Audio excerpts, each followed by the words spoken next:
The night of the crash started like most had that summer, with the six of us, and one mouth-breathing border collie, crammed into Remai's clunky Geo Metro, rumbling down Old Crow Station Lane. The mist was so thick it swallowed the headlights before they could reach the wall of corn on our right or the woods leaning close on our left, and the moisture was hissing off the asphalt like oil in a pan. Handsome Remai was driving. He was the only one with a car, and Levi rode shotgun, scribbling notes on the script in his lap. Side by side, the two of them looked more like an oddball pairing from a John Hughes movie than cousins. Levi was a 6'3" online shopping addict and wannabe director with a style aesthetic we'd affectionately dubbed Technicolor Beach Boy and a coif of reddish hair. He was also brave enough to own a lot of hats. Remai, meanwhile, was on the shorter side of average with dark, wavy hair and a slim build. He kept outfitted in 3 seasonal variations of a Canadian tuxedo he'd pieced together from thrift stores, then blown out skateboarding. Because the first colors of fall had sneaked into the leaves, he'd swapped out his basic denim jacket for the one with the wool collar, and as if to spite him, Splendor Township was hotter than it had been all summer. "What does everyone think of the ghost fart joke?" Levi asked, looking up from the script. Sophia leaned around me to answer. "I vote we cut it." "Oh, do you?" Nick teased from the far side of the back seat. "Do you vote that, Supreme Court Justice Perez?" Teasing was Nick's primary love language, but Sophia was an essentially perfect human, beautiful, athletic, next year's likely valedictorian, so the only thing we had to tease her about was that when we'd met her in the 7th grade, she'd announced her intention to study law at Boston University. She rolled her eyes. "Yes, Nicholas, that's my vote. Would you care to give yours, or are you part of the 43% of Americans who don't exercise their political voices?" Nick shrugged and waved one of his thoroughly tattooed hands. "Fine. The joke's garbage." Droog, my family's near-geriatric dog, sat up in Nick's lap and licked his cheek as if to agree. Then she turned and stuck her head out the window, effectively putting her speckled butt in the center of the car in our conversation. Levi frowned. "Really? I thought it was solid comedy. Franny, what about you?" "One of the rare situations where your bottomless fount of optimism doesn't pay off," I said. Levi adjusted his bright orange pork pie hat and looked to his cousin. "What about you, handsome Remai?" "I'd like to go on the record as still not a fan of that nickname," Remai said. The nickname had arisen when a girl in my art class stopped me in the hallway to say, "You're friends with handsome Remai, right? Could you give him my phone number?" Every couple of months, someone brought it back into popular use, usually Nick. "Maybe you should thought of that before you grew out those gorgeous dark locks." Nick reached forward and flicked Remai's wool-lined collar. "You're aware it's 900 degrees, right, dude? Are you aware this isn't an Ike concert inside a Hot Topic?" Remai said. "Oh," Levi crowed. "Roasted. Roasted." Nick crossed his tattooed arms over the metal band displayed on his black t-shirt as if to lean into Remai's jab. "Sort of like what this weather's doing to handsome Remai's flesh under all that wool." "Lovely, Nicholas," Sophia said and shuddered. "When you shudder, something twinges in my spine," I told her. "Because of the empathic bond of womanhood?" she asked. "Because your knee is digging into a part of my butt I think is connected to my spine," I said. "Oh, sorry." Sophia tried to make more room for me, but it was no use. She, Arthur, Nick, and I were packed like sardines. I was basically riding on her knees, with my top half hanging out the window where the sticky wind was working to fully tease my already tangled blonde hair. "Take this turn," Arthur said, leaning forward between Remai and Levi. "It's faster." Despite not knowing how to drive himself, Arthur was pretty confident he knew the fastest way to get anywhere. Of all of us, my brother was the most confident about the most things, and since he was right about 50% of the time, he'd become the de facto leader of our group. Remai nodded and turned down the narrow road that curved through the forest. The car thunked over a pothole, and Sophia and I winced in unison as my tailbone jolted against her thigh. Ramai's dark eyes flicked toward the rearview mirror, and his dimples surfaced as he grimaced. Sorry. Through the dark, the headlights flashed over the green now leaving Splendor sign, and Nick whooped and thumped the roof of the car so that the birds inked on his fingers looked like they'd just flown into it. Yeah, buddy, he cried, thumping it again. So long, assholes. It was a running joke. Our township was so small that the now entering Splendor sign sprang up on the two-lane road a minute or two before you reached my house, and the now leaving sign came another 5 minutes down the road, when the corn dropped away, and the dark woods rose to cup the lane like greedy hands. That the town was called Splendor also seemed like a running joke, one that had long outlived whoever named our plot of dead brown fields and rangy forest, and the single Taco Bell between the high school and the tractor warehouse. Don't care if I ever see it again, Arthur agreed, though it took me a few seconds to translate because he had a hand-rolled cigarette tucked between his lips and was using both his hands to try to light it. Ramai tugged on his wool collar and glanced in the rearview mirror.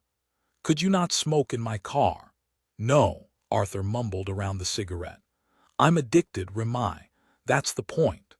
Levi spun in the passenger seat, training his video camera onto me. And Franny, how does it feel to watch your older brother fight the uphill battle of being addicted to novelty cigarettes? I mean, it's terrifying, I said, twisting so my face was smashed against the roof of the car. 1 second you're carefree youths, riding bikes and throwing frisbees, and the next, your brother's under a bridge, wearing fingerless gloves and playing bad Dylan covers just to feed his habit. And you, Nicholas Raymond Colasanti Jr. Levi turned. I understand you're as close with Francis and Arthur Schmidt as a goth can be with anyone. Nick's skeletal face scrunched up and he palmed the camera. I'm metal, not goth. Now get that thing out of my face, dude. His southern skewing accent thickened like it always did when the camera was on. I'm doing my pre-shoot meditation. Maybe we should buy ads, Arthur said suddenly, like he was part of an entirely different conversation. He leaned over Nick and flicked his cigarette ash out of the car. Ads, Sophia said. For The Ordinary, Arthur snapped like it should have been obvious. Like we had all just been sitting in a circle around him, hands extended, absorbing his thoughts. We should totally do ads, Levi said, immediately excited. Levi was often immediately excited. His optimism wasn't reserved for bad jokes about flatulence and boldly colored fedoras. It was more wide-reaching than that, with a special surplus set aside for The Ordinary. Sophia's brow furrowed. You want to buy ads for our failing YouTube channel. For our mockumentary webisodes, Levi corrected. With what money, Spielberg? Nick said. You've got to stay positive, Levi said, and put on a Talking Heads song. Ads, now that's a good idea, Arthur mumbled around his cigarette. As usual, he seemed only dimly aware of what was going on with the rest of us. My brother had a kind of laser focus that kept us moving whenever we were working on The Ordinary. Our YouTube mockumentary series was Levi's baby, but when it came to actually filming, he seemed just as content to have us over for movie nights and elaborately themed parties. Only the 6 members of The Ordinary were ever present, be it for the Quentin Tarantino themed birthday, the Spielberg birthday, the Wes Anderson birthday, etc. When we managed to finish episodes, it was usually because they fit nicely with whatever lofty aspiration Arthur was fixated on at the time. We'd made our Kite Chasers episode back when he'd thought he wanted to be an actor. It turned out he was no better at emoting on film than in real life. The Rock Gods episode when he decided we should form a band. None of us played instruments. And The Recluse, our episode about a J.D. Salinger-esque author living in the woods with a bunch of blow-up dolls he believed to be his relatives. When Art was casually toying with the idea of being the next great American novelist, how this was going to prepare him for that career path remains unclear. What my brother really wanted, I thought, was to be a superhero. But for his last summer before he left for the lone liberal arts college that had accepted him, he'd settled for world's best special effects creator. And thus the Ghost Hunters episode we were on our way to film had been born. Arthur let out another puff of smoke. We could get some investors.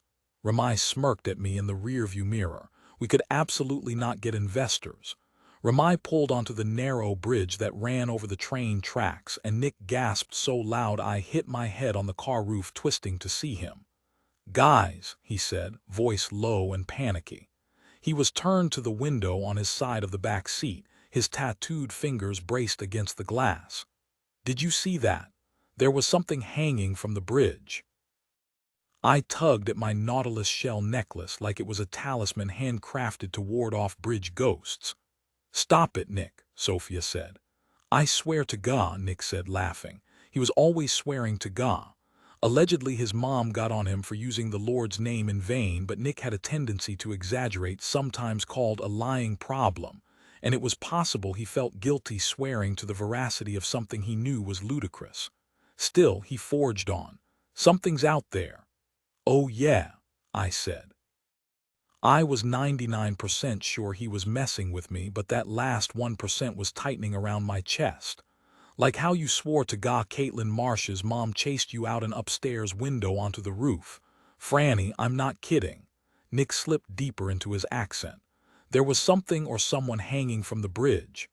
"I saw it too," Levi joined in. Sophia rolled her eyes. "You guys are dicks." "Yeah, but we're your dicks," Nick said. "Yield," I said. Nick threw his head back and laughed, and Ramai's dimple deepened as he turned off the bridge and sped away from that claustrophobic stretch of wooded road. Levi turned up Monster Mash, and my anxiety ebbed away. Everything was right once more, or as right as things got for the six of us. In a couple of weeks, Arthur would leave for college in Indiana, and Ramai would be 2 hours north at Ohio State.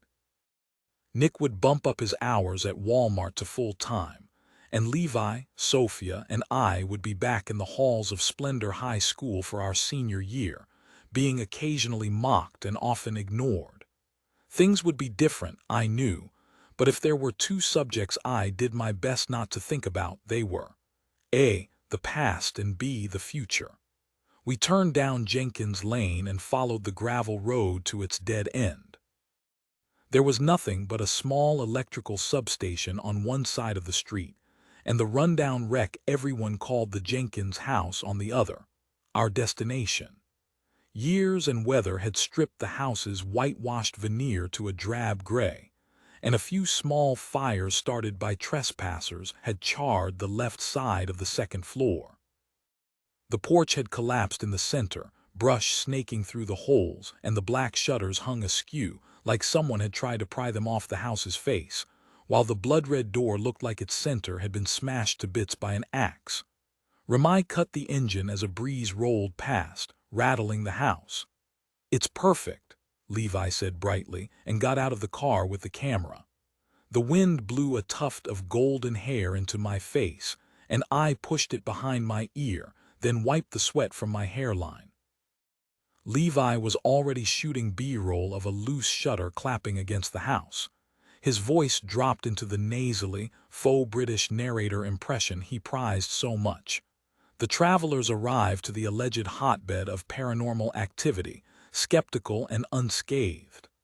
Arthur doled out the equipment we'd brought at the trunk. We didn't have much. The ordinary shoots were casual, the editing afterward practically non-existent.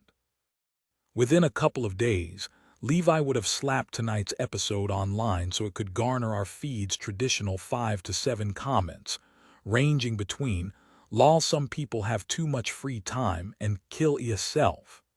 To be fair, they were right on that first count. The six of us had a lot of free time minus Sophia, who squeezed us in around a full schedule of achieving things. We never talked about it, never said it aloud, but if things were different, if the accident hadn't happened, the six of us wouldn't be here. We wouldn't be the ordinary. We probably wouldn't even be casual friends. Arthur and Nick raced up the porch steps, Droog bounding after them. Sophia and Levi were close behind them when Ramai fell into step beside me halfway across the dark yard and grinned. "You're not spooked, are you, Fran?" I looked between him and the crumbling house. The rumor was that the man who'd lived there had murdered an entire birthday party's worth of people. More likely, the house looked like shit for the same reason the rest of the town did, because we all felt like shit. Half the town lost their jobs when the mill closed down. Foreclosed houses with busted porches and graffitied walls were a dime a dozen here. A birthday party massacre was hardly a prerequisite. Still, I never would have agreed to come here if it weren't specifically for an episode. "I'm not thrilled," I finally answered. Ramai flicked on his flashlight and the beam bounced along the thirsty grass ahead of us. "It's gonna be fine, ghosts aren't real." "What about demons?" I said. "Certainly not." "Unicorns?" Ramai smirked and shook his head. "What kind of monster doesn't want unicorns to exist, Franny?" Sophia had stopped on the porch to wait for us, her 5 feet and 11 inches towering over us even more than usual. "You absolutely don't have to go in," she reminded me. "I don't mind," I said, which was mostly true. Inside, the wallpaper was tattered and peeling. Dust and grime covered the wooden floors, and torn-up books lay scattered across the overturned coffee table, the slashed drapes ruffling with the breeze from the door. "Look!" Levi lifted his flashlight to a happy birthday banner on a red-splattered wall. Droog's ears perked, like Levi had been specifically speaking to her. Sophia's flashlight lit up her face. "That's not real. Police wouldn't just leave blood all over the wall." "Care to weigh in, handsome Ramai?" Nick asked. "What would the sheriff do?" He reached for Ramai's hair and Ramai swatted his hand away. "Get your digits out of my mane, goth grandpa." "Metal grandpa," Nick said. He was the oldest of us, a super senior who just graduated with Arthur and Ramai's class, which put him at 19-ish, though he wouldn't tell us when his birthday was, and he did look a bit like a grandpa with his shaved head and bulgy blue eyes. "Who do I get to be in this episode, Levi?" "Who do you think you get to be?" Sophia said. "The hillbilly. You're always the hillbilly." "Give the people what they want," Nick said and shrugged. "You're just so good at it," Levi said. "I call Nikki Jr.'s wife," I said before anyone else could. Nick gave me a high five that left my whole arm ringing. He was, technically speaking, the best at improvisation, years of practice making shit up, so I loved partnering with him. When we'd made kite chasers, he and I had worn matching windbreakers I'd found in a box of Mom's old stuff and spent the whole day chewing gum with our mouths open and gasping. "Bab, did you see that? That's what freedom looks like, babe." It had been one of the best days of my life, until Arthur and I got home and Dad saw me carrying the jackets through the hall. It wasn't like there'd been a big fight. Dad had just shuffled upstairs with a bottle of beer and the calendar he was always scribbling odd jobs into, leaving us to wonder when we'd see him next. Since that day, I'd become more cautious. The past had settled over our house like a layer of dust, and I picked my way through our halls careful not to disturb any of it, so Dad and Arthur wouldn't have to remember. I didn't touch the stuff Mom had left behind in the downstairs closet again, and I'd switched the Nautilus shell necklace I'd found in my brother Mark's room onto a longer chain, so the memory of him could sit over my heart without Dad or Arthur seeing it. The less we remembered, the happier we all were. "I say we just do this," Levi said and turned on his camera, the white light spearing out to catch the sharp angles of Nick's pale face and bulging eyes. Nick hissed, hamming up his accent, "feel spirits here. What about you, baby doll?" Levi swung the camera toward me, its light momentarily blinding me. "Oh, sugar, I feel 'em too." And then we were off. Sophia became a 2-bit medium who only heard the ghosts in the house calling out various Billy Ray Cyrus lyrics, and Arthur became a skeptical scientist who first discovered he was a ghost and then found out he was specifically the ghost of Colonel Sanders, of Kentucky Fried Chicken fame. Ramai always had a hard time doing anything but giggling on-screen, which he usually tried to channel as a stoner character who was high. But since none of us except Arthur had ever been high, we had no idea how accurate Ramai's representation was. As we moved from room to room, we sank deeper into our roles, and Arthur killed off his character so he could focus on special effects, running ahead to trigger them as we went. Upstairs, he set up the fake fire he'd been perfecting all week, 3 clamp lights covered in orange gel, hooked up to dimmers so that he could make the light leap and dim at random, just like flames, and Levi started up the stairs, backward so he could get footage of us moving in a wide-eyed pack to the 2nd floor through the fake fire.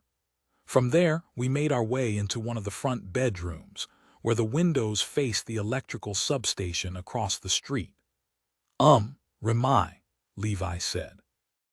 Could you make your face look less like you're watching a dozen golden retriever puppies bound toward you? Just one line, the spirits are awake. Ramai's stony expression twitched. The spirits, Droog was getting impatient. She started to pace. Sophia grabbed her collar, but Droog kept whining, straining against her. Ramai settled his face into a serious expression. The spirits are. Droog gave an anxious bark, and Ramai's voice dropped off as a gust of wind ripped through the open window, scattering the trash on the floor. Droog's barking amped up, and I threw my free arm in front of my face to block the flurry of dirt and empty big gulp cups rolling toward me. With one final bark, Droog broke free and tore from the room. I looked to Ramai for help, but he turned to the window, his dark hair ruffling in the wind. Arthur and I exchanged a glance, then went to see what he was looking at. In the light from the electrical plant across the street, we could see Droog running out across the yard, her barks getting lost in the wind. She barreled to the center of the lawn, then stopped, spine rigid and tail erect, and I followed her gaze upward. Silver light was streaking across the black sky once every handful of seconds. "Well, goddamn," Nick mumbled. "Meteor shower," Sophia shouted as the wind ratcheted up a few notches, sending waves through the grass. Droog was barking so forcefully now that her front paws kept lunging off the ground. She was raging at the falling stars or at the sky for dropping them. Across the street, the low hum coming off the metal towers mounted. The lampposts around the electrical substation brightened, the bulbs glowing white against the black night. The air buzzed. My hair had gone staticky, strands of blonde floating out around me. Arthur's own dark blonde hair lifted in a halo around his head, and his hazel eyes, a mirror of mine, narrowed. Someone Nick maybe yelped, and I looked back to the window in time to see the row of lights beyond the chain-link fence suddenly spark and go out, blanketing the street in darkness, complete except for our flashlights and the light atop the camera. The wind stopped. The humming cut out. Droog stilled in the yard. Everything fell silent except us, our breaths. All 6 of us had started leaning toward the window, waiting, like we expected something to happen. Time went sticky as molasses, and then a sudden shriek of metal tore down the length of one of the towers across the street, something exploding into sparking shards. Then everything went quiet again. For a beat, we just looked at each other, stunned by the sudden silence. Arthur broke for the stairs first. The rest of us took off after him.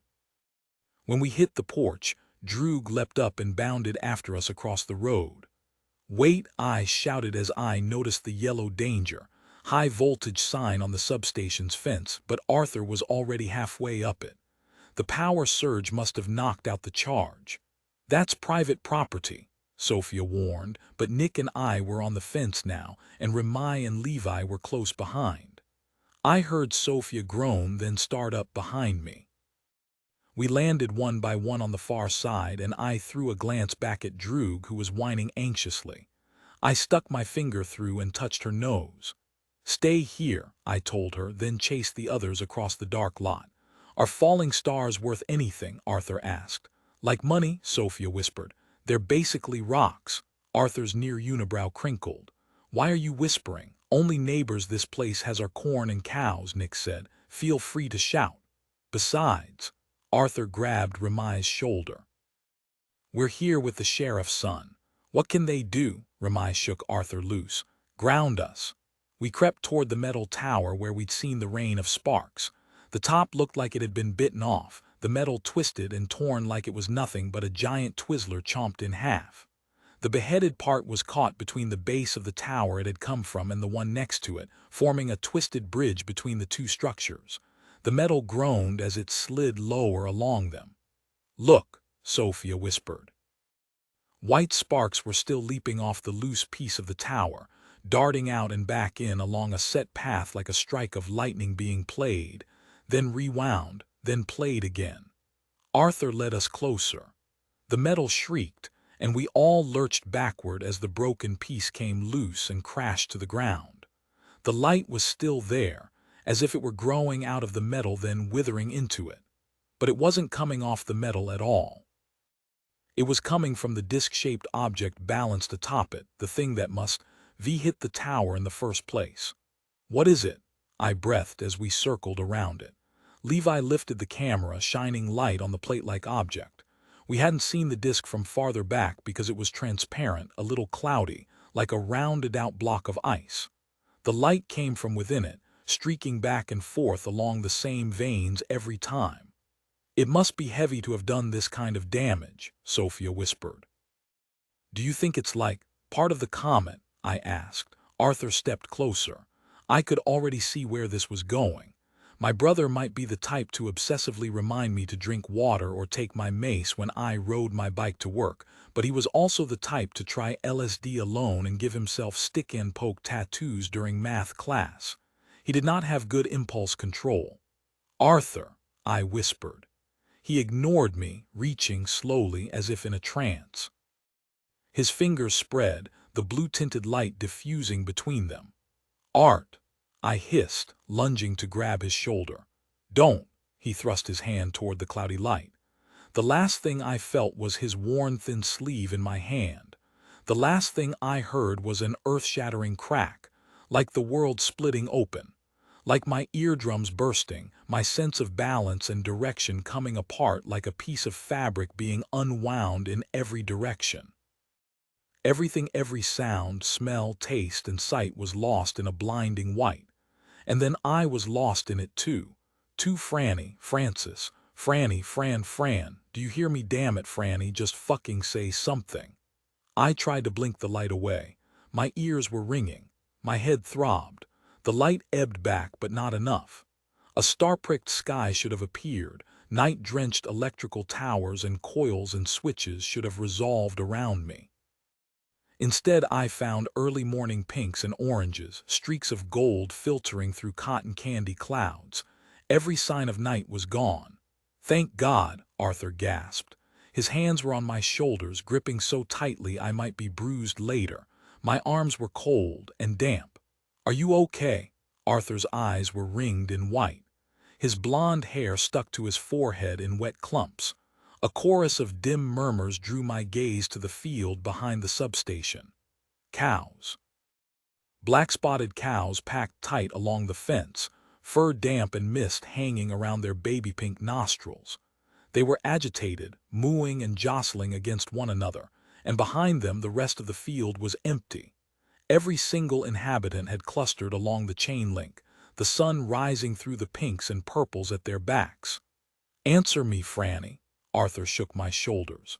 My eyes traced his right hand. It was burned, a spiderweb of angry red reaching from his fingertips to his forearms. The thing had burned him. Say something. It's morning, I got out. I was standing in the same spot. The twisted piece of metal still lay on the ground, but the lightning disc thing had vanished. The electrical towers were still silent, but dozens of birds now sat on the metal beams, fluttering their wings and making throaty caws as agitated as the cows mooing. My body felt like jelly, like my bones and organs had been liquefied, and if I moved, I'd lose all semblance of shape. The others all stood exactly where they'd been a second ago, not a second ago, I thought in terror, hours ago. Sophia's arms were folded in front of her, her teeth chattering. Nick shook his head, ran his hands over his bristly hair. "Swear to God," he said hoarsely. He screamed it a second time as he turned in a circle, eyes bulging as he searched for understanding. "What the hell just happened to us? Where have we been for?" He checked his phone. "The past 6 hours. The comet." Sophia's voice shook. Her dark eyebrows drew together. The comet must have. She pushed her hair out of her face. She was wet too, so was Remai. We all were, and everything around us. "Dew," I said. "We were covered in dew as if we'd been standing out here all night. So why didn't I remember anything?" I clutched my stomach as a cramp shot through it. My mind spun, and I sank my fingers into my knees as something fiery rose through my esophagus. I vomited onto the gravel between my feet. Another spasm, another cough, but this time there was nothing but the impulse, the hot flash through my skull, and an empty retch. Ramai gently touched my back, and a moment later Arthur patted my shoulder like I was a dog. "You're okay," Ramai said. "You're okay, we're okay." Arthur gave a breathless laugh like he just deboarded a roller coaster, not touched an unidentified falling object, and lost 6 hours of his life. Nick sank the heels of his hands against his eyes. A sob wrenched out of him. "What happened to us?" Arthur laughed again. Levi crouched and picked up the camera. I didn't remember him dropping it. I didn't remember anything. "Battery's dead," he confirmed. Back by the fence, Droog let out a whimper, and a second later the sound of police sirens rose in the distance. "Shit!" Ramai scrambled to get his phone out, and his brown eyes widened. "The sheriff called 22 times." Sophia tipped her head toward the mounting wailing. "Someone probably saw us here and called it in." We shouldn't be here," Levi said. Nick laughed coldly. "You think? We never should have climbed that fence," Sophia said, "for so many reasons." Arthur was still scanning the field with flushed, wide-eyed amazement. He broke off when he caught me watching. "Right," he said. "Let's get out of here." He led the way, and I followed behind the others. The thought of that white light made the nausea twist inside my abdomen again. I pushed the thought back and focused on my tennis shoes. Just keep moving. Don't think about it. Keep moving.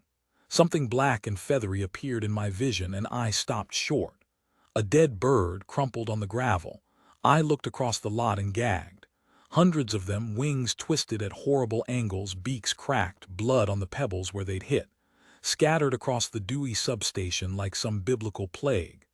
Sophia gasped, and Nick clutched his stomach, but Arthur stared in wide-eyed fascination. After a beat, he shook his head. "There's no time," he said. "We'll have to come back later." "Come back," Nick said. Arthur took off, and we jogged after him. Droog hopped up, eagerly wagging her tail as Sophia reached the fence and started hauling herself up, followed closely by Nick, then Levi, then Ramai. I reached to follow, but a static shock leaped between the fence and me, not a full-on electrical charge, just a spark, and as I recoiled, I saw them. Dark red scars spiderwebbed up my fingers, reaching halfway up my arm. Burns just like Arthur's. The memory of pain and light shot through me so hard I stumbled. Arthur reached out to steady me. I was trying to keep a lid on my panic, but my voice came out hoarse and high. "What was that thing, Arthur?" He shook his head. The sirens were getting closer. "Climb, Franny. No one's going to do it for you." It was something Arthur had said to me 5 years before, right after the accident. The day we filmed our first episode. Mark was in the hospital, and by then, we knew he wasn't going to wake up. Between our parents' tearful fights about what to do next, of which there were many, Mom had started to talk about going to stay with her sister in Cleveland. "He's not even there, Rob," we'd heard her scream the night before. "We have to let him go, or I can't take it here anymore." "The kids need you, Eileen," Dad had hissed, which had surprised me because those days he hardly seemed to realize we were still there. "How can I be here for them when I can't even be here for myself? What about what I need?" Sometimes I thought she wishes it was him instead. Sometimes I thought she wishes it had been any of us but Mark. The joke was, it felt like it had been. Even in his coma, Mark was more real to our parents than Arthur and me. We were ghosts drifting around our house. We'd faded from existence at home, and in return, home had faded for us. That was probably what had driven us outside that summer, onto bikes and over the fences that circled neighborhood pools, into dark movie theaters through the exits as paying patrons filed out, and across poison ivy-thick woods. We spent every waking moment with the living ghosts of Splendor. Ramai Nakamura, Levi Lindquist, Sophia Perez, and Nick Colasanti Jr. At 13, Levi was already pushing 6 feet, with a bleached bowl cut and an obsession with cinema. He had this idea to make a parody documentary about rock climbers. Sheriff Nakamura drove us to the park where he used to run, before the accident made it hard for him to walk without pain. The woods there were scrubby and ugly, and as we were winding through them, Nick said, "If this is splendid, I'd rather be ordinary." Levi launched into the earliest incarnation of his British documentary narrator voice. In a town such as this, brimming with splendor, our 6 travelers found that to be ordinary was the greater challenge. Then Nick kicked Levi's butt and Levi screeched, "Nicky Jr." in an equally poor imitation of Nick's mom, screaming to him from the window when he ran out to meet us in his driveway. In the months since we'd become friends, we hadn't seen the inside of Nick's house, and we never saw his mom any closer than that either she didn't come outside like ever, but she'd sometimes yell through the glass, "Nicky Jr., your phone," or "Nicky Jr., don't you go forgetting your house key." Like it's even possible to get locked out, Nick would sometimes grumble. "Where you gonna be when I get home, Ma? Paris?" He was allowed to say that sort of thing about her, but we weren't. Our families were off limits, and Nick's especially, so the rest of the town talked about the Colasantis enough. But the accent, the imitation, he didn't seem to mind that. He happily screeched back at Levi, "You're not my real ma," as the two of them raced down the path. When we finally found the sun-bleached boulders, they were bigger than I'd expected, and stacked on top of one another in a haphazard way. I was the youngest and smallest of the group, and nursing a fear of heights I'd done my best to hide. I made it to the top of the first rock, but the second was smoother and higher. The others topped it with a bit of knee scraping, but my hands started to sweat, and my heart raced, and soon I was too terrified to move. "You absolutely don't have to do it, Franny," Sophia said. "If you don't want to, don't let them pressure you." "You've got this," Levi assured me. Nick tried a different approach. "Don't be a baby, Franny. We won't let you get hurt," Ramai kept promising. Levi put his camera down. "Just get halfway. Ramai and I will pull you up." They lay on their stomachs and held their arms out, and I started to pace and then cry. I looked to Arthur. I wanted him to tell me it would be okay or suggest I climb down and wait at the bottom. Instead, his brow furrowed, his freckly nose scrunched. His voice came out sharp. "Climb, Franny." I shook my head. "Climb, Franny," Arthur said more loudly. I ran my hands through my humidity-frizzed hair. "Please," I thought at him, "tell me you won't let me get hurt." Arthur set his jaw. "No one is going to help you, don't you get that? No one. It has to be you."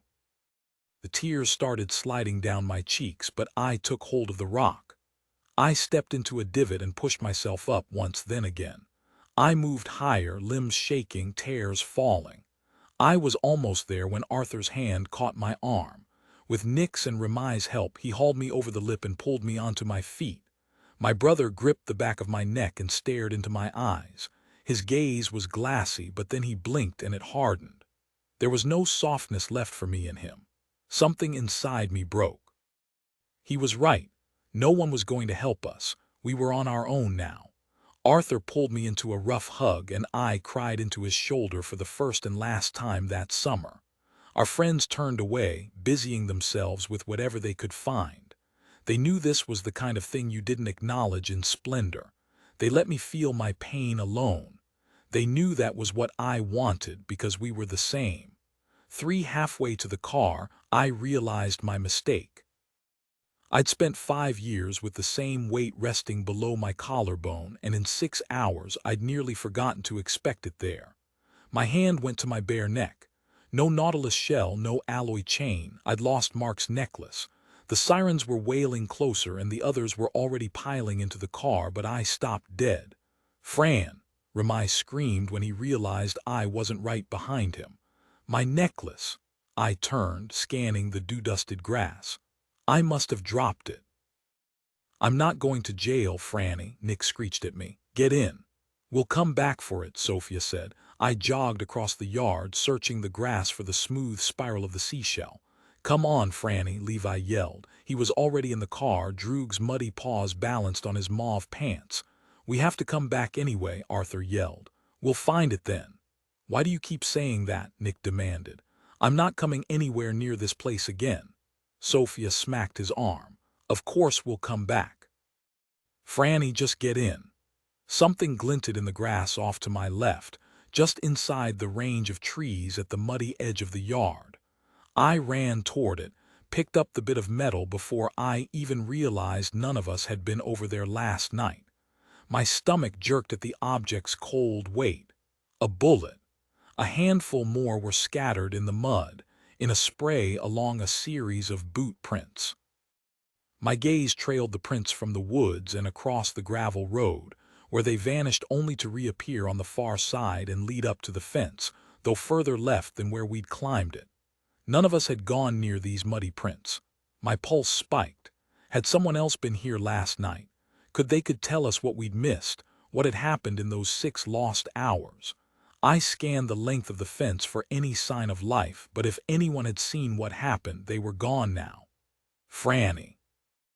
Nick screeched over the sirens. "Now, or I'm hijacking this car and leaving your goddamn ass." I tucked the bullet into my pocket and sprinted back to the car. Ramai peeled backward down Jenkins, then dropped back to 1 mile per hour under the speed limit once we were on the cross street. He tossed his phone at Levi. "Text my dad. Tell him we all fell asleep at your house. Hopefully we'll beat him there." "If someone saw a bunch of teenagers trespassing at an electrical plant and called it in," Levi said, already typing, "the sheriff will respond to that first. I'm sure we're fine." Levi, as a rule, was as upbeat as his splashy wardrobe. "All the more reason we shouldn't be here," Sophia said. She took a deep breath. "We broke the law." "Will someone tell handsome Ramai to speed up?" Nick yelped. "We're not driving through the main hallway of an old folks' home." "No," Ramai snapped. "But I am driving 6 people and a dog around in a tiny car after breaking like 4 laws and missing my curfew. I'm not getting pulled over for speeding." To me, Sophia's parents and Ramai's seemed like harsh disciplinarians, but once when I'd said that to Arthur, he'd scrunched his brow and scowled at me. "We used to have rules too, Franny, remember. It's because their parents still give a shit." I'd done my best to forget that there was a before, a time when cussing might earn Mark a mouthful of soap, when riding our bikes home 2 hours after Mom had told us to be back for dinner would result in a weekend with a list of chores and no video games. Now we didn't have rules. We also didn't have family dinners. "Take this next turn, Ramai," Arthur said. "It's faster." Sophia reached around me to roll the window down a couple more inches. A series of purple welts branched across her hand, the same kinds of burns Arthur and I had. Through the back of the headrest, a similar angry pattern spread up the back of Levi's neck. What had happened to us? I touched the markings on my hand. They didn't hurt. At least there was that. I craned my neck to look one last time toward the twisted metal and misty gravel and the towers gleaming in the early light. It didn't look malevolent, but something about it made my stomach turn, like my body was remembering what my mind refused to. The siren faded behind us as we drove in silence. No music, just the whirring of the engine and the mourning doves cooing and Nick drumming out a restless pattern on the foggy window. "It must have been a piece of the comet," Sophia said finally. "Some kind of trapped energy." "Right." Nick's accent thickened and his bulgy eyes rolled. "That explains everything." Remai's gaze caught mine in the rearview mirror. His face was pale and drawn. He shook his head, but whatever he was silently communicating, I wasn't getting it. "Once everyone has breakfast, we'll feel better," Levi said. "I have donuts at my house. I'll make a French press and give it a rest, dude," Nick said. "Not every occasion calls for a party at your empty McMansion. We just got, like, brain melted by space junk, and some of us might not want to go watch Citizen freakin' Kane." Levi slumped. "Chill, Grandpa," Remai said sharply. "You don't need to be mean." "And we didn't get brain melted by space junk," Sophia said. "There's an explanation for whatever happened." I thought back to the moment Arthur reached for the disc, the humidity of the night, the chirp of the crickets. And then even in my memory the flash of light and resulting pain were so intense I had to close my eyes and bite my hand to keep from screaming. "Fran," Remai said, eyes catching mine in the mirror. "Franny." "You, just a yawn," I lied. There was no use stoking everyone's worries. Melting down never led to anything good. Besides, the memory was fading, the crushing red pain drawing back. "Maybe we should go to the hospital," Sophia said. If there was one place I tried my best to avoid, it was the hospital. Not just because we were already drowning in bills from Mark's 5-year stay, but because everything about it brought me back to that horrible summer. "No hospitals," Arthur said firmly. I think we just got shocked," I said. Levi gasped and turned around in his seat. "You did, by that thing." "You did too," Nick grumbled. "Back of your neck." Levi reached back, his thick fingers testing the ridge of welts. Beside me, Nick tugged the collar of his t-shirt down to look at his own strange burns, like fingers reaching between his clavicles. Remai pulled his collar away and glanced between it and the road. "Me too. Stomach. Not on those washboard skateboarding abs." Nick grumbled, but his heart wasn't in it. "I think when it touched me, it got me," Arthur said, "and then I guess it jumped from me to Franny because she was touching me." His face was flushed and his eyes were bright. He looked like he was hopped up on something. "And then somehow to the rest of us," Sophia sounded unconvinced. "You're the scientist," Nick said. "What was that thing?" "Passing science class doesn't make me a scientist," Sophia said. Sophia had never merely passed a class. "I don't know what it was," Arthur buzzed, "but it was something amazing." Remai and I shared a wary look. Amazing was one word for it. We did not beat the sheriff to Levi's house. When we got there, he was leaned against the hood of his squad car, his lips pressed into a tight line. Even with all his weight on his good leg, he looked like he might be in pain. "Guess you guys probably can't stay for breakfast then," Levi said, as if Nick hadn't already punched that idea off the table. Levi's parents traveled so much that he essentially lived alone, and I sometimes got the feeling he was just waiting for the force majeure that would finally fuse the 6 of us together and eliminate any shred of alone time from his schedule. Sheriff Nakamura crossed his arms over his beige-clad chest as we climbed out of the metro, like clowns spilling from a prop car in an old comedy. Droog bounded toward him, wagging excitedly, and my stomach jarred at the trail of missing fur across her back haunch, a purple lightning-shaped scar that looked like it had long since healed. Her too. The thought made me dizzy. I shoved it away and focused on Sheriff Nakamura's appraising gaze. "If you're sleep driving, son," he said, "you should probably go to a doctor." Remai grimaced.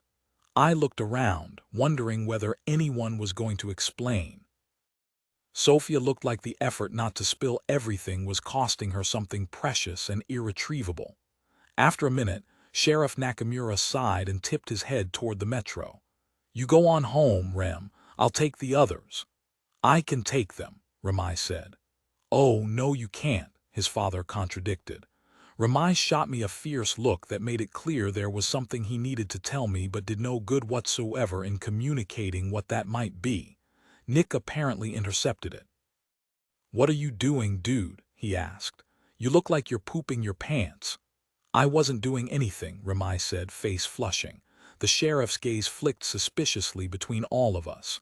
"You do realize I'm a police officer, right? If you're trying to pass around secrets, don't do it right in front of me. Now, Remai, go home. We'll talk about this later." And that was that. Ramai got back into the metro, throwing me one last worried look, and the rest of us piled into the cruiser. When we reached Sophia's house, the sheriff put the car in park, then turned to survey us. "I'm not going to ask you what you were doing," he said. "I'm just going to hope to God I'm wrong, and that even if I'm not, we can't find any evidence." His eyes went specifically to Nick and Arthur, who were in the back seat with me. "You're good kids. Don't let yourselves get punished like bad adults." We nodded understanding, but honestly, I had no idea what he was talking about. Even if someone had seen us trespassing the big-footed person with the dropped bullets, they couldn't possibly think we destroyed the tower. How would we have done that? Shot it with a cannon? Arthur opened his mouth as if to pose the question, but the sheriff held up a hand. "Not a peep, Arthur Schmidt. Remember that anything you say to me can and will be used against you in a court of law, so it's best just not to say anything without your dad here, and possibly a lawyer." Still, Arthur couldn't resist. Impulse control, not a thing for him. "What are we being accused of exactly?" Sheriff Nakamura sighed. "Nothing just yet, so let's keep it that way." He caught my eyes in the rearview mirror and gave me a strained smile. It was unconvincing, his true emotions far overshooting his feigned one. That was something I'd always loved about Ramai and his dad, that their feelings were out in the open, honest, even when their words weren't. Ever since the accident, there'd been an anger in me that never burned quite strong enough to escape. It was stuck in my gut, embers that never died, even as layers of sadness and fear and whatever else got piled over it. I was angry at the world for what it had done to us. Angry it would never care. Angry that it would go on like it always had and never acknowledge what had changed. The voiceless anger had started in the hospital waiting room, my throat aching with all the screams that couldn't find a way out, and that was when I'd looked across the room and seen him. A boy who couldn't stop screaming. A thrashing boy. Fighting tooth and nail against what was happening like he could stop it, or at least force the world to bear witness to his pain. And I'd thought, you are like me. You feel what I feel. The hospital parking lot was hot, even though it was only May, but the waiting room outside the was so cold that all the hair on my body jerked upright. Voices echoed off the mint green walls, and the televisions playing the local news from the uppermost corners of the room. The ugly pink and green chairs along the walls went unused. Everyone was standing. A handful of police officers crowded around the double doors to the ICU, and people were clustered there, arguing with them. My vision fuzzed as I scanned the mass of people for Mom. Where'd she go? I only realized I'd said it aloud when Arthur answered. "I'm looking Fran, same as you." I found her in the corner, pressed up to Dad, sobbing into his chest. His hand was cupped around the back of her head, his mouth murmuring against her forehead. My stomach felt like it was free-falling through my body. All I'd wanted on the ride over from school was for Mom to look at me, to reach her hand out, so I'd feel safe, so I'd know that whatever had happened to Mark was fixable. Watching her fists curl into Dad's shirt, I understood, suddenly, irrevocably, that my mother could do nothing to protect me, or to fix this. Arthur had wandered off to get answers from a chubby boy in all black with bulging blue eyes, and I was alone. No one could help me or even see me. And then I spotted him, a boy with a mop of shiny dark hair and deep brown eyes, with skinny shoulders and scabby knees that poked out from Dickie's shorts. He was arguing with the cops blocking the door. "Please," the boy said, "please let me back there, please." One of the cops had him by the shoulders, holding him back. "I know you're worried, buddy. I know you are, but your dad's strong and there's nothing." The boy shook free. "Let me see him. I need to see my dad." "You need to stay calm, be brave, okay?" He started screaming, tearfully swearing, trying to physically move past the cops, but they kept buffeting him back, gently, pityingly. At any other moment, I might have been embarrassed to watch it, wanted to crawl out of my skin at the sight of someone my age kicking at a hospital door, shouting half-formed, swear-laced insults at two adults who were looking at him like he was a toddler hurling a pacifier around. But I felt it too, everything he was raging against, the way the whole world had become his enemy. I wanted to kick, spit, yank hair, but the thing I wanted to fight was too big and unhurtable. I wanted to tussle with the dirt, rip the grass out of the earth, smash the hospital windows until someone looked right at me and saw my pain. One of the officers tried to grab the boy's shoulders and he tripped backward from her, turned, searching for something, someone who could help him, but everyone was wrapped up in their own fear. I wanted him to know that I saw him, that someone heard him. When his eyes caught mine, I lifted one hand. His mouth was ajar, the corners twisted downward, denting his cheek. Slowly, he lifted his hand. His eyebrows peaked together. They seemed to ask, "You too?" 2 days later, he would walk up to me in that same waiting room and introduce himself as Ramai Nakamura, my future best friend. He wouldn't say that part, but I liked to think it was implied. And 3 days after that, Arthur would go out to ride bikes with Nick Colasanti Jr., whose father was killed in the blast.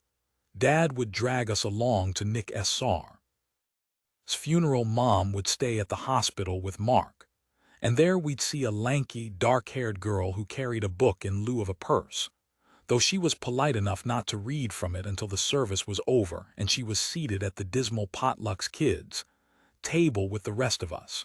Me, Arthur, his new friend Nick, my new friend Ramai, and Ramai's cousin Levi, who was enormous compared to us, and for some reason wearing a baby blue suit with shoulder pads in it. When Nick cleared his throat pointedly, the lanky girl set her book down and introduced herself as Sophia Perez, the niece of the steel mill's receptionist and granddaughter of a steel worker.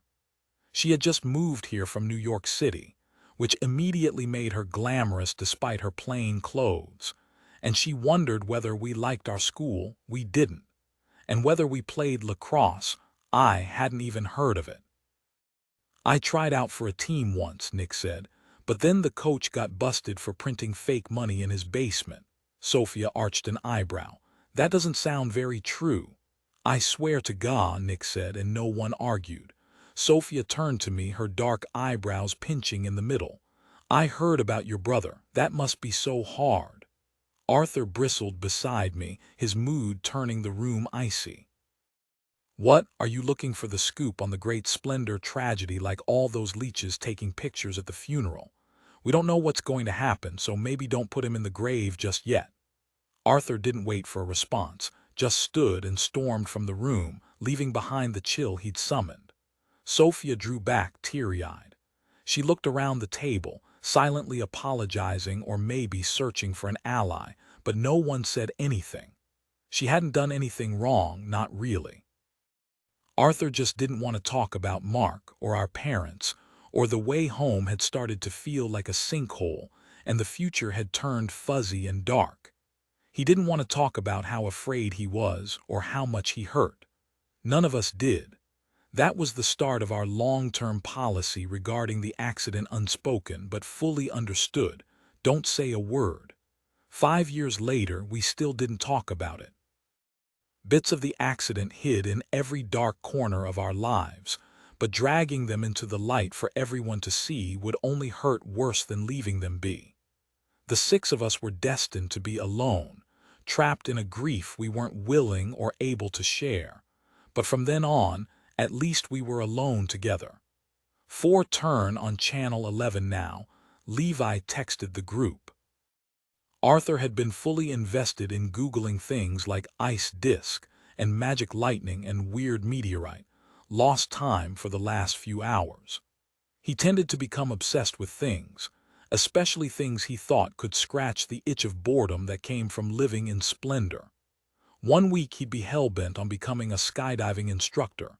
The next he'd want to be a tattoo artist, or a pilot, or an actor, or a firefighter, or a private investigator. Watching a piece of meteor fall out of the sky was likely to transform his last 2 weeks here into a quest to become either an astronaut or a geologist. He sighed as he read Levi's text, then shoved the old laptop we shared aside and turned on the TV. Sheriff Nakamura appeared on-screen, standing in front of a field. It was almost 9 p.m., but the footage had been shot during daylight.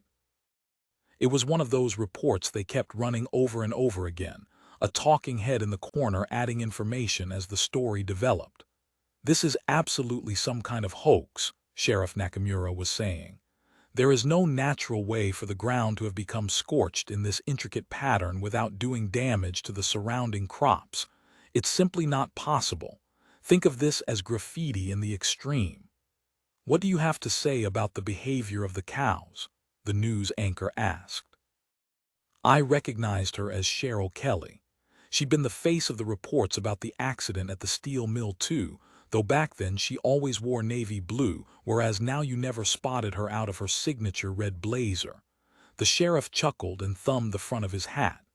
"Now, Cheryl, I'm afraid you're going to have to ask a veterinarian or maybe a bovine scientist that question." The screen cut to a different image, a wash of green marred by brown. Arthur squinted. "What is that?" The camera panned over the dull brown-green.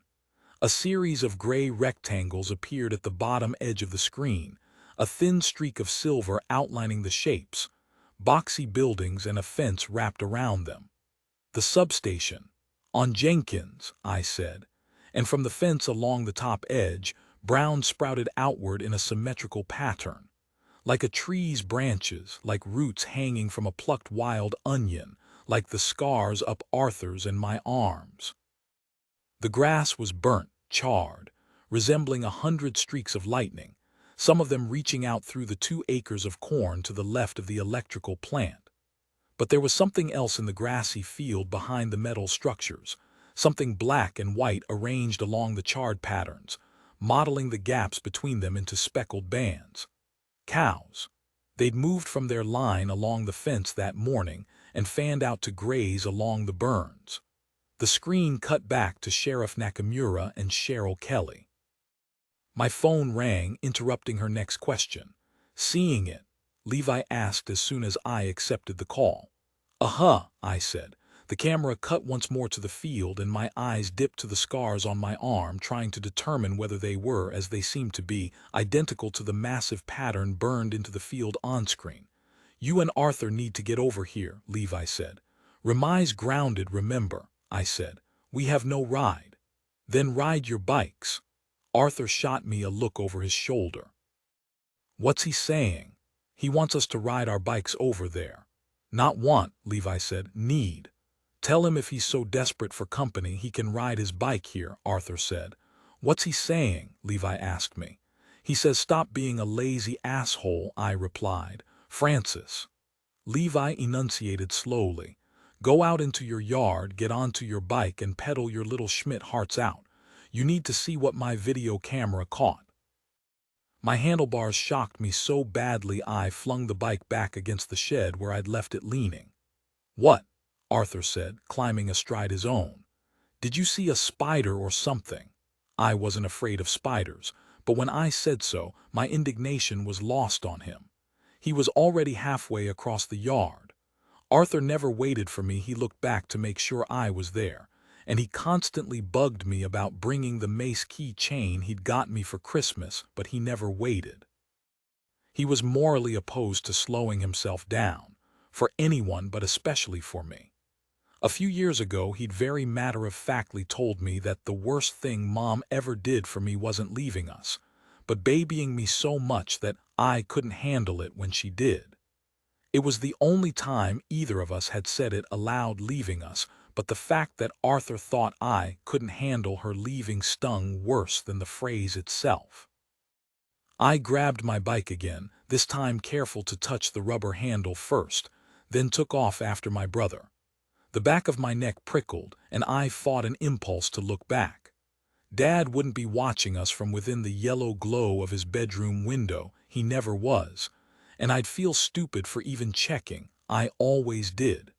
If we were being watched, it was probably by him, the creepy hermit whose property backed up to ours. He sometimes stood there late at night, at the barbed wire fence that separated our field from his woods, looking like Frankenstein's monster in his denim biballs.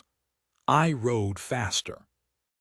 We turned up the access road to the train tracks, pedaling hard to keep pace as we thundered over the gravel, past the propane tank they used to heat the track switches in the winter, and past the giant blue penis Nick had spray-painted on it, then cut through the woods to the back of Levi's neighborhood on the literal far side of the tracks. He, Sophia, and Remai all lived in the newer part of town houses built on hills in the late 1950s, with fern-filled solariums and mahogany bookshelves like Sophia's, or home gyms and stainless steel appliances like Remai's. Houses with pools and gardens and forest views, and easy access to both Kroger and Walmart. Levi lived at the end of a cul-de-sac in a sprawling, mint-colored house, a mid-century quad-level with wide windows, a nearly flat roof, and a lattice carport that jutted out over his parents' twin Volvos. Foliage hemmed it in from all sides, blocking the pool and hot tub from the neighbor's view. As we glided up the driveway, Levi's head thrust out of the window over the carport. Finally, faster than if we'd had to wait for you to learn how to ride without training wheels. Arthur dropped his bike in the yard. Where are the others? I kicked my stand loose and followed Arthur to the front steps. Nick, work, Sophia, lacrosse, Levi answered before disappearing deeper into the room. They'll be here later, he shouted. I called handsome Remai, but the sheriff answered. He's grounded until further notice. Toss those boxes up, would you? Shouldn't be anything breakable. He was referring to the 3 Amazon packages leaned against the front door. How many of those do you think are pork pie hats? I whispered to Arthur, who considered seriously before saying, 1. Whenever Levi's parents were out of town, they left him with a credit card for emergencies. But they never seemed to question what sort of catastrophe would require their son to order signed movie posters or bulk boxes of sour gummy worms or hats from LA specialty stores. Arthur tossed the packages onto the carport roof, then scrambled up after them instead of just going through the ever-unlocked front door like a normal person. I would have preferred the latter, but we all treated the flimsy carport roof like a ritual. So I climbed onto the metal awning, flattened myself to the siding, and shuffled over to swing through the window. Arthur was already standing over Levi's shoulder at his desk, last night's footage pulled up on his computer. Where are your parents? I asked. Palm Desert, Levi answered. He was wearing an entirely green outfit, including a hunter green fedora which made him look like a burly Robin Hood. For Sable's 2nd birthday. Mr. and Mrs. Lindquist were much older than my parents and both retired, and ever since Levi's much older sister started having kids, they'd gone into full grandparent mode, with Levi and his nieces and nephew alike. They were all affection and no rules, and it seemed like they were visiting their grandbabies in California more often than not. A 2-year-old is having a birthday party in Palm Desert, I said. I didn't know there was one of those, Arthur said. A Palm Desert, I mean. Yeah, like the springs weren't enough for them, I said. They had to take the desert too. Assholes, Levi agreed. Come here, Fran, you need to see this video up close. He turned in his chair to face me, the monitor light catching the angry blue bruise on his forehead. Levi, what happened to your head? I asked. He reached toward the mark. I was napping and I sleepwalked into a cabinet. Huh, Arthur said, peering at the mark like he'd just now noticed it. He reached out to touch it and Levi knocked his hand away. Forget that, you have to see this. He spun back to face the monitor and I glanced uneasily at the paused video. Now that we were so close to it, the idea of seeing what had happened to us a moment none of us could remember sent panic through me. I reached for my necklace, and my stomach lurched with the renewed realization that it was gone. Levi started the footage. Without further ado, I present to you some very freaky yet incredible crap. The camera jaunted up and down, the sounds of Levi's breaths hissing off the speakers. It was dark, except when the beam of light atop the camera managed to catch something. A flash of my shoulders and paint-stained tank top crossed the screen, my hair turning almost white in the light. And there was the side of Remai's face, his neck, his hair. Nick looked over his shoulder, his skin going transparent under the glare so the veins under his eyes looked purple. And then more darkness, Levi breathing fast as he ran between the metal towers. The camera dropped low, snatching at bits of our legs and shoes, the illuminated gravel blurring past. Levi must have lowered it while he was running. All I could see were his yellow Doc Martens whipping past. The back of my neck prickled as if that same electrical charge were in the room now, its static pulling at us like invisible fingers. I edged closer to Arthur and Levi. I'd been there, seen this in real life, and yet there was a part of me that expected something horrible to leap out. Something we'd missed before, something that explained it all. The movement on-screen stopped. The camera rose, light panning up Arthur's back. Levi's breath came in shuddering gasps. The hair on my arm stood upright, and I smoothed the back of my head, expecting to find strands dancing in the buzzing air. But there was no electrical charge in the room. My hair sat in heavy tangles at my shoulders. On-screen, the crumpled heap of metal came into view, and then my heart skipped as the camera floated closer, homing in on the glassy disc, and the streaks of light moving in and out in repetitive patterns like blood through veins. "Like our scars," Arthur said, fascinated. He was right. The light looked just like the marks on our skin, like the burns in the field. Sophia's whisper came through the speakers now. "It must be heavy to have done this kind of damage." My own voice answered, the sound of my fear disorienting to me now. "Do you think it's like part of the comet?" On-screen, Arthur's red t-shirt, visible in flashes, moved toward the disc. My voice, the recording of it, sounded foreign in its shock. "Arthur." And then in a flare of blonde hair and sun-browned skin, I was lunging toward him. "Art, don't!" A stark snap rang through the speakers, followed by a high-pitched warbling, easily twice as loud as the rest of the audio. The screen went white. "What is that?" I shouted over the warbling screech. "Sounds like metal," Arthur shouted in reply. Levi turned the volume down. "It's like groaning metal or something," Arthur repeated. The metallic warble went on, changing in pitch and volume, and the screen stayed solidly white. The only thing this video told us about those lost hours was that we'd likely sustained hearing damage during them. "Why did we just ride 2 miles in like 200% humidity for this, Levi?" I said. "You could have played this horrible sound over the phone." "Right." He pulled up a tool bar. "But I wanted to show you something. Look. When the video plays at normal speed, it's white. Just solid white until the battery died and the video ends. But watch what happens when I slow it way down." Levi dragged the cursor along the bar at the bottom of the video until the moment before the flash, then tapped a few buttons and hit play. Again, that vicious crack rang out, but the sound that came after was lower, almost like a choir of humming voices. The white rippled across his computer screen, but instead of a solid blanket of it, this time it flickered. So fast it was almost imperceptible. Levi looked up at me, eyes alight, then spun to face Arthur. "Now watch." He drew the cursor back and let the scene play out even more slowly. There was the crack. The melodic sound like humming voices, or bows being drawn across 100 quivering violin strings. The flashes of light came slower. But in those off moments when the light retreated, the screen wasn't entirely dark. I could see myself and Arthur, trembling, shivering like the mugs in our kitchen cabinets when a train rushed past, like we were being electrocuted, seizing. And the whole thing was visible because the light wasn't going out entirely. Instead, it was sucking back inward. Not into the disc was nowhere in sight now.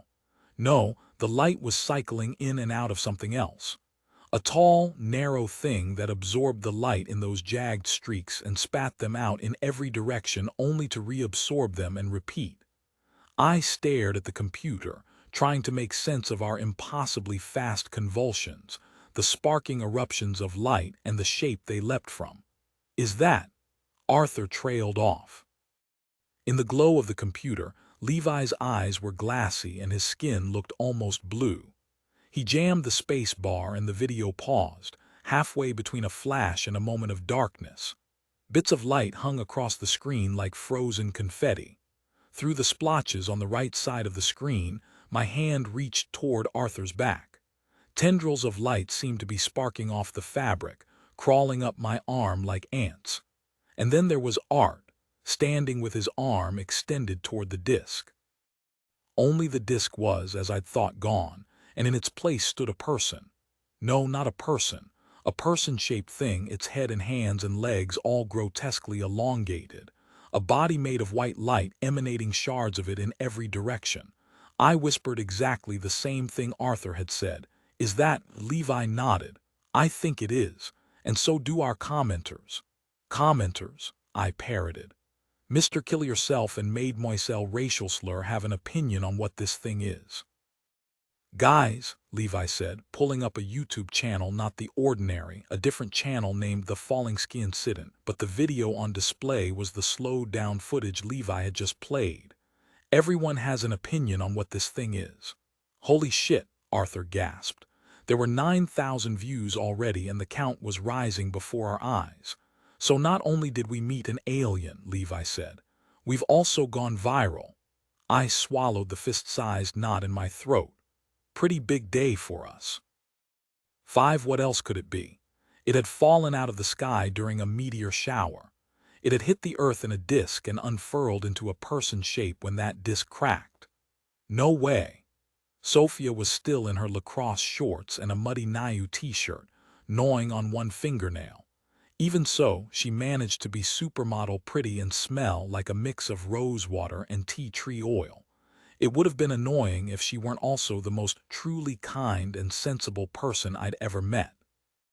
Which was why she couldn't accept this. What else? I said. I mean, the options are basically that or superhero. Or coincidence, Sophia said. It's a trick of the light, it's a random pattern, and that's just the shape our brains can most easily compare it to. It's an alien, Arthur said. Levi nodded eager agreement. It's not, Sophia said. We all know where you stand, Bill Nye, Nick said. He was wearing the button-up and khakis he worked in, but he'd stuffed the Walmart vest in his back pocket and rolled the sleeves as soon as he arrived, like his tattoos needed to breathe, or maybe we couldn't recognize him without them. Space, light, or alien, either way, that thing knocked us out for 6 hours. Let's just be glad it's gone. We don't know that, Levi countered. The camera died hours before we woke up. We have no idea what happened. Exactly. Arthur pounded Levi on the back so hard that he coughed. Levi's right, we'll have to go back to the field. Nick's mouth fell open. Sophia closed her eyes and inhaled deeply. They both said, more as a statement than a question, why? For Mark's necklace, I thought futilely. For answers, Arthur said. We witnessed something and none of us can even remember it. We need to find out what it was. We have to go back. Nick guffawed, but Levi nodded. We can get more footage for our new fans on the Falling Sky Incident. Horrible name, by the way, Nick sniped. Sophia dropped her face into her hands and groaned. You're stoking mania, Levi. You're part of the problem. What problem? He asked, aghast. Groupthink, Sophia said. Inaccurate assumptions spreading faster and farther than facts. She looked to me for backup. I shrugged. You are so vastly overestimating my understanding of everything. She huffed and pushed off the bed. Okay, setting aside the irresponsibility of sharing that video with impressionable conspiracy theorists, there's the fact that you posted proof we were at the substation that night. Exactly where the sheriff practically begged us to never reveal we went. We broke the law, Levi. I posted this from a new account, Levi said. There's nothing here to link this video to the ordinary or even Splendor. Besides, Arthur jumped in, don't you think keeping what we saw to ourselves goes against your justice for all thing? That's from the Pledge of Allegiance, Art, Sophia said. not a diary of my legally trademarked thoughts. Whatever that thing was, the public has the right to know about it, right? He said. It's our duty to follow up on this. He said it with such conviction that I almost believed this had nothing to do with the ways his brain was rapidly calculating how this duty could bring him fame or wealth. Sophia chewed her lip. If they're really worried about what happened in that field, we should give the sheriff the video. It's the right thing to do.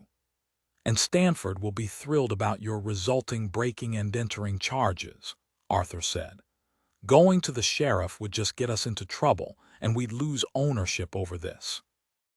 The whole thing will be swept under the rug. I had the same exact thought, I deadpanned. Harvard will have me out on my butt. And my job at the UN certainly wouldn't last, Nick added. Sophia shot me her best please be serious look. The comments just keep coming in, Levi said, still scrolling at the computer. I perched on the edge of the desk and read along with him. There were still plenty of "I hope you really get electrocuted" F-quad, but there was also enthusiasm. Alien emojis. UFOs formed from keyboard symbols. They are here among us, and various typo-written phrases proclaiming the same thing. This is some real Barney and Betty Hill shit, one person wrote. Look it up. They saw a strange light on the highway, and next thing they know, they black out and wake up 35 miles down the road. We are not alone, people. We should turn this into a docuseries, Levi said. A real one.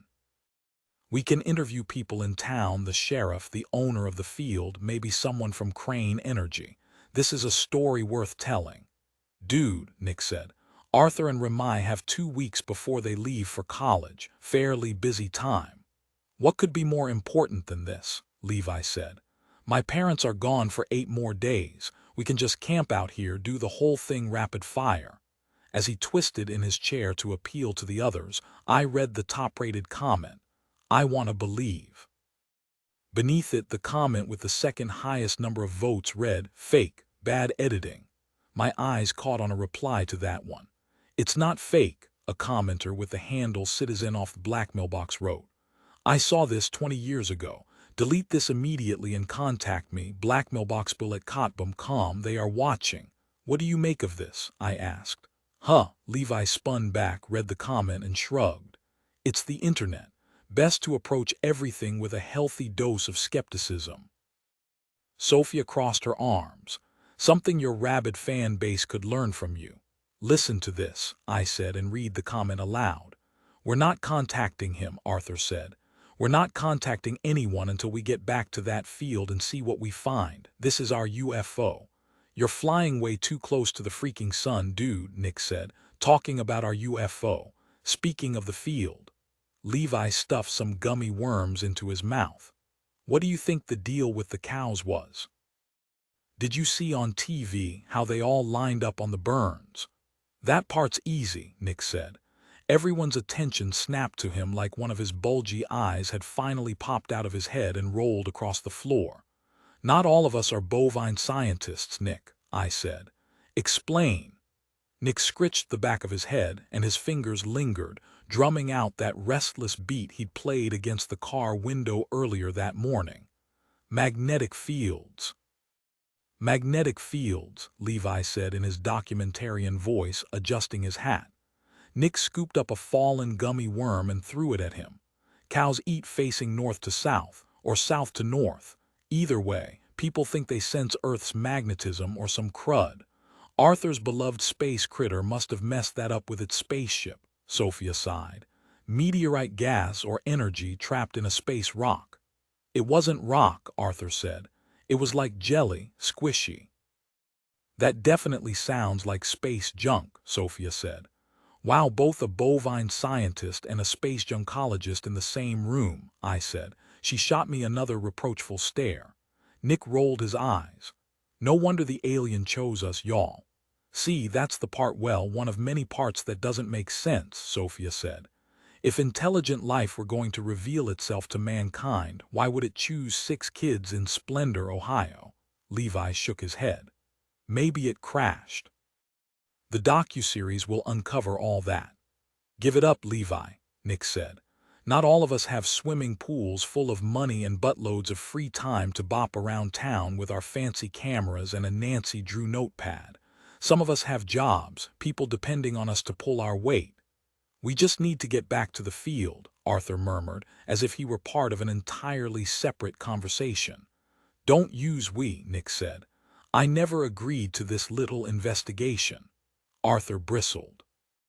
Fine, I'll know more when I get back to the field. Until then, no one say anything about this to anyone, Nick scoffed. No problem. People in this town already got enough to say about my family without me running around screaming about aliens. We need something more definite before we come forward with this. Arthur was still on his own plane of existence. He leapt onto the mattress, then climbed into the hammock hung from the ceiling over it. I mean, my video's pretty definitive, Levi said, a little put out. Arthur waved his hand. It might tickle the whole conspiracy rabbit hole YouTube crowd, but it looks like a homemade video we put a shoddy after effect onto. Which is something we regularly do with consistent online documentation, I pointed out. But the video's real, Levi argued. You think the goddamn FBI are going to investigate this video, find out it's ours, and then scroll through our channel like, Nick rubbed his chin thoughtfully, damn, Agent Cooper, aren't we lucky these hicks in Asshole, Ohio, had a camera on them the night of this alien encounter. We make crap like this all the time, Levi, and post it online. No one's going to believe us. I couldn't even get Mrs. Spencer to believe I wasn't the one who spray-painted the dick on the football field. Nick, Sophia said. You were the one who spray-painted the dick on the football field. He threw his arms out to his sides, but she didn't know that. Apparently, she did. Sophia was the only one of us who seemed bent on slowly guiding Nick to the realization that he had a lying problem. So far, she hadn't had any luck. Nick's lies didn't bother me. They were pretty much always in service of making us laugh. And aside from that, the Colasantes were the butt of a lot of jokes. A truck driver mom who stopped leaving the house after the accident and filled her windows with horrifying antique carousel horses. An older sister who'd started dating one of her teachers 2 months after graduating. So I didn't blame him for wanting to at least control the ridiculous things people said about him. But Sophia was a Libra, one who thought astrology was just something Forever 21 made up to sell nail decals, with a strong sense of justice, and a lie was a lie in her eyes. Nick's right, Arthur said. You can't spend 5 years avoiding your whole town then expect them to believe you when you tell them something impossible. Levi frowned. Or spend 5 years making Bigfoot believers parodies and then expect your viewers to believe it when you show them the real deal. And for that matter, Nick said, I'm beginning to think my ongoing Phallus the Fields of Splendor project won't help our credibility. Sophia shook her head. Phallus the Fields of Splendor. That sounds like a thrash metal album. Arthur touched his chin in a way that usually meant he'd had an idea. Or a book of really horny poetry, I added. It also reminds me of a beloved film, Levi said. Kevin Costner's brilliant Field of Dicks. Dude, that bruise on your head looks like a dick, Nick said. It looks like Gary Busey, Sophia disagreed. Since when do you sleepwalk, by the way? Since 9:34 am today, Levi answered. Think that's weird, Nick said. When I got home and passed out, I dreamed about pianos. Like exclusively about pianos. Rooms full of them, hallways made of them that ended in little red kids' pianos with German words written in freaking gold leaf on them. Pianos everywhere. We need evidence, Arthur said. He was staring out the window, eyes glinting as his mind spun plans. We need to make contact. Son, Nick said, holding up a fist. Your current flight path, Icarus. He took his other hand and slammed it right into his fist, making explosion sounds with his mouth. Tomorrow when I get off work, Arthur said, ignoring him, we'll go to Jenkins Lane and see if we can figure out where that thing went. Or I will.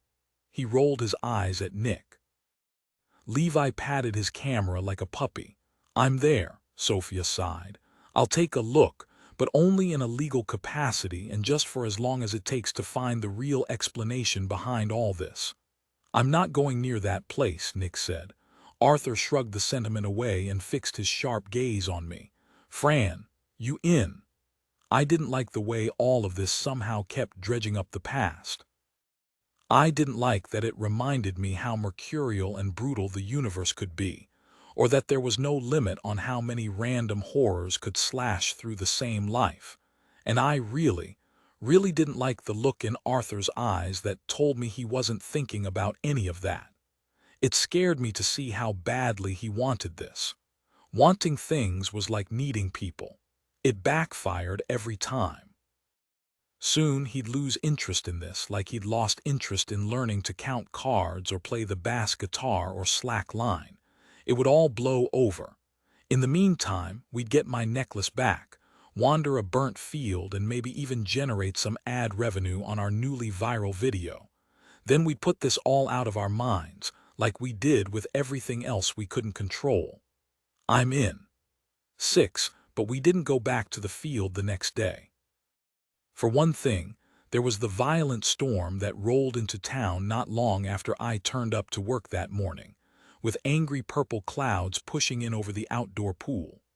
Within minutes, lightning snapped across the sky toward the soccer fields beyond the water slide, and within half an hour, the IMCA's director called to tell us the forecast wasn't promising, and we might as well close the outdoor facility for the day. So I'd gotten bumped to the front desk, and the guy scheduled there went home sick. I hated working inside on the best of days, and today, there was nothing to do, nothing but a sticky romance novel in the Lost and Found, which I wasn't brave enough to touch. And even if I'd wanted to continue the unsettling research Arthur was pestering us all about in the group texts, I didn't. The storm seemed to be having some kind of adverse effect on both my phone, which kept freezing, and the computer, whose screen started pixelating and shuddering whenever I got too close. Sophia was working too, but back in the fitness center, so I was left alone in the silent lobby, counting the minutes until Arthur's shift at Walmart and Sophia's, and my shifts here ended, and we could finally go put all this behind us, lightning storm or not. But then, after a segment about a dog who liked to ride the bus played on the muted TV fixed to the lobby ceiling, Cheryl Kelly appeared on-screen in front of the electric fence that guarded the substation on Jenkins Lane. She was clad in a red windbreaker, and a disembodied hand floated on the left side of the frame, holding an umbrella over Cheryl's billowing blonde hair. I wondered if someone had told her to swap out the blue she wore while reporting on the steel mill accident for the red she'd been wearing since, or if she'd made the decision herself. While Ramai had his denim and Levi had his loud hats and Nick had his trademark all-black outfit plus an endless supply of neon high tops, I couldn't imagine committing to one look. Of course, I couldn't imagine committing to anything. It was best to stay flexible when it came to decisions. You never got what you really wanted anyway. Someday Cheryl Kelly with News 11 would wake up and find a very particular burglar had robbed her of all her red clothing, and she'd have to settle for something teal. On-screen, her face was emoting so aggressively I couldn't take the suspense. I left the desk and stood on one of the plastic chairs to turn up the TV's volume. The TV was old, and as soon as I was eye level with it, it went fuzzy, static, pulling monochromatic streaks across the screen. I smacked the side of it, but shockingly. That didn't help. I turned up the volume on the off chance I'd be able to hear her through the fuzz. I couldn't. Then hopped off the chair hoping to give it a moment to resolve. The plot thickens, Cheryl Kelly said as she snapped back into red existence. For those of you just tuning in, I'm standing here outside the step-down transmission substation on Jenkins Lane, where yesterday we reported about a strange and intriguing pattern that had appeared in a local farmer's corn crop, as well as his grazing field. While early speculation from the sheriff's department focused on the possibility that this was a calculated act of arson, yesterday's investigation has turned up some puzzling and startling, a voice parroted in breathy falsetto behind me. I spun to find Sophia leaned against the reception desk. New information, Cheryl Kelly finished. Sophia shook her head. Why does Cheryl Kelly always sound like she's talking through the first half of an orgasm? Because they cut her off before the second half, I said. The segment cut to a wide-angle view of the electrical facility. Yellow caution tape had been wrapped around the fence like a Christmas bow. Several police officers, as well as Crane Energy employees in rain ponchos, stood within the grounds, sharing a conversation we couldn't hear. As Cheryl's narration went on, the screen jumping once more to yesterday's aerial footage of the charred field. With the help and cooperation of the property owner, local farmer Garrett St. James, the sheriff's department determined that the burns were much deeper than initially thought. Preliminary reports that this was the careful work of pranksters faltered when a dig at the burn site turned up charred soil in the same careful path more than 2 feet below the surface. St. James is now reportedly in talks with a private excavation team. He hopes their assistance will help determine whether this is indeed arson, or if something beneath the Earth's surface may have caused the burns through some kind of natural, though uncommon, Sophia breathily gasped. Phenomenon, Cheryl Kelly finished. The camera cut to a pre-recorded interview with Garrett St. James, a mostly bald man with a thin gray swipe of hair back-combed across his shiny forehead, and a gun cradled in his arms like it was a very long baby. Sophia snorted. Only in Splendor, Ohio, would someone be like, "Hey, mind if I bring my gun to this interview?" And then have the news station be like, "Sure, you can make vague threats on our program. No big. We're gonna get to the bottom of this one way or another and bring him to justice." St. James was saying, rattling his gun a bit for effect. I thought about the bullet I'd found, the damp footprints along the Jenkins house. "Do you think he saw anything that night?" I asked. Sophia shrugged. Why would he go to all this effort if he'd seen what happened? If he was around, he obviously doesn't remember what went down either. And if he'd seen us lurking around near his property beforehand, he would have turned us in by now. Sophia was right. There was no shortage of hunting guns in Splendor. That bullet could have belonged to my pediatrician as easily as it could have belonged to Garrett St. James. Sophia turned to me and jutted her chin toward the marks on my hand. "How are you feeling, by the way?" "Do yours itch or anything?" I shook my head. "Yours," she ran her teeth over her bottom lip. "It's like they're already healed, isn't it?" "You tell me," I said. "You're the smart one." She rolled her eyes. "I'm the one who tries." I had tried once, right after the accident. Getting perfect grades that fall was just one more way I could prove I was okay, take the burden off Mom and Dad. I especially threw myself into my science class, thinking my wannabe astronaut mother would find some hope in watching me take an interest in the things she'd shared only with Mark. All I really wanted was to be outside, like I had all summer, running through woods, soaked in sweat, smelling honeysuckle and oleander on the sticky breeze. Instead, I'd twirled at the kitchen table for hours on my unnecessarily elaborate model of the solar system, then left it sitting out for upwards of a week, waiting for the moment Mom would notice it. When she finally did, she didn't say anything, but I watched hurt creep into her eyes, like it was a trap I'd laid for her. I guess it sort of was. I pushed too hard. 3 weeks later, she left. On TV, Cheryl Kelly was standing cozy close to Sheriff Nakamura again, the disembodied hand splitting the umbrella over both of them. "Until we can be certain of the cause of this, we are still treating this as a criminal investigation," he confirmed. "Great," Sophia said over Cheryl's breathy wrap-up. The channel cut to a commercial break, and Sophia eyed me once more. "I guess that pretty much puts the kibosh on today's plans." I felt simultaneously relieved to have an excuse not to go back to the field and anxious about the necklace, imagining it sitting out there where so many rain boots were stomping around and shovels were stabbing the dirt. I guess I'll tell my mom I can go shoe shopping with her after all, Sophia said, with the enthusiasm most people would muster when talking about a dentist appointment or a pap smear. Wanna come? When I'd first befriended Sophia, I'd treated visits to her house like field trips to an art museum. Her home was beautiful. Her parents were beautiful and warm and funny and loving. They were both Obgyns, which struck me as very sophisticated and meaningful. Her mother, Dr. Gloria Perez, lived in elegantly casual linen and wool and focused all her use of color and pizzazz on her shoe closet, which I'd regularly begged Sophia to give me tour of. Sophia didn't care much about shoes or shopping. She spent half her life in athletic wear and the other half in dark jeans and cheap white t-shirts she bought in multi-packs and looked like a Gap model in.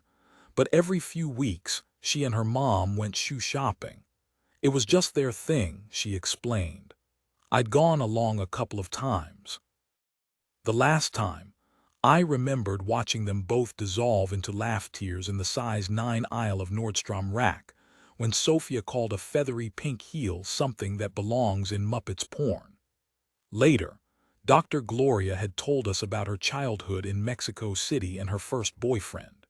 She told us the way Sophia and I interacted reminded her of her sister, and though a certain melancholy passed over her face, thinking of the sister she'd lost in the accident seemed to make her more happy than sad. She also asked us a zillion questions about the mockumentary and clapped her hands and laughed when we described our plans for upcoming episodes. I had a great time. When I got home, I went straight to my room and cried. I hadn't been shopping with them since. In fact, I hadn't even been to Sophia's house again. And once, about a year ago, we'd come close to fighting about it, despite all my greatest efforts to avoid confrontation. I couldn't explain it, how being around her family knowing I could never belong hurt worse than being alone. Instead, I just blurted out, "We've been spending too much time together." After that, things between us were never the same. Fran, shoes, yes, no. Before I could stumble through an excuse, the desk phone rang. I held up a finger and went to answer. Static filled the line, followed by an ear-piercing squeal. I yanked it away from my ear, wincing, then drew it back as the screech ended. Splendor Community Imp, Fran, someone hissed on the other end. Remi, I glanced toward my cell phone on the desk. Why are you calling me at work? I don't have your number memorized and this one's online, he said.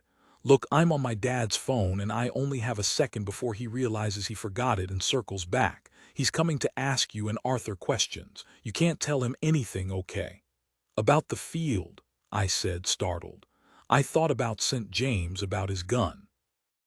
He can't honestly think we had anything. He doesn't, Remi cut me off. But he can't know you were there.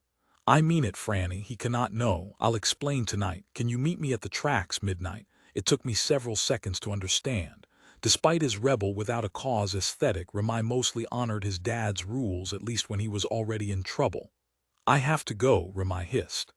Midnight, Fran, don't tell anyone, okay? I'm serious. Not even Arthur, not until we talk. And no matter what, you weren't in that field. You were at Levi's watching The Shining and then we fell asleep.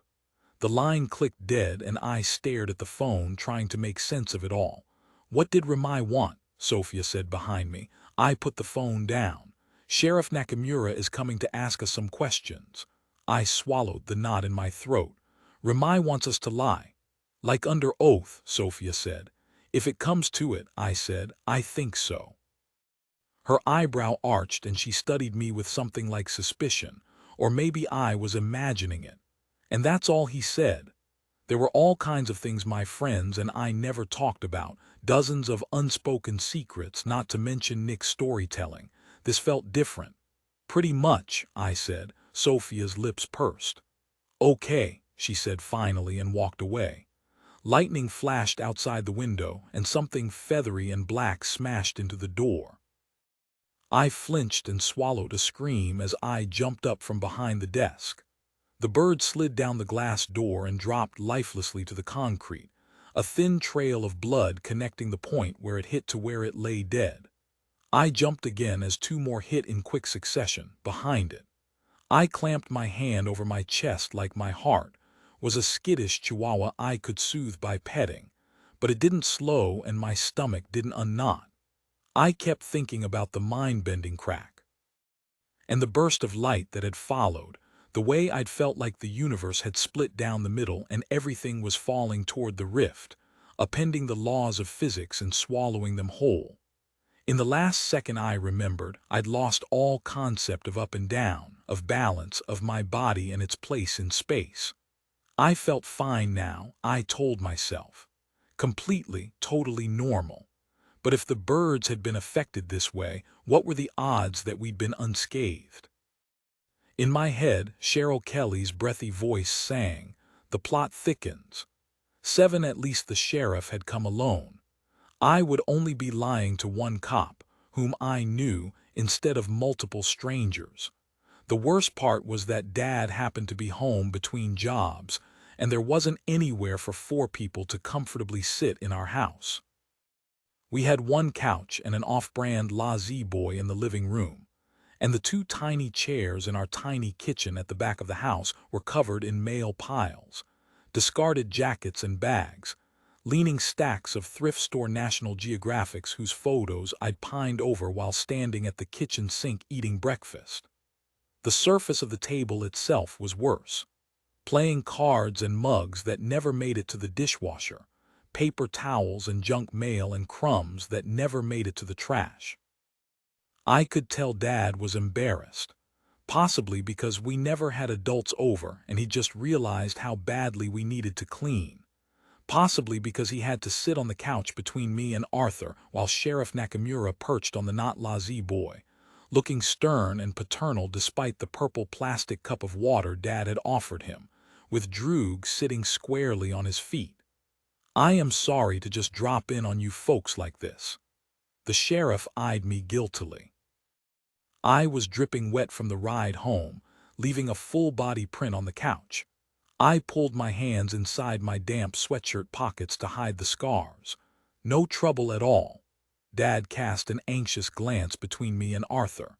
"I'm just afraid I don't understand what it's all about. You said there was a fire on Jenkins Lane." His grimace swiveled between Arthur and me, clearly readying himself for the worst. The sheriff scooted to the edge of the formidable chair and gave an encouraging smile. "Something like that. You haven't seen it on the news." Dad scratched his jaw. "I'm afraid I don't have a lot of time to keep up with that sort of thing these days." A lie. Sure, Dad was busy, but he was also an insomniac. If you stood in the hallway at just about any given hour of the night, you could hear the soft din of pre-recorded baseball games coming from the television in his bedroom. Never sitcoms or action movies or traffic and weather reports. Just baseball games that had already happened. His happy place. He used to love baseball. Before the accident, he'd played in the church league and everything. Mom didn't know anything about the game, of course. Once, when Mark, Arthur, and I were playing Mario Kart in the living room, I'd overheard her pretending to give Dad advice on an upcoming game. "You see, Rob, what you gotta do is," she'd said from the next room. "What, Eileen?" I remembered glancing over my shoulder and seeing him through the kitchen doorway, leaning in close to her, his face dead serious. "Tell me, honey, how am I gonna win this game?" "Well, listen, you've got to take that ball and throw it right into the end zone." Dad fought a smile. "The end zone is a very important place in baseball." "Oh, the most important," Mom had agreed, and their laughter had bounced around the yellow-lit wallpaper of the kitchen, a Carole King record softly playing under it all. I'd hardly cared that they were happy. Back then, it had all seemed very normal, the 5 of us in that house.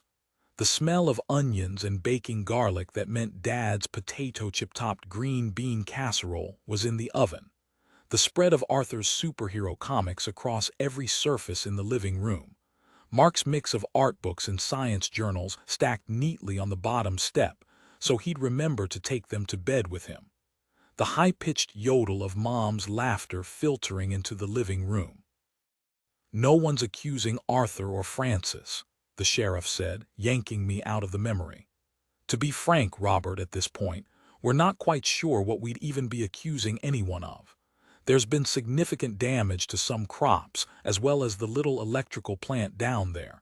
Not to mention the cows and the birds in the area are a bit agitated by whatever happened, and, well, confused." He seemed resistant to saying that last part. "With all due respect," Arthur said, scooting to the edge of the couch to mirror the sheriff's confident yet casual position. "Their cows isn't being confused part of their M.O." The sheriff chuckled, but there was something uneasy underneath it. "Can't argue against that, but the property owner is pretty upset. He's concerned the cows might have been tormented." "Did he see us?"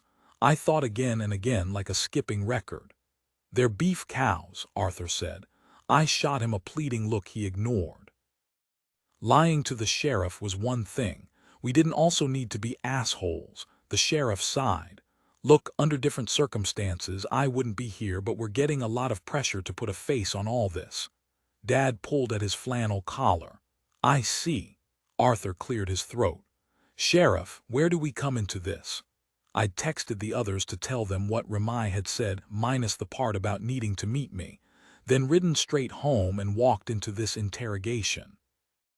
All I could do was hope Arthur had seen the message, or at least was still committed to keeping his UFO under his jurisdiction. He was wearing a long-sleeved t-shirt that mostly hid his scars, at least. "Look," the sheriff thumbed his hat. "I know you all didn't burn Mr. St. James's Field, but I don't know where you were that night at Levi's." I volunteered. "Watching The Shining." The sheriff held up a hand and continued. "But from our cursory look at the substation security footage, the cameras malfunctioned 12 minutes before midnight." Arthur and I exchanged a look. The possibility of security cameras hadn't occurred to me. I hadn't stopped to wonder why no one had come running out when the disc hit the tower. "Malfunctioned how?" I asked. "Stuttered and then froze," he said. "To the security guards, it just looked like all was calm. Which is one reason we have to treat this as a criminal case until we know more." Arthur crossed his arms. "And we're the criminals." "Arthur," Dad warned, but the sheriff gave a warm, Ramai-esque smile. "I highly doubt it, but we went ahead and pulled the footage from the new traffic camera, just to see who all might have been headed that way before the incident." So St. James hadn't seen us. Splendor's one traffic camera, fixed to a two-way stop where 3 people had died in the last 4 years, had. Nerves fizzed in my stomach, but Arthur quickly said, "We had to pass through that on our way to Levi's." The sheriff nodded. "That's exactly what I told St. James. We're following up on every lead, checking for alibis, and for now, we have no reason to doubt yours. But Arthur, Francis, I need you to understand. Whether you actually had anything to do with what happened in that field, if anything turns up to suggest you were there, for example, any of the missing debris, it's going to look bad." "Missing debris," Arthur and I said in unison. A wild flare of concern, or maybe something more territorial than that, flashed in my brother's hazel eyes. Sheriff Nakamura's dark gaze probed us for signs that we were acting, pretending to be shocked by what he'd said. The top of a tower, some pieces of transmission lines, a metal coil. I thought back to yesterday morning. Had any of the wreckage been gone when we woke up? As soon as my mind reached backward, painful white unfurled across it, blocking out the room. A horrible sound. White light everywhere. Pain in every fiber of my body, cold, hardening ice-like in all my cracks, breaking me apart. Force on every side of me, shaking me like gelatin as I hurtle through. "Why would anyone take that?" Arthur asked. The white retreated like a tide. I was sitting on the couch, shivering, my fingernails sinking into the cushion and a layer of sweat shining my skin. No one seemed to notice that I'd just gone to cold, sweaty jelly. That for a moment I'd left my body. Oh God, what had happened to us? My hand went to my throat, searching for something to ground me, but of course the necklace was missing. I stuffed my hands into my hoodie pocket. We're not sure, the sheriff answered Arthur. If someone did in fact cause this, they might have taken it as some kind of trophy, or someone might V witnessed it and taken pieces as a souvenir. Happens all the time when street signs get knocked over or when stoplights fall during storms. Well, we didn't take that junk, Arthur said. Like Franny said, we were watching The Shining. The sheriff's lips pressed tight. The thing is, the debris wasn't taken the night of the incident. It was taken last night. The new security cameras malfunctioned in just the same way, and this morning the rubble was gone, which suggests whoever was involved in whatever capacity is still in Splendor. Arthur's brow scrunched as he tried to think through what this meant, or possibly wrestled with frustration that some other trespasser had made it onto the crash site before him. The silence stretched uncomfortably. Arthur, too deep in his head to bother with this conversation. Dad, possibly too out of touch to remember how to keep one up. Sheriff Nakamura, giving us every chance to fess up without outright asking where we'd been last night. Well, I hope you find whoever did it, I said. You know what did it, a voice warned in my head. I buried my fingernails into my palms to keep from falling into that fragmented memory of the light. Sheriff Nakamura smiled faintly. Well, I should be going. Thank you, Francis, Arthur, Robert. He nodded at each of us in turn. You've been an enormous help. We had not. Of course, Sheriff, Dad said. If there's anything else we can do. He trailed off, but honestly, good for him for managing to fulfill that much of the social contract. I'll walk you out. Droog hopped up to follow them. She had no real allegiance to any of us. She'd been Mark's dog, really, ever since he found her by the dumpster behind Burger King with a broken leg. She was content to spend her days following any one of us around, but at night, she still slept on the woven mat at the front door, waiting for her boy to get home. Dad reappeared a moment later, and I braced for the kind of punishment Arthur and I had avoided for 5 years straight. But Dad just looked at us for several seconds with this open, bewildered expression like we'd been newborns when he left the room and he came back to find us like this. You two stay out of trouble, okay? He said finally. We nodded and then he shuffled back upstairs. When we were sure he was out of earshot, Arthur smacked the pillow next to him. Obviously the alien took the debris. What? Obviously how? I asked. They'll increase security now. Arthur touched his chin. It could be days before we can get back into that field. Good, I thought. No matter how badly I wanted my necklace back, as long as that thing was wandering around Jenkins Lane, I wasn't going near it. Even as I thought it, the white rushed forward over my mind, trying to drag me back. It's just a few days, I said. It will be fine. What I meant was, hopefully you'll have forgotten about it, moved on to something new. Hopefully we all would have forgotten about it. But something about this, the news coverage, Cheryl Kelly's blazer, the visits from police officers kept pulling me back to what had happened 5 years ago, trying to hold me captive in memories I thought I'd buried. The car was barely stopped before Mom tumbled out of the driver's seat and ran for the hospital's automatic glass doors. It was funny, the things a person remembered to do and those they forgot in crisis. She'd thought to hit the key fob to lock the Voyager's doors, but she hadn't checked whether we were with her. Arthur's lanky strides had carried him halfway across the sun-warmed asphalt, but I'd barely managed to get my seat belt off when the van's lock snapped downward. I hadn't cried when Mom had told us Mark had been in an accident or on the ride over, but my eyes stung then as I jerked at the handle.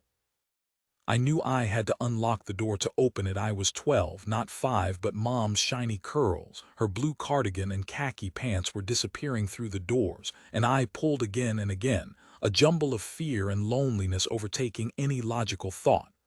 Don't just leave me, I hissed as I yanked against the handle. You can't just leave me stuck here. Arthur had realized I wasn't behind him and doubled back. Franny, stop, he said, voice muffled by the tinted glass. "It's locked." He was annoyed. Some part of my 12-year-old self understood why he would be, but all I could do for another second was pull at the handle, still crying under my breath, "You can't just leave your kid in the car." "Franny, unlock the car," Arthur yelled. "I can't do anything to help you. Unlock the freaking car." I pushed the lock up and Arthur threw the door open, then turned and ran. I jumped out of the van and chased him across the lot, feeling stupid and lonely and angry and scared all at once, feelings caught in my belly like a rock too big to pass through my intestines. I wasn't thinking about Mark. All I was thinking was, she didn't notice I was stuck. She didn't even notice. She was a good mom. My parents were good parents. The kind who told you they loved you every time they dropped you off at school or said good night. They took us camping in the summer and bought pumpkins for us to carve in the fall, and they knew our teachers' names and whether we liked them or not. And when I got inside, I was sure she would wrap her arms around me and apologize for leaving me, and I would know that everything was going to be okay. My bedroom doorknob shocked me on my way out to meet Remai. This was getting ridiculous. In the time since the sheriff left, I'd mildly shocked myself on the tea kettle, 2 light switches, and the spoon I'd eaten cereal with at dinner. And not when I'd picked it up. I'd just been holding the spoon when suddenly a pale blue spark jumped between my skin and the metal. Whatever else that thing had done to us, it had left me statically charged. No sooner did I have the thought than the memory rushed painfully over me. A horrible sound. No, a terrifying sound, but beautiful. 1,000 violins drawn across strings. Sound everywhere. Sound inside me and the pain it causes, splitting me open. Too much pushing through me, my body a sieve for the light to pour through, and I gasped clear of the memory like I'd just come up from water and collapsed against the door, breathing hard. I reached for the necklace and my bare throat felt rubbery and foreign to me. I spread my palm on the door. Solid, wooden, sticky with humidity. This was real. What had just happened was, at best, a splotchy memory and more likely my imagination.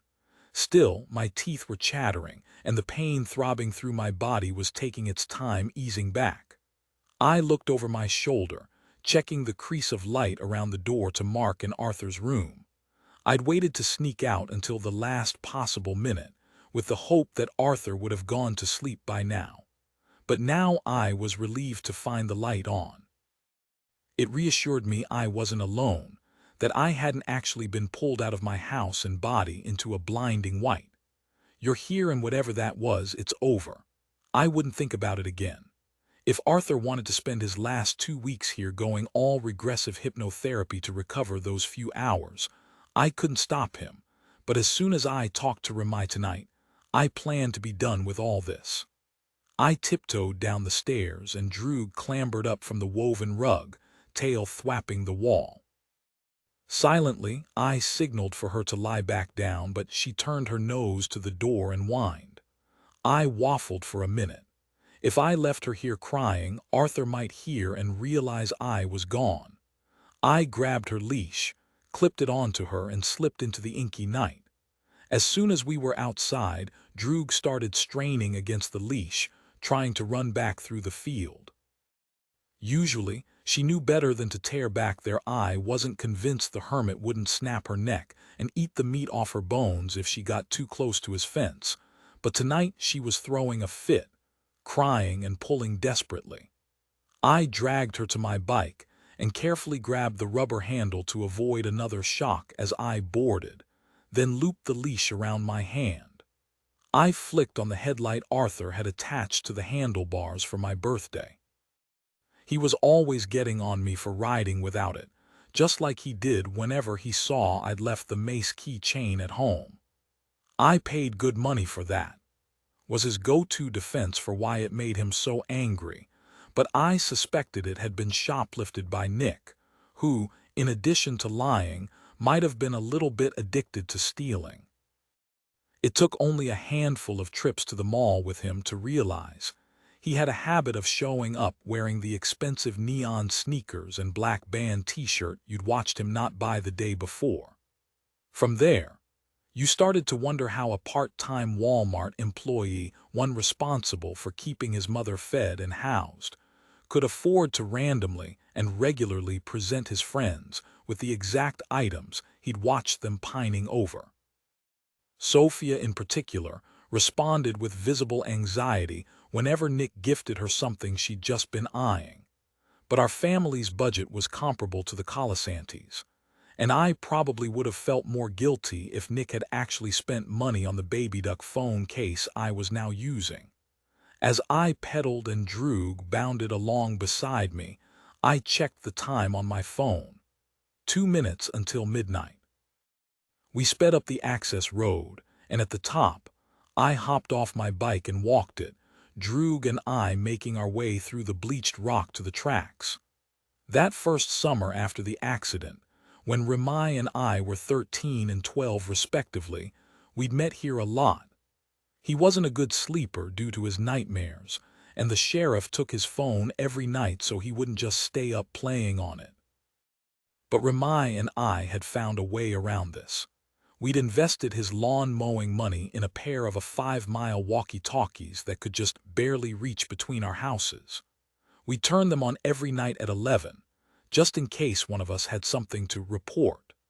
But really, we coordinated meetups at the train tracks for no real reason, except Remai wanting to avoid his nightmares, and me wanting the rush I got from leaving my house without anyone knowing.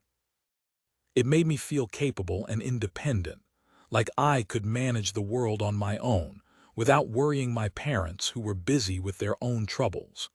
Tonight, I'd figured Droog and I would have to follow the tracks halfway to Remai's house, but he was right inside the tree line, sitting on the propane tank.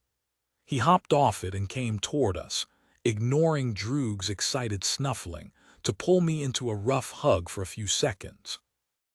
The soft scent of grass, sweat, and bonfire hung around his denim jacket.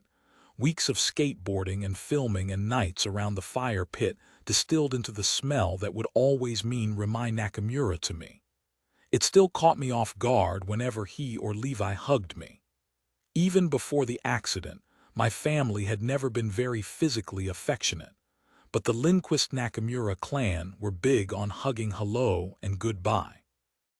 It took a couple of years of seeing each other multiple times each day for Remai's and Levi's habit to fade. Now their tight embraces were saved for special occasions, like seeing each other for the first time after a possible near-death experience.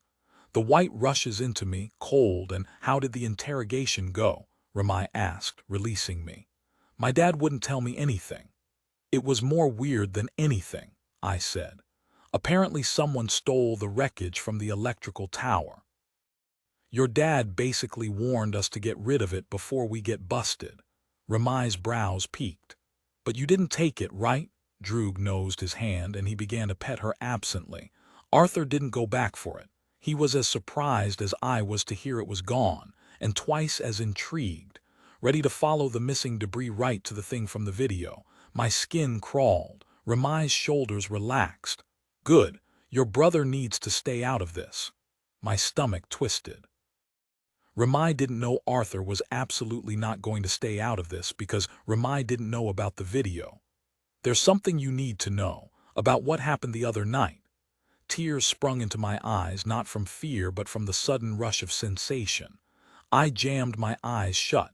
White light, voices, pain that isn't quite pain. It's more like awareness, feeling every fiber of your being existing at once as the cold rushes through it, rattling you. A gentle touch on my arm brought me barreling back into my body as if I'd been hovering 200 miles over it and made the journey back in a millisecond. You remember, Remai said. I opened my eyes. His brows were pitched together, his brown eyes narrowed, and a worried dimple in his chin. I'm so glad you remember. God, Franny, I didn't know how I was going to tell you. I balked. You remember, he nodded. Not all of it and not all at once, but I think I woke up first maybe because I was farthest from it. I don't know, but Franny, his voice thickened. "I saw what that thing did to you, and I'm so sorry I couldn't stop it." "What?" It came out as a whisper.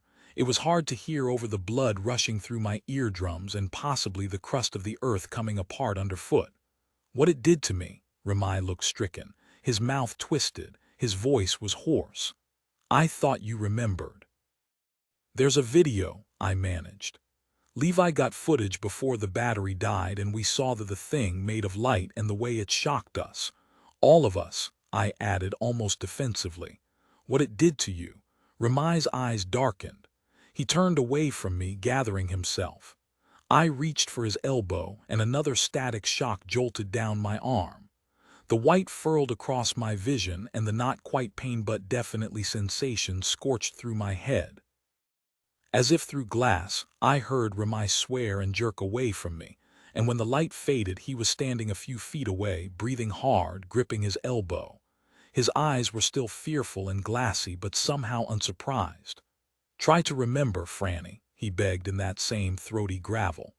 "We weren't unconscious, not totally, and if it's all starting to come back to me, it's only a matter of time before the others remember. You need to know what you want to do before that. We need to have a plan." A knot caught in my throat. I didn't want to remember. All I wanted was to forget. If you couldn't control life, you could at least remove yourself from it, never experience its pain too deeply. That was the only way to survive. But Ramai was staring at me, his dark hair fluttering in the breeze, and he was afraid, and I couldn't look away. "The first blast," he rasped. "When it hit me, it was like something twice my size was squeezing through me. My whole body wanted to come apart, but that thing wouldn't let it. White light, the afterimage of pain, cold, invigorating, like the first crush of the ocean tide on your shins, and all those voices, thousands, no, millions, distilled into something like music, trying to soothe me. 'Relax,' they seemed to say. 'Relax your body.'" Ramai pushed on through shivers. On the one hand, it felt like eternity, but on the other, it was over in a second. I couldn't move or even think about moving. It was like I wasn't in my body, or like the connection between my brain and my body had been unplugged.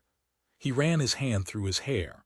All I could do was feel the light, and if I focused on it, it hurt, but then my mind would start to wander and there'd be nothing, nothing but white, like a dream or anesthesia blurring everything out.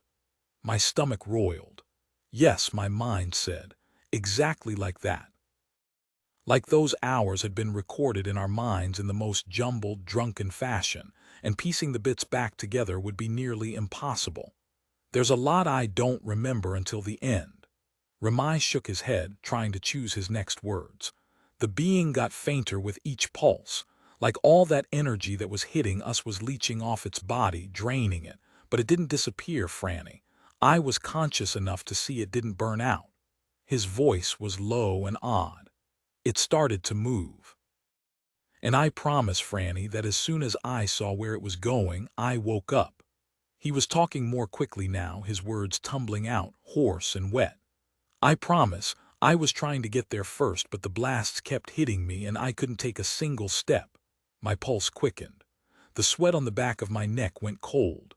The white light spread out behind my eyes, and nausea rolled through my stomach like laundry caught in a spin cycle. I knew what he was going to say next. Maybe I was starting to remember, or maybe my brain had worked out what the worst thing would be, what would scare me to say to Ramai more than anything else, and so I knew he was going to say it to me. "It went into you, Franny," Ramai choked. "That thing went into you, and that's when it all stopped. The memory fragments, the electric shocks, the television going staticky, my phone malfunctioning, the computer glitching. I started to pace, like the thing inside me, the thing inside me was a burrito I could walk off. Droog trotted along behind me, crying, agitated. My stomach twitched. I gasped, bent over by a sudden shot of pain through my ribs. I caught myself against the propane tank, coughing again, dry heaving like I could vomit the thing up. The ground swayed, and when I looked up, the trees multiplied, drifting apart then back together, hundreds of pendulums swinging in opposite directions. A numbness spread through me. The woods, the dead grass beyond, my ramshackle brick house spearing the night sky, all looked more like a two-dimensional set than an actual place. This can't be happening, my brain decided, and my body believed it. I'd felt something similar that day at the hospital, when the doctor had finally come out to the waiting room and pulled us into the hallway where the other families couldn't see. I hadn't cried or screamed, because it couldn't be happening. And when Mom slumped onto her knees and buried her face in her hands, it should have scared me, shaken me to my core, but that couldn't be happening either. Ramai touched my elbow. "We'll figure it out, Franny. You'll be okay. I won't let you not be." It was so Ramai to lie to me like that, to pretend he could protect me. In my mind, I heard Arthur giving me the harsh truth. "You need to figure it out. No one else will. You're the only one who will take care of yourself, Franny. We just need some kind of plan," Ramai went on. I blinked, trying to make out his face, but the fake world stayed fuzzy and unfocused. "When the others find out, everyone's going to have an opinion, so I need to know, Franny. What do you want to do?" The others. "Sophia would say I should tell my dad and go to the hospital immediately. Nick would tell me you couldn't trust doctors not to experiment on me. And that meanwhile, all of Splendor would be gossiping about how I thought aliens were trying to communicate with me. Levi would try to convince Remai and Arthur to put off college to focus on the full-length documentary about me for Netflix, and Arthur would probably split in half trying to decide whether to buy or have Nick steal practical anti-alien gadgets for me, or just convince me to help him blow the secrets of Area 51 wide open in spectacular fashion. As for me, I had no idea what to do. I couldn't remember how to breathe. I needed to not think about this. Arthur's obsession, the sheriff's questions, the missing wreckage not taken by the alien, not if the alien was in me, and the white light in Cheryl Kelly's red blazer and the video going viral in one solid, crystalline thought rose through my mind like a glowing pin dropped in the middle of an otherwise illegible map. "The video," I said. "The video. Levi put it online. It's sort of gone viral." Ramai pulled a face. "Are you kidding? He has to take that down, Fran. What if my dad sees it? Or the St. James's, or people from the energy company, or I know," I said. "I'll tell him." But Ramai, someone commented on it and said he'd seen one of those things too, 20 years ago. Ramai's eyebrows shot up. 20 years ago, tentative excitement crossed his face. "That's great." Great seemed extreme. It was a lead and not necessarily a good one. 20 years and this guy's still alive, Ramai said. "So whatever it did to him, it doesn't sound like it hurt him." He was going to say killed, and we both knew it. We had no reason to think the thing, if YouTube user Citizen off the Black Mailbox had even really seen one, hadn't maimed him or made him sick, or even that it wouldn't kill him eventually. We didn't even have a reason to think the thing had entered him like it had done to me. But it was a start, as long as it was real. "He left an email address," I told Ramai. "I'll contact him as soon as I get home." He nodded. "And what about the others?" "We don't tell them." Ramai gave me a dubious look. "Not yet. Arthur was 2 weeks out from finally getting out of this town, and already this whole thing was threatening to suck him back in, and Sophia would tell her parents, who would tell my dad, who was just about the last person equipped to handle this. Just until I figure things out," I said. "I mean, like you said, they might start remembering, but for now there's nothing anyone can do." Ramai grimaced. "You could go to a doctor. You don't need to tell them what happened, just get a physical and make sure this thing isn't hurting you." "And what if it is?" I wanted to say. "You think a dose of penicillin will kill something from another planet?" But I didn't need to worry Ramai more, and I didn't need to think about things I couldn't change. And I didn't need to go to a doctor, for about a million reasons, ranging from the fact that we had no insurance and hundreds of thousands of dollars in unpaid bills for Mark's care to the creeping sensation whenever I remembered the comment on Levi's video. "Delete this immediately. They are watching." "Fran," Ramai said. "No doctors yet either." He studied me for a moment, then turned and leaned into the propane tank. I slumped against it too, and Droog sat at our feet, watching shadows dart through the mangy trees that separated the tracks from our field. We just stood, listening to the conversation of the blissfully untroubled cicadas. They lived, they sang, they died. That was pretty much how it was for us too, so why did it seem so much harder than that? "You know my problem," Ramai said finally. "You're tired of being objectified for your beautiful hair," I said. Ramai set his elbows on the tank and leaned back to smile at me sidelong. "Well, yeah, just once I'd like to be objectified for my body, but the other thing is, even though I know better, I just can't stop waiting for things to go back to normal. When I was a kid and my mom died, when the accident happened and my dad got hurt, and now this. It's like I'm always waiting for things to stabilize, but they don't." I studied him. "You're having them again, the dreams." He averted his gaze. "Like all of us, there were things Ramai didn't talk about. But that first summer, we'd confided in each other our darkest, most miserable thoughts. We'd sat on these train tracks, though usually farther down, and we'd whispered back and forth, sharing our secrets only once, letting them disappear as soon as they were said, never to be spoken of again. My mom can't look at me," I told him. "I don't remember my mother's voice," Ramai whispered. "My dad doesn't sleep anymore. Sometimes I wake up screaming. I see the accident. I see the beam fall on my dad's leg. Once, only once," I whispered so quietly the words cut in and out. "If it had been me, I don't think she would have left them. Every time my dad goes to work," Ramai whispered back, "I think he's going to die." The nightmares had started when Ramai was 6, after his mom's aneurysm. Sometimes he dreamt about her ghost. Other times he dreamt she was alive, and when he remembered she wasn't, her skin withered, leaving behind her skeleton. He dreamt she had fallen off a cliff and was trying to hold on, begging him to save her. He'd wake up screaming, soaked in sweat. His dad took him to therapy. For a few years, the dreams backed off. Then came the accident. The sheriff had been doling out speeding tickets and traffic violations at another Splendor two-way stop-turn death trap up the road from the mill when he got the call. He'd been the first one on the scene before paramedics and fire trucks. He'd seen the smoke and the ash and heard the screams, and he hadn't had any backup or even a fire extinguisher. He'd had nothing, and he'd run into the building. A beam had collapsed on his leg, broke it in 3 places, and burned his skin badly. After a year of physical therapy, he could jog, but with horrible pain. Another one of Ramai's whispered secrets.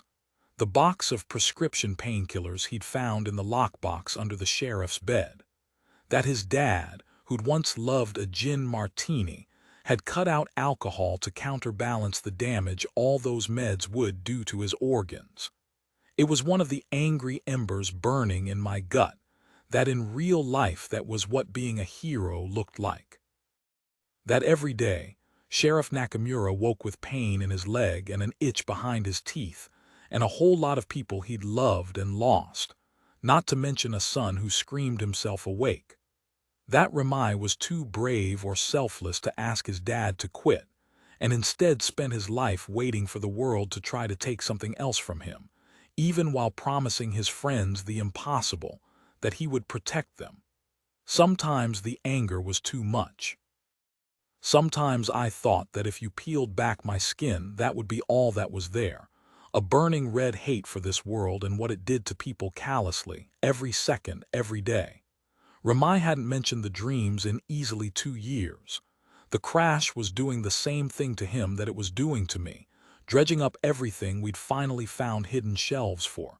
"Your dad's okay," I said, touching his hand on the tank. "He's safe. This isn't going to hurt him." Ramai scrunched his eyes shut and threaded his fingers through mine. When he opened his eyes again, I could tell how little he'd slept. There were bags under his eyes and his left eyelid twitched. "They're different this time," he murmured. "The dreams. Different, more real, I guess." He shook his head. "I'm even seeing them when I'm awake. Whenever I zone out, it's like, God, I'm sorry, it's stupid for me to even complain about this." "Ramai," I squeezed his hand. I didn't know how to comfort him. It wasn't something I did for anyone. I wished I could be more like him, make promises and believe I could keep them. His dark eyes lifted to mine. The stress is messing with all of us, I said. No one's sleeping well. Levi got this Gary Busey-shaped bruise sleepwalking, and last time I saw Nick, he was practically raving about a tunnel of pianos. The corner of Ramai's mouth ticked into a faint smile. Normal. Exceptionally. He let out a breath and pushed off the propane tank, releasing my hand. You're right, I'm sure it's stress, but everything's going to be all right. I need to just chill. He glanced up the tracks. I should get back. If my dad realizes I'm gone, he'll probably go straight for an arrest this time. You're sure you're okay? I mean, as much as you can be. I nodded, perhaps too emphatically. I'll email that guy and figure this out. Ramai pulled me into another tight hug, and I closed my eyes and sank into it. Who knew the next time I would get to hug him or anyone? Probably not until Splendor's next natural disaster. I should savor this while I could. You still have your walkie-talkie, Ramai mumbled into my head. I nodded and he stepped back. Let me know what you find out. Actually, just keep me posted in general. I mean it, Fran, please. I smiled weakly. Sure. I love you, you know, he said. My heart leapt. Arthur and I didn't even say that to each other, but just as with their hugging, Ramai and Levi tossed the phrase around like it was free candy in a parade. Often when it landed, it felt more like a grenade than a miniature Snickers. Explosive, dangerous, overwhelming. I also craved it, wanted to hear it again as soon as it faded, wished I knew how to pick it apart so I could understand what it meant. I never knew what to say back. Of course, I loved Ramai. Sometimes I even wondered if I was in love with him, or if there was even a difference. Sometimes I thought he wondered too, but not enough to interfere with his revolving door of short-term relationships with the girls the rest of us never met, except in the school hallways. Either way, whether I just loved Ramai or I loved him, opening yourself up like that backfired. I'd learned from the accident that people, even the ones you love, are temporary. Case in point, in 2 weeks, the two people I'd let the deepest into my life would be leaving Splendor. You too, I finally said. Ramai smiled and rolled his eyes, gave Droog one last ruffle of the ears. I know. Then he grabbed his bike and turned back down the tracks. I wanted to pretend it was any other sticky August night, that we'd met here for the rush of sneaking out and nothing had happened in that field on Jenkins Lane. But before I could do that, I had to email Citizen off the blackmail box and figure out how to get rid of this. I couldn't finish the thought. If I did, I'd panic. I climbed onto my bike and pedaled back to the house, already drafting my email to Citizen off the mailbox in my head. As soon as we hit the clearing, Droog started straining again. I barely managed to make it to the shed without her pulling me off my bike, and as soon as I disembarked, she jerked her leash free and took off full tilt back toward the fence. Shit. I flicked the bike's headlight off and ran after her, hissing as quietly yet forcefully as I could, Droog, get back here. She was old, starting to go blind. I hadn't seen her run like she was chasing something in years, and my stomach twisted as I watched her cut through the grass toward the barbed wire fence separating our property from his. Droog was too fast. I wasn't going to catch up to her, but my eyes latched on to the tail end of her blue leash, and I had to act fast. I dove onto it, stomach smacking the ground, hands grappling for the fraying rope.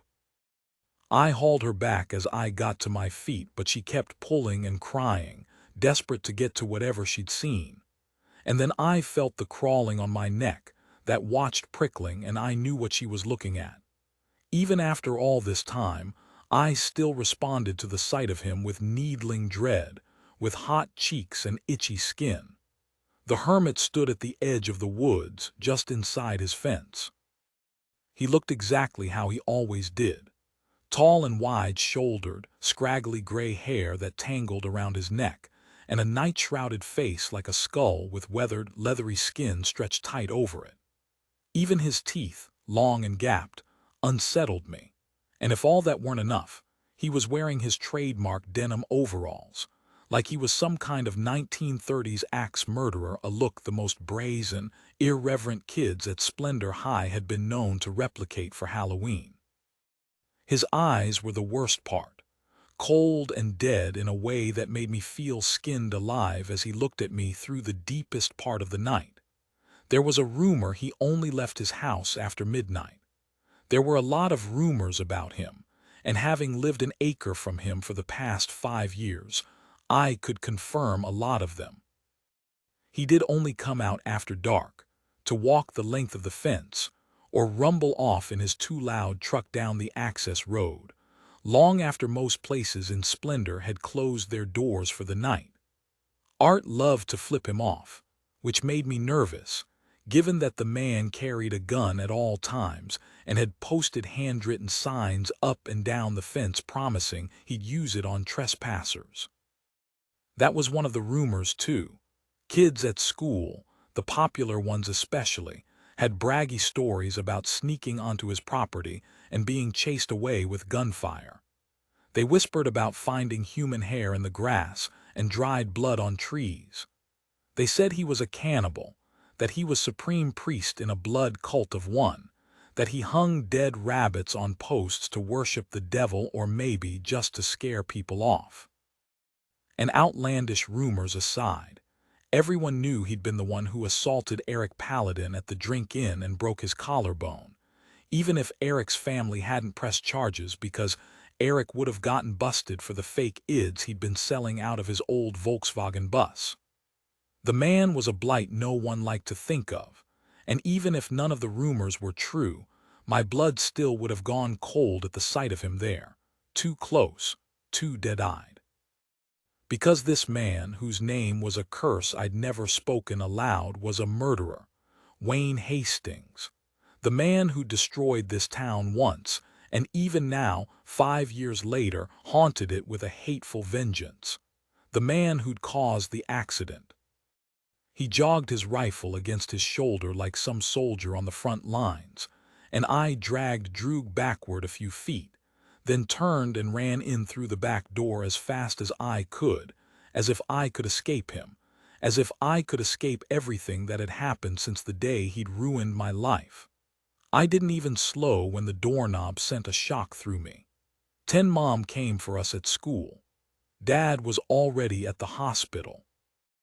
Arthur and I sat in the back seat of the Plymouth Voyager asking questions she couldn't answer. What happened? An accident, that's all I know. Is he hurt? That's all I know.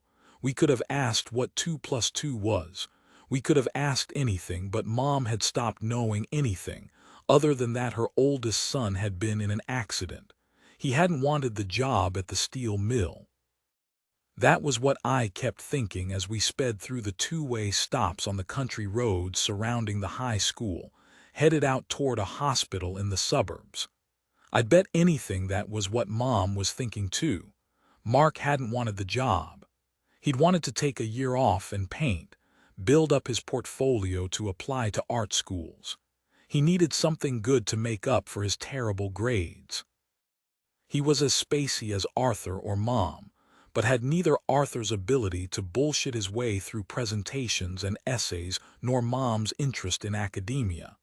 He'd inherited her curiosity and her readiness to daydream, and Dad's gentleness and willingness to talk to just about anyone, but his artistic ability was his thing.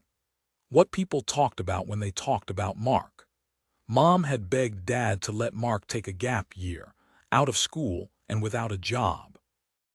She'd spent 4 years hearing from his art teachers that he really had something, getting pamphlets to expensive art schools sent home with notes that Mom and Dad should really consider investing in his future, and sometimes even emails from the teachers at those fancy art boarding schools, working artists who'd seen my brother's work in nationwide competitions and wanted to recruit him.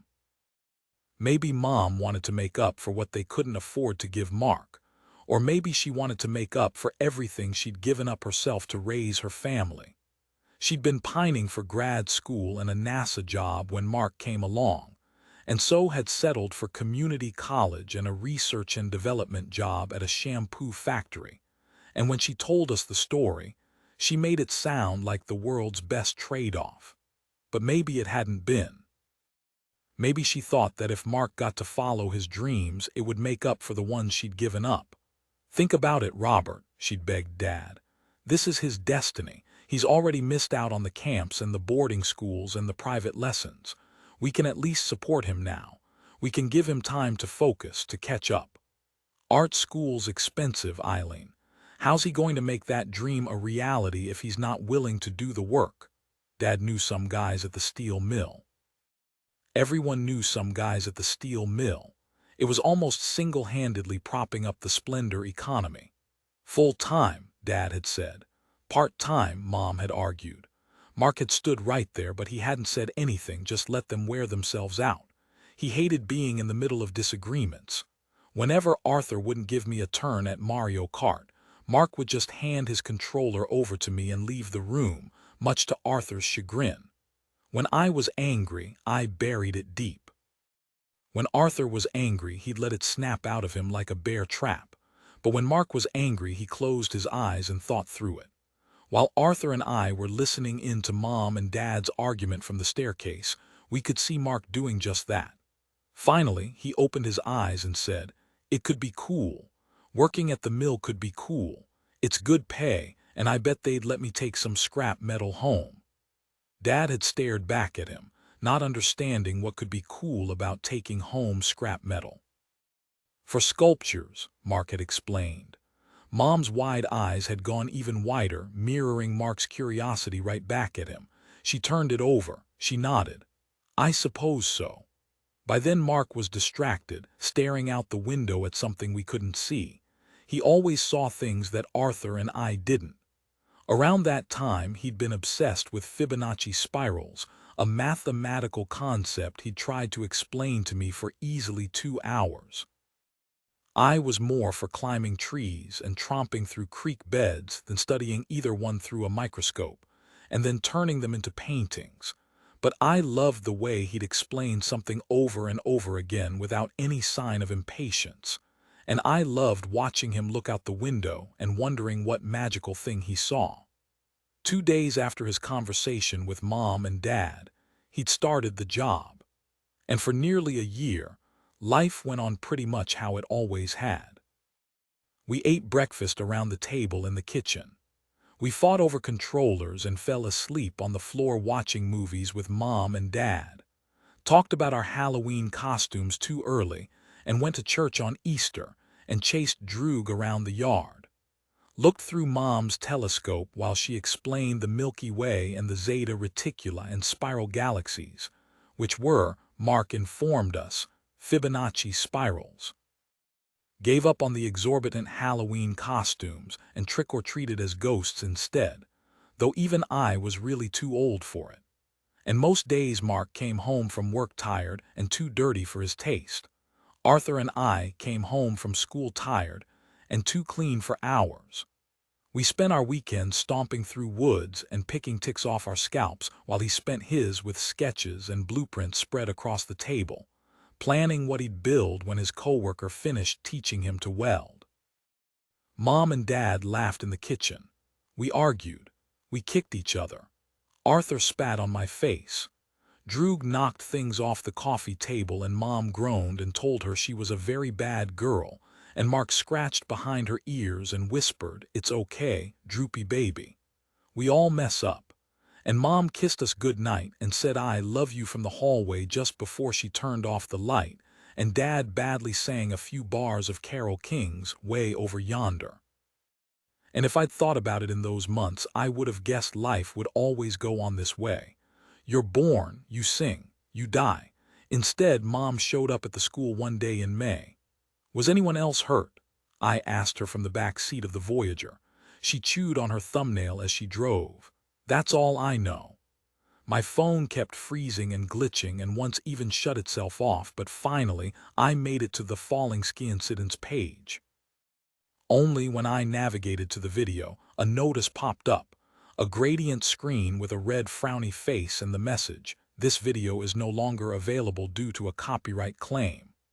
I checked the URL again, but this was the right link. How could the video be copyrighted? Levi had taken it 2 nights ago. The top comment was still "I want to believe," but right beneath that, the second highest voted read, "Hey dickweeds, the video's gone."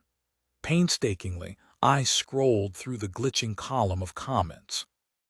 People who were excited, people who'd linked to their Tumblr posts, proving this is completely edited garbage. Apparently it had something to do with our shadows being incorrectly cast. I went farther back, scouring for Citizen Ophtheblik Mailbox's comment. Within an hour, I'd reached the beginning without finding it. I started scrolling back the other direction, taking my time. My anxiety was building, and the staticky energy buzzing around me seemed to worsen. The scrolling went slower and slower until I had to sit back from the screen every few seconds to let the comments resolve in front of me. After 2 more hours, I had to face it. The comment was gone. And when I searched for the account that left it, that was gone too. He deleted it, or someone had deleted it for him. But why would anyone want the video taken down? I couldn't think about that right now. The important thing was just to email him. I was pretty sure the address had Black Mailbox Bill or Bob in it and had involved an acronym for Citizen of the Black Mailbox. Black Mailbox Bill Bob at Cobham, com, or Black Mailbox Bill Bob at Cotbam, com. In the end, I messaged every possible combination I could think of. That was all I could do tonight. As soon as I'd had the thought, the lamp beside my bed flickered, then went out. Another omen, a warning. Falling through darkness, total, complete. Cold feathering over me, a million fingers of it. And then light, shrieking past, thick drops like rain swept up a car window on the highway. Falling is the sensation, but there is no up or down. There's only an object with so much mass its gravity is pulling me. A great hand drawing me toward something velvety and dark, a surface still and glassy as water spread out below ahead of me, and when the screaming bits of light hit, they ripple out, flashing, sparking, and when I'm near enough, the total silence, the cotton-eared absence of sound wavers. Like thousands of violin strings played all at once. But in the same way falling has taken on new meaning, so has sound. It is movement, waves that travel through me, invigorating as the cold, not painful, invigorating. I reach toward the pool, the mass drawing me in, and when my hand stretches out, I am shocked but not scared to realize I have no body. I am white light, crackling in every direction, and that is what I feel. My white light falling toward the still pool. I know it will be warm before I hit, and when I do, I recognize the trillions of sounds humming through me as if they are old friends, here to welcome me, calling me by name. Whoa there. The man on the far side of the counter staggered back as I jolted awake, nearly tumbling from my chair in the process. It took me a few seconds of blinking to piece together who and what I was, let alone where I was. Sallow overhead lighting. Twin vending machines full of glossy-wrapped cookies and chips. A mounted TV playing a Reese's commercial. The man on the other side of the counter held his IMCA card out. "Didn't mean to wake you," he patted the counter. "It's summer. You kids aren't supposed to be tired. Summer's when you should be sleeping in." I looked between him and the IMCA emblazoned polo I was wearing. If this random man thought I should be using my summers to sleep in, maybe he'd like to cut me a check. While he was at it, he could handle the minor issue of my alien possession. I checked his card, handed it back. He stared at the yellow rubber gloves I was wearing. I'd gotten them out of the supply closet in the hopes they'd impede my electrical charge while I researched light discs and incessantly checked for a reply from Black Mailbox Bill. It had worked out kind of perfectly. The cheapo rubber composite was strong enough to dull my effect on the phone, but weak enough for my electrical charge to still trigger the touch screen. As far as my phone keyboard was concerned, I was basically a normal human again. The gloves had helped, the searches themselves not so much. "Thanks, honey," the man finally said, tearing his gaze from the gloves. "No problem, Scout," I said. He hesitated, visibly confused, then started down the hall. I turned my focus back to the half-dozen Wikipedia pages I had opened. Perseids, the late summer meteor shower of debris from the comet Swift-Tuttle that orbited the Earth yearly. Black mailbox, a white mailbox on Nevada State Route 375 that supposedly marked some kind of hotbed of UFO activity. MUFON, Mutual UFO Network, a UFO investigating nonprofit, one of the biggest in the U.S. I'd stumbled across plenty of UFO enthusiasts, proclaimed experts, skeptics, and devotees, but I hadn't found a single account of an experience like the one we'd had. "I'm here at the Crane Energy Electrical Substation on Jenkins Lane," came a familiar voice, and I looked up to find Cheryl Kelly on TV, in a black blazer and red silk shirt with an enormous bow at the throat. "Where an investigation into the source of some strange burns in the surrounding field has yielded more questions than answers. Sources report that though a private crew has excavated upwards of 7 feet in some places, officials still have no leads on who or what might have caused the burns. And in another new and bizarre twist, police are now reporting that several pieces of machinery damaged in the initial incident have mysteriously vanished. The sheriff's department is asking for anyone with any leads on the missing equipment to please come forward. In the meantime, the search for answers appears to have stalled." I'm Cheryl Kelly with Channel 11 News.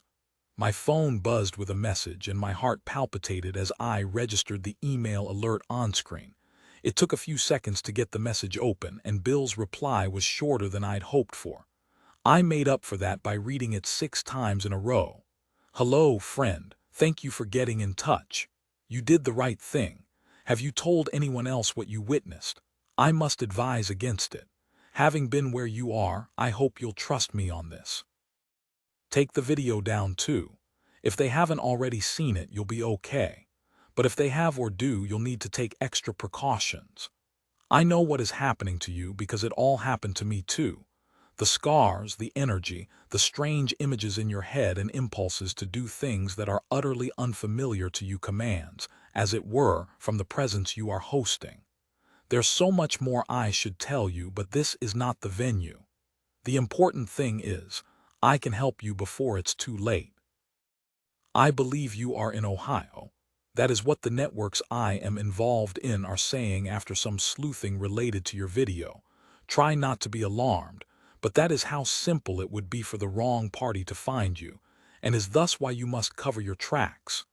I am in Nevada. Have checked flights and can arrive in any of the major cities near you by 1 p.m. Please let me know what time you can meet. Again, it is absolutely essential you tell no one about what you've experienced. Not even perhaps especially those you are closest to. All that you share with them will put them in greater danger with those who might wish to find you. You must destroy any evidence you were involved in what that video depicts. If police find so much as a hair of yours near that location, you could be in grave danger. My intention is not to scare you. You've experienced a beautiful thing, an encounter you will treasure for the rest of your life, but people in our situation have a habit of vanishing without a trace. I am offering you help at great personal risk, so please be cautious with what I've told you. Again, share with no one, not even family, what we've talked about, and waste no time in erasing your tracks. Stay safe. Bill, my mouth had gone dry. My throat felt tight. There was no definite proof. This man could still be a conspiracy theorist, someone who wore tinfoil hats and believed the senators were all reptilian shapeshifters. The scars, the energy, the strange images in your head and impulses to do things that are utterly unfamiliar to you commands, as it were, from the presence you are hosting. He knew exactly what had been happening to me, minus the impulses. I hadn't had any of those. Yet, I braced myself against the desk, waiting for the dizziness to pass. The white was tugging at my mind, trying to pull me back, but I sank my fingernails into the gloves, rooting myself in the present. I flinched at the sudden vibration against the counter and swiped up my phone, expecting to find another email. Instead, there was a barrage of incoming texts. It took me a second to parse out where they were coming from. I had an individual message with each of the 5 other ordinary regulars, along with various group texts. One with just Remai and Sophia. One with just Remai and Levi. One with Nick and Arthur. That made communicating, while wearing rubber gloves, tricky enough. And then there was the fact that everyone, Nick and Levi especially, was constantly renaming the group messages, making them especially hard to track. The new messages mostly seemed to be coming into a conversation named Big Old Scientist Brian's that hadn't existed at the start of my shift. I would bet money if I went far enough back there'd be an autocorrect typo where someone had been trying to type the word brain and wound up with Brian instead. I checked the members of Big Old Scientist Brian's, all 6 of us. The last 3 messages came from Arthur. Did you see the Cheryl Kelly report? Things winding down at Jenkins. It's time to find the wreckage. Tonight, 8:30 p.m. our house. As I was reading, Sophia's reply came in about the wreckage. I have an idea, but we'll need compasses. Levi's buzzed in next. Handsome R's still grounded, but I'll be there. You guys should sleep over after. And then came Nick's one-word answer to all of it. No, I didn't blame him. I didn't want to go back either. Levi sent him a bunch of crying faces mixed in with kissy faces. No, Nick said again. Fine, Arthur said. Fran. My stomach churned. I'm in, I typed. I didn't know what I was going to say or do about Black Mailbox Bill's email. Just yet, I hadn't given him my name or even used my real email account to contact him. And I sure as hell wasn't inviting him to Splendor, but until I figured out whether I could trust him enough to ask more specific questions. I needed to focus on finding that necklace and anything else I might be left behind. Before it was too late. 11. Magnetism, Sophia said. Magnetism, Levi repeated eagerly. He was dressed in all yellow and looked like a giant banana. Compasses are powered by magnetism, Sophia said. She, Levi, Arthur, and I were standing astride our bikes in a square, front tires pointed in. I'd intentionally put my back to the barbed wire fence at the back of our field. The sun wouldn't set for another 15 minutes, so he wouldn't be out for hours, but Droog had tried to bolt onto the hermit's property again when I took her out after work, and I'd been paranoid he might appear ever since. It's magnetism that makes a compass's needle point to the North Pole, Sophia explained. Only, sometimes, when lightning strikes, it can magnetize the rocks or soil or metal it hits. If any of that light struck the debris, it might work the same way. But we'll have to get pretty close to the wreckage before the compass's magnet could respond. Otherwise, it'll just pick up the Earth's magnetic field and point north. What if it wasn't the same thing as lightning? I asked. Sophia frowned. Maybe it will have the same effect, or maybe nothing. Just keep your eyes open, Arthur said impatiently. Watch for burns or anything suspicious and we'll find the wreckage, whether the compasses work or not. He pulled the Walmart bag off his handlebars and fished out a compass, handing it to Sophia, who seemed uncertain. Did Nick get these for us? He's trying to pull his weight in his own way, Arthur said, as if we were some kind of military outfit. Sophia took the stolen compass between 2 fingers like it was covered in toxic waste, and Arthur went on. We'll go the long way, through the woods behind the Jenkins house. That way we can make sure there's no one around the power plant or the field before we spread out. Art handed a compass to Levi, then pulled one out for me. My chest tightened. My mouth went dry. What if the needle starts to spin now? What if I'm magnetized by the thing in me? Black Mailbox Bill's warning sizzled through my mind. I reached out fast, bumping Arthur's arm so hard the compass went flying. Geez, he yelped. Sorry. I hopped off my bike and discreetly checked the compass before picking it up. Thank God. It wasn't spinning. Whatever else that thing had done to me, apparently it hadn't turned me into an outright magnet. Be more careful with any evidence you find, Arthur said, and kicked off as I boarded my bike again. The sun had set by the time we reached the back of the Jenkins house, but I left the headlight off as we edged around the siding. Temporary floodlights had been erected in a rectangle around the substation's fence, washing the deep blues and greens from the night. A truck was parked on the gravel road, but there was no one in the cab, and the same went for the scuffed yellow bobcats in the field to the left of the substation. No people, Sophia whispered, but there might be security cameras. Stick to the shadows, Arthur commanded. And if you find anything, don't get too close until the rest of us can join you. He stood on his pedals and cruised down the slight hill, cutting a wide arc around the illuminated portion of road. Where should we look first? Levi asked. The point was to split up, Sophia said, and took off in the opposite direction from Arthur. Looks like it's just us, Team Franny, Lefra. I was dreading going into the house alone, but I really didn't need an audience for this. I was going to look around inside, I said. You should check the woods behind the house. Levi huffed. Bunch of lone wolves. He rode into the patch of woods where I'd found the bullets, and I left my bike against the house and headed for the axed front door. I glanced over my shoulder to be sure the others were out of sight, then took out my flashlight and bushwhacked the darkness back as I scoured the shaggy grass for my necklace. The pendant was a real nautilus shell. Mark had carefully sawed it open to reveal the many chambers within, arranged in their delicate spiral. He'd coated the whole thing in resin to protect it, then drilled a hole for the chain. It was the shell that had started his whole obsession. He'd found it on the beach on a family vacation when I was 10, Arthur was 11, and Mark was 16. Do you know why logarithmic spirals matter? He'd asked us. We didn't even know what logarithmic spirals were. They're everywhere, Mark told us. In pine cones and sunflower seed heads and hurricanes, even the way a hawk will approach its prey, if the prey's running in a straight line.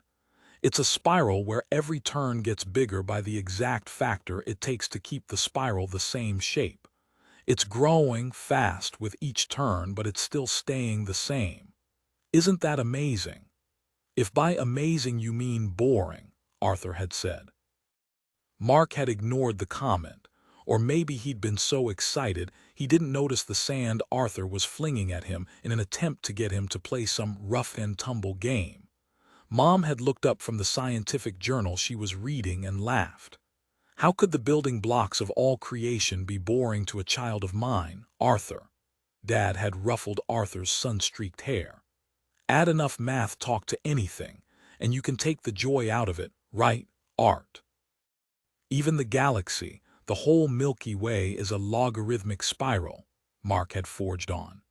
And there are always black holes in the middle of spiral galaxies, but there's a huge city of them at the center of ours. Every one of those black holes came from a dying star or a cluster of them. As the star loses fuel, it and its temperature change. Its internal pressure can no longer resist the star's own gravity. The whole star collapses, gets pressed into this tiny thing, smaller than an atom but still with all the mass of the giant star, with all that gravitational force now fixed to this tiny point. Something about the description had made me feel vaguely sick. Stars can collapse. I'd looked out across the water, the sand, the whole wild world I loved. What would happen to all of it to us if the sun collapsed? It'd turn into a black hole. It'd suck us into itself and end the world. Listen, Franny. Mark turned the shell like it was a Ferris wheel. All those stars, hundreds or maybe millions, had to collapse to make our galaxy what it is. He lifted the shell to my eye.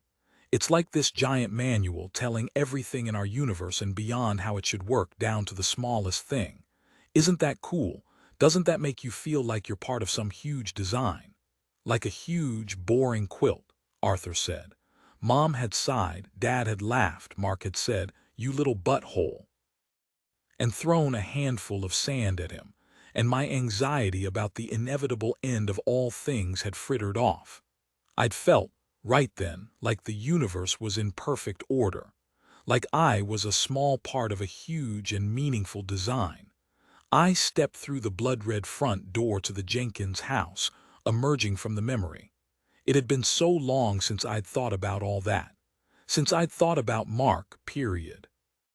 Dad still visited him in the hospital every 2 weeks, and I went along every 3 visits like clockwork. Art had long since quit. But even when I was there, or when I clutched the necklace for good luck, I didn't think about it. The accident, the months after it, standing on the balcony outside the master bedroom with Arthur, next to the telescope Mom had once loved, watching her pull away in the Voyager just for a few weeks to clear her head. Me waving until Arthur snatched my hand and threw it down to my side, snapping, "Don't do that. She's not going to look back and you'll feel stupid. Don't let her make you feel stupid." The pounding that rose from the wall of my brother's bedroom whenever Dad was out, Arthur's hands barreling into drywall until his knuckles busted open. Mark's old matcha print hung back up over the holes afterward, so no one would ever know he'd put them there. Sure, I used to feel like I was part of some huge design, that the world, and everything else that existed, was part of one seamless machine. It was what Mom and Dad had taught us. Dad called the machine's engineer holy God and Mom called it good and miraculous science. And as for us kids, we were allowed to call it whatever we wanted as long as our butts were in the folding chairs at Old Crow Christian Fellowship on Sunday mornings, supporting Dad. Before the accident, Dad, having married a non-believer, might have been the biggest scandal Splendor had ever seen. A pastor and a wannabe astronaut agnostic atheist. Most of the church didn't approve, but they liked Dad enough to ignore Mom's absence from prayer meetings and potlucks. To my brothers and me, there was nothing weird about Mom and Dad's different beliefs, and if it was ever an issue between them before the accident, I didn't know. Mom could be impulsive and restless like Arthur, insatiably curious like Mark. If you asked her about something she was excited about, she'd trip over the words, trying to get them out fast enough. She told stories out of order, always jumping backward to add bits of information she'd left out, and she was always gasping. When she saw her first lightning bug of the year, when she crossed paths with a rare bird, when she was reading articles in scientific journals, like surprising information had sneaked up on her and jumped out, screaming. Like both my brothers, she was easily distracted. Like Arthur, she was messy, impatient. When Dad made dinner, the table was set and the serving dishes were loaded by the time the turkey was cooked and the noodles finished boiling. But when Mom cooked, pans caught on fire while she was busy reading about penguin mating habits on her phone. Together, Mom and Mark formed a kind of feedback loop. She'd tell him about a new purpose just discovered for a specific organ in the human body. He'd tell her about a new artist using fingernail clippings in an interesting way. Tangents abounded. The only way I knew to break her out of it was to put on Carole King. Then she'd grab my hands and spin me barefoot through the kitchen, singing, "Way over yonder is a place that I know." She was still distracted from the task at hand, but in those moments, Mom was mine. In the rest, she lived in a bubble I couldn't quite permeate, and I sat outside, watching Mark move freely through it from the other side. They could shoot off into space, and it'd be hours of them waxing poetic about the change in atmosphere before they even realized the ground was gone, Dad used to say. He was milder, calmer, the type to take a few seconds to think over his words before speaking them, sometimes so long you doubt he planned to answer. Once I'd asked him the question the church busybodies so badly wanted answered. One night on the balcony, while Mom was taking Droog out to pee one last time before bed. "Doesn't it bother you," I said, "that she doesn't believe? Dad leaned against the wooden railing to stare down at Mom's yellow hair whipping around in the night wind for so long I wasn't sure he'd heard me. "Everyone's got to have faith in something, Franny," he said finally. "No one knows all the answers to the universe's questions, but I admire anyone who keeps looking up at the stars and asking them questions." They both believed in the seamless machine, that a zillion pieces fit together to make something miraculous. A beautifully ordered universe where if you talked to the stars, they listened. Where things happen for a reason, be it the design of holy God or good and miraculous science. Something out there had a handle on this flimsy universe. When the accident happened, it was like a loose bolt had slipped off and gotten caught in the universe's cogs. One tiny piece had broken it all. That was what I'd thought. Now I understood it had never worked to begin with. Things happened. Random, horrible things no itty-bitty human could protect another itty-bitty human from. The machine was a black hole, a cold, lightless thing. It did not have nerves or blood-filled veins. It was not made for itty-bitty, ooey-gooey humans, and it did not care what became of us. It was a disinterested force, a mass's gravity pulling us toward its center, the point where all things ended. The only thing you could do was to try not to stare at it as it pulled you closer. I pushed the thoughts away, buried them in a box with that fierce white light. I needed to find that fucking necklace and get out of here, forget all this.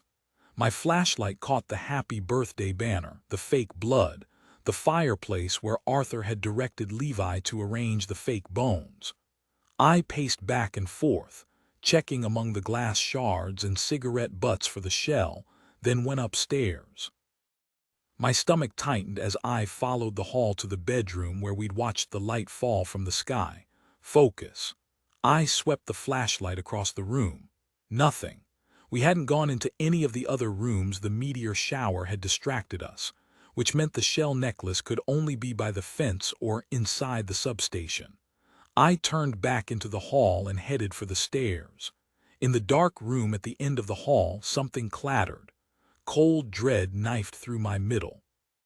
I froze, the flashlight beam shivering on the floor, my lungs pausing mid-breath. My body went rigid and still, but my heart thrummed at hummingbird speed. The house was horror film silent. I must have imagined the clatter. I was alone, or I'm not. Or someone was in the room beyond the stairs, holding a chain with a blue-gray Nautilus shell on its end. My skin went cold. Why did I literally never carry the mace Arthur gave me? Defiance, an irritating voice answered me. To prove you don't need his help. I didn't, because I was alone. I'd imagined the sound. I took another step. The floor creaked. The light in the hallway flickered on and off. My heart leapt into the tight tunnel of my throat. Had I imagined that? This house couldn't have electricity after all these years abandoned. My eardrums pounded with my pulse as I waited, breath held, eyes fixed to the dark floor. Light flickered once more across the floorboards and a low hum buzzed directly over my head. Slowly, I lifted my gaze. The frosted glass dome mounted to the ceiling flickered again, faster, brighter, denting the pitch black of the hallway. My hair lifted out from my head and my skin prickled, and all was quiet except that intermittent buzz. And then the sound of movement rose from the room again. Something was definitely here with me. Remai was wrong. The thing wasn't in me. Or maybe there were more. I tightened my grip on the flashlight like I could bludgeon whatever came running out at me with this half-pound of plastic, and slowly, careful not to make a sound, I reached into my pocket for my phone. The screen fuzzed. The overhead lights flickered faster as if in response. The thing inside the room moved closer to the doorway and the light went wild. I stood there alone, waiting for it. 12 on 3, I was going to run. Through the flashing lights, the buzz of current surging through the house. I wouldn't look back. I'd get as far away as possible, then call the others, warn them not to go near the house. Except then Arthur would beeline for it, so maybe not. 1, more thunking movement. Clumsy, belabored. 2, I braced myself. 3, I sprinted for the stairs just as the thing came flying out of the room, the lights flaring so bright the hall washed white. Overhead, the bulb exploded, glass shattering, the light winking out. I screamed and smacked into the wall as a model of colorful dots spun across my vision, superimposed over the sudden darkness. I swung the flashlight defensively, and the thin beam of light struck my shrieking attacker in its wild black eyes.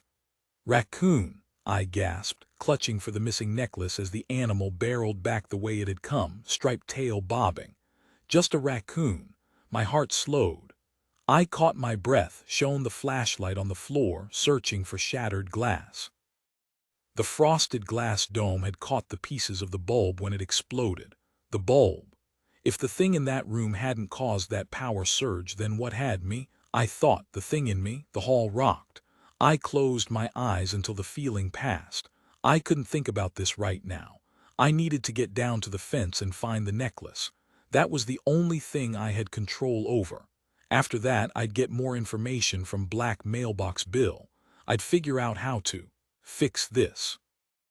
I went to the top of the stairs and peeked through the doorway the terrified raccoon had darted into. It was a kid's room, complete with unicorn wallpaper that had been peeled down, words scrawled in red on the blank space left behind. On the far wall stood a baby blue wooden vanity with a warped mirror, beside a twin bed whose blankets had been thrashed, its pillows bleeding feathers across them and onto the floor. Through a skinny doorway on the far side of the room, there was a pink-tiled bathroom, and when my flashlight hit the mirror, the words Bloody Mary lit up in red lipstick on the glass. I turned away, and my flashlight stumbled over a shattered window. Its gauzy drapes were pulled to one side, dancing in the sticky breeze. That must have been the raccoon's entry point. I turned back toward the hall, but the flashlight lit on something else, lacquered and cherry red. Chills slithered down my spine at the sight of the undersized piano. The gold catch of the light over the brand etched into the top of it, Skixel. Nick's voice drifted across my mind. I dreamed about pianos, hallways made of them that ended in little red kids' pianos with German words written in freakin' gold leaf. Skixel could be German, couldn't it? My skin had started crawling again, but then the obvious occurred to me. Nick must have caught a glimpse of this the night of the crash. His subconscious wrapped it into a dream. There was nothing creepy about it. I set my backpack down and took out one of the rubber gloves I'd borrowed from work, slipped it on, then took a picture on my phone and sent it to Nick. Then I gathered my stuff and headed back downstairs to search the fence line. Every ounce of optimism I'd started this night with had turned to lead in my stomach. I couldn't possibly make it to where we'd climbed the fence without walking through the light, possibly in the path of a hidden security camera. Another one of those power surges would come in handy right now. There's no way you did that. I felt stupid, but I tried anyway. I stepped up to the edge of the light coming off the temporary fixtures, held my hands out, and thought as hard as I could about the shattering light bulb in the hallway, about energy and electricity and lightning. I even summoned the memory of the white light, a dark pool ahead of me, nothing but solid black, and then suddenly, light on every side of me in shimmering streaks of color, and I opened my eyes. Nothing. I huffed and dropped my hands. Whatever had happened in the Jenkins house, I wasn't its cause. At the end of Jenkins Lane, a pair of headlights swung onto the gravel, and within seconds I'd placed the shape crawling down the street as a cop car. Not only was I out of time to search, but if I didn't hide, I'd also ruin any future chance to get back here and find my necklace. I darted back to the house and crouched against the side of it with my bike as the car slid to a stop. The door popped open and the sheriff stepped out, rounding the hood of the cruiser. He touched the radio clipped to his shirt and his words reached me in bits. "Appears to be empty. Sure they said the house on Jenkins Lane. It's dark now." I looked up the side of the house. Someone must have seen the electrical flare when they were driving past and called it in. "I'll take a look," Sheriff Nakamura said.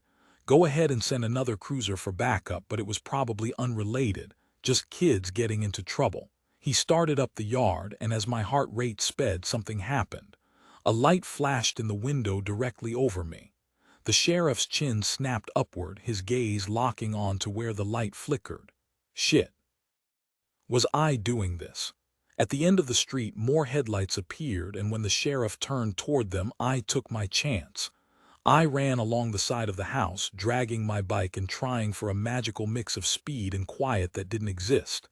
Any second he'd spot me, and if he didn't, he'd hear me. I reached the back of the house and dragged my bike behind it. "Who's there?" I heard. I climbed on my bike and took off. Branches whipped my face, caught on my clothes.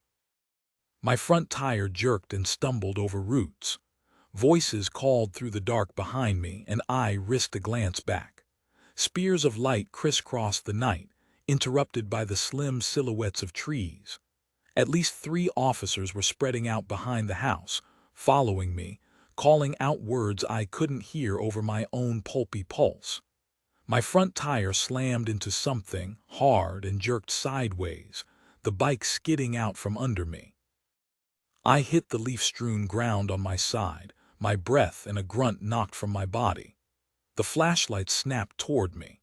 I staggered onto my feet, ankle throbbing where it had hit the ground, and the front tire of my bike bent at an ugly angle. A rocky outcropping, blue-black and easily 10 feet high, cut back through the woods in a mossy zigzag, disappearing into a forested hill. If I'd been looking straight ahead, there was no way I'd have collided with the ridge of stone, even in the near-total darkness. I tried to climb back onto the bike, but it wasn't rideable, and the echoey shouts were moving closer. I leaned against the boulder and hobbled around it, hauling the bike along with me. "This way," someone shouted, and as she did, I spotted it. An opening in the rock. It wasn't just a rocky ridge. It was a wide-mouthed cave, its opening hidden under an outcropping about 3 feet off the ground. From here I couldn't tell how deep the nook was. It might have been more of a hollow than a cave, but it was low and angled away from the house, and if they walked past it, they'd have to stoop to see me. It was the best option I had. I dropped onto my knees and backed into the cave, dragging the bike in on its side after me. It unnerved me, backing into total darkness, not even trying to see through it, but I couldn't risk a flashlight this close to the opening. I crawled backward and pulled the bike about 3 feet before the damp, crumbly leaves lining the stone floor gave way to smooth stone, and the metal bike frame scraped loudly against it. Pulling it any farther would just risk drawing attention. I released the handlebar and leaned against the stone wall on my left, its damp, uneven surface soaking through my sweatshirt to kiss my shoulder blade. I looked toward the entrance, a barely lighter square of black. If the sheriff stood far enough from the cave mouth and shone his light this way, I'd be in full view. In the stillness, a steady drip echoed from deep within the stone walls, which meant the cave went deeper. There was nothing I could do about the bike, but maybe if I followed the tunnels, I could find another way out of the cave. I could sneak out, report my bike missing, pretend it was stolen, whatever it took to separate myself from what was happening on Jenkins Lane. I reached up through the darkness, feeling for stone overhead, but my fingers met nothing but cold, wet air. The ceiling was higher back here. I pushed myself up from the wet ground, slowly straightening my neck until I felt the cold graze of stone. I ducked again, slid my bare hand along the rock on my right as I moved deeper. 1 small step, then 2, 3. I kept moving. A few yards in, I paused and listened. The drip had grown louder. I took another few steps. The earthy smell of loam and tangy sulfur hit the back of my nose as the wall led me around a sharp right angle, leaving watery grit behind on my fingertips. Now the drip was nearby, ahead on my left, growing into a soft trickle. I looked back the way I'd come but couldn't make out the entrance. A few more steps around this corner and it would be safe to get out my flashlight. It was cold in here, a true bone cold, and when the slick ground dipped suddenly, I lost my footing. For the second time in 10 minutes, I hit the ground. I managed to bite back a grunt, but the contents of my hoodie pocket went flying, the zing of metal and plastic against rock as my compass and flashlight skated down the sloped ground. For a beat, I lay frozen where I'd fallen, splayed out on my stomach, listening for voices. But I was deep enough that the sound of the outside world was cut off. I could only hope the reverse was true. I pushed myself onto all fours and felt over the ground, the glove on my left hand and the bare fingers of my right splashing through shallow puddles as I crawled. I found my flashlight first. The plastic was cracked, but the light came on when I flipped the switch, slicing through the black to catch the copper-streaked rock face across from me and the water trickling down it from a crack above. The ceiling lifted even farther here, and I could stand upright with a yard to spare. As I hoisted myself to my feet, I trailed the light along the miniature waterfall and found my compass halfway between it and me. My ankle stung as I hobbled over to it, steps echoing off the cavern walls, and bent to grab it. My yellow-gloved hand froze in front of me. The flashlight cast a glare across the compass's face, but it didn't wash it out entirely. A shock of color was visible beneath the light. The thin, red needle. It was spinning wildly. My neck prickled. I drew my hand back but kept the light trained on the compass, and the spinning didn't slow. The prickling slithered down to my tailbone as I lifted the flashlight, across the glistening floors, into the dark ahead until it hit the back wall of the cave. The elongated stalactites pointed accusingly down at the twisted metal stacked in front of it. The tower that the disc had lopped off, the massive steely coil, a loop of cables, a stack of metal beams. I picked up the compass and moved closer. The needle accelerated into manic spirals. Something caught under my boot and I stopped, dropping my light to it. My skin chilled at the sight of the sleek metal cylinder. I bent and picked the bullet up between gritty fingers. Something scuffed heavily behind me, and I spun, flashlight extended protectively and bullet clenched in my other fist. "Is that the same kind you found the morning after the crash?" came a serious feminine voice. Dark green eyes, ringed in white. Long brown hair, wet in spots where the ceiling had dripped, and a fire truck red flashlight clutched in one hand. "Sophia," I gasped. "You scared me." She tipped her chin toward the bullet and her mouth shrank. Do you think whoever dropped that stole the wreckage and hid it here?" I looked back at the careful arrangement of debris. Did this mean someone had witnessed the whole thing? Did someone else see what Ramai had? The farmer, St. James, someone else? Black mailbox Bill's warning reverberated through me. People in our situation have a habit of vanishing without a trace. Waste no time in erasing your tracks, but what if someone else had access to those tracks? Someone with enough interest in all of this that he or she had hidden the wreckage here. Wait. I turned back to Sophia. "How did you know about the bullet?" She'd been by the car when I found that first one, and if she'd seen me pick it up, why hadn't she mentioned it? Then again, I'd been so dazed the last few days I'd forgotten to tell the others about the bullet too. Sophia's mouth opened and closed a few times. "Franny, I think something." The sound of more footsteps and voices cut her off, and moments later Levi and Arthur rounded the bend in the tunnel. Levi's mouth fell open at the sight of the stockpiled debris. "Shit," Arthur said, tracing his flashlight over the steel beams. "Way to go, Franny." I shook my head. "How'd you find me?" "Sophia texted us," Levi said. Sophia gave a one-armed shrug. "I saw you go in, but the sheriff was too close for me to follow you right away. Once he turned back, I texted the others." Arthur's mouth screwed up as he studied my hands. "Why are you wearing one rubber glove?" I looked down at the practically glow-in-the-dark yellow. I couldn't tell him.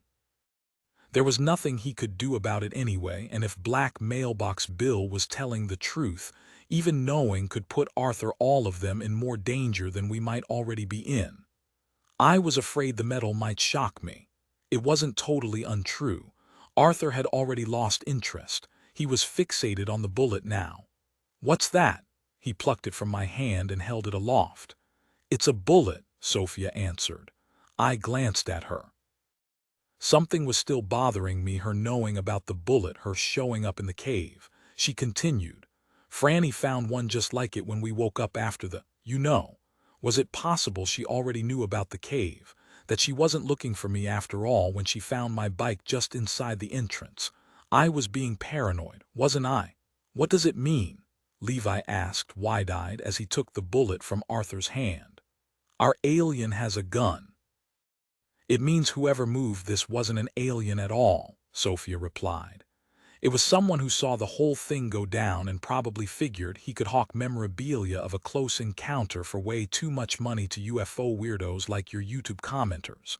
Arthur's brow wrinkled. He shook his head and took the bullet back. No, something else is going on here, something bigger.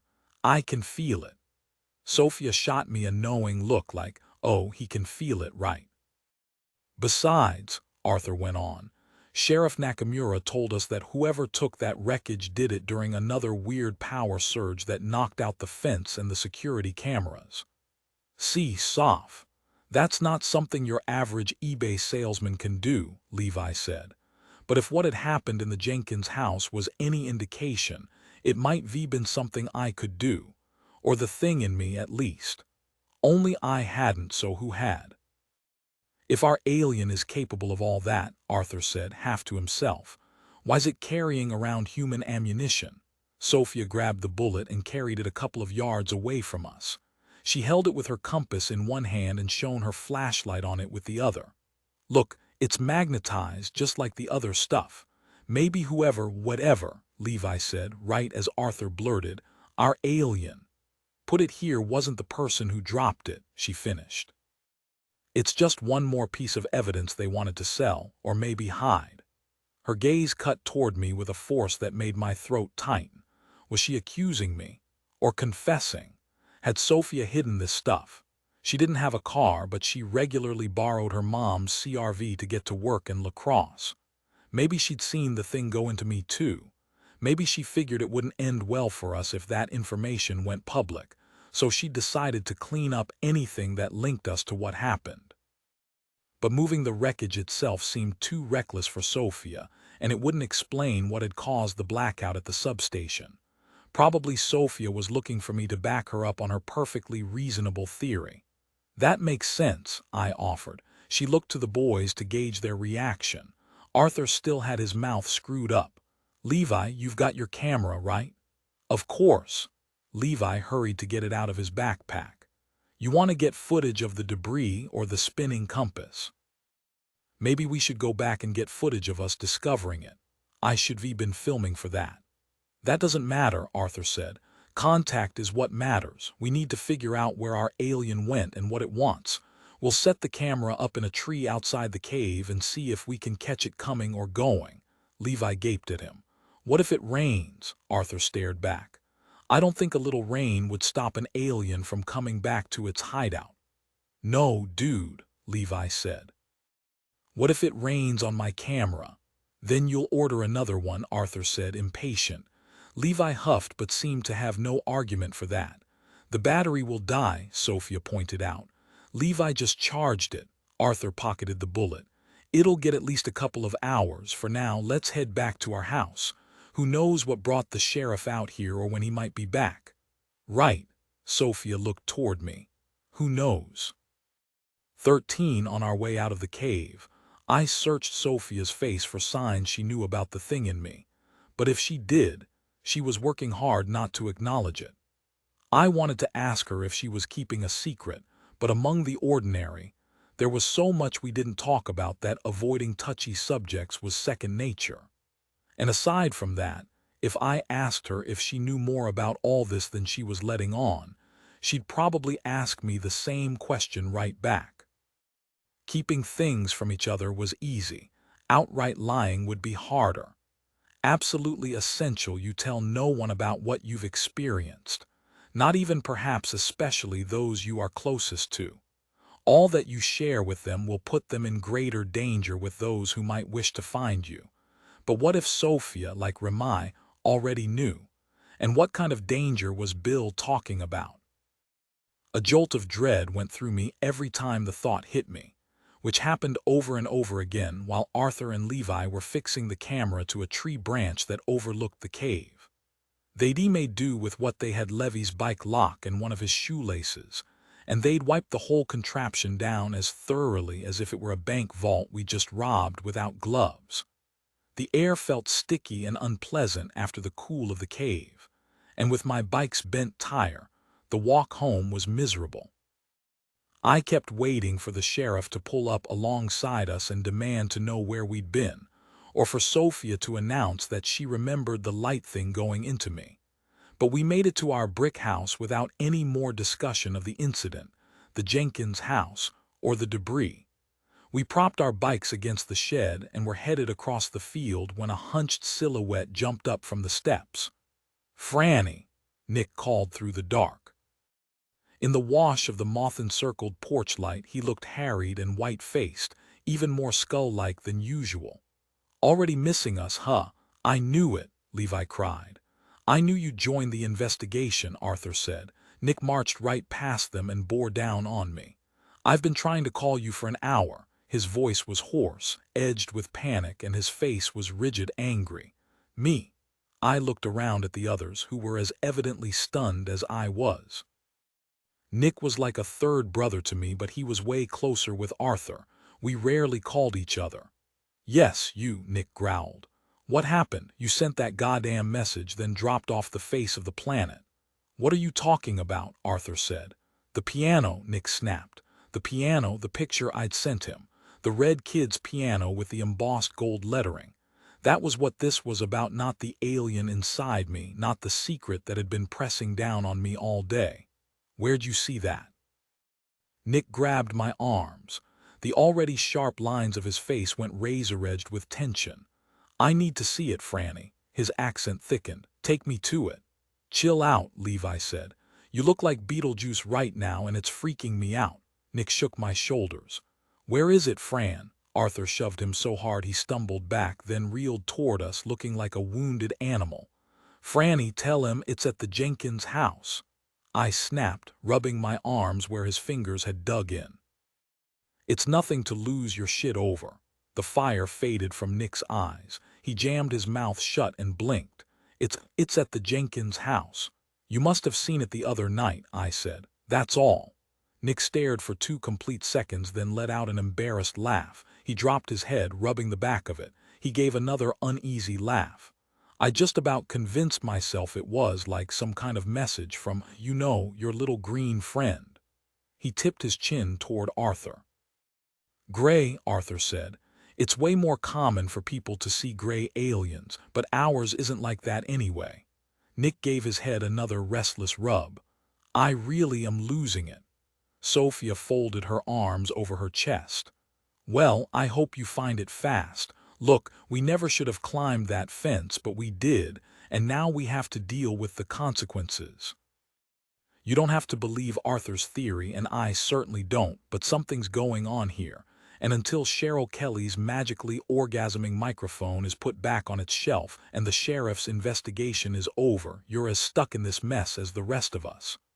"What are you talking about?" Nick said. "Orgasming microphone?" Levi asked. Arthur's brows knit together. "What do you mean you don't believe my theory?" Sophia focused on Nick. "Someone else was at Jenkins that night. We don't know who or what they saw or what they want, but there's a stockpile of magnetized wreckage in a cave behind the abandoned house. At any moment someone could connect us to what happened, and we need to have a better explanation than we didn't do it. We need the truth." The truth. The words rattled through me. If Bill was right, that was something I couldn't let them have. Nick took a few steps back and lowered himself onto the front steps. "Shit." He shot me a cautious glance and, misreading my expression, said, "I'm sorry for acting like that, Fran. This thing's really messed with me. I've barely slept since that night. Whenever I close my eyes, I see that damn piano, and when I saw your message it doesn't make sense, but I felt like if I saw it in real life, maybe it would all be over." "I think I get it," I admitted. It was how I'd felt about the necklace, like it was the final piece connecting me to something I wanted to forget. It's not the final piece, though. There were the bullets, whoever had moved the magnetized debris, the questions from the sheriff, the scars on our skin, the malfunctioning technology and surging light bulbs, and the email from Bill about people who'd want to vanish me, and the YouTube video that had been removed for reasons I didn't understand. There was Arthur determined to make an extraordinary discovery, and Levi determined to find new ways to keep us together, and Sophia determined to find some truth that would justify her momentary lapse of judgment when she'd climbed that fence. But I'd briefly convinced myself that finding the necklace would end all this, so I understood how Nick could think resolving the mystery of his piano dream could close the box we'd opened. "So what do we do now?" he said. "We get a long night's sleep," Arthur said. "We need to be ready to get back to work tomorrow. This is just getting started." Nick seemed wary, but he let Arthur lead him inside anyway. We all did.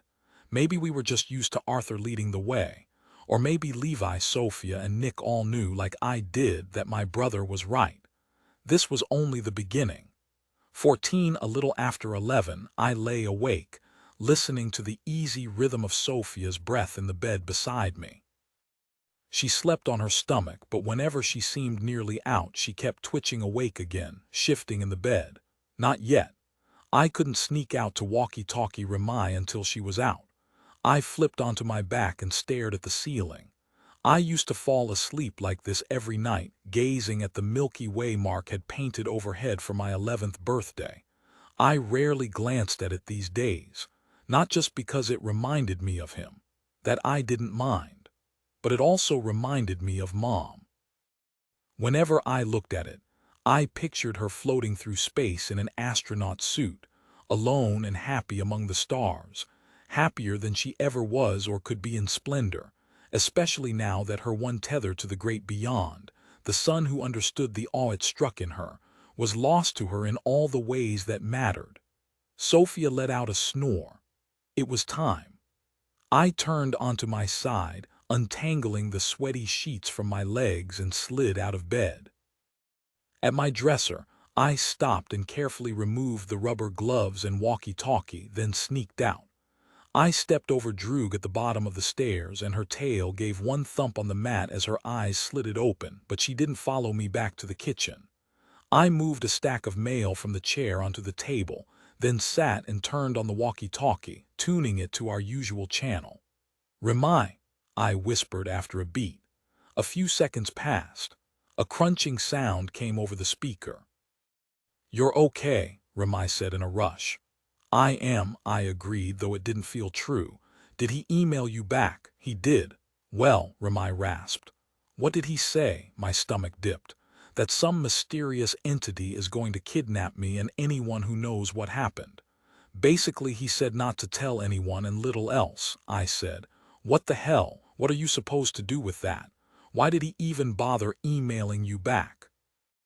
I'd reached out to Ramai because I was dying to tell him about what had happened in the Jenkins house, but now that I could hear his voice, now that he wasn't so far away, I couldn't bear to drag him any deeper into this. I cleared my throat.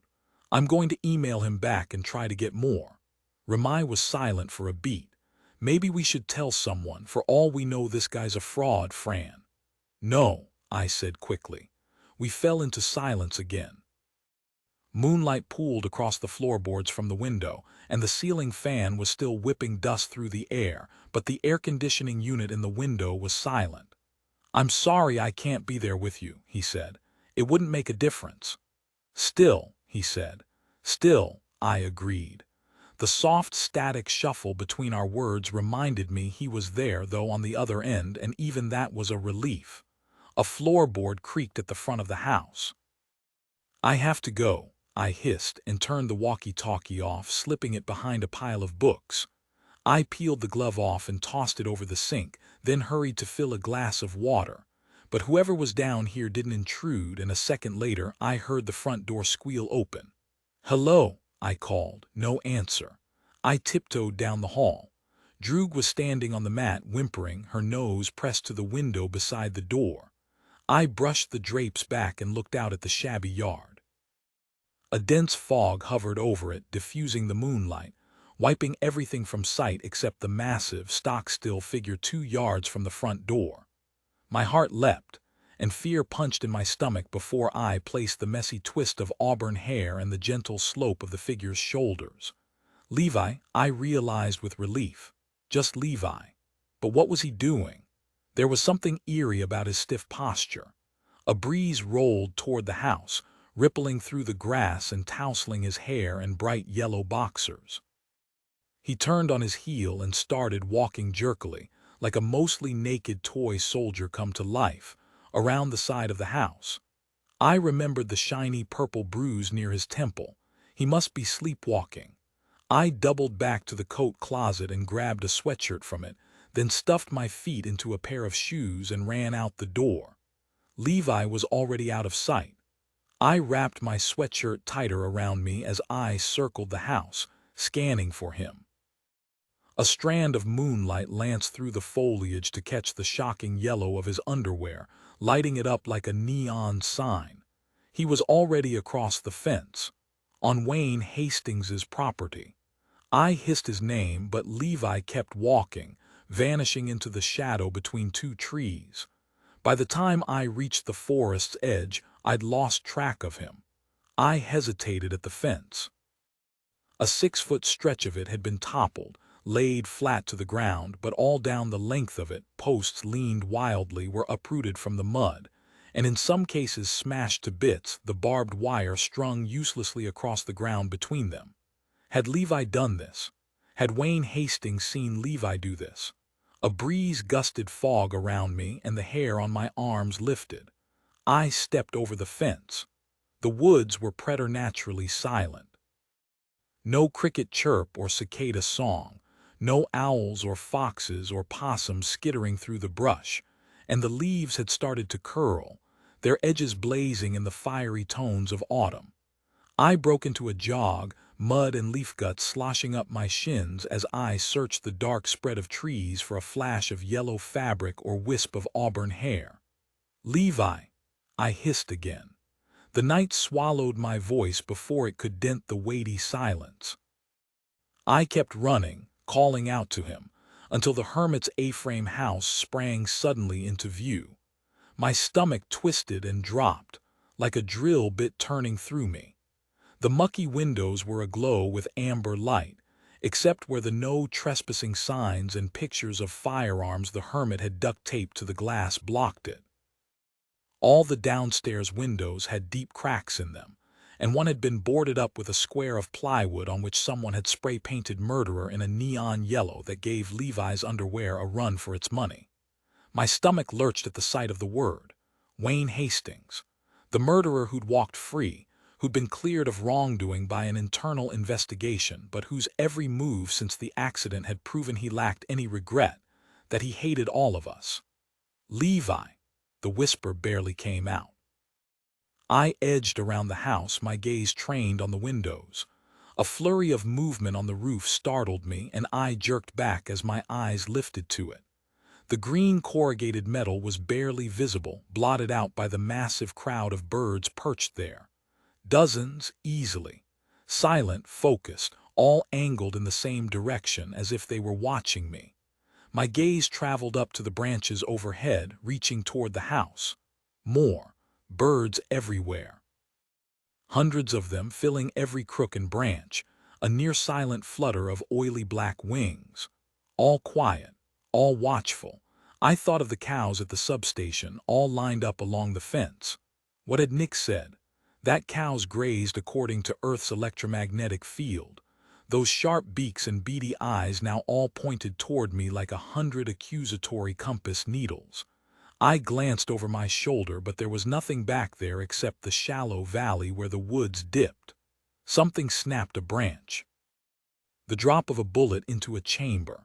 On the far side of the house, a silhouette moving in a stiff, tin soldier way shambled around the corner of the house.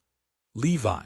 I bounded after him, tripping over a pair of padlocked cellar doors that jutted up from a disguise of fog and dead brush.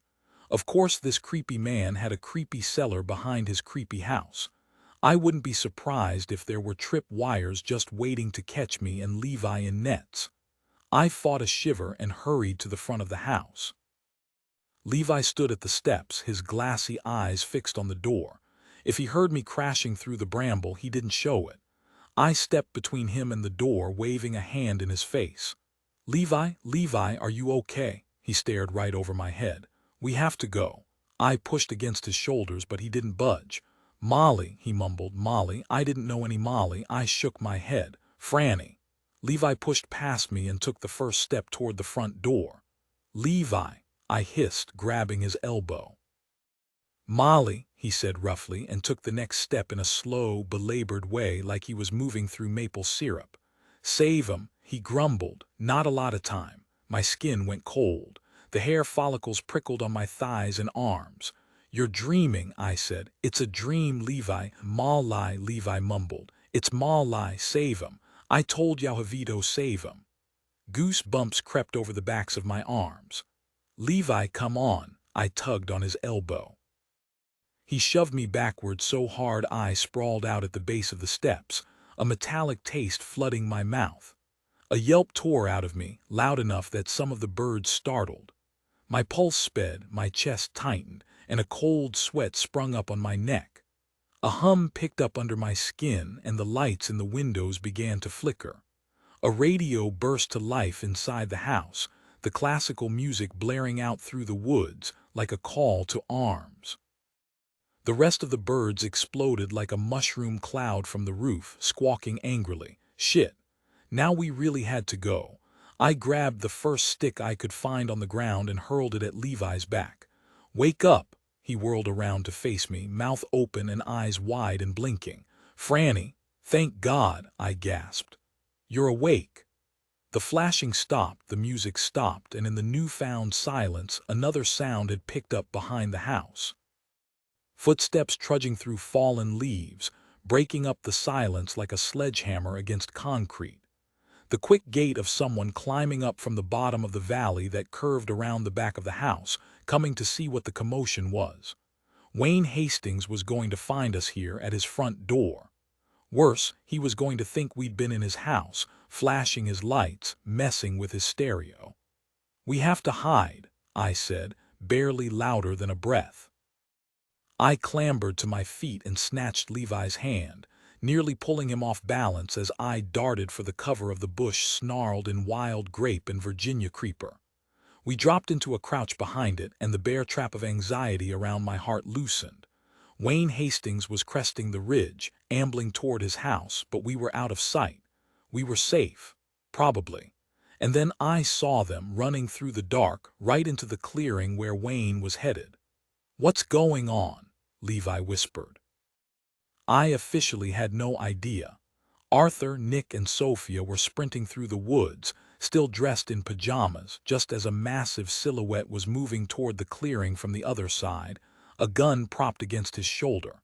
They stopped short in the shadows when they spotted him, tried to hide behind a thicket of honeysuckle, but it was too late. Wayne Hastings's rattling voice lashed through the night like a whip. "What are you doing on my property?" I'd never heard his voice before. A knot twisted through my throat at the sound of it, and a buzz rose in my skull as if trying to block it out. "Whoever's there," he growled, "you're trespassing." He took a step toward them, and the buzz spread through my bloodstream like a million angry wasps. "And I have the right to protect my property." He dropped his rifle into position, the buzz swelling until I was no longer sure it was inside me, that the electric hum was just within my skull. The gun faltered, jerked toward the house as the music exploded out of it again, the yellow-gold wash of the windows flaring, intensifying to blinding white so fast the world seemed to disappear before my eyes. So fast it was like a star had crashed in front of us, cracked like an egg, its runny light gushing out over everything. The trees, the man, the gun, the house, the others, faces, everything washed out for a millisecond, all sound lost beneath the orchestral blare. And then the bulbs on the porch sparked, popped, shattered. Every light in the house flashed in a brief and brilliant explosion, and silence and darkness surged up like jaws to swallow us. "We have to go." I grabbed for Levi's hand and took off in a random direction, pulling him along with me through the disorienting dark. I heard the others more than saw them, barreling through the woods in the same dizzy fervor as Levi, and my vision adjusted in time to spot the creek ahead, and I snapped out a warning to them as Levi and I leapt across. Legs pumping, throat burning, I sprinted up the far side.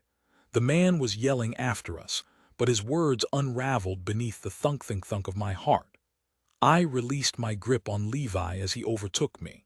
Sophia ran past next, followed by Nick. Arthur came even with me next and slapped a hand on my back as he passed, spurring me on. There was no time or oxygen to ask what they'd been doing in the woods. We just ran. At the top of the hill, we burst from the woods onto the moon-blanched gravel that lined the train tracks. Loose rocks slid out from under our feet as we threw ourselves up the bank. I lost my footing and fell onto all fours, pitching myself back up on the rails themselves.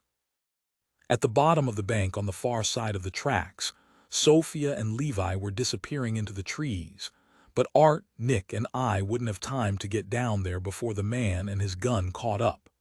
His shouts were still ricocheting off the trees behind us. I glanced up the tracks, searching for a better escape route, but the rails stretched out unobstructed for at least 2 miles. I spun the other way, deeper into Wayne's property. A couple of yards ahead, the tracks divided, each disappearing into a stone tunnel eaten up by moss and ivy. "Come on," I whispered, running for the mouth of the nearest one. It was overgrown, foliage hanging low across the entrance, so we had to duck to keep from tangling in it as we slipped inside. The stone walls shut out the moonlight and the shouts, even some of the heat, and when I turned away from the entrance, I could barely see anything. Nick and Arthur followed, Arthur's vans shuffling over the worn soft wood of the tracks and Nick's high tops faintly scraping along behind them. The overgrowth of grass sprouting up through the tunnel deadened the sounds of our movements, but behind us, the crackle of new steps on loose rock sent a shock of adrenaline through me. I flattened myself to the tunnel wall, holding my breath. Nick and Arthur pressed in close too, like knotting ourselves together would be some kind of defense against a shotgun pellet. Out in the shadowy blue beyond the tunnel's mouth, the behemoth silhouette stepped onto the tracks and made a slow, counterclockwise turn, scanning for any sign of us. I willed my heart to stop beating before its deafening pumping could give us away. "Go back," I willed him. "You're not going to shoot us for walking on your grass." "Real tired of this," the man let out. He had the voice of a smoker verging on sword swallower, a scrape-draw tone. My stomach flipped. My blood felt like it was bubbling, boiling, and my limbs were taut and trembly. The man stepped closer and my pulse spiked. He stopped suddenly and looked down at the tracks under his feet. Beside me, Arthur gasped. Nick approximated a swear. It wasn't just me shaking. Tremors were racing through the tracks, shivering under our feet. Outside, the man staggered back, studying the rattling rails. My spine tingled as the trembling grew and grew, as if any second the world was going to break apart under us. I lurched against the wall at the sudden shriek of metal. Out on the tracks, the man jumped back from the rails and gaped at them. The shriek and snap sounded again, and this time, I caught a moonlit glimpse of the switch where the tracks merged. 2 more metallic shrieks came in quick succession as the switch flipped back and forth. Train warning bells began to blare. Arthur's arms flung out, pressing Nick and me flat to the wall, but he jerked back, releasing me, as a visible spark of light leapt from my skin to his. He might have said something. I couldn't hear. The spastic screech of the rusty train switch screamed on one side of us, and the crossing bells raged from the other. Outside, the man turned an anxious circle, then hurried off, running for the cover of the woods with his head ducked. As soon as the man was out of sight, Nick bolted from the tunnel, but I didn't move. There was no train coming. This time I knew. This time I felt it. I was doing this, me or the thing inside of me. Art hadn't moved either. He stared at me through the dark. Back at the house, he whispered, those lights. I was watching the understanding dawn across his face. Arthur, I began, gut twisting. What could I say? It's going to be okay. I'm going to figure it out. I'm exchanging emails with an internet stranger who says he can help me. So whatever you do, just don't waste your energy worrying about me. I knew it, Arthur whispered. You knew. All at once, the life went out of the rails. The buzzing under my skin ceased like a switch had been flipped. He already knew, and now I didn't have to say it aloud. Didn't have to acknowledge that something was inside of me, filling me with unstable energy and thoughts that weren't mine, and I knew our alien must have given us something, Arthur cried. I knew something must have happened to us that night. I wonder what else we can do. A slow, glow-in-the-dark smile spread across his mouth. Franny, this is amazing. How did we do it? We have to try it again. Everything inside me collapsed, condensed into something tiny and impossibly heavy. He didn't understand. He thought this was the superhero origin story he'd been waiting for.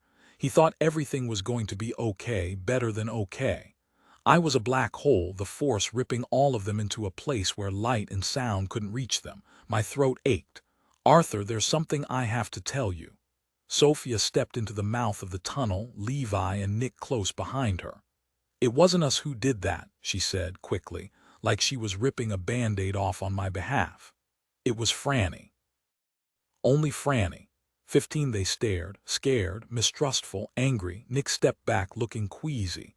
Levi peered at me sidelong like he was searching for hidden tentacles, and Arthur's brow hunkered low, his mouth wrinkling.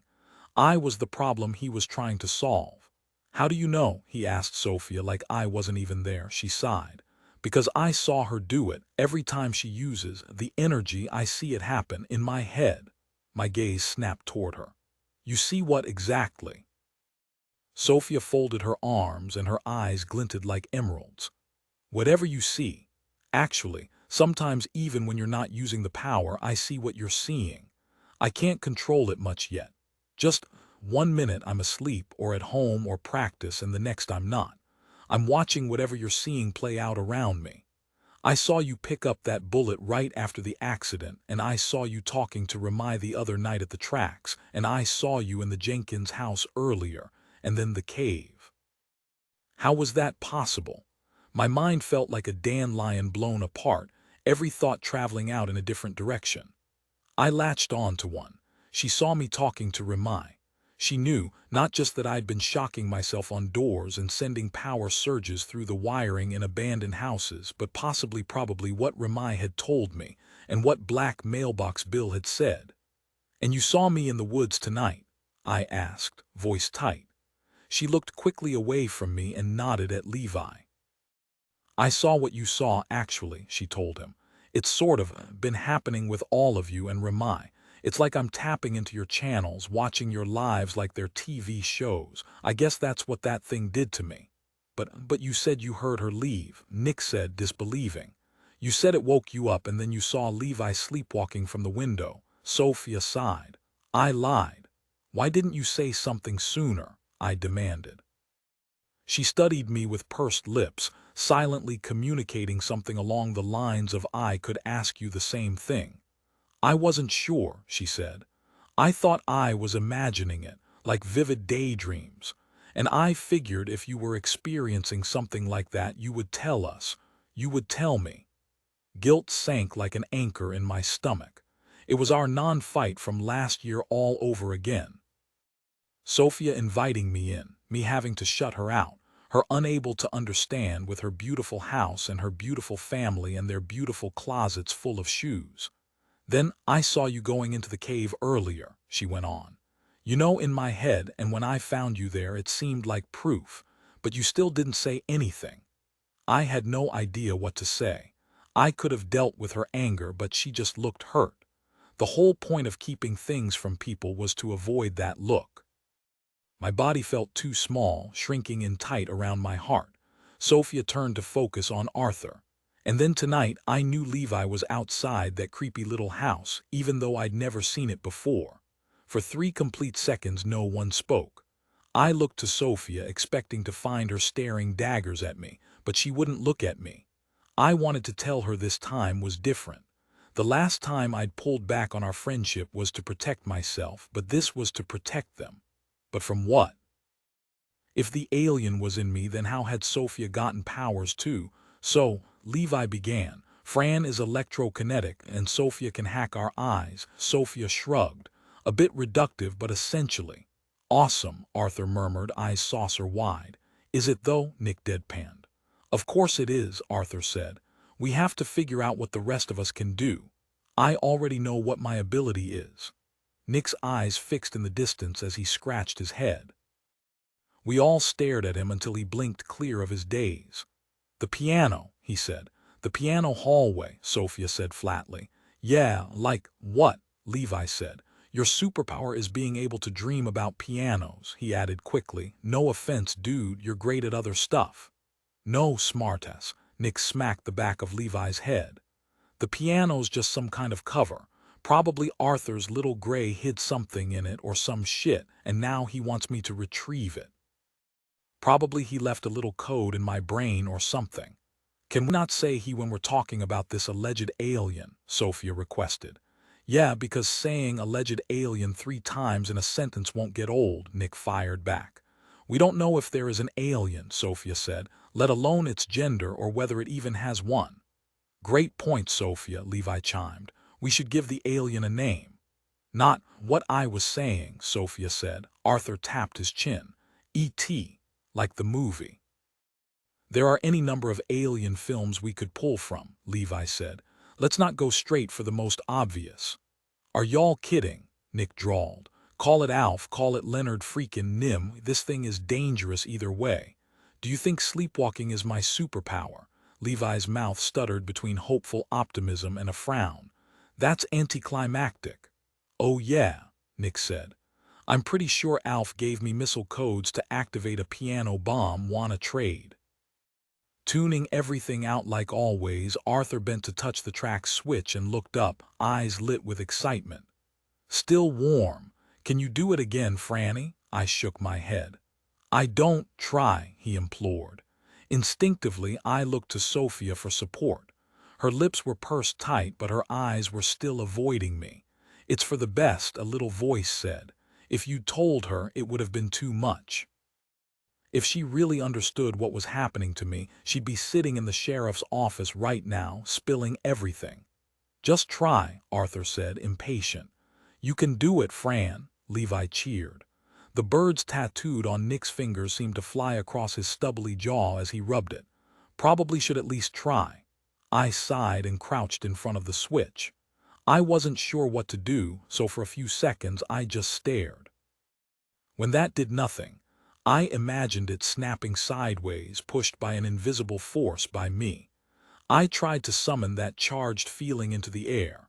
I pictured light crackling off my skin and energy building in my veins until it thrummed and trembled down through my feet into the metal rails as it had back in the tunnel.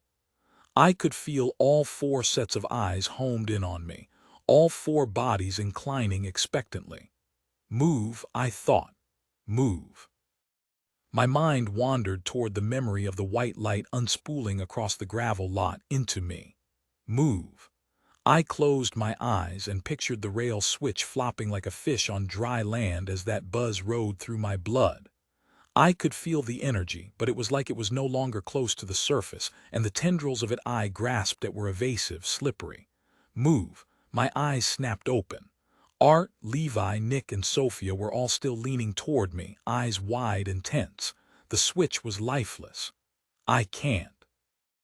Levi let out a breath and Arthur pressed his thumb to his chin. You made it happen back at the hermit's house, and then again when he was closing in on us in the tunnel. And when you were alone in the Jenkins house. Sophia pursed her lips. Maybe it's like a defense mechanism, like adrenaline, like an energy source that's released when her pulse speeds. You're saying she has to be scared? Arthur asked, and she shrugged. Maybe not has to be. Being scared or surprised might make her involuntarily release the energy, but there could be a way to voluntarily trigger it. Like pee, Nick said. You can get it scared out of you, but you can also go in the toilet. Charming, Sophia said. I think she's right, I said. I can feel it in me, but it's subtle, not like when we were in the tunnel. On par with the fainting goat or the dead playing a possum, Levi narrated, the Francis Schmidt has been known to respond to threats with displays of electrokinesis. Electrokinesis, Sophia pointed out, does not exist. I'm not even sure that word exists. Tell that to Electro, Arthur murmured. Superhero, she guessed. Villain, I said, and she looked away suddenly. Arthur had never cared for Spider-Man. He was more of a Batman guy, but Mark briefly had, so we were both familiar. She has to be scared, Nick mumbled to himself. We can work with that. I gave him a shove. I carry mace. Think about that before you try to scare the lightning out of me. You own mace, Franny, Nick said. You don't carry it. She's supposed to. Arthur lit up a cigarette. Did he keep hand-rolled cigarettes in his pajama pants now? And took a long puff. We'll work at it more tomorrow. I've got a plan. Great, Nick called. So now we just dropped the alien hunt you were so amped on for Operation Superhero. We still need answers, something that will keep us out of jail if we get linked to those field burns, Sophia said. Arthur waved, like they were flies buzzing around him. Figuring out what our extraterrestrial did to us is only going to help us figure out what it is, what it wants, and where it went. Trust me. Levi nodded emphatically. Right, if it wants something from us, then our abilities are the key to determining that. My stomach felt like a giant hand was pinching it.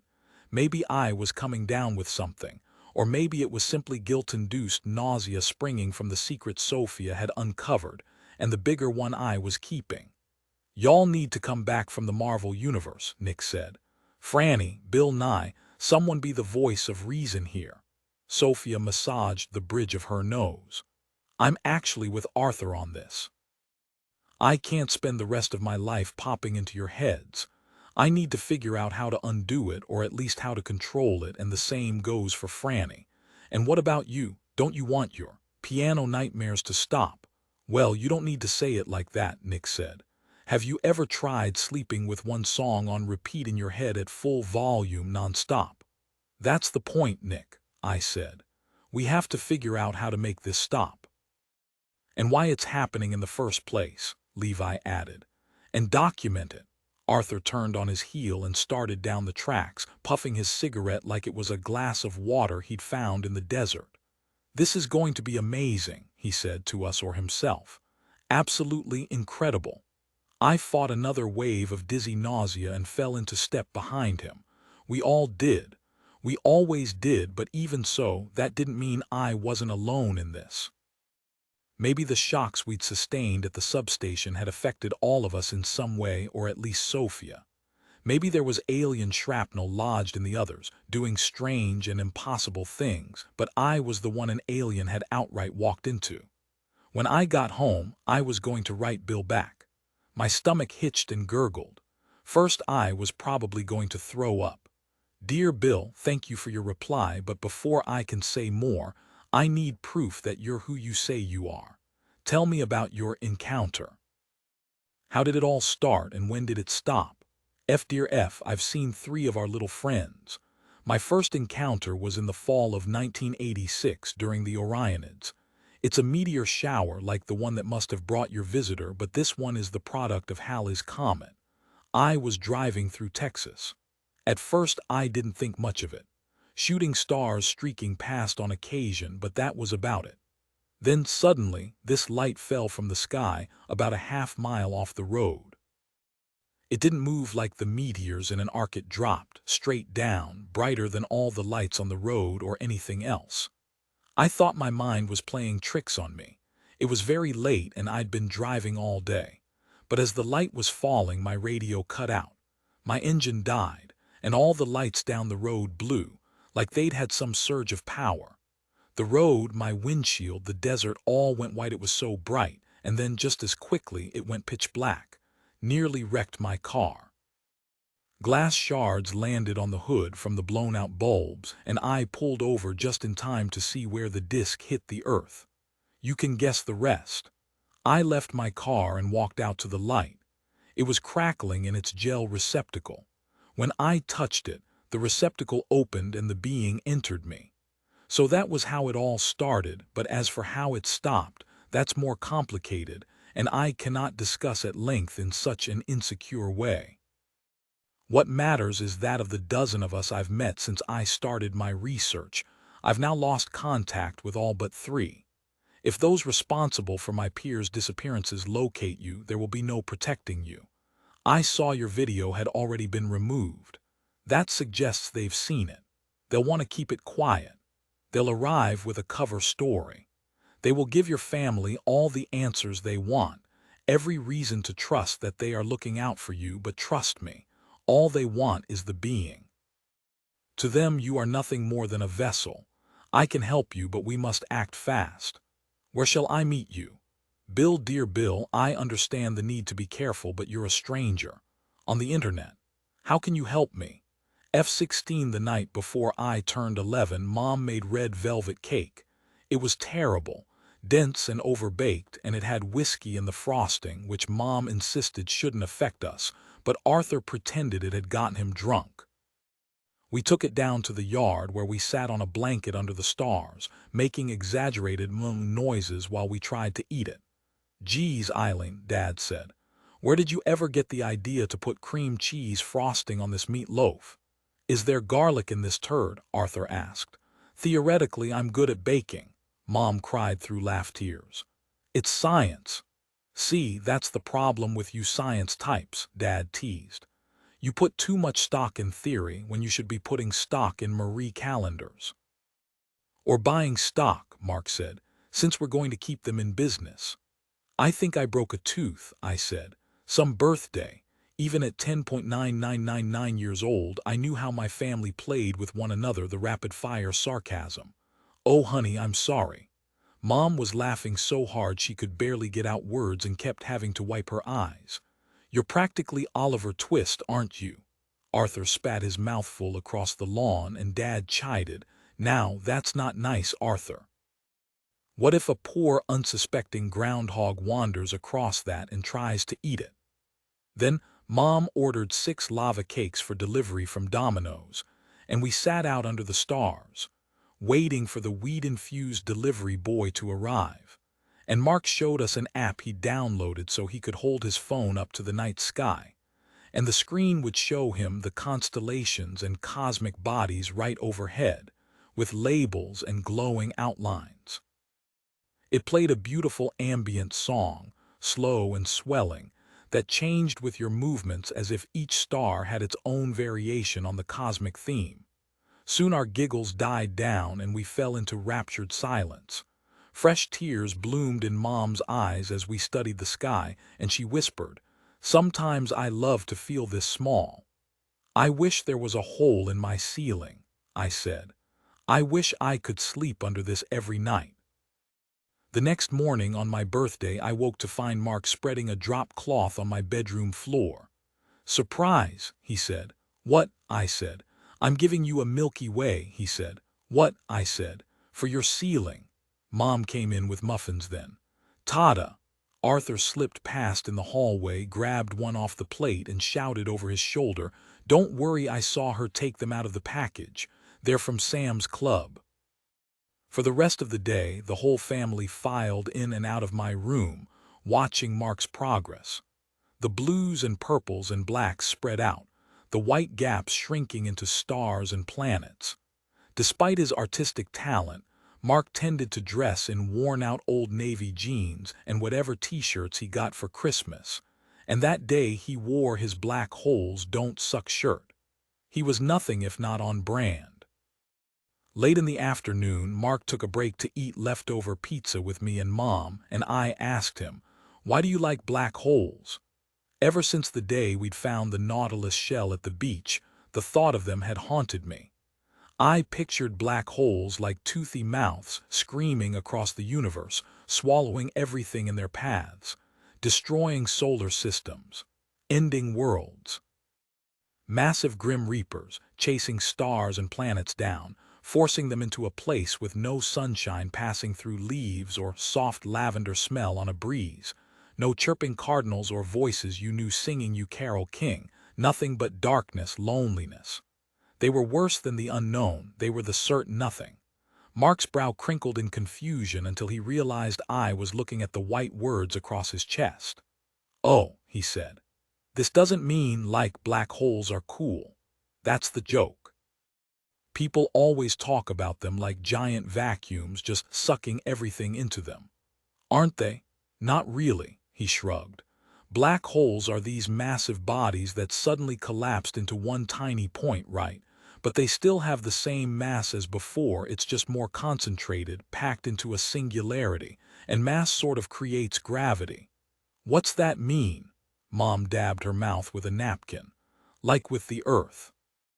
It's so massive that if you throw something up into the air, the gravity will pull it back down. Or the sun, it's so huge it pulls on the Earth, and that's why we go around it. With a black hole, there's so much concentrated mass that if something gets too close to it, it falls in. Even light waves can't get out. But that is scary. I thought about the Milky Way over my bed. It's millions of black holes lurking invisibly at its center. I pictured myself falling, if not exactly sucked into a bottomless black pit. Now, Mark flicked my nose, it's comforting. "A giant hole in space," I said. "It's not just a hole in space," he said. "It's a hole in space-time, the fabric of the universe." He gestured with his pizza slice between us. "Like, there's 3 feet between us right now, and that's the space part, and then there's the time part. If you'd gotten up 5 minutes before I sat down, then I'd be 3 feet and 5 minutes away from you." "What?" I said. "Time stretches out forward and backward just like with physical space, and the weird thing about space-time is that really big objects' gravity bends it. So time passes differently in different places, based on how strong the gravity is, how much curvature the object creates in time-space." Following. I was newly 11. I was not following. "Say you were in a spaceship," Mark said, "and you dropped someone into a black hole." My heart sped. My skin went cold. "Why would you do that?" "You wouldn't. But say you did. You could watch that person falling, and they'd be falling at a normal speed, the speed you'd expect, until they reached the event horizon. That's what they call the area surrounding the black hole from which you can no longer escape. That's where the gravity is so strong that you'd have to travel faster than the speed of light to get out of its clutches." He continued. "So you drop this person, and the gravity pulls on her, and you watch her fall, and like I said, it all seems pretty normal until she gets close to that event horizon. And then what? Then she's reached a point where space-time is curved so deeply by the black hole's gravity that time goes wonky. From our point of view, it looks like she's slowing down. Slowing and slowing and slowing, and just before she reaches that point of no return, she stops. She freezes, floating just outside the event horizon. We could sit there forever, but we'd never see her actually reach the black hole." "She stops," I repeated. "She does and she doesn't," Mark said, obviously delighted. "Out here, in our experience of time, we'd see her stop. But to her, everything seems normal. She keeps falling at the same speed and crosses the horizon. She enters the black hole, and she either gets spaghettified, that's when you get pulled into a string of atoms by the pressure of gravity, or she falls right into it and experiences something we can't even begin to imagine. She's both beyond the event horizon, inside the black hole, and she's outside of it. No one can be in 2 places at once. But in a black hole, gravity's so strong that all of space-time is infinitely curved," he said. "For all intents and purposes, it's a hole in space-time where the laws of physics break down. Time inside a black hole isn't like time out here." "Right. Pretty much," Mom confirmed, smiling. "There's a theory that if you did fall into a black hole, that because of the time dilation, you'd see everything that had ever fallen into it or ever would fall into it, all at once. All these pieces of our universe's history that we've already lost every cosmic body we ever will lose, and all the events that happen there all occurring at the same time. And then there are wormholes, Mark chimed in. Tunnels through space and time. If you fell into a black hole, you might travel through it and get spit out by a white hole on the other end. You could see everything that had ever fallen or will ever fall through whole histories of planets and moons and stars, all playing out at once and then get popped back to some other point in space-time before those things even fell in. Of course, wormholes are still just a theory, but black holes started out as a theory too. Because of amazing math, Arthur grumbled from the next room, where he was hunched over something at the coffee table. Sort of, Mark answered. The point is, nothing in our universe, even the stuff that's supposedly deleted from time and space, is ever really lost. It's just hidden from our sight. He smiled at me. There are things about black holes that break all the rules or expand them in a way we don't understand yet. As if the universe wants to exist so badly, it makes loopholes in its own rules. I find it comforting, like this is all meant to be somehow, and nothing can take any of it away. Like everything is forever. Mom smiled at him across the wasteland of greasy paper plates and crumpled napkins. One of these days, I'm shipping your butt off to space camp, kid. Arthur jumped up and came into the kitchen carrying a piece of paper and slid it onto the table. Look, he said. I drew Batman punching Superman. Cool, I said, but Mom eyed it with a suspicious smile. Isn't that the cover on one of your comics? Batman versus Superman, he said. Then you traced it, Mom asked. Arthur's face reddened. No, I drew it. Well, you copied it, buddy, Mom said. Maybe you should try making up your own characters. I'm sure you've got all kinds of ideas in that noggin. Arthur picked up the drawing and stared at it. Can I see? I reached for it, but he jerked it away. You'll get grease all over it. I will not. You ruined my controller by playing with it while you were eating popcorn, he said. You always mess up my stuff and Mom lets you because you're a small, dumb baby. Arthur, Mom said. Apologize to your sister. Tears and shame rushed to my face. Just then Dad came through the back door, drenched in sweat and smelling like cut grass. He leaned over Arthur's shoulder as he was opening a bottle of beer. What you got there, Arto? Did you draw that? He bent to kiss Mom on the cheek and she writhed away from his sweaty face. Mower's out of gas, he said, settling back against the fridge. I thought you just filled it, Mom said. There must be a leak. Arthur took his drawing back into the other room and Mom and Dad fell into their conversation about the lawn mower, and the moment moved on, but I still felt small and incapable and embarrassed. Psst, Mark hissed across the table. When I looked up, he was pulling the Nautilus shell out from under his black holes don't suck t-shirt. He'd fixed it to a chain and was wearing it as a necklace. He tapped the center point of the shell. Remember, Fran, it's not the size of something that matters in this galaxy. It's the gravity of a thing, how much it pulls on things and where it takes them. You've got gravity out the wazoo. He dropped the shell and mussed my hair. Also, I just got pizza grease in your hair. I awoke to a message I'd been waiting for, but it wasn't the one from Bill. Ungrounded, Ramai wrote. Meet at WH for breakfast. I have updates. Sophia was softly snoring in the bed beside me, but judging from the voices and clinking of dishes rising through the sun-washed floorboards, I could tell the boys were already awake. I slid out of bed and retrieved the rubber gloves from my backpack. I'd sneaked down to the kitchen for them last night before I went to empty my wildly unsettled stomach, and then wrote my emails to Bill from the bathroom, praying Sophia wouldn't have another spontaneous visitation into my eye sockets. As it turned out, she hadn't heard the conversation with Ramai. Her little visitations were limited to sight only, which was great until you were trying to send a discreet email in between puke sessions.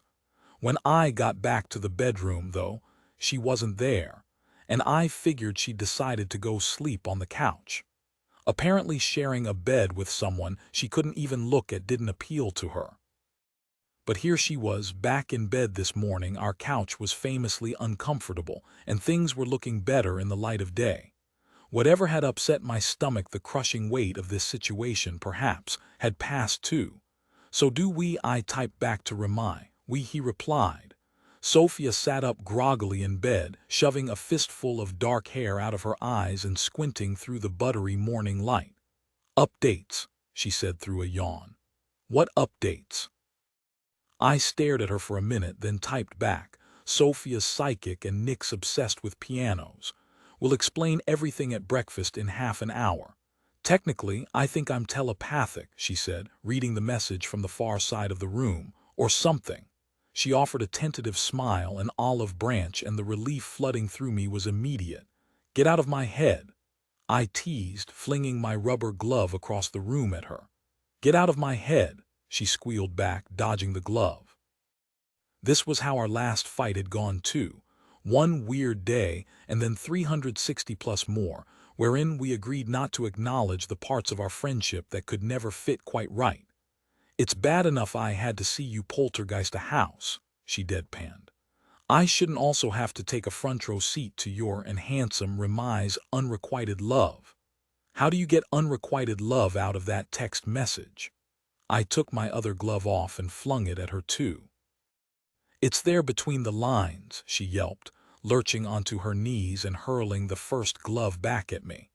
"The part about Waffle House, Splendor's premier dining establishment, and the puppy dog eyes he gave you during your secret midnight rendezvous." It wasn't a rendezvous. It was exactly a rendezvous, but not in the way she was thinking. Still, she touched a nerve, made me feel anxious and seen in a way far more uncomfortable than knowing she was able to look through my eyes, and all the pressure points in our relationship gave tiny warning throbs. But at the same time, we hadn't laughed like this, just the two of us, much in the last year, and there was a pining feeling low in my stomach, like I got when Ramai said "I love you," like I was already missing this moment even as it was happening. "Are you still mad?" I blurted before I could change my mind. Sophia's smile faded. "I would have told you," she said. "If it had been me, I would have told you." "I know," I admitted. But if Sophia suspected about herself what I knew about myself from Ramai, she would have turned herself in to be quarantined and dissected for the greater good. She was too good, too selfless to understand someone like me. Meanwhile, I'd driven my own mother away by demanding her attention when she was so torn up she could barely get out of bed. Sophia shook her head. "What did I do to make you not trust me?"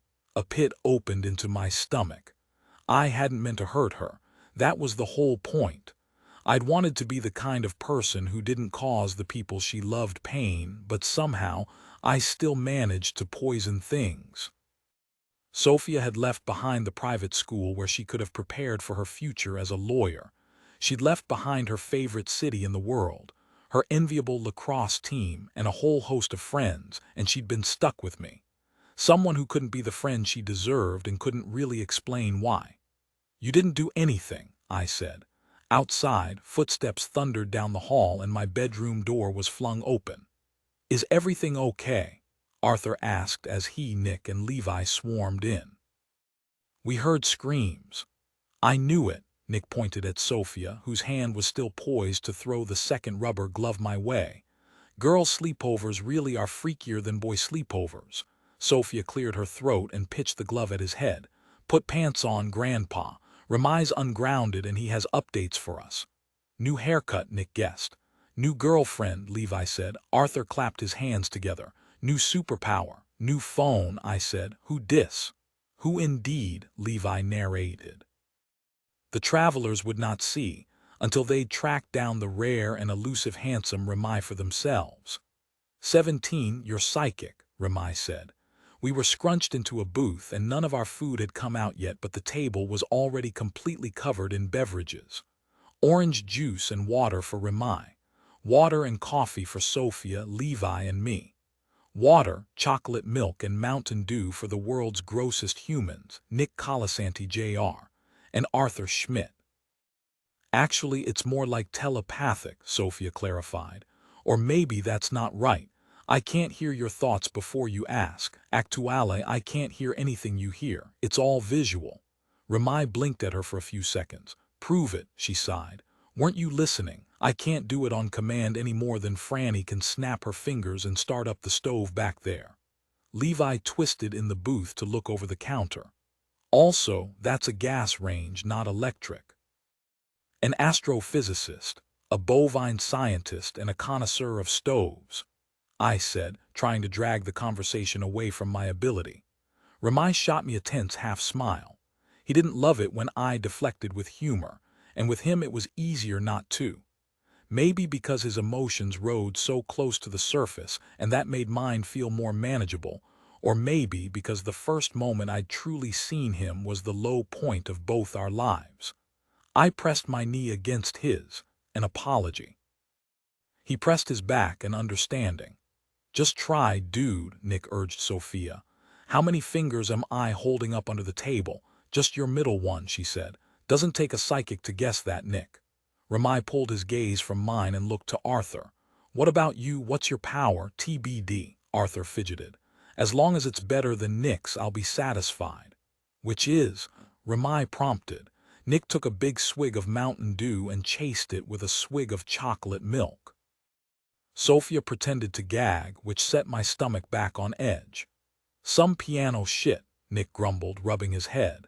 He's convinced the alien gave him nuclear codes in the form of piano chords, Sophia elaborated. Just one theory, Nick said. It's a huge and possibly ego-driven assumption that just because Franny and I are both experiencing strange phenomena, your piano dreams have anything to do with what happened that night. And what about you? Ramai asked Levi. Are you experiencing anything strange? He gave a bear-like shrug, then took off his camel-skin fedora and set it on the table. Maybe the whole sleepwalking thing, it requires more observation. Sleepwalking is your superpower, Ramai asked. Sleepwalking is my anti-drug, I deadpanned. My other car is sleepwalking, Levi said brightly. Sleepwalking, we have the meats, Nick joined in. We stared at him. Did you just use the Arby's slogan for a joke? Sophia asked. And here they thought they'd found the one slogan that couldn't be made funny, I said. Will you all stop it? Ramai gripped the sides of his head. This is serious.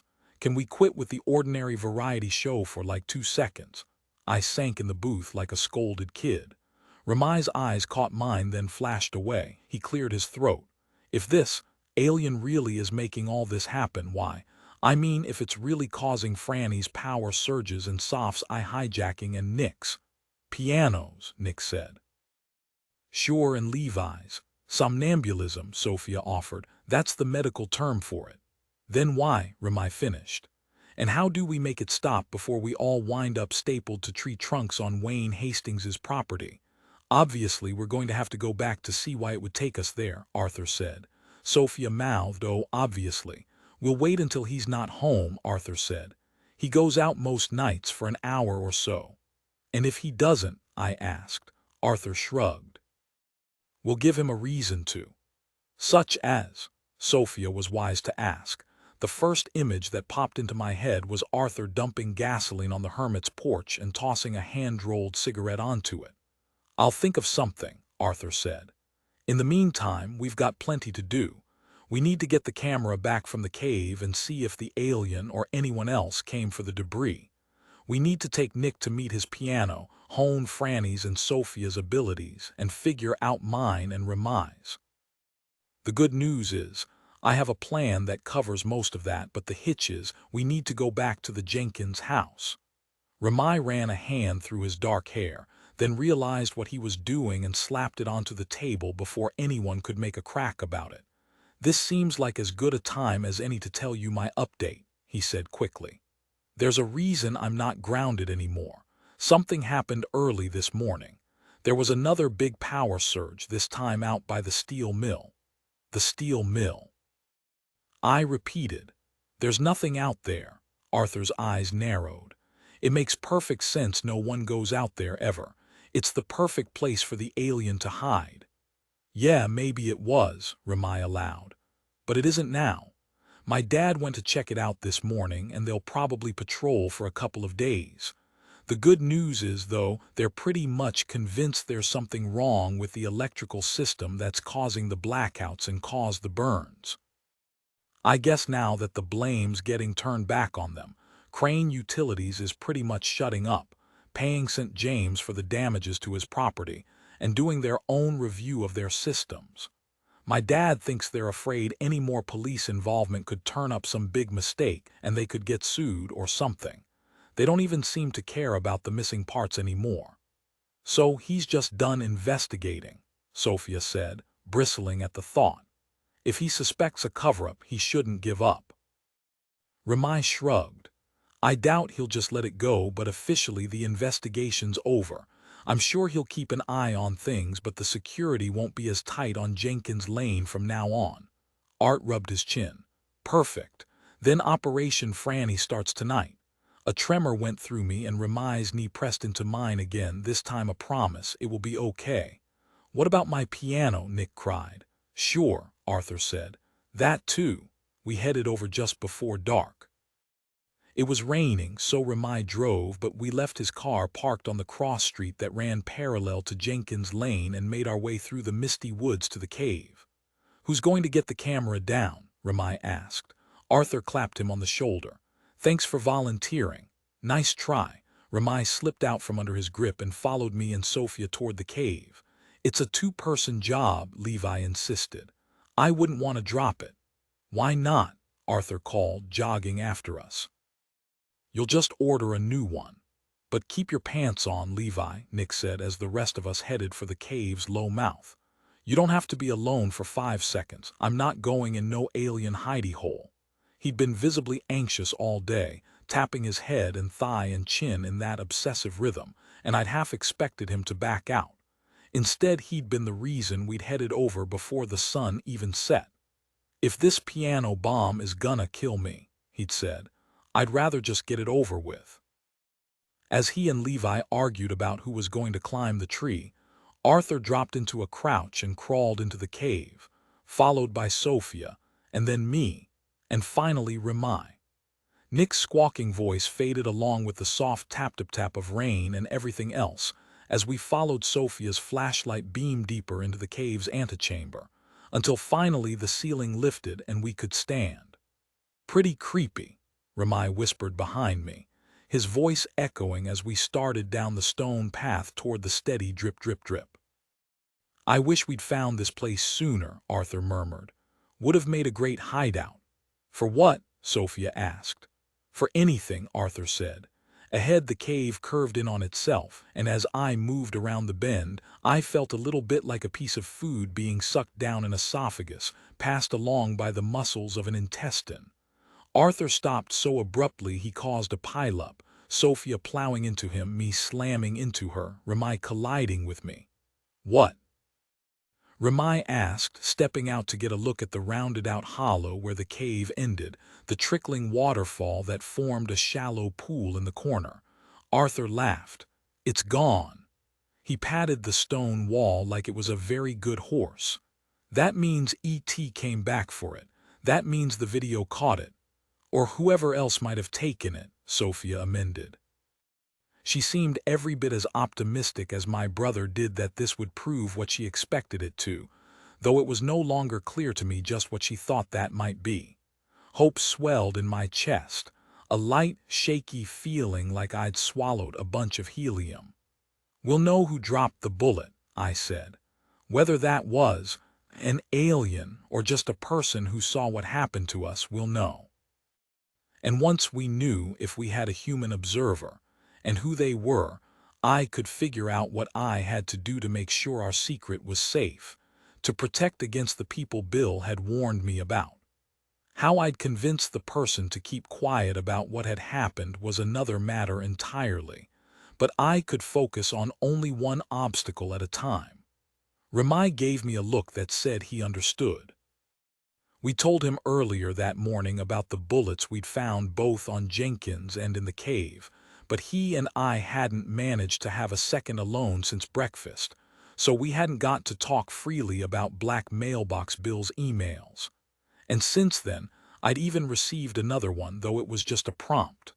Friend, Bill had written, please reply so I know you're all right. I hadn't had a chance yet. For one thing, taking my rubber gloves out to type on my phone in the midst of all this might draw attention, and until I knew for sure that the alien wasn't contained to me, I wasn't going to drag them any deeper into this. For another, every time I looked at my phone, I worried Sophia would mind meld with me and find out about the emails in the worst possible way. At least we'll get some kind of answer, Ramai said, pulling his gaze from mine. Assuming the video camera actually caught anything. It will have, Arthur said confidently, then turned and led the way back out of the cave. I tried to hang back with Ramai, but there was no discreet way for us to talk about Bill or the emails or anything else, and when we reached the cave mouth, we shared one last look and crouched to crawl out. We'll figure it out, he whispered, and I clung to that promise as if it were one he could actually keep. The camera battery was, as we'd expected, dead. Levi had brought a fresh one and a backup memory card, but now he wanted to go right back to his house and pore over the footage. The sun was almost down, though, and Arthur was intent on getting back to the Jenkins house for his mysterious Operation Franny. Plus, every minute Nick put off seeing the piano seemed to bring him closer to the brink of implosion. So we set off again, hoods up and flashlights off. We reached the back of the Jenkins house and crept around it silently, but it was like Ramai had said. Though caution tape still hung in loose knots along the fence, the wind had ripped it into tattered ribbons, and the temporary lights, bobcats, and everything else were gone. Inside the house, we turned our flashlights back on, catching the ghostly patterns of dust kicked up from the floor. Stand in a circle, Arthur commanded, taking his place directly in front of the happy birthday banner. Sophia lifted an eyebrow and folded her arms. Why? Why do you think? I said. Because he wants this to be as dramatic as possible. Arthur lifted one shoulder. Excuse me for wanting some decorum. Where's the piano? Nick glanced around like he expected it to come barreling into the room with a machine gun. First things first, Arthur said. Now stand in a circle. Nick seemed put out that Arthur wasn't as interested in exploring his piano lead as he was in my new ability, but apparently he was too anxious to look into it by himself because he sidled up with the others around the overturned coffee table. Maybe we should hold hands, Levi said. I shook my head. Or maybe that would turn me into a human electric chair. Hands-free it is, Sophia said. Now what? Arthur looked at me. Why don't you just start with the ceiling fan? He made it sound so easy, but if I couldn't make the track switch on command, I didn't see why this would be different. Still, the others were watching, hopeful, and Black Mailbox Bill's warnings kept running through my head. I needed to get a handle on this, to know how to stop it from happening. Knowing how to start it was probably a good step. I inhaled deeply and focused on the fan and the trio of light bulbs that blossomed from its center. Was this even something I could control? For all I knew, the being was calling the shots. Icy dread dripped into my stomach, but I fixed my thoughts on the fan. I imagined it turning, pictured current crackling through me, leaping toward the wiring hidden behind the drywall. I dropped my gaze. Levi, Ramai, Arthur, Sophia, and Nick were leaning toward me with bated breath. Could you not stare? I said. It's too much pressure. Arthur nodded. Let's all turn around. Still in our arbitrary ceremonial circle, they turned their backs and I focused on the fan again. This time, I leaned into the memory of light erupting from the disk, the pain branching across my skull under my scalp and the humanoid light face appearing before me for an instant. But when the memory vanished, the living room was still dark. I can't do it. It's okay, Sophia said. You don't have to do anything. She does, Arthur snapped. Arthur, Ramai said harshly. She's the one it chose to give this to, Arthur said, anger sneaking into his voice. It could have given it to any of us, but it chose her, and she's going to figure out how to use it. He flashed me a dark look. Come on, I know what to do. He broke the circle and marched past the staircase, turning to the kitchen at the back of the house, and we tripped along after him. He opened the door beside the pantry, revealing the basement stairs, and then held out his hand. Here, let me use your flashlight. Why? I asked. You already have one, Arthur huffed. Do you trust me? I rolled my eyes. And they say there's no such thing as a stupid question. He thrust his hand toward me and I handed over my flashlight. Stop being dramatic. He shone both flashlights down the basement steps, then glanced over his shoulder at the rest of us gathered there in the kitchen. Ramai soft, Nick, I put 3 boxes in the trunk. Go grab them. Are you serious, dude? Nick said. That's half a mile back, Sophia said. Why didn't you tell us to get them before we left the car? I was hoping we wouldn't need them, Arthur said. It'll take you 10 minutes. When did you even put them there? Ramai asked. When we stopped by my house and you took 20 minutes to do your business in the bathroom, Arthur fired back. Now hurry up, we haven't got all night, and don't open them. Why doesn't Levi have to go? Nick said. Levi's eyes went wide. He held his hands up in surrender. I'll go gladly. No, Arthur said. You're working the camera. Sophia shot me a mildly perturbed look, then faced Arthur. If your mystery boxes will help, then fine, but we're not pack horses, Arthur Schmidt. From now until you leave for school, expect to carry my purse. He waved a hand. Just put it on my tab. As the 3 of them headed toward the back door, Arthur turned to the basement again. Levi, get your camera ready and wait here. Fran, follow me. Arthur descended first, dual flashlights cutting tracks down the dusty steps.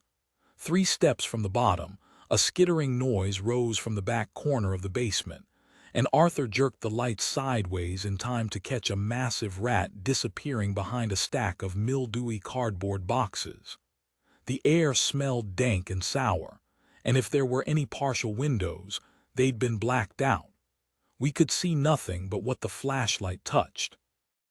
As we took the last 3 steps, I tucked my nose into my jacket and slid my palm along the banister, both relieved to have a guide through the dark and unsettled by the thought that, at any second, my hand could brush something I couldn't see. I jerked it back to my chest as we reached the bottom step. Arthur's flashlight wandered over the space. Cement walls and floors and a labyrinth of cardboard boxes stacked in columns as tall as we were. Here. Arthur forged ahead down a seemingly random path through the boxes, and I followed, weaving through, twisting back and forth until I'd lost track of where we were in relation to the stairs. Arthur stopped and shone the light on the floor just ahead of himself. Stand there. I shivered. I was half soaked from the rain, and it was cold down here, but more than that, it was the dark, the shadows not even flashlight beams could break. Arthur, what's all this about? Trust me. He jogged the lights on the cement floor where he wanted me to stand. I sighed and took my position. Now the flashlights winked out. Shit, I hissed. What happened? Arthur didn't answer, but I heard a shuffling noise. Arthur, I reached through the void for him and my fingers met cardboard. I turned, hands extended, feeling for my brother or an opening in the stacks of boxes. Steps were pounding up the stairs. Arthur, I half yelped, stumbling forward.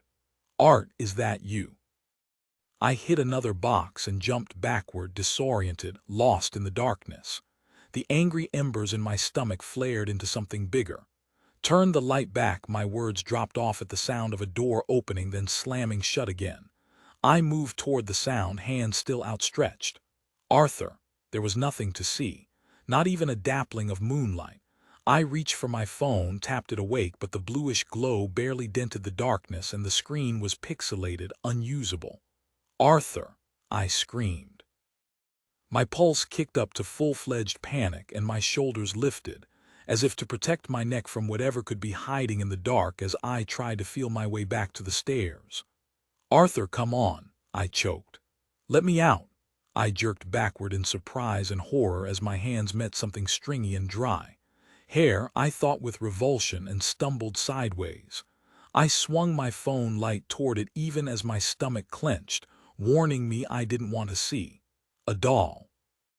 Just a ceramic doll poking out of the top of a box stacked on top of two more. "Arthur," I shouted, starting across the basement again, hands outstretched halfway. I wanted to find the stairs, but only the stairs. Nothing else, nothing else, nothing else, I thought. My fingertips met a smooth wooden surface, and I gasped with relief as I fumbled up at the banister. I threw myself up the rickety steps and caught the doorknob at the top. It was locked. "Arthur, stop it," I shouted, shaking the knob. My heart hammered and my back tingled like the dark had come alive behind it. Something rustled on the far side of the basement. Rats, I told myself, though really I had no idea, just rats, but I still couldn't handle having my back exposed. I turned and pressed my back into the door, pounding on it on either side of my hips. "Arthur, stop it now." He didn't answer. Was he even there? Had he left me? Was this his brilliant plan? I pounded again, screaming for him, then Levi. "Please," I begged, turning back to struggle against the knob. "Please."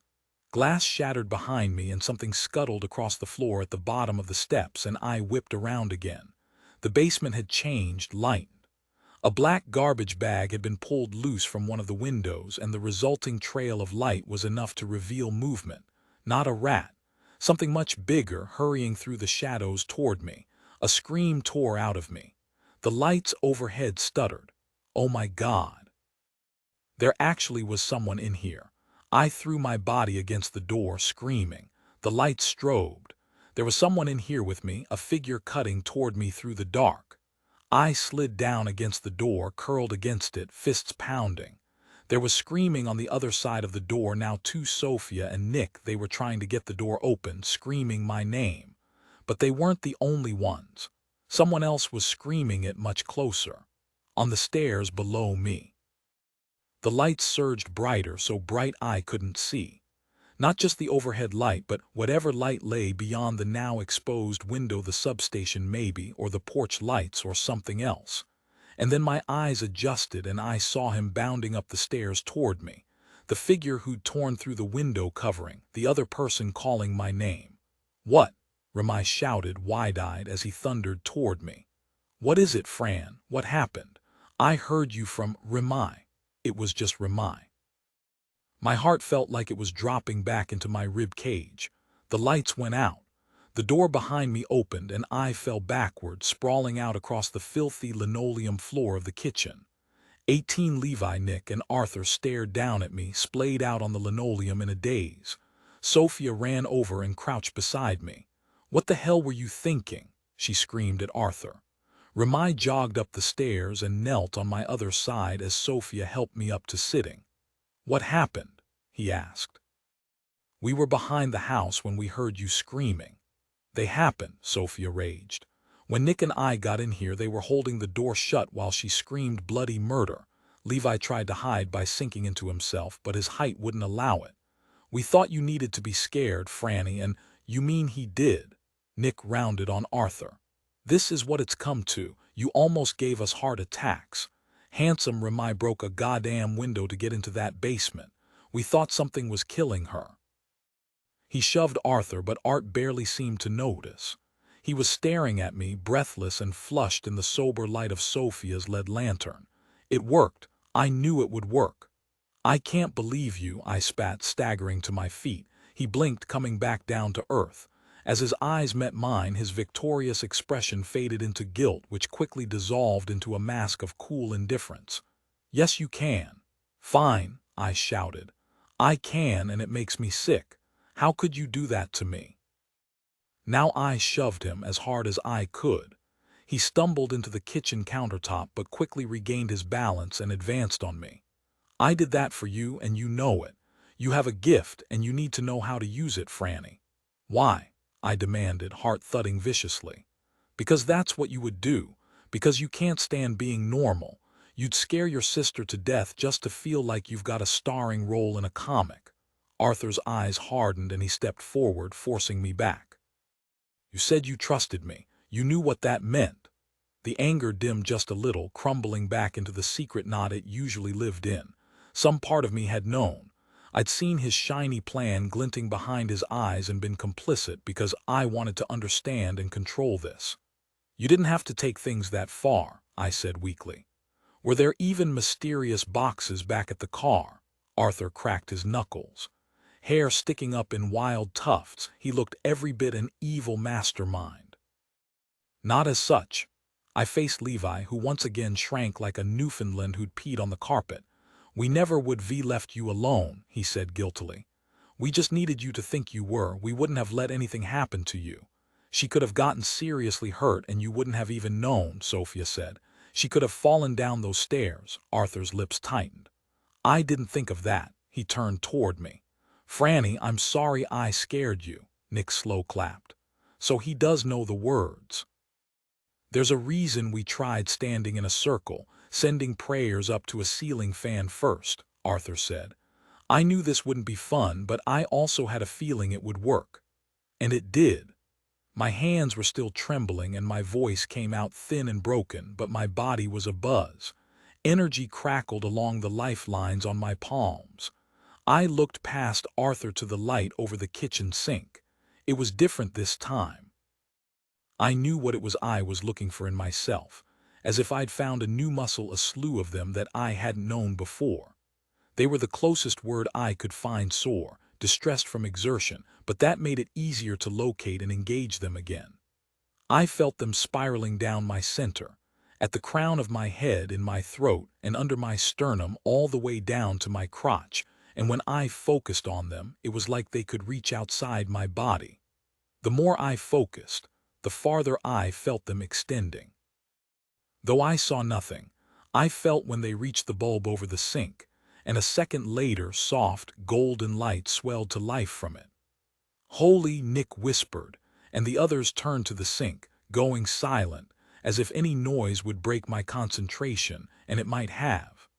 From the bulb, I pushed onward and felt the energy extending both left and right, branching out to travel through the underside of the cabinets on the wall.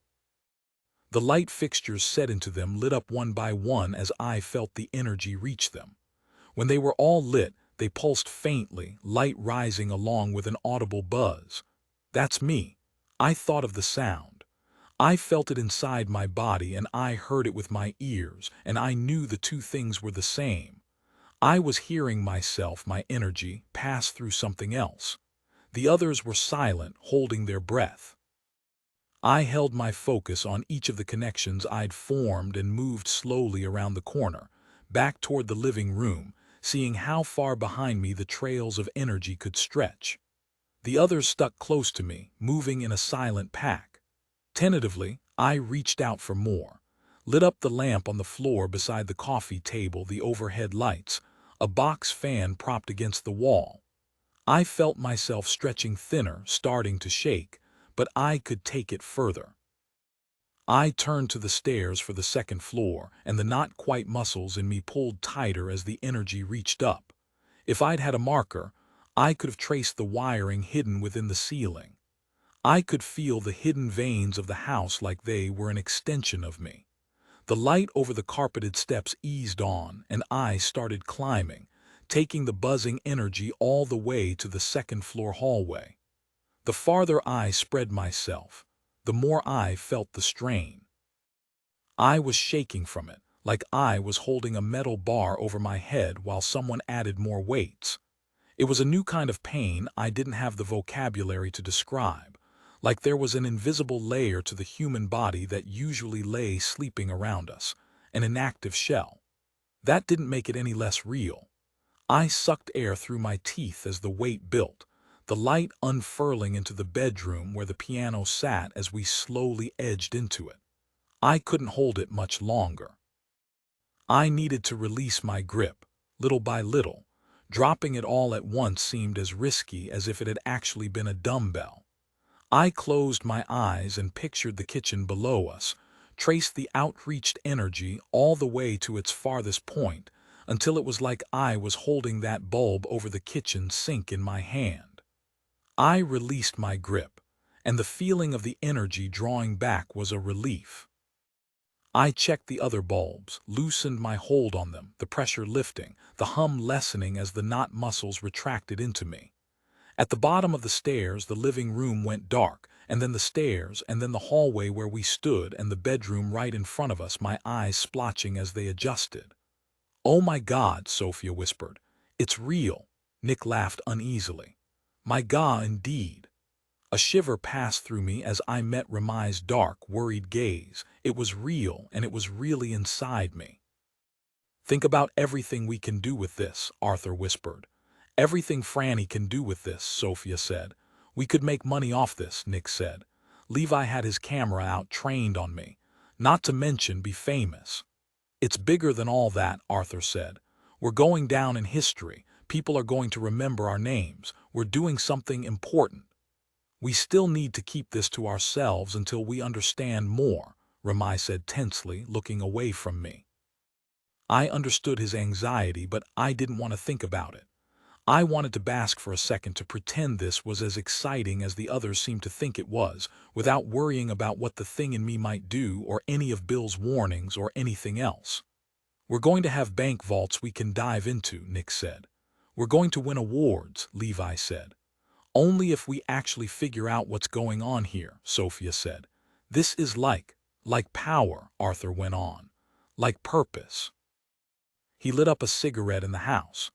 "After everything that's happened to us, it's like we're finally getting something. We finally are something that matters. An alien chose us for something important." The six of us looked at one another for a long, laden moment. Goosebumps had sprung up beneath my damp clothes, but the knot of anxiety that had been building in my chest all week loosened a bit. Maybe he was right. We had the video from the cave, and soon we'd know who dropped those bullets. We'd have proof that they'd taken the debris, so we'd have leverage to make sure our secret was safe if we even needed it. We were figuring out what had happened to us and how to control it. The investigation was winding down. I couldn't remember the last time I'd actively thought, things are going to be okay. But it honestly, truly looked like they might be. "Nick," Sophia said, nodding through the doorway to the little red piano against the wall. Nick drifted forward and we hemmed in after him. He ran a hand along the dusty top of the piano. I hadn't noticed last time that chunks of it had been gouged out, that every bit of surface that hadn't been carved or chipped had been graffitied in Sharpie. "It's the same one from your dreams," I whispered. His fingers played on a massive chip in the corner. "This was there," he said, brow furrowed. "But the rest of it wasn't." "It looks like a regular piano," Levi mused. "Except, small." "Definitely doesn't look like a secret spaceship or anything," Ramai agreed. "Well, he hasn't played it yet," Arthur said without a hint of irony. Levi even nodded. "After everything else we'd seen, why shouldn't this be something spectacular, some alien secret?" Nick slid onto the undersized bench, examining the keys wordlessly as his fingers trailed over them too lightly to make sound. "It's kind of sad," Sophia said, walking a half circle around it. "It's so small. It's like hard not to think of it like an abused puppy." "Nicky Jr., Arthur pressed. "We don't have long. Someone could have seen the lights again." Nick depressed one of the keys and it brayed gracelessly. "Yikes," Levi said. Nick pressed another key with his pinky. In the dim light, the blurry bird tattoos on his fingers blended into the words scribbled over the ivory keys. He tapped the highest key, then went down the line playing all the rest in quick succession. Every once in a while, a saggy, deflated noise rang out, but for the most part they sounded okay. Levi poked a key too. Without looking up, Nick swatted his hand away. Ramai snorted. "Now you know how the rest of us feel when you pet us, dude." Nick set both hands on the piano slowly, carefully. No one moved, we held our breath. Nick played a note, or was it a chord? It required at least 3 keys and it rang out low and calm, the slightest bit dissonant but not at all ugly. His hands moved position and he played another, and then his fingers began to move more quickly, skating across the keys with ease, pulling notes from them expertly, apart from the occasional honk of the more severely out-of-tune keys. The smile slid off Sophia's face, morphing into an awed "oh what the..." Ramai breathed. Levi lifted his camera and hit record. It wasn't proficient, it was enchanting. Nick's hands danced over the keys. The song was felt, tender and melancholy and haunting. His eyes closed, his brows knit together, and his lips pressed tight. As the song sped, it became hard to tell where his fingers ended and the keys began, he and the piano fading into each other. As far as I knew, the closest Nick had come to playing an instrument was 3 weeks with a trumpet in 7th grade band class. He swore he'd quit because the teacher hated him, which I'd always assumed meant he'd taken advantage of the opportunity to make a lot of well-timed fart noises until finally he'd been asked to drop the class. Maybe this should have been less shocking than what I'd done, but to me, it wasn't. This thing Nick was doing was entirely foreign. It was from outside himself. It was a gift. The song ended. Nick opened his eyes and drew his hands back from the keys.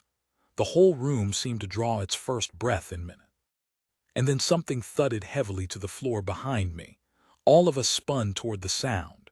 Ramai was on the ground, his eyes rolling, his back arched and limbs contorted in odd, sharp angles. A low, horrible sound gurgled from his throat. The others were running toward him. Nick screaming Ramai's name. Sophia calling out for someone to dial 911. Arthur shouting that we were trespassing. Levi screaming that it didn't matter. But I was frozen in place, all my floaty optimism turning into ice inside my chest as my best friend lay writhing on the floor. "What's happening?" Levi shouted through tears, trying to hold Ramai down. "He's having some kind of seizure," Sophia said. "The song," Nick yelped. "The song did it. Don't be stupid," Arthur snapped. The pressure inside me was building, and I wasn't strong enough to hold it in. The lights shivered overhead and the hum rose until everything in the room was quivering. And then all at once, the tension left Ramai's body. He slumped to the floor. His pupils reappeared and he blinked sleepily up at all of them gathered over him. Recognition filtered into his gaze and he shifted, started to push himself up. The lights went out and an inhuman sound scraped out of me as my relief hit like a wave. My knees buckled, bringing me down beside Ramai's legs, a strangled sob spearing through me. I thought he was going to die. "It's okay," Levi said, touching both my shoulder and Ramai's elbow with the same anxious pressure. "It's okay. It's all over now, whatever it was, and everything's fine." "We need to get him to the hospital," Sophia said. Ramai shook his head. His dark eyes were wide and his mouth had a grim set to it. "I know what caused it." He looked at me. "I thought they were just dreams, but they weren't. I think I just saw the future, and if I did, everything most definitely isn't fine." He staggered to his feet. "We need to get out of here before anyone turns up." 19. "It was that freaking song," Nick said as we were running past the cave back toward the car. "I'm telling you." The rain had picked up and thunder was booming overhead as we sprinted through the forest. With any luck, anyone who might have seen the light show at the Jenkins house would have mistaken it for lightning. Either way, I doubted it would be safe to go back there again. "So it was like a nuclear code," Levi said. "It unlocked handsome Ramai's brain." "It didn't unlock my brain," Ramai said. "I've been having these dreams ever since we found the disc, but they were shorter little pieces." "What about the seizure?" Sophia asked. "Has that been happening?" "I don't know," Ramai said. "How can you not know?" Levi demanded. "I don't know," he shouted back. "There were a couple of other times I woke up on the floor or the couch, but I didn't remember what had happened. I felt like I just drifted off and had the dream." "I don't remember having a seizure."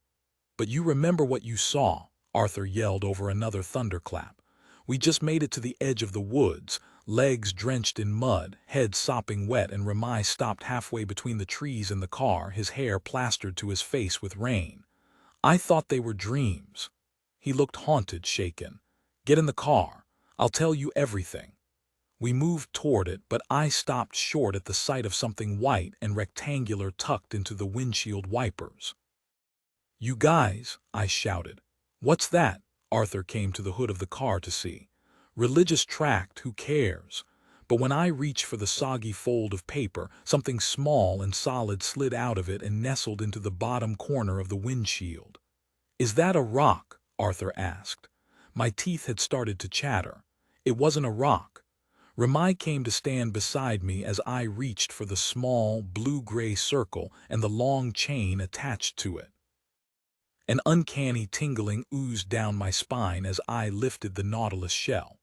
Its smooth, resin-covered surface felt at once familiar and foreign in my palm, and revulsion rose through my stomach as I turned it over. "How did it wind up here?" "Your necklace," Ramai murmured. I dropped it into my pocket and pried the soggy paper open. It was so wet the blue ink words had blown apart into smoky Rorschach blots, but I could still make out the two words scrawled there, oversized and jagged. "I know." "What is this?" Arthur asked, brow furrowed. I shook my head. I couldn't speak. My throat felt like it was collapsing. "Just get in the car," Ramai said calmly, quietly, so the others wouldn't hear, but they were still standing at the car doors watching us. "We'll figure this out. It will be okay." He was lying again, pretending we had any real control over whether everything ended up all right or not. Sophia's gaze dropped to the note and her lips pursed. "Whoever dropped the bullets must have written that. They must have been following us."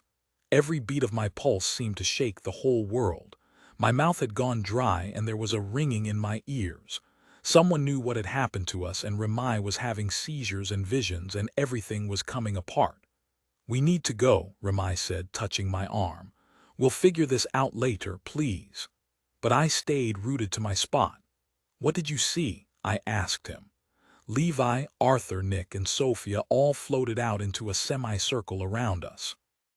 Their gazes traveled between the note "threat" and Ramai. The muscle in his jaw leapt.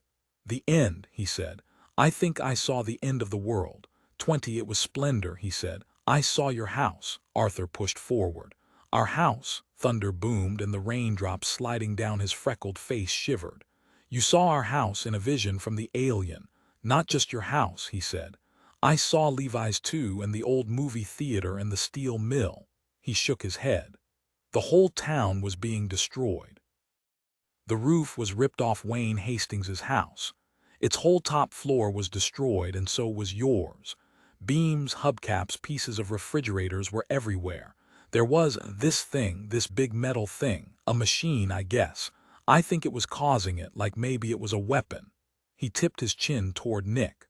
"Like you talked about with the piano, except something huge and made of steel." Sophia sank onto the hood of the car, her face paling and creases etched between Arthur's eyebrows.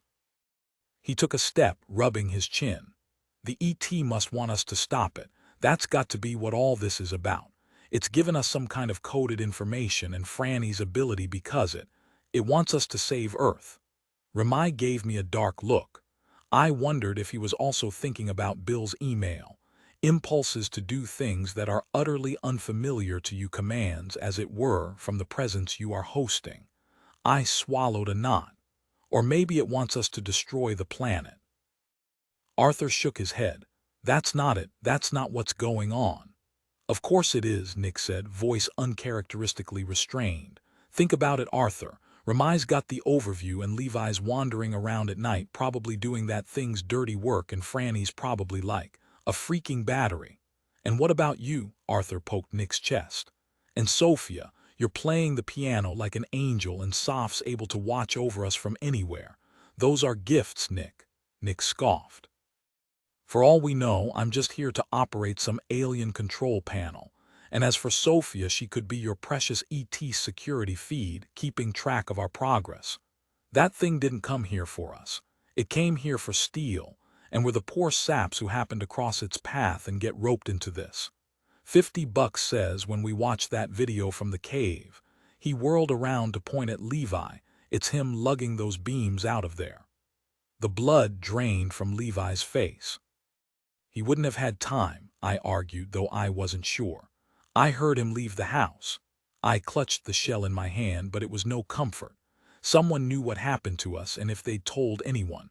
Another crackle of thunder shook the puddle-heavy asphalt, the hood of the metro, the misty woods behind us. Maybe it was for the best if someone found us. Someone took us away before we could do whatever that thing wants us to do. The whole world seemed to kaleidoscope in front of me. I felt sick again.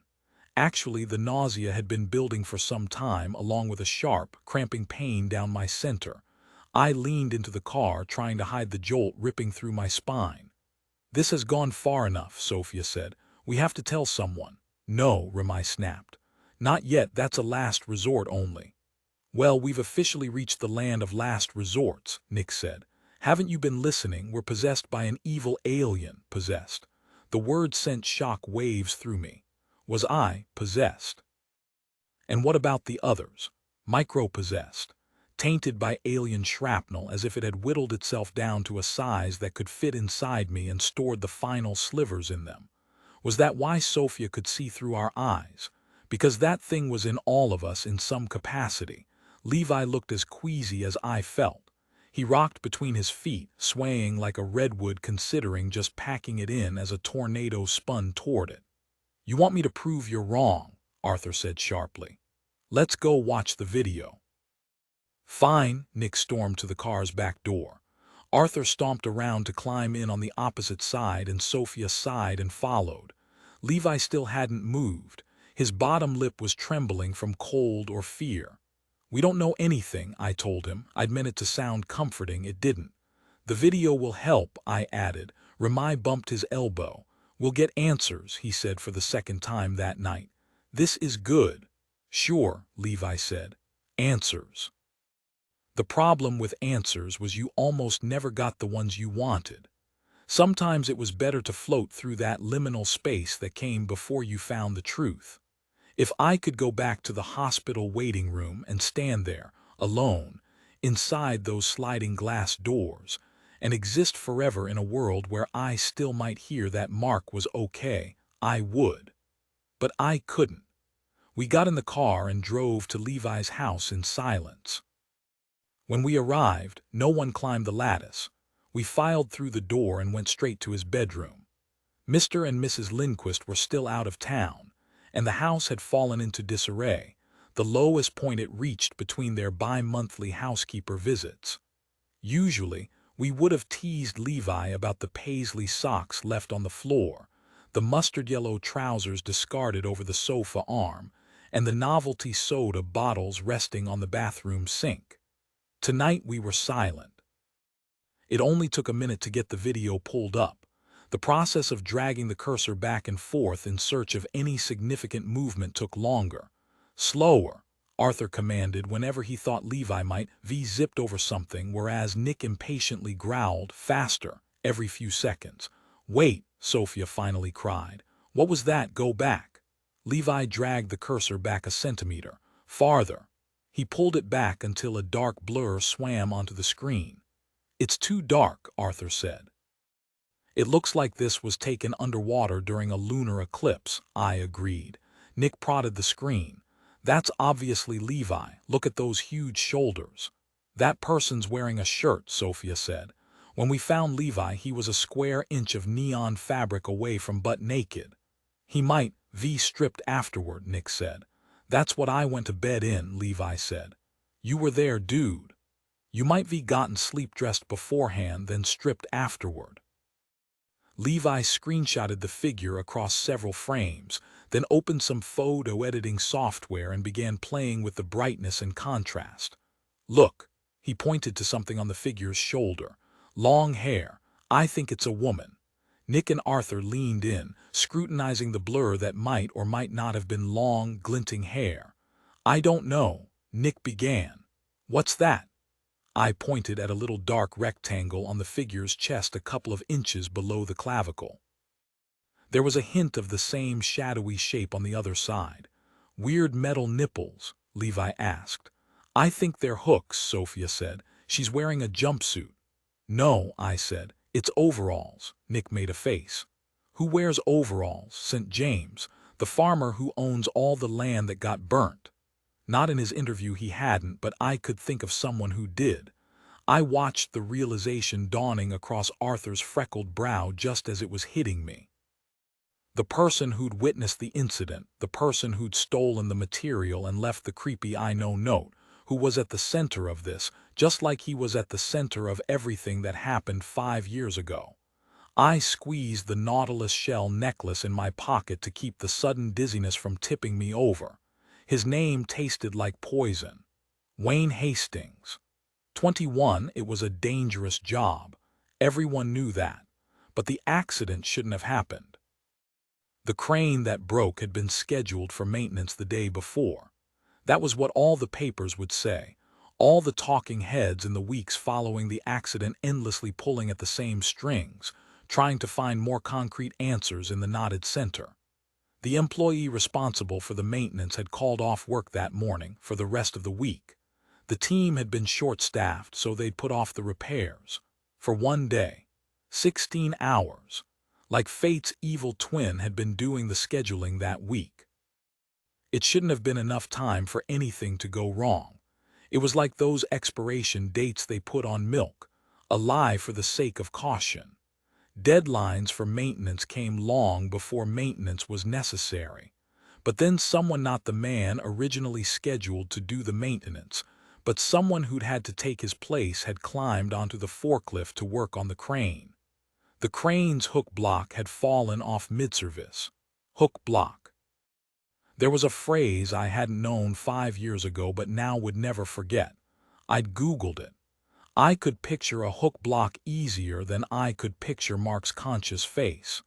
The investigation was a series of guesses. Everything was too burnt, too melted to say for sure. But they guessed that the hook block had come loose. They guessed it had hit the pot full of hot metal sitting beneath the crane. They guessed the sudden force had tipped the pot, and when the liquid iron hit the damp sand surrounding, it had triggered the explosion. Journalists wondered whether it was possible someone could have loosened the hook block beforehand. Some even speculated about the employee who'd called off suddenly. How could you know you were going to be sick for a week? They wondered. They shared vague quotes from private sources implying the employee might have been disgruntled, that he rarely spoke or interacted with coworkers, that he was strange and jumpy. There were petitions, hashtags, online groups, all demanding answers, demanding further investigation. But there was no evidence, and the news anchors were careful to never say his name. It didn't matter. Wayne Hastings was in the air, thicker than the ash that fell on Splendor for days after the explosion.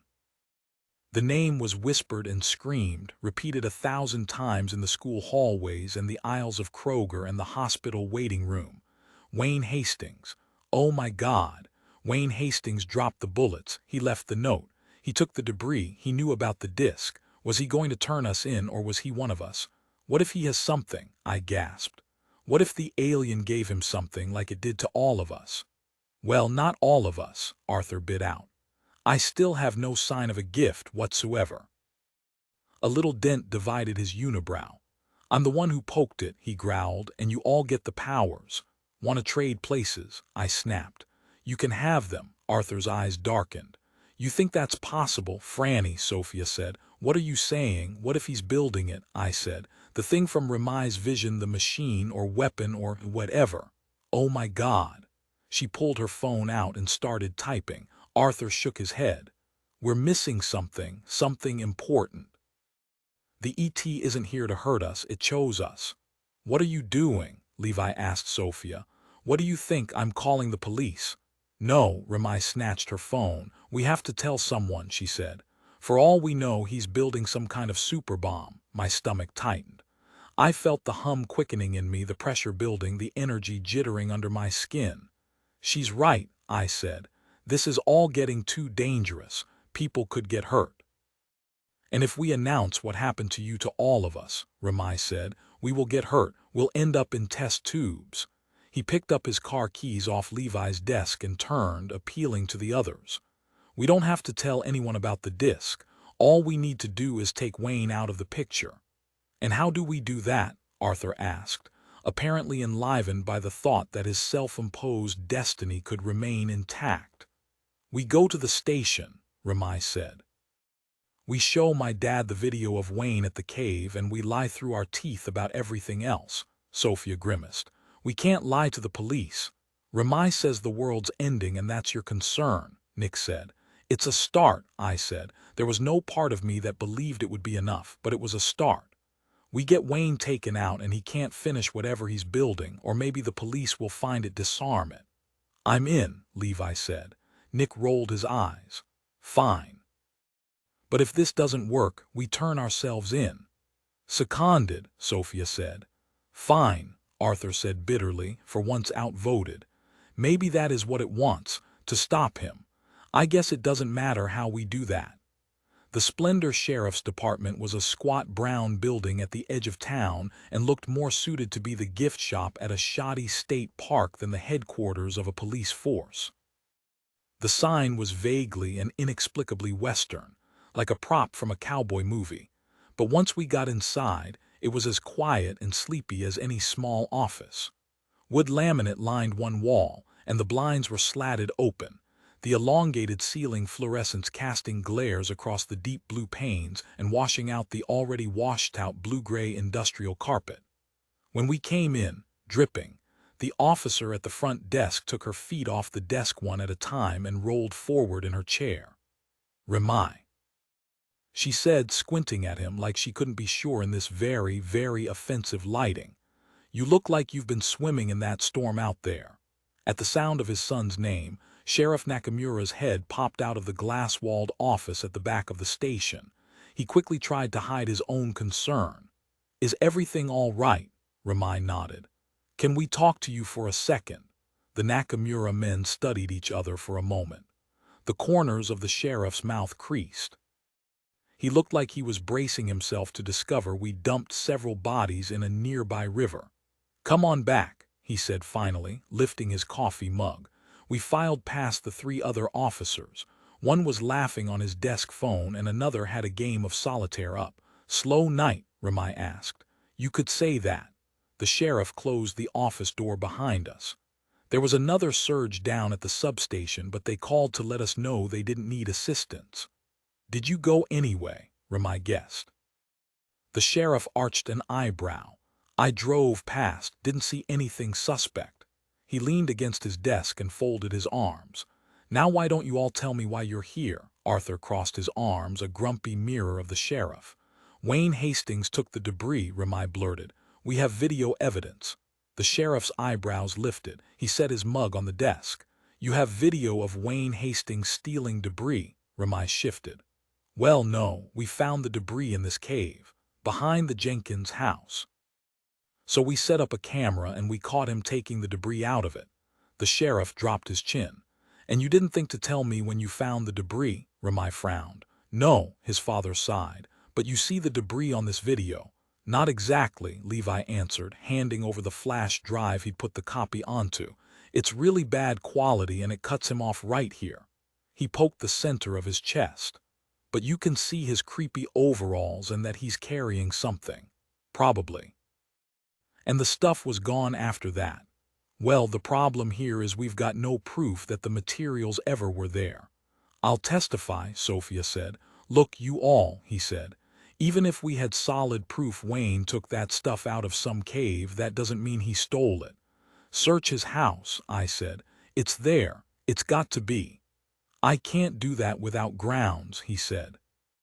And even if Wayne Hastings did steal a bunch of twisted metal crap from them, which, as I said, I have a hard time believing, I doubt Crane Energy wants to press charges at this point. They've got bigger fish to fry. My heart started to race as the possibility of resolving this shrank before my eyes. He's dangerous, I said. You don't know what he's using the parts for, you don't know what he's capable of. The sheriff's expression softened. I know you kids have every reason in the world to hate Wayne Hastings, he said gently. But I want you to leave him alone. He gets enough harassment. The man's harmless. You don't know that, I screamed, smacking his desk and surprising myself as much as anyone else. The sheriff's stunned expression held for a beat before it resolved into something stern. Francis, I know you're not even going to listen to us. Ramai cut across him. Ramai, of course I'm listening.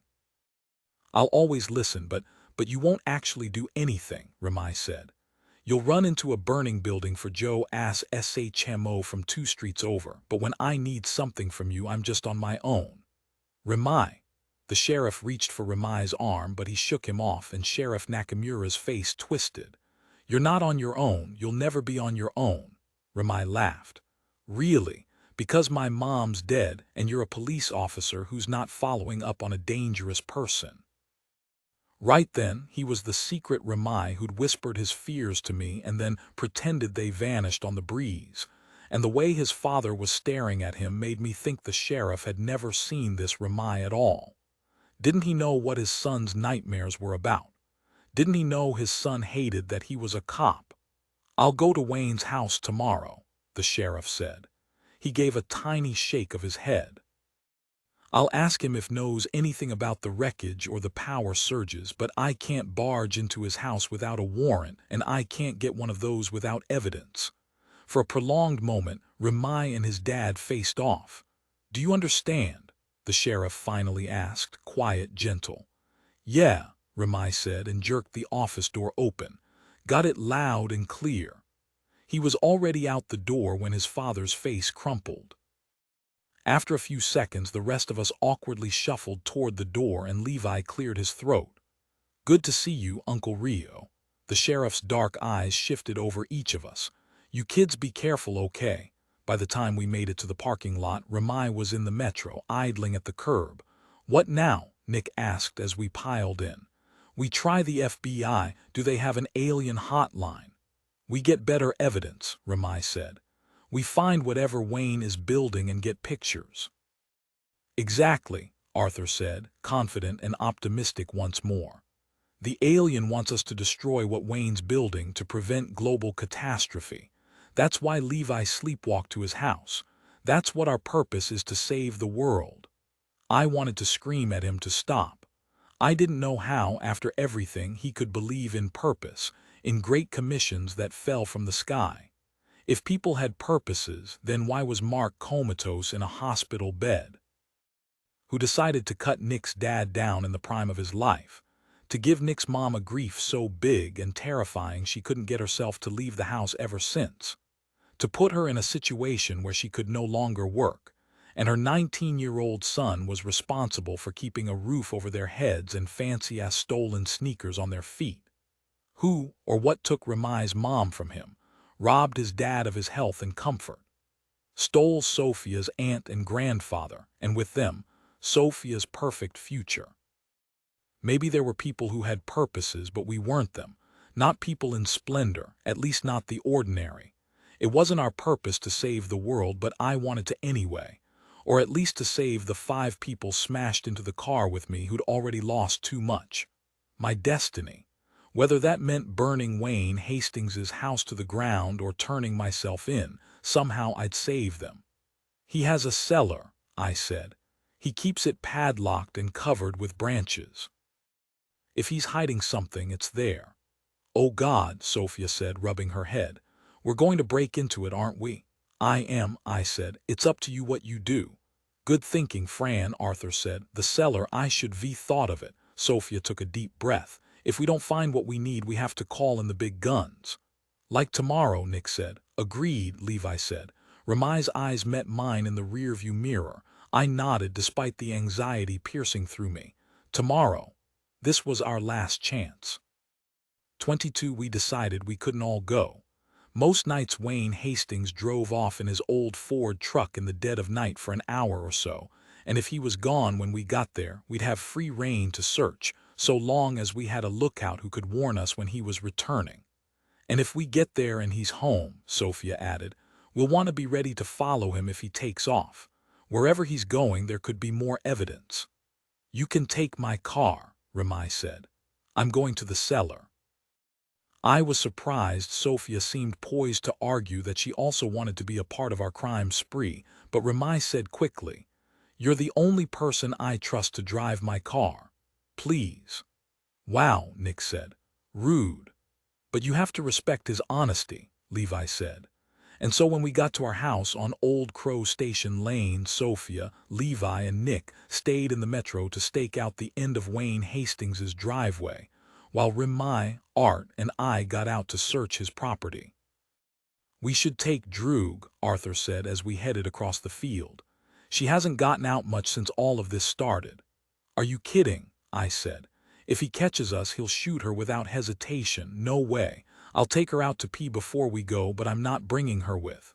"He won't actually shoot us," Rimai said, following us inside. Droog popped up from where she'd been sleeping on the rug inside the door, her tail thunking the wall. "Right. Are you asking me to guess?" Arthur replied. From upstairs, the dreary murmur of baseball commentary was leaking from the master bedroom. Dad was already asleep, or nearly there. Good, that was good. The last thing he needed was to find out about all this. "You live next to the guy," Rimai said. "Yeah, and do everything I can to pretend he doesn't exist."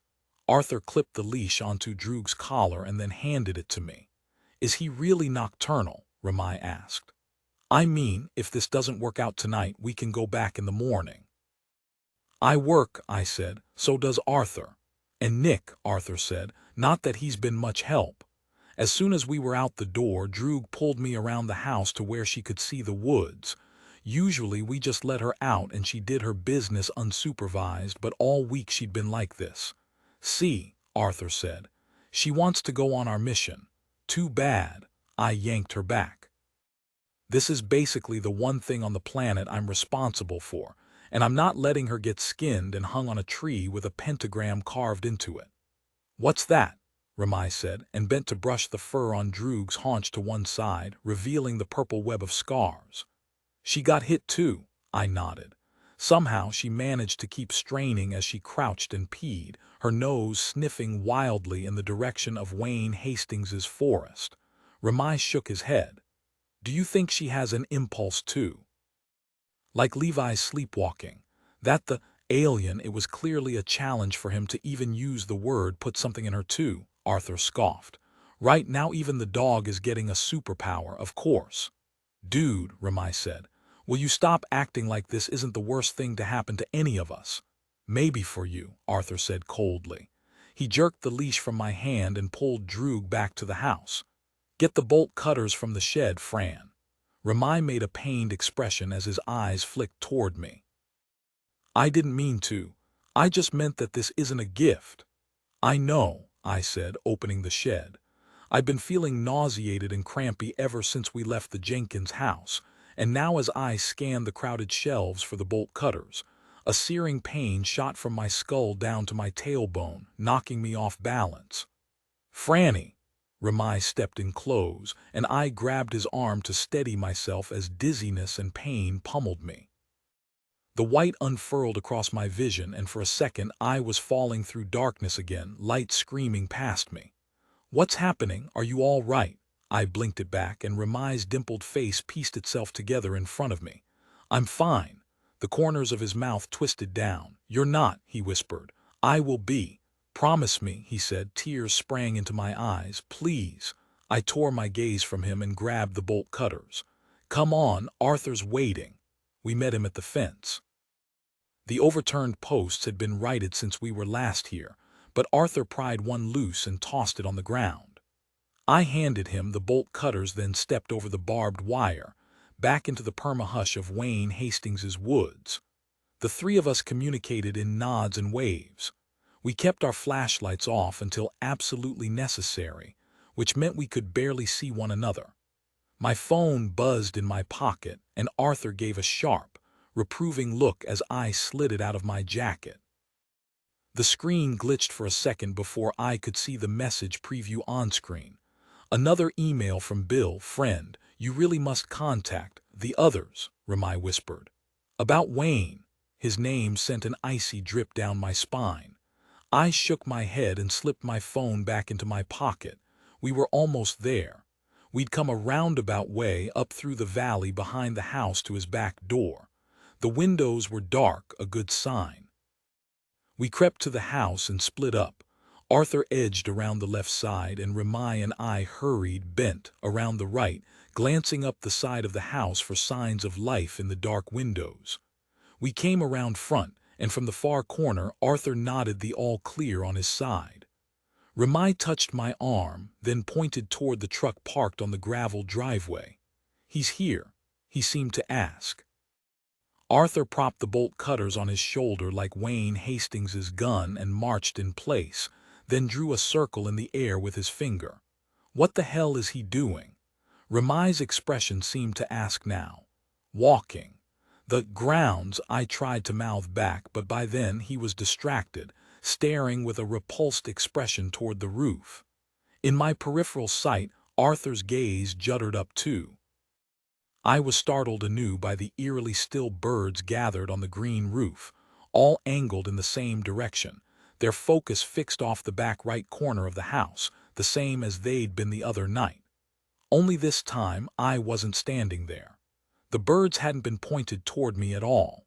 I thought about the weird behavior of the cows in the field behind the substation. What had Nick said? That usually they grazed north to south, along the Earth's electromagnetic field, but the blast must have disrupted that. Birds used that same field to navigate, didn't they? Could they have been confused like the cows and the compasses had been? I hurried back the way we'd come, and Remai ran alongside me. Arthur met us behind the house and tried to silently ask us what we were thinking, but I was on a mission. We trekked past the cellar doors to the edge of the valley. The branches overhead were even thicker with birds here.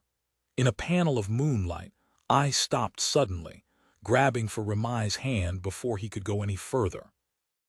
The soft fift of the falling rain seemed to fade away, leaving only the rush of my own pulse in my eardrums as I studied the dirt and brush under my feet. Dead, blackened, charred, a thin burnt streak snaking out through the mud in an intricate vein-like pattern. "The burns couldn't have reached all the way from Jenkins," Remai whispered. "That's miles away, and we would have seen them in your yard." He was right, but that didn't change that there were burn marks here. We followed them down the hill through a tunnel of black, feathers in branches all around us and the charred dirt underfoot.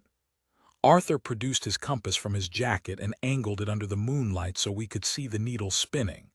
We took off down the hillside along the trail. My phone buzzed. Another email from Bill. It had only been 15 minutes since the last one. I glanced at the preview. "The U.S. Gov will take you. It will be all too easy if..."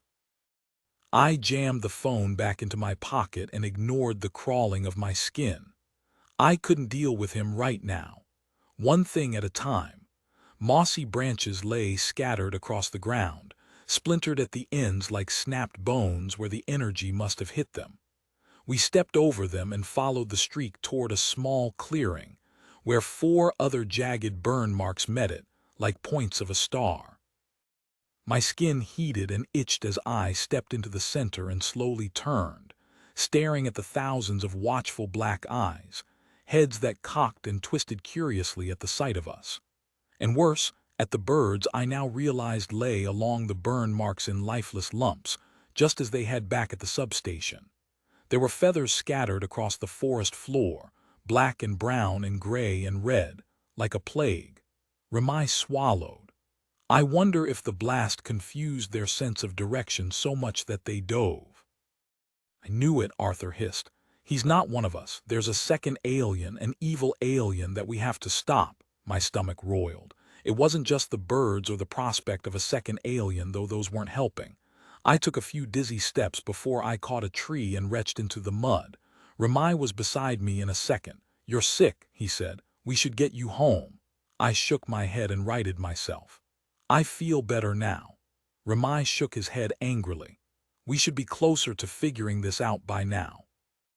"Can't Bill do anything?" I glanced at Arthur to see if he'd heard, but he was snapping pictures of the burns with his phone.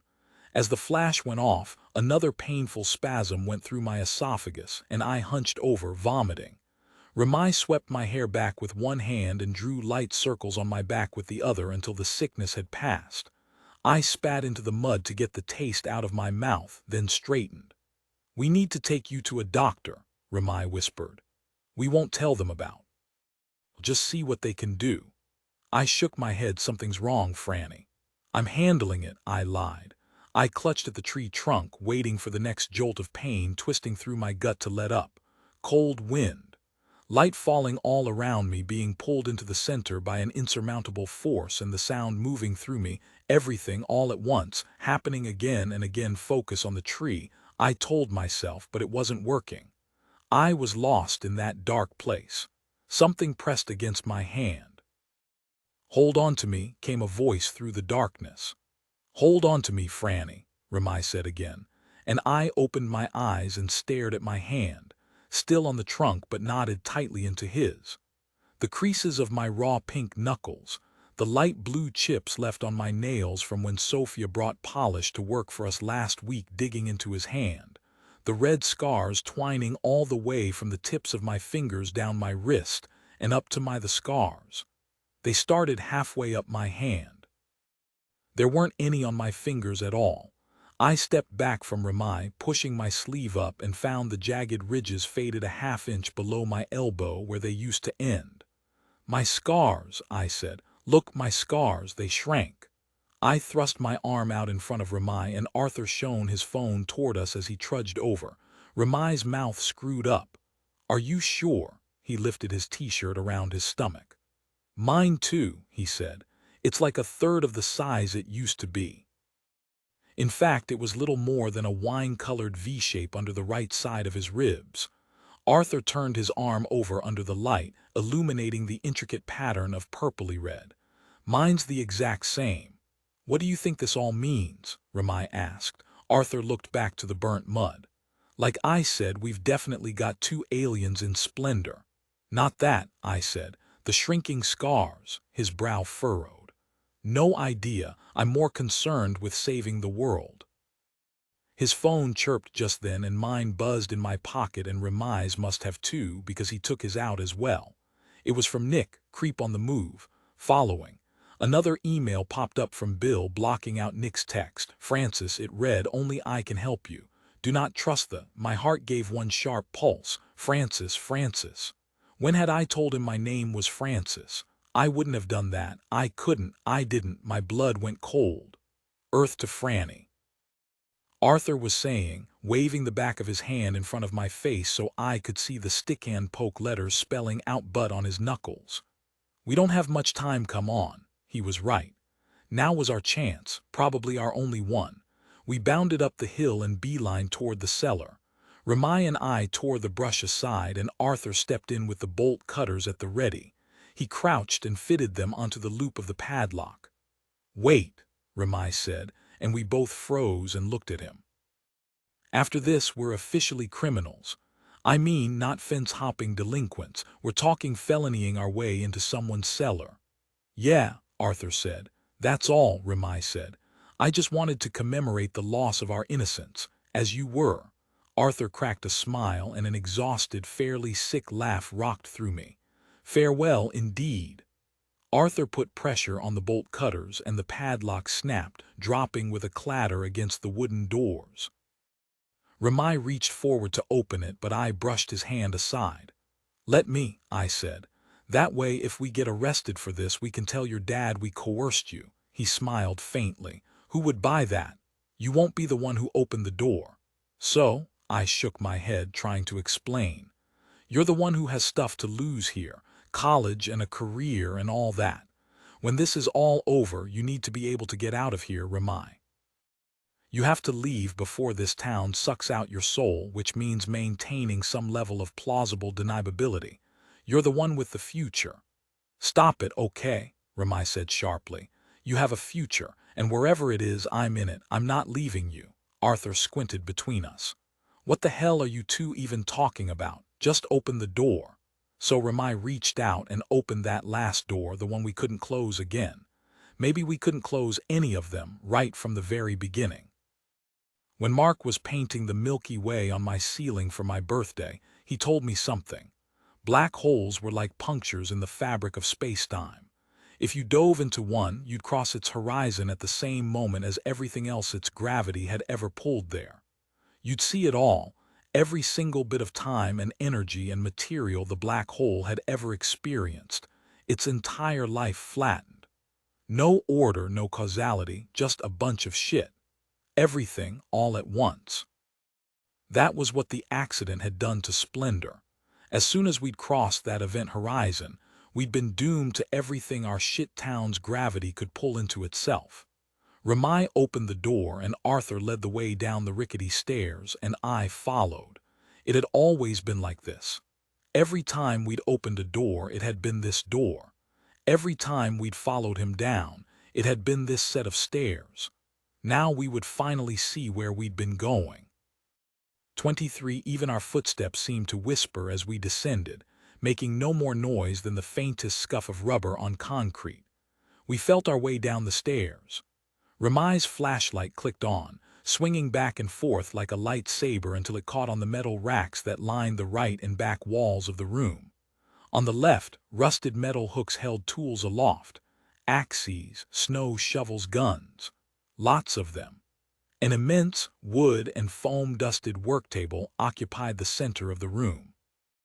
Something metallic clinked and rattled as Ramai's flashlight caught on it. A single bulb and chain mounted in the ceiling beside the work table. Arthur tugged it, and sallow light unfurled like a blanket across the table. There was an industrial-strength lamp clamped to the edge and some kind of saw mounted on the other side. The surface was sprinkled with both wood and metal shavings. "He's building something, all right," Arthur said. My spine crawled. Or he already built it. Ramai picked up a twisted piece of steel, 6 inches long. Maybe there are blueprints. There was a leather-bound folder on a shelf beneath the tabletop, and he stooped to grab it. Arthur set the bolt cutters down and walked along the racks, examining the mix of extension cords and dusty soup cans, oversized water bottles and small generators, fans, lanterns, blankets. "Maybe he thinks he can survive whatever that thing does down here," Arthur said. "Maybe he thinks if he builds this thing, they'll let him live." He stopped and ran his fingers over a toolbox. "If we could just find our alien, this would be so much simpler." He turned back to us. "Where could it have gone?" Another cramp went through my center. I stepped back and gripped the edge of the metal rack on either side of my legs. "No idea." Ramai's eyes darted to mine, then back to the leather folder in his hands. I closed my eyes and gritted my teeth, fighting the white trying to overcome me. "Fran," cast in stark light and shadow, Ramai looked like a woodcut of himself. He lifted an oversized sheaf of paper and held it toward me. Arthur perked up with interest. He grabbed it before I could, and his expression transformed. As far as I knew, my brother wasn't afraid of anything except maybe dying in a particularly boring way. But his body had gone rigid and the tan leached out from under his freckles. "Are there more of these?" he said huskily.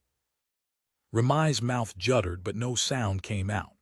He'd gone as pale as Arthur, who pushed him aside and started flipping through the stack of papers on the table. "What is it?" I asked, stumbling forward. "Schematics.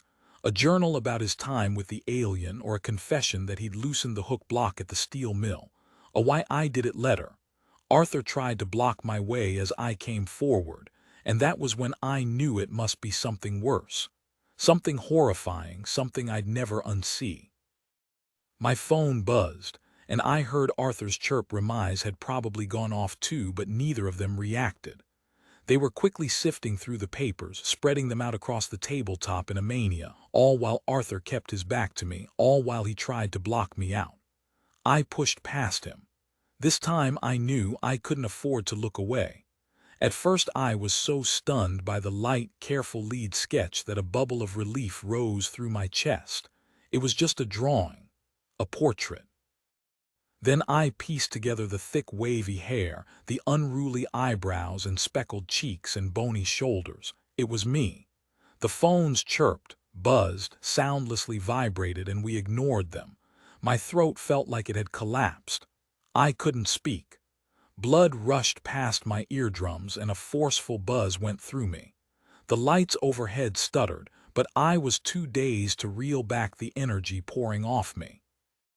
Art and Ramai were both flipping furiously through the papers, the images in them blinking in and out of view beneath the flashing light.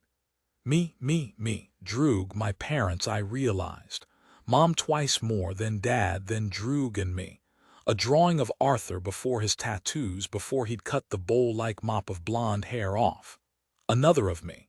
There were dozens, easily. Drawings of me perched on the propane tank, minus the mustachioed penis. Sketches of Mom looking through the telescope she used to keep on the balcony outside her and Dad's room. Dad lying on his back on a blanket in the grass and Droog jumping over him. Our phones went off again, ignored. "Oh my God," I gasped as my eyes fell onto a blur of lead I hadn't noticed in the corner of the drawing in my hand.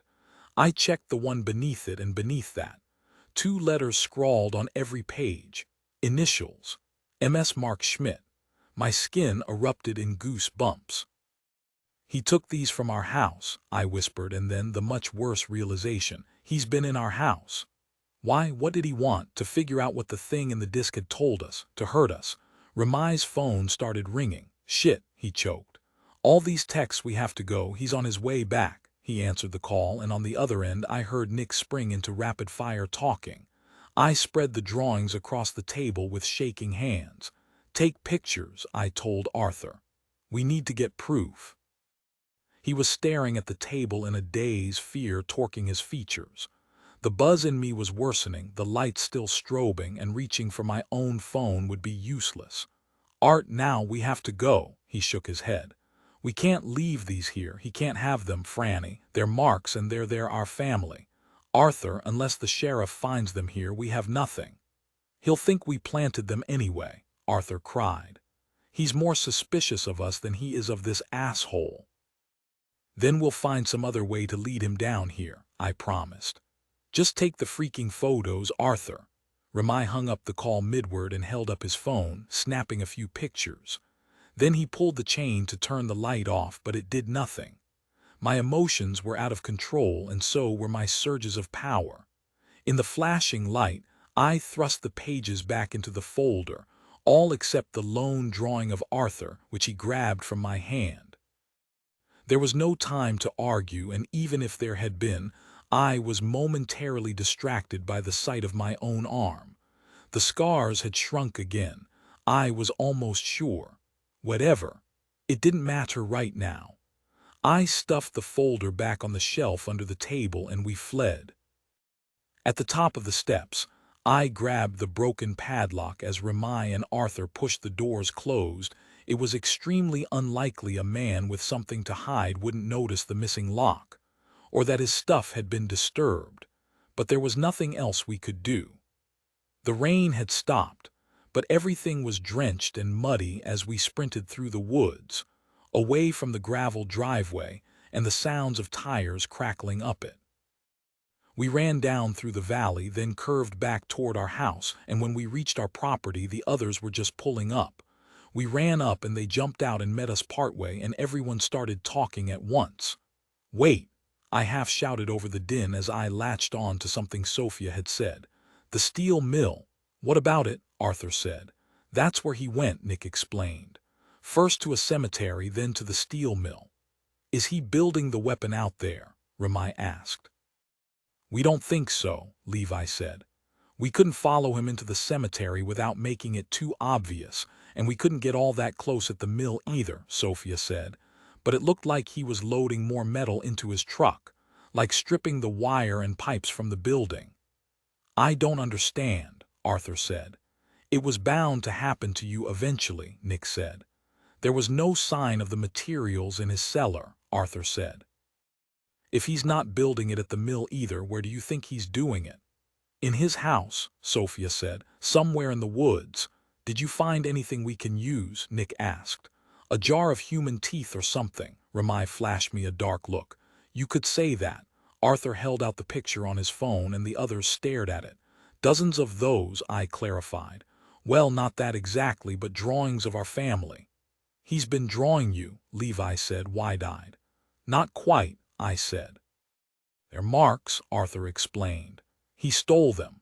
My gut twisted as I thought back to what the sheriff had said when he'd questioned us about the substation. It might be some kind of trophy. Maybe he's got stuff from everyone who was hurt in the accident.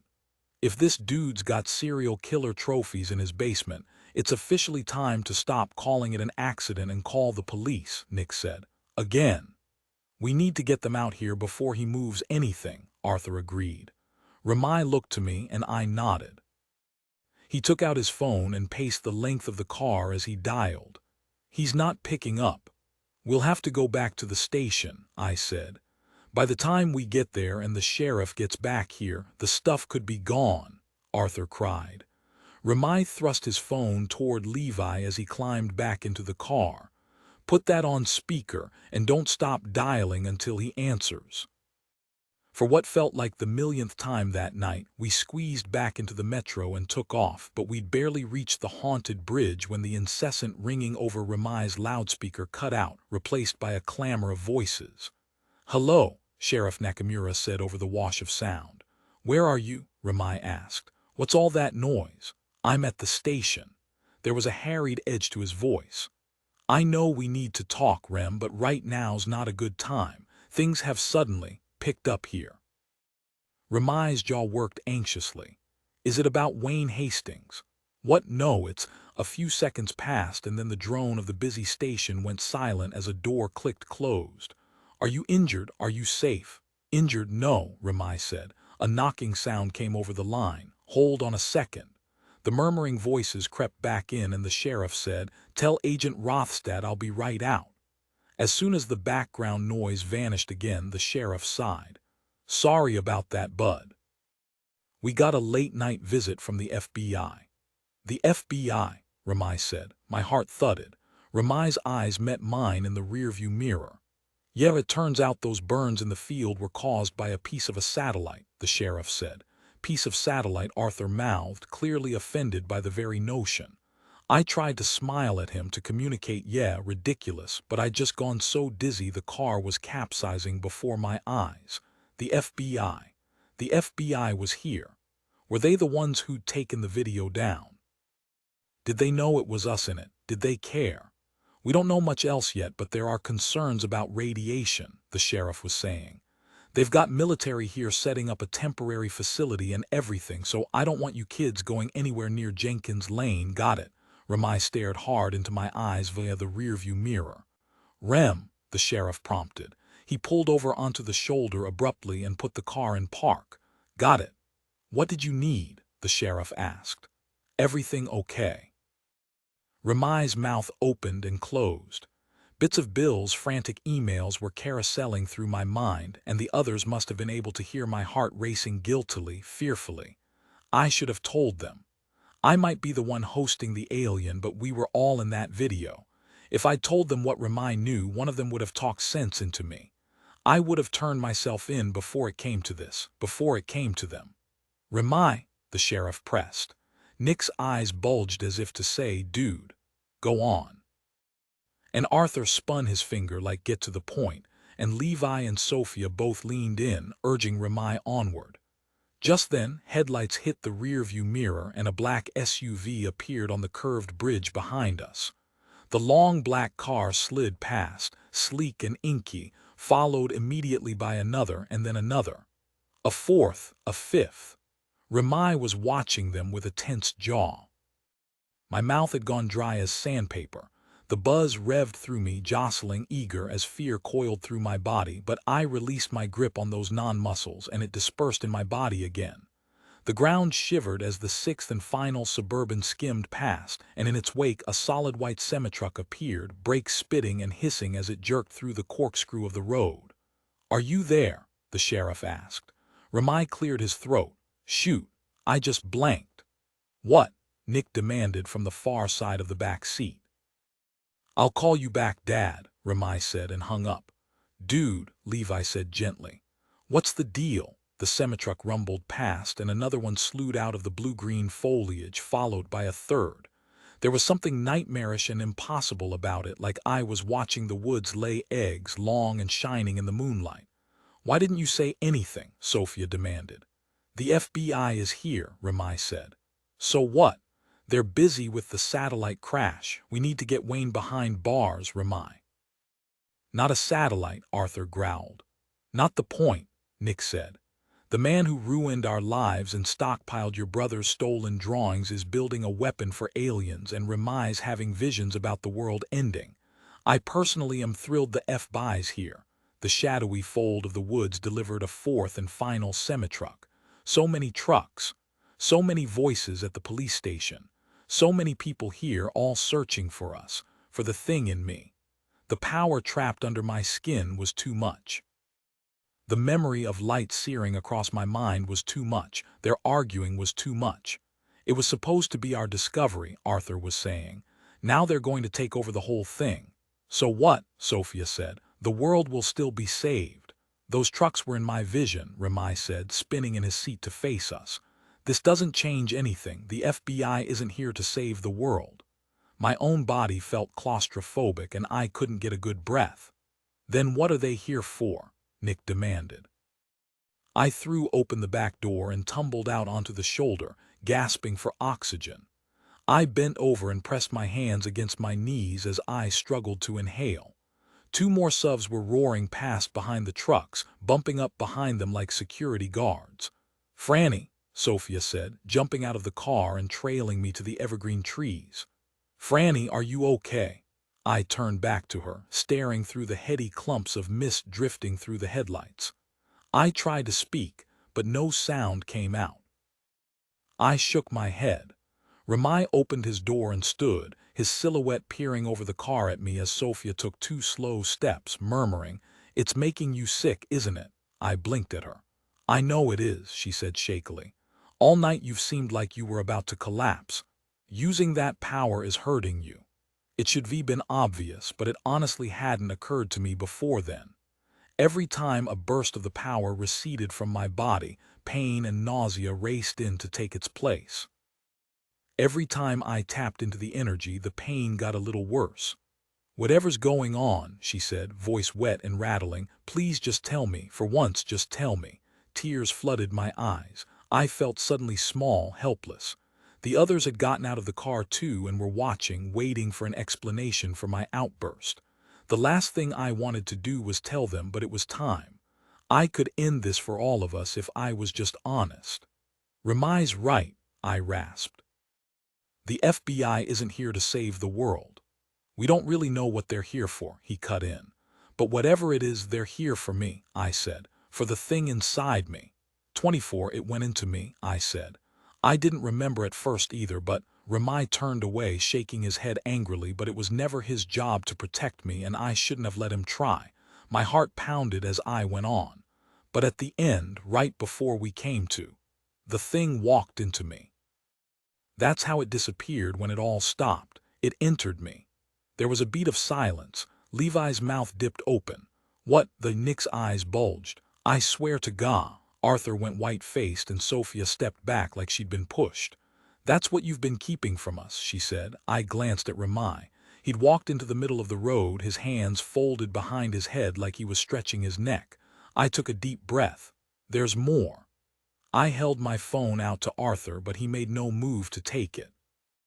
He was stunned into uncommon silence and stillness. "I emailed that guy, Black Mailbox Bill, who said he'd seen one of the discs. Look what he said." Arthur stared at the phone like it was a living rabbit I just pulled from Levi's fedora. Sophia took the phone instead, and Nick and Levi crowded around her, reading over her shoulder. "Okay, now we really need to tell someone," Levi said. "We've got to blow this thing wide open." Ramai spun back. "And this is why we didn't tell you." Levi looked gobsmacked. "You knew too?" he asked, right as Arthur sprung back to life, saying to me, "You told him and not me." "I was handling it," I explained. "Obviously not," Arthur argued. "I was trying to," I said. "I thought if Bill could tell me what had happened to him, then you could just leave me in the dark," Arthur demanded. "You trusted a total stranger over me, Franny." "Oh, come on, Arthur," Ramai said, stalking back toward us. "You might not have known the thing was in her, but you knew it had done something to her, and all you cared about was getting enough groundbreaking footage to land your own Wikipedia page." "That's not fair," Levi said. "We were all affected. We didn't know she was any different." "She's shooting lightning out of her fingertips," Nick said. "Not that it matters, because as soon as you realized that thing had affected any of us, you should have given a rat's ass what that might have meant. But you weren't affected, Art, So of course it was all fun and games. Of course it was all just trying to find the next thing that could fucking turn you into someone so you can finally outshine your brother, no matter what or who it's costing. Thank you, Ramai said, caught up in the moment, but I was staring at Arthur, watching the expression melt off his face like he'd been slapped. Stop it, Sophia said quietly, but Nick was rounding on me and Ramai now. And as for you two, I don't know why, but I expected better. You knew what kind of danger you were putting us all in, and you said nothing. Didn't even warn us that every second we stayed in this shit show, we were risking being disappeared by the goddamn US government. I'm so freaking tired of all your lies and secrets, and that goes for all of you. Are you kidding? Arthur laughed harshly. Stop, Sophia hissed. This isn't helping anything.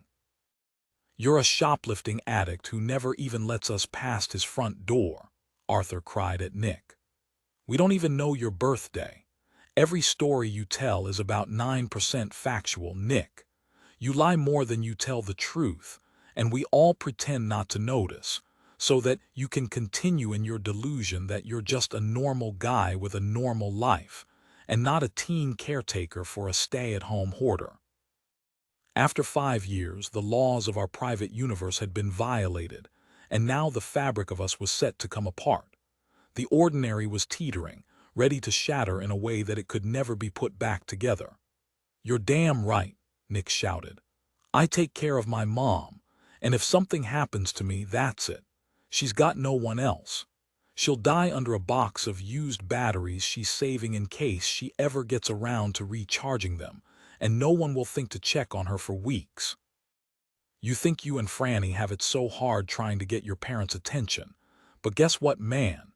Assuming an alien doesn't kill you or the FBI doesn't cart you off, you're leaving in a week. You're getting out, and you don't even have to feel bad about that, while I'm here getting shit-talked for life. I might as well have just stayed in 12th grade for 5 more years. That's as close to a life as I'm getting, staying in this dump, but there's nothing I can do about it because someone needs me here. Sorry your life matters so little that all you can do is fill up the void with bullshit schemes, and in Amazon packages and toys and freaking slumber parties. He waved a hand toward Levi, who went red-faced and staggered back, just so you don't have to be alone with yourself for 30 seconds, but some of us have people counting on us and actually have to work for our money. Nicholas, Sophia shouted. That's enough. Oh, please, Nick said. Don't go all defender of the weak on me. Turn yourselves in to the FBI or don't, but leave me out of it. I'm done, like I should have been from the beginning. I'm done. The ground felt like water under my feet. Actually, my whole body felt like water, like my skin was as thin as a balloon, and any second, everything in me might come rushing out. Of course you are, Arthur said. Just walk away from the most important thing that's ever happened to you. Wake up, Nick said. We're nothing kids from a nothing town. You think we were chosen. We were in the wrong place at the wrong time. The right place, Arthur slammed a hand against the car. We might be nothing kids from a nothing town, but that's not enough for me, and I know it's not enough for you either. Aren't you tired of being the leftovers? I know we're the kids they don't look at. We're like shadows burned onto the ground by the accident. Maybe this thing chose us because we're survivors, or maybe it's that we were just the only pathetic option it had, but we're the ones with the gifts. We have a chance to matter. Nick shook his head and took a few steps back. I'm done. He turned and stalked down the road through the blaze of Ramai's headlights, and the energy was still building in me, crackling inside my skull until I couldn't think straight, couldn't parse out the accusations and demands hurtling back and forth around me as everyone broke out at once, shouting over one another. How could you keep this from me? I'm your cousin, Levi was saying. Why do you always choose her over me? Because Nick's right. Everything's just a game for you, Levi. We're just more of your accessories. How would you know? We never even talk anymore. You spend half your time with girls I never even meet and the rest whispering with Franny like I'm not even here. Please stop, Sophia pleaded. We need to figure out what to do next. The whole world was coming apart. The island we had built for ourselves. The place where none of the ugly shit was supposed to be able to intrude, where the ash from the accident wouldn't fall and the things we feared were never said. My whole world was coming apart and I had caused it. By telling them the truth. By needing them when they could barely withstand the pressure that was already on them. It was my parents' fight in the kitchen all over again. It was Mom crying behind closed doors, begging Dad to understand. It was the Voyager pulling away from our driveway, 2 weeks after Wayne Hastings moved in behind us, Arthur's fists wailing against drywall. It was my model of the solar system on the table, Mom's windbreakers in my arms the day we filmed Kite Chasers. "I'm done," I said, barely louder than a whisper, but under the cousins arguing no one heard. I took a deep, painful breath. "Take me to the station," I shouted. "I'll tell them it's in me." The arguing stopped. Remai, Levi, Arthur, and Sophia all looked at me. "I'll show them," I said, trying to sound more confident than I felt. "And I'll tell them about the visions. I'll just say I had them." The four of them blinked at me. I was a stranger speaking an unfamiliar language. I was a living ghost standing in their periphery as their problems and fears took center stage. "What are you talking about?" Arthur said. "I have to turn myself in. It's the best way, probably the only way out of this." I expected Remai to lie, to say that we weren't out of options yet, that we hadn't reached our last resort. I expected Arthur to argue we couldn't just turn everything over to the FBI, that we were the ones destined to save the world. I expected Levi to insist the world deserved the truth, and we needed to stick together indefinitely to deliver it. And I expected Sophia to admit I was right. That turning me in was the only reasonable course of action we could follow, given Remai's visions of world-ending peril and the total collapse of our plans to prevent those visions from unfolding. Instead, she looked right at me, heat flaming in her cheeks and sparking in her eyes. "No, no," a humorless laugh went through me. "What do you mean, no?" "I mean no." She took a deep breath. "It's time for you to accept that you're not in this alone and to stop acting like we're just some people from your math class who misspell your name when we sign your yearbook. Nick was right. We all lie and keep secrets and act like we're doing one another some big favor by not talking about what's happened to us in the last 5 years, but we're not, and I'm sick of it. You didn't even tell me about this black mailbox guy even after you knew I'd started seeing through your eyes and could bust you." I opened my mouth to explain, but she cut me off. "And that's okay. I forgive you. I know it's hard for you to trust people." My eyes prickled. An uneasiness jostled in my stomach. I started to argue, but she forged on. "I know you think I'm going to let you down, and I probably should have given up on this friendship a long time ago, but I can't, because I know you too well, even the parts you try not to share, and I love you. If we're going to survive this, we need to stop lying to each other and keeping secrets. I'll start. It sucks loving someone who doesn't want to be loved, who won't let you care about them, who doesn't even want you to notice or care when they're hurting." Tears brimmed in my eyes, the knot in my chest dangerously loosening, threatening to let my body come apart. I didn't understand where all this was coming from, what she was saying, what I was feeling. I didn't understand why I kept picturing the hospital parking lot, or why this conversation felt like it was cutting into me deeper and deeper. "Sophia." "No," she said again, sharply. "Admit it. You didn't tell us that thing went into you because you were afraid we'd fail you. You're always afraid we won't choose you, so you don't even give us a chance to. But of course I would. Of course we do. You're my family, Fran." "It doesn't matter now," I choked out. "There's nothing you can do. Turning myself in is the only answer." Levi shook his head. "No." I looked to Remai for support, but he shook his head too. "You already know, Fran, I'd trade this whole stupid town for you." "That's morally indefensible," Sophia said. "But same." I was trembling, barely keeping a lid on the buzz running through me. "What if it's not the whole town?" I managed. "What if it's the world?" "Either way," Levi said, "we're going to save it." "We'll find a way," Remai agreed. We'll get through this together. I looked to Arthur. He hadn't moved or spoken. His hazel eyes were narrowed and his mouth pressed closed. There was something uncomfortable, maybe even perplexed, in his expression, and he looked away quickly, running his forearm up his hairline to catch the sweat beading there. He cleared his throat, but his voice still came out thick, sort of overcome. "Thanks," he said quietly, his eyes darting low across the others. "Thanks for watching out for Fran." Sophia rolled her eyes. "Just to be clear, Franny's my favorite, but I would have the same opinion if it were you with an alien parasite, Arthur." "Same," Ramai agreed. "I don't play favorites," Levi mused. "But I would lie to the FBI for any of you and for Nick. Either way." Arthur didn't look at them, didn't look at me. He took a few more seconds to gather himself, nodding. "Thanks." I tried to say it too, but I couldn't.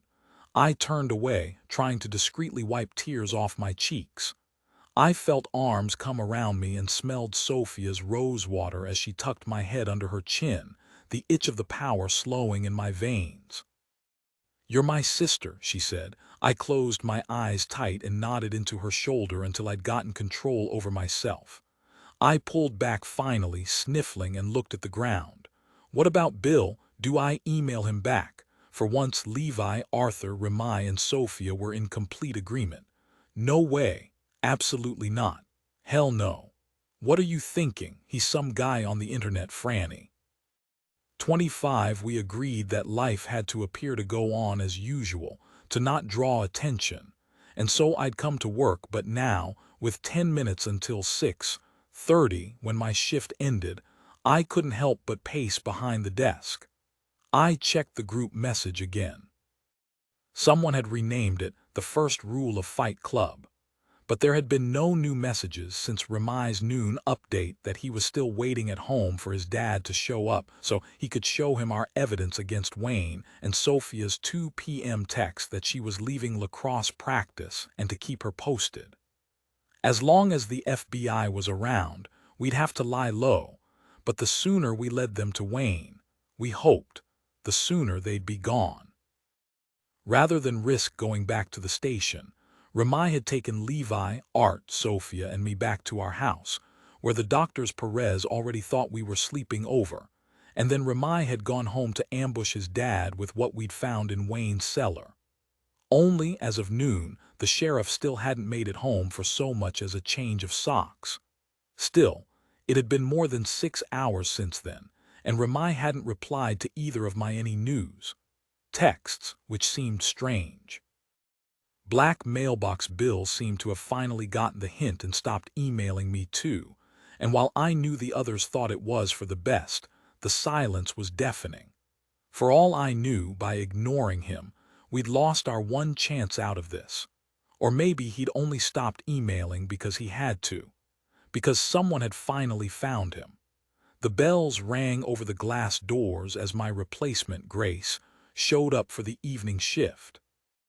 She waved and pointed to the locker rooms without removing her earbuds, indicating that she needed to change, and I gathered my stuff and came out from behind the desk. The windows were washed in an eerie gray-green, and though the rain had let up, fog hung in its place. The repulsive humidity from outside had sneaked its way into the building, frizzing my hair and coating my skin in a sticky layer of sweat.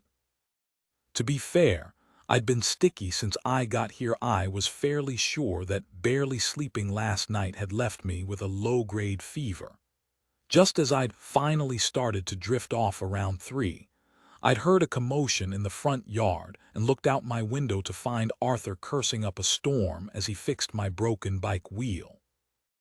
And then at 5, I'd awoken again, this time to the sound of Levi sleep-tripping through the hallway, and I'd had to run downstairs and forcefully shake him awake before he could march outside again. "Stop him," he'd been grumbling, sending prickles out over and under my skin. "You avata stop him." Sophia had heard the commotion and come to help. "Wake up, Levi," she'd kept saying. "It's Fran and Sophia. You're dreaming." But just like the other night, that had set him off in a new direction, grumbling something like it is Molly or maybe. Sophia had pointed out Molly, as in Wally. I'd said, laughing. I don't know, maybe it's some kind of alien naming convention. For a very brief time this afternoon, I'd renamed the group text, the alien formerly known as Molly, and she'd sent a quick mid-practice text saying, "You schmitz." Unhappy when I'm a skeptic. Unhappy when I try to embrace this ridiculously absurd situation we've wandered into. She had a point. Hosting the consciousness of an alien named Molly was no more unlikely than hosting an alien consciousness, period. And Molly had turned out to be a convenient shorthand for extraterrestrial being in the group text. A blur of red caught my eye from the TV, and I jerked my gloved hand out of my sweatshirt pocket, lunging for the remote to unmute Cheryl Kelly as she appeared. When I recognized the huge blue facade behind her, my stomach dropped. "I'm here outside the Splendor Township Walmart," she began, and my eyes went instinctively to my phone, checking for messages from Arthur or Nick I already knew weren't there. Where Crane Energy officials are investigating another in this week's long series of blackouts. While the power has since been returned, a 14-minute loss of electricity in the early hours of this morning led to a shoplifting frenzy, whose cost for the store may have totaled several $1,000s, including, disturbingly, a $300 gun safe, 4 propane tanks, and several high-end power tools. While the blackout appears to have affected the entire block, Walmart was the only business that was, in fact, open at the time of power loss. Police are advising nearby business owners to check inventory for signs of theft anyway. The scene cut to a pre-recorded interview with a large-toothed Walmart shopper, and I dialed Arthur as quickly as I could. The call went straight to voicemail, and I hung up, steeling myself to call Nick. It rang endlessly, but he didn't answer. I typed into the group message, saw the CK report, "What's going on there?" The truth was, I could guess. There was only one other person besides me and Molly, the benevolent alien who might be able to cause a blackout, and that stuff he stole. Propane tanks, a gun safe, who knew what else? And what did it mean that he'd left his house this morning? He never left his house in the morning. It means he's hurrying, I realized. It meant we were nearly out of time, and meanwhile the FBI had probably been circling Arthur and Nick all day. My gut clenched. I texted the group again. "Remi, you need to send your dad to Wayne's now if you haven't." As soon as Grace reappeared in uniform at the end of the hall, I hurried to clock out and ran into the humid parking lot, almost smacking into the blue Cadillac idling outside the doors. I waved an apology and headed for my bike. I thought about going straight to Walmart to check on Arthur and Nick, but according to the report, the power was back on now, and the last thing we needed was for me to make a spectacle with another blackout. If we were careful, this could work out for us. We could nudge the police toward Wayne Hastings. They could find the stolen material, which would tip off the FBI that he'd been there during the blackout. And when they came to investigate, they'd find the burns. But if they found those burns, they'd know there were multiple crashes, and I doubted taking one alien host would satisfy them when they had proof 2 might be walking around Splendor. I'd figure that out later. The point was, we couldn't let Remi's vision come true. I turned my bike toward home and pedaled up the slope of the parking lot toward the street. Through the fog, the headlights of the idling Cadillac caught the corner of my eye again. It had pulled forward, making its way toward the driveway. I set my feet on the asphalt, waiting to let the car pass me, but it stopped, the driver waving for me to pass. I kicked off again and crossed the street, fast, before some car could barrel through the fog at full speed, and turned left along the grassy shoulder. Thunder rumbled in the distance, and the energy in me jumped, crackling in response. My gaze swept across the intersection as I turned onto Old Crow Station Lane and dipped into the ditch alongside it, mud spitting up against my ankles as I pedaled. I ducked my head as a car sped past, kicking rainwater into my hair. I tugged my hood up as it slowed onto the tree-lined shoulder ahead of me. The blue Cadillac's lights went off. Blue Cadillac. It probably wasn't the same car. And if it was, it wasn't following me. It was a coincidence. I rode farther off the road as I approached. The passenger window was rolled down, a bundle of folders and papers resting in the seat, but I couldn't see the driver. I held my breath as I rode past, and a moment later the car pulled onto the road again and sped away. See, I thought. Nothing. I flinched, nearly crashing into an old oak as my phone vibrated in my sweatshirt pocket. I regained my balance and fished it out with my gloved hand just as I was clearing the copse of trees. My eyes darted between where my house had come into view ahead and my phone screen. I tapped the call on and lifted the phone to my ear. Levi. Finally, he gasped on the other end. Why isn't anyone answering their phones? They're at work, I said, or at least Arthur is, and Nick's just ignoring us, I'm pretty sure. No idea about Remai or Saf. Where are you? Levi interrupted. Almost home. Don't, Levi said. Don't what? Don't go home, Levi said. They're at my house, Franny. The others are. What's going on? No, Levi hissed. The freaking FBI, they're at my house. They're taking everything. They have a search warrant. I almost dropped the phone as I looked back toward my driveway. 2 black Suburbans were parked in it right behind Dad's truck. Hello, Levi said. Franny, my voice came out shaky. Everything. They're loading up boxes of my stuff, my cameras, my computer, all of it. Where's the video? I asked. From that night. I've got the memory card, he said, but there's a copy saved on my computer. Look, the sheriff's here too. He told me not to say anything just yet. They're taking me in for questioning, I bit out. What could they possibly pretend to question you about? You didn't do anything. I know, Levi said. The sheriff's pretty mad. I guess they already picked up Remai early this morning when the sheriff wasn't home and they still haven't released him. Remai, they'd had him all morning. That was why he hadn't replied. I'm sure he's okay, Levi said, anticipating my fears. They can only hold him so long, and I doubt he said a single word. He knows his rights. Anyway, I'm trying to get a hold of my parents, but they're like in a dead zone, and Levi dropped off. I caught the faint murmur of Remai's dad talking in the background. Levi, I said, then more urgently, Levi. I have to go, he said. I'll call you as soon as I can. Don't go home, Franny. The line clicked dead. I was even with my driveway now. I thought I saw the drapes move in the front window. My whole body was shaking. I kept pedaling. I didn't know where I was going, not Levi's house or Remai's. I couldn't risk going to Sophia's or Nick's either. I could head to Walmart, but that was 5 miles in the opposite direction, and they were probably under observation now too.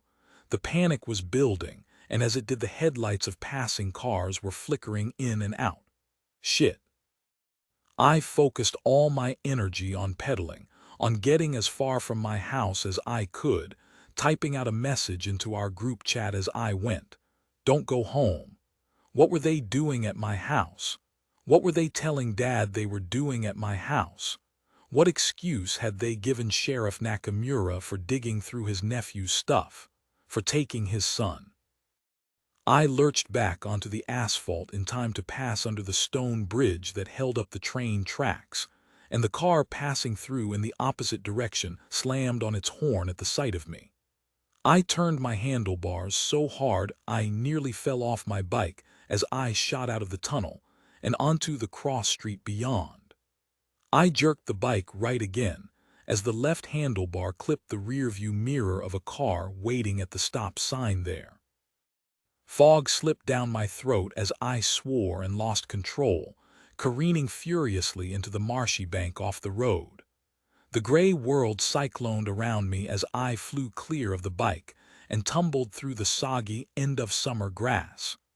I was vaguely aware of the car turning around, to check on me, maybe, or more likely to scream at me for hitting their mirror. I staggered to my feet, left ankle stinging where it had caught most of my weight, the same one I'd rolled the other night, and swung my legs back over the bike, kicking off hard. There was no time to look back. I needed to get somewhere safe. Somewhere isolated where no one would think to look for me. The cord of energy running through me shivered like a metal coil charged to the brim. I hadn't realized I was already heading there. To the mill. I chanced to look over my shoulder to see if the car I'd clipped was still following me. It was, but the driver was taking it easy, cruising along the rain-slicked road at the approximate pace of an 80-year-old who'd given himself 40 minutes to make it to bingo night at Ray's Sports Bar and Grill. He was crawling along like he had no intention of catching up, leaving plenty of space between us. Between me and his powder blue Cadillac. But when I looked back at him, he sped up. 26 The Cadillac's old engine whined, and the windshield wipers made rubbery squeaks in time with my racing heart. Pedaling through the marshy grass was slow going, but moving up onto the road wasn't an option. One swift jerk of the wheel and he could be in front of me, cut me off. My lungs burned. Condensation slipped into them with every anxious breath. There was no one else around. No foot traffic on these country roads. No other cars. Ahead on the left, another road dead-ended into this one. I'd have to ride in front of the Cadillac to turn onto it, but if I managed it, I could cut into the wooded gap on the road's far side and lose him. I concentrated on my stinging thigh muscles rather than the crunchy pain shooting through my ankle. Overhead, something popped and shattered a streetlight, raining glass down on the Cadillac's hood. The driver hit the brakes, the wheels skidding sideways along the slick road, then whipping back in the other direction as he corrected his mistake. It was enough. I shot clear of the hood of the Cadillac for a second, 2 seconds, 3 seconds, and ramped back up onto the road, straight toward the tilted sign for Galbraith Road and the pine trees beyond it. The Cadillac's tires shrieked as the driver hit the gas again. I stood, giving full weight to my pedals as I forced the bike forward in furious pumps. I hit the edge of the road, thunking into the mud beyond with another painful spurt up my leg. The headlights flashed across the trees ahead of me, and the car's brakes squealed as the driver made a sudden turn, and then the engine's hum rose to a roar as it sped off. I didn't look back. I didn't stop to catch my breath or check my phone. The trees thinned out until I was smack in the middle of the dead mill yard, the rust-edged towers and ragged block buildings stabbing the gray sky. I'd be safe here. No one would find me. I could call the others, and what then? My mind slogged through murky thoughts and half-plans. All I could do here was hide and wait. I slid off my bike and stumbled toward the nearest supply warehouse, foisting most of my weight onto my handlebars as I stumbled over the train tracks that had once brought raw materials from West Virginia and Kentucky, and taken the steel made here to just about everywhere else. Mom had drawn a diagram of the mill in crayon on a paper placemat at the macaroni grill once, her eyes lighting up like she was telling a particularly juicy fairy tale. "It's extraordinary, really," she'd said. "People have been using iron to make tools for practically all of human history, since long before we knew how much of it there was in the Earth's core. It had fallen from the sky," she'd explained, eyes going wide and glossy. "Meteorites. Rock from space that changed all of human history. Isn't that extraordinary how a rock from space could change the course of the world?" Her eyes had flicked to Dad, who'd given a little smirk and a nod. "It's extraordinary," he'd agreed. I was probably no older than 7, but even then I'd seen through his words. "You're extraordinary." The tracks were hardly overgrown, devoid of rubble, and trash trains probably passed through here still, though without any reason to stop. Ahead, fog clustered around the towering, 20-story blast furnace like the ghost of the ashy carbon dioxide that used to spit out from it. Drizzle bounced off the metal incline ramp that led up to its mouth. One of the skip cars still sat a third of the way up the metal-webbed tunnel, permanently paused, probably still holding its fuel or ore, while the other cars were visible at the bottom. It was hard not to imagine that rusty little box holding its breath, waiting to see the outcome of the chaos that had left it stranded, suspended 6 stories over the ground. It looked sad, the way the toys you didn't really like did. At least it wasn't the kind of thing kids lined up to shoot with BB guns, like the Jenkins house. Even after 5 years, the mill still felt like a kind of holy ground, a gravestone over something you felt in your bones you shouldn't disturb. What little graffiti had been dashed across the rusty metal and gray brick was limited to prayers and bittersweet platitudes. Across the doors of the building was written in bright violet, "Rip Nick. I'll miss your big bald head, brother."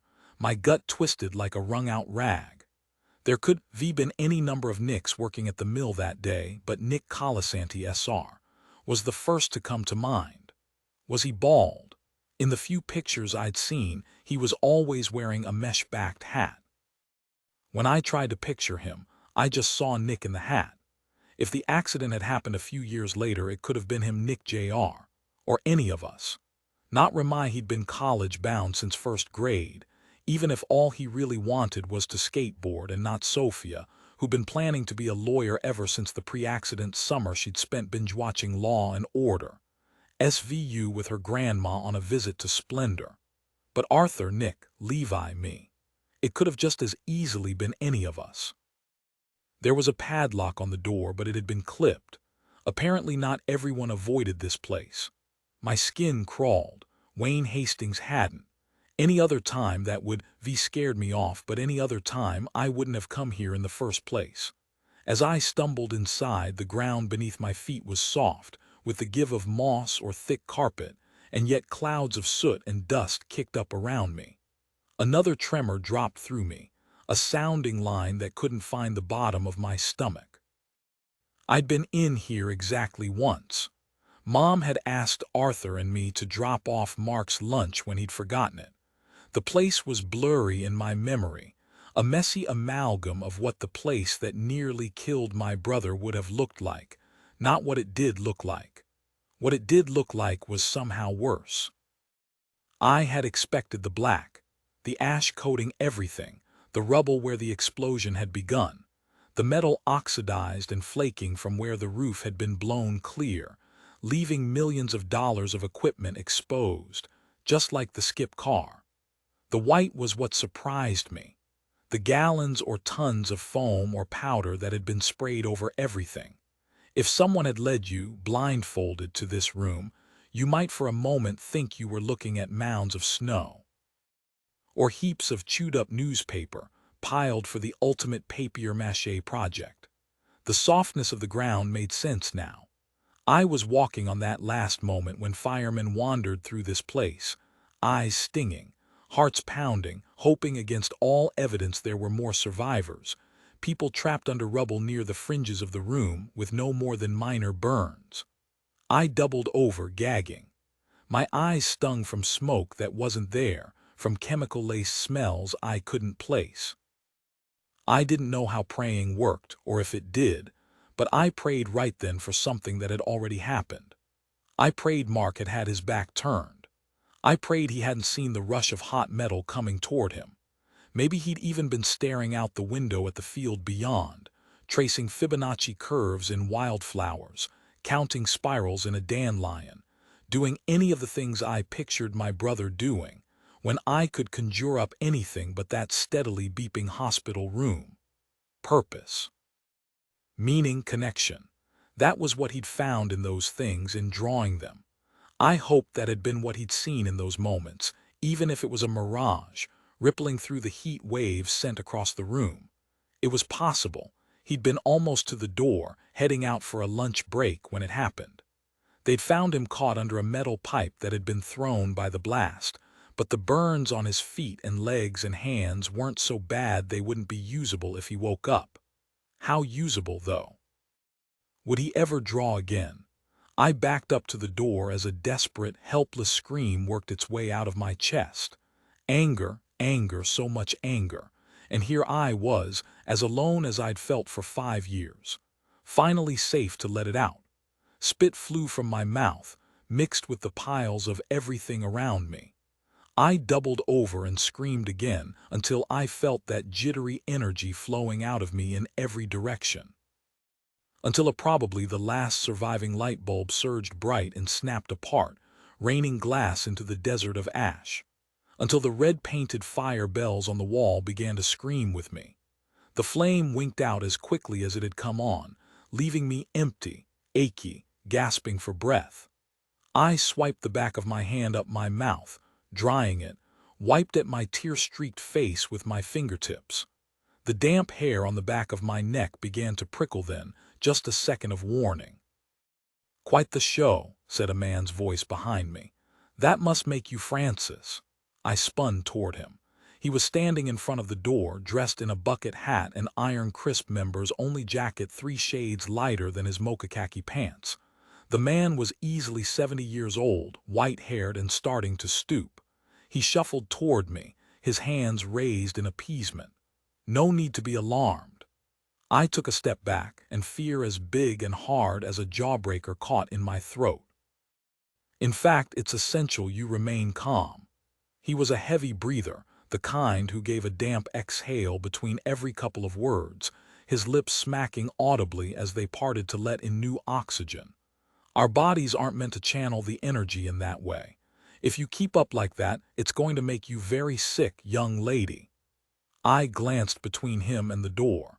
His thin lips twisted into a smile, and he touched his chest. His hand was so papery his veins were visible as blue rivers beneath his skin, except where the sun had left dark spots. "It's me."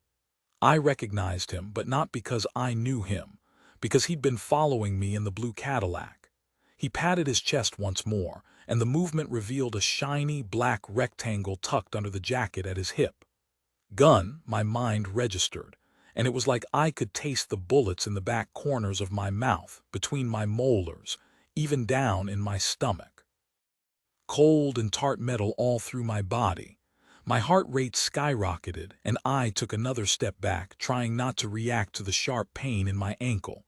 He took another step forward, and his white eyebrows, thin and widely spread, lifted in surprise. "Bill. Black mailbox Bill, Francis. I'm here to help."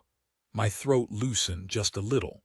Black mailbox Bill wasn't much more comforting than me. Either way, a stranger had tracked me down, flown across the country, and cornered me in an abandoned steel mill. "What are you doing here?" My voice came out hoarse, and I fought to control it. "How do you know my name?" "Now calm down," he said. "You can trust Old Bill." I disagreed. You couldn't trust anyone who referred to himself as Old Bill. My eyes flicked to the outline of the gun inside his jacket. "Ah, this," he said lightly. "This isn't for you. This is in case." He reached for it, and all at once the machinery hummed to life, the fire bells roaring against the wall. Bill jerked his hand away and held both hands up again, like I was the one with the gun and I had it pointed at him. The current running through me dropped off, and the room fell silent in response. Bill gave a tense smile and dropped his hands to his sides. "I was just going to say, this is for protection." "Protection," I repeated. Bill gave a somehow smug nod. "From anyone who tries to get his hands on either one of us, Francis. I'm sure you understand what a risk it is, my coming up here." "How did you find me?" I demanded. "I've got a lot of help with the MUFON community, and once we'd placed the location from your video, it just took a little digging. You kids really should be more careful how you use your social media." "Lesson learned," I said. Bill chuckled. "Now how about this, Francis? I'll set my gun down and you can take a load off that bruised ankle for a minute while we chat. But only for a minute. If I could figure out to look for you here, others won't be far behind. We've got to get you somewhere safe." "Like where?" Bill's watery blue eyes crinkled. He smacked his lips. "Don't you worry about that." "Oh, I'm worried, Bill," I said. "Put the gun down." Something surprising flared into his eyes, and his leathery face went rigid for a beat. Then it relaxed, and he slipped the pistol from its elastic holster. He held it up, hand shaking a bit, then bent at a snail's pace and set it on the ground near his feet. I considered having him kick it over to me, like people did in cop shows and movies, But we weren't in a dark school or an underground facility with polished cement floors. We were standing in inches of soot and ash, and I doubted much less than a professional punt would get the gun anywhere near me. You said MUFON helped you find me, I said. The Mutual UFO Network. I'd read about them when I was digging through Wikipedia, trying to make sense of what had happened to us. MUFON was the largest and oldest collective of armchair ufologists in the world. Not in any official capacity, Bill answered. But the community's expansive and members are willing to help. This trip is, so to speak, off the books. That same smile flicked across his broad lips, which were dried and cracking but very pink. I had an analyst friend take a look at your footage. That was where all this started. He confirmed what I already knew, that it was real. Bill took another small step. This time I didn't move. My ankle was bruised and it was swelling too. You have a couple of enthusiasts right here in town. Did you know that? A Mr. Doug Rosenbaum, I started. Principal Rosenbaum, Bill nodded. He was the first to give us an id of Levi Lindquist. He had some ideas of who the girl could be. There were two girls. Maybe I shouldn't have said it, brought Sophia into it, but I was unnerved. I didn't want him to be too sure of everything he'd figured out so far, but he only nodded calmly. Sophia Perez. The pulse traveled out from me like a mushroom cloud, a sudden singular thrum of energy all throughout the building, every piece of machinery still connected to wire, and worse, the lone blast from the bells. Bill winced and plugged his fingers in his ears, swaying briefly on his feet. Not so good for my vertigo, he said when the sound had stopped. His tone was light, but that something in his eyes had sharpened, darkened. I was less concerned about Sophia. I needed to find the host. The sterility of the word sent another shiver through me. Bill took another step, and this time I couldn't stop myself from jerking back, my ankle screaming in response. I remember how it felt, he said quietly. All that power, all that light. With his last step forward, I became aware of how tall he was. Not as tall as Levi, but easily as tall as Sophia. The wrinkles around his eyes tightened, fine lines spreading out like cracks in glass. The glory. His face relaxed once more, the fiery thing in his eyes replaced by the watery twinkle that had been there before. You feel it, don't you, Francis? I shook my head. I know it's in me. I don't know why or what it wants or how it's doing this. What it wants. Now that's going to take some time and cooperation to figure out.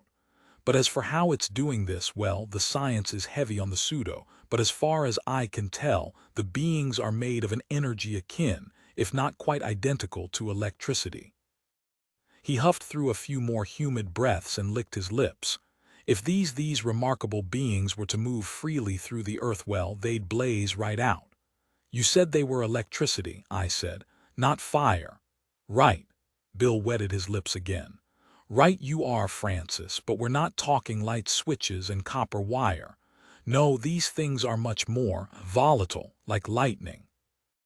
I've interviewed 11 people with encounters like ours, and from that research, I believe the gel, the meteorite debris the creatures land in, is some sort of protective conductor, something that allows them to exist in our physical and seeable world indefinitely.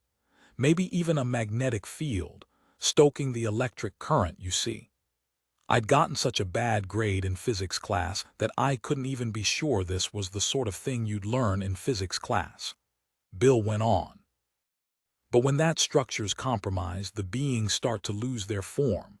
They've got one of two options: light up like a dying star, expel all that energy in an electrical storm until there's nothing left of them, at least not any place that we can see, or they can attach to a host, use a body as a conductor.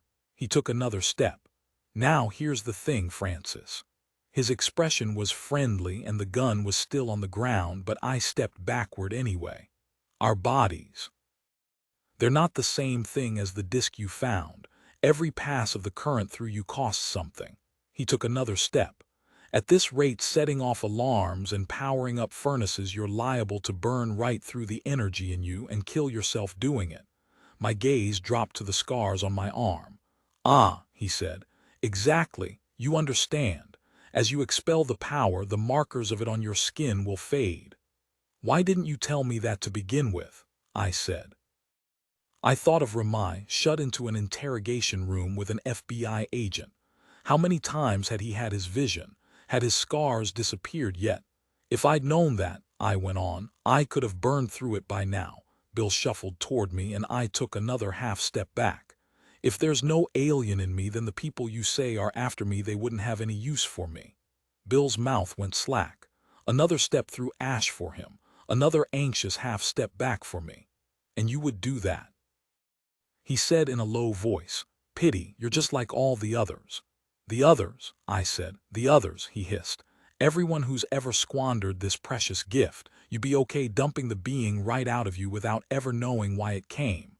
I tried to step back again, but my shoulders met metal. I'd backed into the forklift, caught between it and black mailbox. "Bill, you'd give up all that it shows you, the keys to the very universe, things no other man on earth has seen." His white eyebrows twitched. He was too close now. I could smell the heady punch of his aftershave, that fake ocean breeze, and see the sagging pores on his nose and cheeks. Bill harumphed. His glittering eyes swept skyward, his hand arcing up to mirror the path. "What's out there? Who's out there?" "Everything the being has seen and felt, eons worth of information that has been hidden from us since the birth of the universe, and proof." Proof. My voice was small, smothered by the layer of ash and rubble coating everything. "Of them."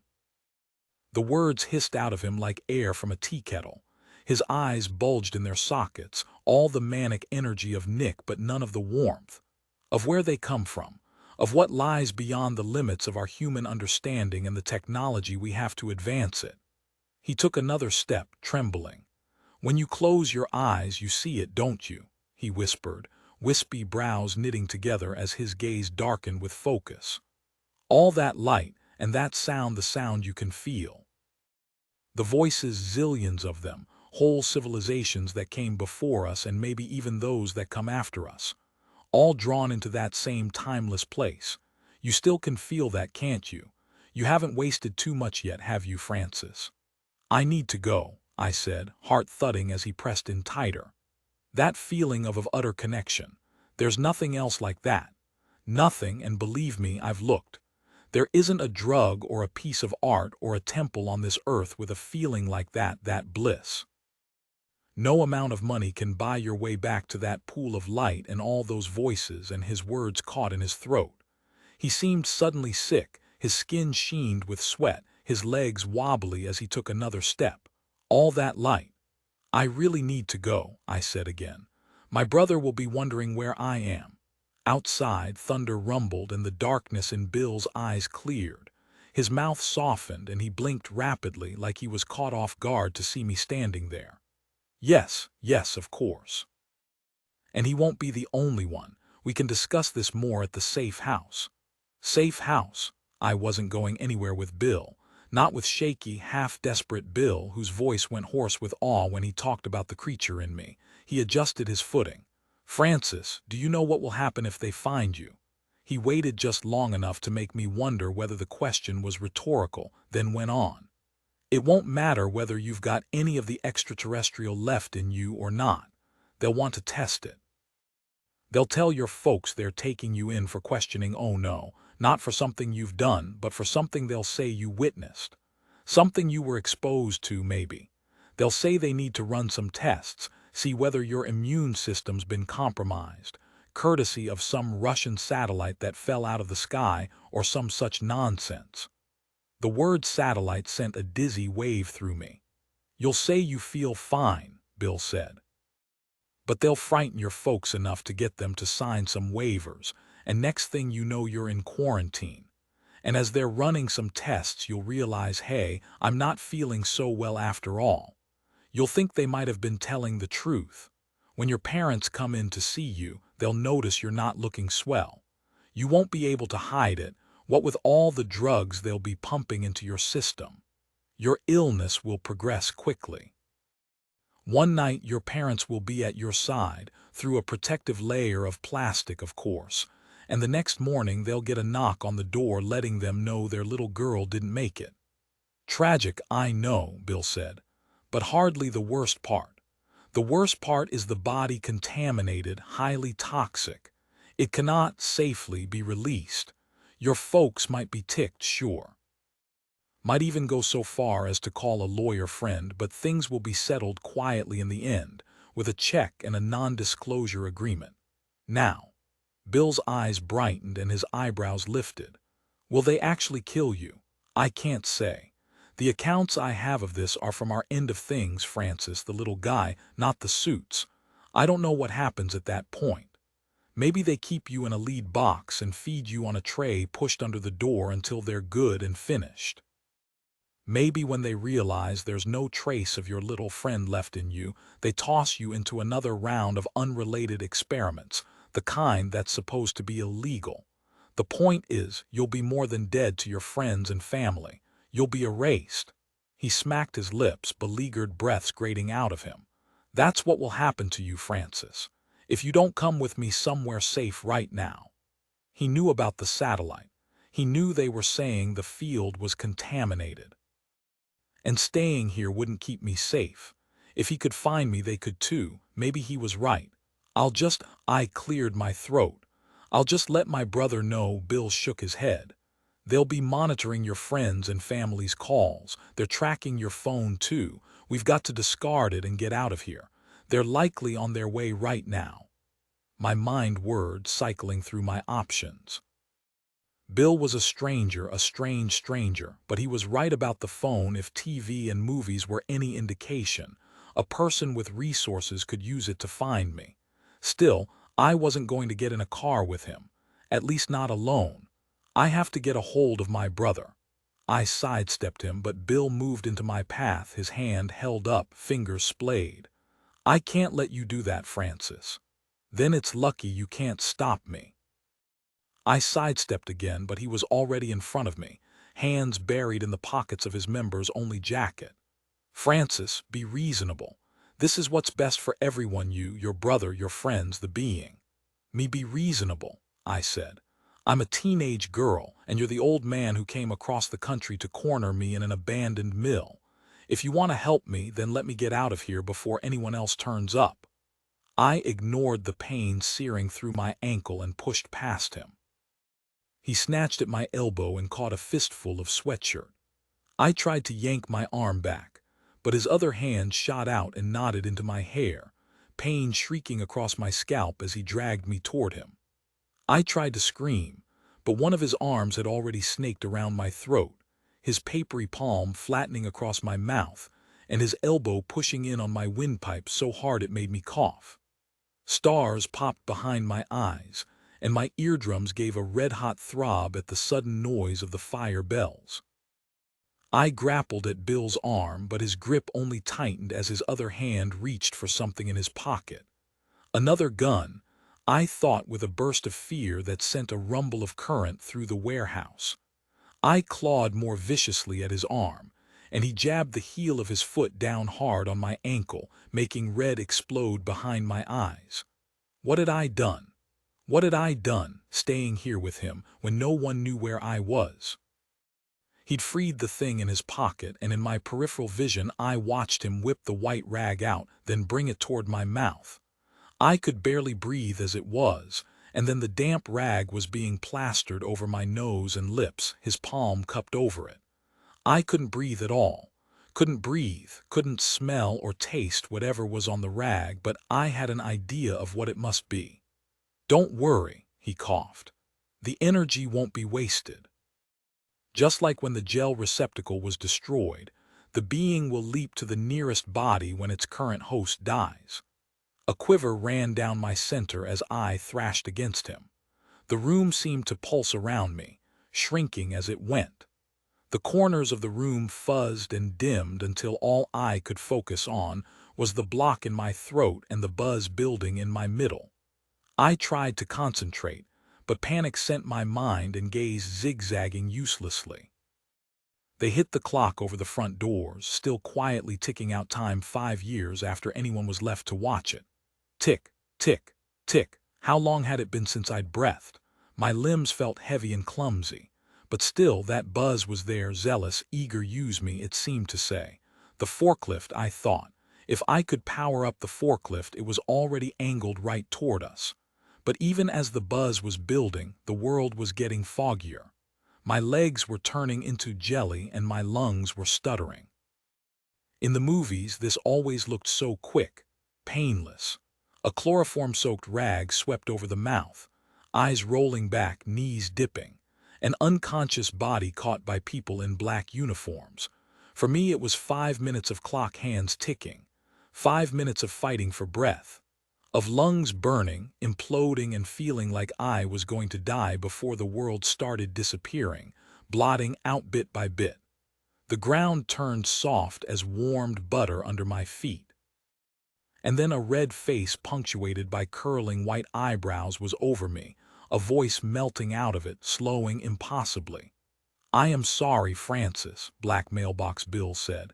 "If I didn't do this, it just would have been someone else. Isn't it better this way? Isn't it better that someone who really understands gets the gift, someone who will appreciate it?" And then the dark closed in. 27, a sharp bang, the thunder of footsteps scuffing over cement. The sudden intake of breath and a feminine grunt as something whistled through the air, cut off by a meaty thump. The crackle of a storm and then the feel of rain splatting against my face. The pain in my ankle being transmitted to a spot behind my eye that thwumped with every pulse of my heart. My brain felt like alphabet soup spun through a food processor. Fragments of words, images. That grunt again, a voice I recognized. And then a sickly, humid huff of breath against a clean-shaven upper lip, another roll of thunder. It came back to me, poured into my mind as quickly as it had rushed out. I'd been drugged. The girl's voice let out a scream and my eyes snapped open. The burnt ceiling was gone, replaced by dark gray clouds swirling overhead, lighting up. Pebbles, not ash, under my hands, and the sound feet scuttling through gravel. She screamed again. I sat up with another jolt of pain. The powder blue Cadillac was parked in front of me, trunk open and waiting. My legs were dirty, scraped. I'd been dragged. Behind the Cadillac, a silver Honda CR-V had parked at a mad diagonal, headlights piercing through the rain, engine still humming and driver's side door hanging ajar. I recognized the lanyards hanging from the rearview mirror. Christ Hospital, where Sophia's mom worked. Sophia. I tried to jump to my feet and collapsed with a shriek against the bumper. My ankle was swollen, bruised green. Back between the noses of the two cars, I could still hear the chaotic scuttle of feet, the grunt and huff of two people locked in a struggle. Sophia, my mind repeated. I heard that sound again, something singing through the air, smacking something hard and meaty. I clawed my way along the side of the car toward the noise, pausing at the sight of my backpack open on the ground there. My phone. He would have taken it already, probably stomped it into pieces. My heart sank into my stomach. I couldn't call for help. We could make a run for it, but he had a gun. We could hide, but who knew how long it would be until he gave up, until someone thought to look for us here. Someone other than the people who had Remai locked in an interrogation room and lackeys carrying boxes out of Levi's house. Sophia and Bill scuttled into view, backlit by the headlights. Bill had his arm around her throat, the same as he'd done to me, that rag smothering her face. Sophia was swinging her lacrosse stick, trying to hit him over her shoulder but having no luck. I shoved myself off the car and barreled toward them. I hit Bill from the side and took him down on the hood of the CR-V, and Sophia went skidding through the gravel. Bill rolled quickly over on the hood beside me, his belly pinning me to the car as he worked at the gun caught in its elastic holster. He swore, his mouth twisting open so that spit glistened in its corners and his spearmint-tinged breath hit my face in a hot rush. "Sophia!" I screamed, trying to push him off me. My arms were pinned against my chest where I had no leverage. Bill let out a satisfied sigh as the gun finally came loose. "Sophia!" I screamed again, eyes and throat burning. The energy was building in me, shivering to a peak. Sophia was crawling through the grass after her lacrosse stick. She grabbed it and leapt to her feet, but Bill rolled over, throwing an arm out to hold me behind him against the hood as he raised his gun on Sophia instead. The energy plumped out, pushing against the constraints of my body, like a sponge filled too fully, too fast, with nowhere to empty. Sophia froze, her dark hair plastered to her face in rain-soaked clumps and her lacrosse stick hovering over her shoulder. "Get in," Bill panted at her, jerking the pistol toward the Cadillac's trunk. Sophia's eyes darted to it, then fixed back on me. Her stance widened. "Drop it," Bill said, "and get in." He lifted the gun higher, training it on her forehead. A burst of energy rippled out through me, overflowing, breaking out of me. He flinched as the Cadillac roared to life. The headlights flashed on, staring us down from one side while the CRVs glared at us from the other. Bill adjusted his papery grip on the gun but kept it trained on Sophia. "Now, Francis, you're only making things worse." His thumb massaged the trigger. "Don't cause a scene." The lights all down the train tracks behind us were winking on, piercing through the gray-green storm. A massive shriek tore through the rainfall as the rusted skip cars suddenly lurched to life, riding up the conveyor belt toward the blast furnace.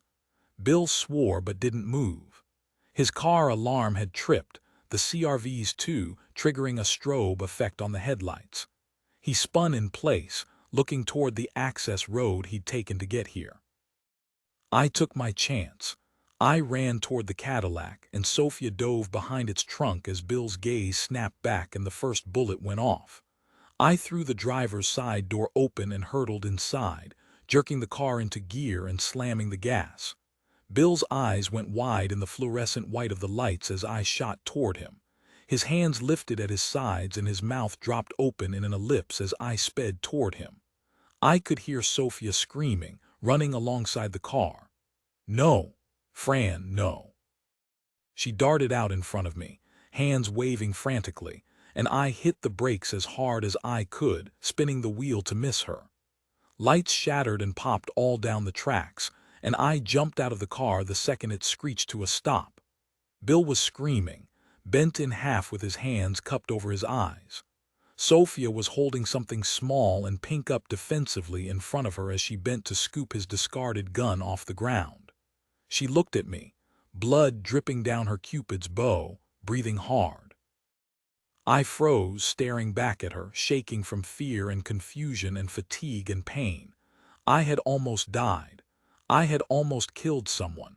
The machinery had all fallen silent and still. Bill wasn't screaming anymore, but he dropped onto his knees, rubbing fiercely at his eyes. "Are you okay?" Sophia asked me, voice ragged and breathless. I nodded once, despite the trembling, despite the weakness and the dark specks dancing at the corners of my vision. I almost died, almost killed someone. My abdomen felt like it was splintering, poison sloshing in my stomach from the aftereffects of the power. I tried to speak. No sound came out. I swallowed and tried again.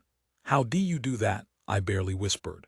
"Mace," she rasped, shaking the pink canister in her hand. "You should really consider getting some." She gave a tired, shaky smile. It was a delicate thing, like a newborn bird or a piece of spun glass still wrapped in the tissue paper. Genuine but breakable. My teeth were chattering, so were hers. "How'd you know I was here?" Sophia's smile faded. "Molly. The drug or the alien," I said. She threw her arms around me and I hugged her back, shivering. "You're here," I wheezed. "Always," she murmured. In the distance, sirens were wailing. We pulled apart and turned to watch the cop car hurtling up the road. "Did you call the police?" I asked. She shook her head, watching the car's serpentine path toward us. "I texted the others. Maybe someone panicked." I took a shallow, unsatisfying breath. "Tell me it's going to be okay." Sophia stared at me for a beat, then threaded her hand through mine. "I promise I'll be there with you, even if it's not." I looked at Bill, kneeling in the dirt, scrubbing at his eyes. "At least I didn't kill a man," I said. "At least he didn't kill you," she said. The cop car came to a stop, siren falling silent, though the lights kept spinning and other sirens were ringing out in the distance. Both front doors popped open, and before Sheriff Nakamura had so much as gotten out of the car, someone else leapt from the passenger seat and flew through the rain to us, his burgundy rain jacket flapping in the wind. "I've been calling you for 20 minutes," Levi said, catching both of us in a painful hug. He drew back and his gaze wandered to Bill. "That's him, that's Albert Kingston." "That's Bill," I stuttered. "Black Mailbox Bill," Levi nodded. "That's his real name, Albert Kingston." "How do you Sophia began?" "His wife contacted the sheriff when he was taking me down to the station," Levi said. "She found the messages on their home computer and was worried. I guess Albert's been into this stuff as long as she's known him, but the last couple of years he's been obsessed, always talking about finding a way to recreate his encounter, wanting to feel the light one more time before he dies. He told her he was on a business trip in San Antonio, and when she saw the emails." Levi shook his head, wiped water from his thick reddish lashes. "She found others, messages to another guy who found a disc in Nashville. He's been missing since 2 days after Albert's last email with him. When I got Sophia's text that she saw you at the mill with some guy, I didn't know what else to do. I'm sorry, Fran." Everything left in my roiling stomach felt like it had turned to cold, dead weight as his confirmation sank in. 2 more cop cars came wailing around the bend, windshield wipers ticking madly, and behind them, a sleek Suburban with windows so black they looked like matte paint. Sheriff Nakamura was moving toward Bill now, with his gun trained on him. "You did the right thing," Sophia murmured to Levi. "You had no other choice," I agreed. But everything Black Mailbox Bill had said would happen to me crashed to the forefront of my mind like a tidal wave. Just remember, it was a fake video. Some UFO zealot tracked us down because of a fake video. Just stick to the story. Sheriff Nakamura had Bill on the ground on his stomach, the sides of his open members only jacket splayed out like wings, and his arms twisted behind his back to be handcuffed. The sheriff was reciting the Miranda rights, but his eyes were on the blast furnace. No, not on the blast furnace. On the 2 skip cars parked partway up the incline, one closer to the top of the tower than it had been an hour ago, the other visible when it hadn't been for years.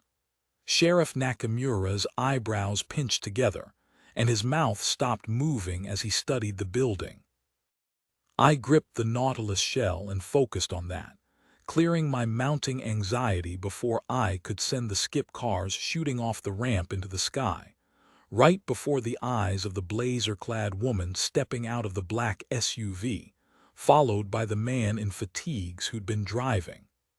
I could see the badge clipped to her jacket from here, along with the razor-sharp smile she offered as she surveyed us through the fog.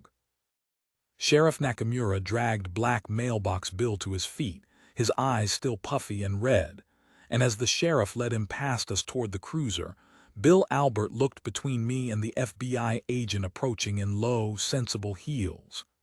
"It will be worse this way, Francis," he croaked over his shoulder. The sheriff gave him a sharp pull. "Trust me, it will be so much worse." 28, her name was Agent Rothstadt, and she had a shark-like smile that must have helped earn her this job. "You're not in any trouble," were the first words she said to us through that smile. Her blonde hair was styled in soft curls. Her suit was navy, and her small hoop earrings were silver, matched to the crucifix around her pale neck. "We just have some questions for you regarding a piece of satellite debris whose crash we believe you witnessed." She'd forgotten to hold the smile in place, but she flashed it again, a bookend for her words. Smile, frightening statement, smile. "Your parents have already been contacted," she added. "They'll be meeting us at our compound." By then, Sheriff Nakamura had gotten Black Mailbox Albert into the back of his squad car and hurried over to join us. "You mean station," he said, smile. "No, unfortunately we've determined that this matter will have to be handled at the temporary facility we've set up for the length of our investigation." Smile. "Well, we've got our own investigation on our hands," the sheriff said. "We need to get the kids' statements about a murder suspect. In fact, we'll be needing to get a statement from my son down at the station as well. Smile. As soon as we've finished with him and the others, we'll bring them straight to you. Smile. These kids have just endured something terrible, the sheriff said. Smile. And this is a matter of safety. We have to verify there's been no contamination. It shouldn't take long. Smile. The smile hadn't worked on him, and she could tell. I understand you're concerned about your nephew, but the sooner we handle this, the sooner he and your son and the others will be able to get back to their lives. He'd squared his shoulders, gone rigid like he was caught halfway between fight and flight. Even now, wedged into the Suburban's leathery back seat between Sophia and Levi, I didn't know the answer. If I tried to burn out the energy now, what would happen? Would being useless to them help or hurt me? And what about the others? Was staying calm and playing dumb our way out of this? Or were we climbing into their cage? Maybe there was no way out whether we fought or not. And Remai? What about Remai? He was already in their custody. I closed my eyes and focused on calming the skitter of my heart and the tautly humming chord of energy through me. It was so stuffy in the car it was hard to get oxygen. Breathe. Stay calm and don't think about anything. One popping light bulb and I'd lose plausible deniability about Molly the alien. I'd risk all our lives. They'd taken Levi's and Sophia's phones. Smile. Just a precaution. Smile. As soon as we were in the car, out of the sheriff's sight, we had no idea where the others were. The thought of my brother being taken alone out of Walmart and shoved into the back of a car by armed guards sparked hot across my mind, and I pushed it away as fast as I could. I couldn't panic, and panicking was all my muscles, heart, and brain seemed bent on doing. What about Remai?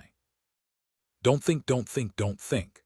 Had they really told our dad to come to the compound? Would he even come if they had? Don't think, don't think, don't think. Fear spiraled through my stomach, twining around the cord of electrical charge like the stripes on a barbershop pole. I changed my mantra. Remai will be okay. Arthur will be okay. We will be okay. I opened my eyes. In the front passenger seat, Agent Rothstadt hurried to Smile. It reminded me of something. It reminded me of Black Mailbox Bill. It reminded me of hunger. We'd stopped at a railway crossing. The SUV ahead of us had made it across, but we just missed our chance. The automatic gate began to lower, blocking the road from the tracks. Rothstadt straightened in her seat, facing the fog rolling up from the tracks over the quickly darkening windshield. She dropped the smile immediately, an actor exiting the stage to hide in the wings. She sighed, checking her watch. Sophia caught my eyes. If she was trying to communicate something, I wasn't getting it. The train had reached us, chugging past in screaming bursts, the road trembling, the car rocking. Sophia mouthed something. Wait. For what, I didn't know, but she clearly knew something was coming. The passing train blotted out most of the moonlight, sending it through only in blips between cars. In the flickering blue light, with his eyebrows peaked, Levi looked toward us. Something had changed in the car, an energy all three of us felt. The buzz through me felt like the plucked string of a harp, only instead of slowing, the vibration was speeding up. My heartbeat followed. Stay calm, I told myself. Wait. The last car of the train whipped past, its metallic groans, the shriek and chug and breathy whistling faded. The red lights stopped flashing. The gate lifted. The camouflage-donning driver didn't move. Rothstadt looked at him. We all did. But he was staring at the manila envelope resting on the dashboard. It was shivering, tapping against the plastic as it rumbled. The train was gone, but the whole car was still shaking. What's that? Rothstadt asked. The driver shook his head. Rothstadt turned in her seat. Smile. Almost there. Smile. She nodded toward the tracks. The guard seemed unsure, but he put the car in drive and rolled over the uneven surface with a thunk. The fog washed over the car in waves, thick, strangling blankets. We thunked back onto the road. The guard huffed, flashed his brights into the writhing wall of white. What the? He said under his breath. Rothstadt checked her watch. Sophia's eyes stayed on the rattling manila envelope. We were crawling along the road now. The fog was too thick to see the pavement or the grazing pastures that rolled along our left, the cornfield and electrical towers up ahead. The car was really shaking now, the envelope buzzing against the dash. In profile, Rothstadt's lips pressed tight, wrinkling so they looked like a wound stitched together. Her blue eyes were wide and glassy.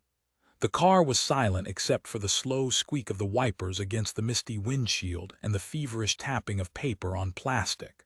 The vibration grew until all of us were shaking, until the trees on the right side of the road, visible in breaks in the fog, were dancing, leaves glinting like silver dollars as they fluttered toward then away from the street lamps.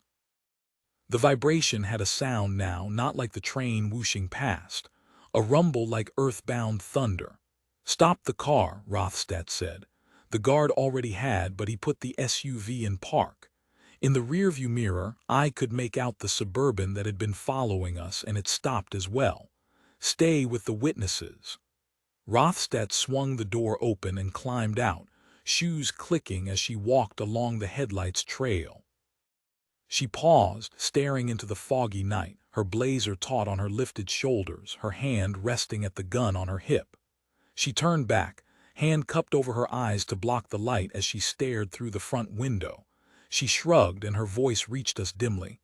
"Nothing." But still the ground was vibrating like a massage chair and the envelope was jittering on the dashboard. Thwack. The car bounced as something thumped against the roof. Levi and I jumped in our seats, but Sophia stayed still, calm. The driver swore under his breath, hand going toward his own gun as he eyed the sunroof suspiciously. Rothstedt was still standing in the middle of the road, blanched by the car's headlights. She had her gun drawn, but her eyebrows were knit together in confusion as her gaze wandered from one side of the road to the other. "FBI," she called out. "Come out slowly, with your hands up." Her hand slid into her pocket and withdrew a phone. Gun still poised in her right hand, she lifted the phone to her ear with her left. Thwack. The car jogged again, then twice more as two black objects careened into the hood of the car. Levi's hand slapped to his mouth, stifling a yelp. The guard undid his seat belt and scrambled out of the car to get a better look as the three of us leaned forward to see what had struck us. Birds. Two more hit in quick succession, beak first, blood spurting toward the windshield. The other soldiers, the ones from the second car, were moving tentatively around us on either side, trying to see what the holdup was. Rothstedt was striding back toward the car, calling out to them, but the rumbling was too loud to hear. The fog broke apart as they came barreling toward us, a moving sea of black and white and brown. Cows, hundreds of cows breaking through the mist with wide, wild eyes and hoarse screams of panic, hooves pounding the asphalt, shaking it, as they stampeded toward us.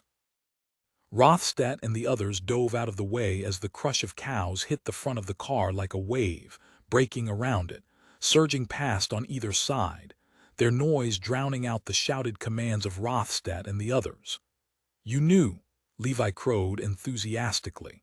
"You knew we were about to get ambushed by cows." "I'll explain later," Sophia said. The car rocked violently as the cows converged around it, mooing and groaning against it on all sides. Hooves pounded and slid against the hood as two cows tried to pitch themselves onto it.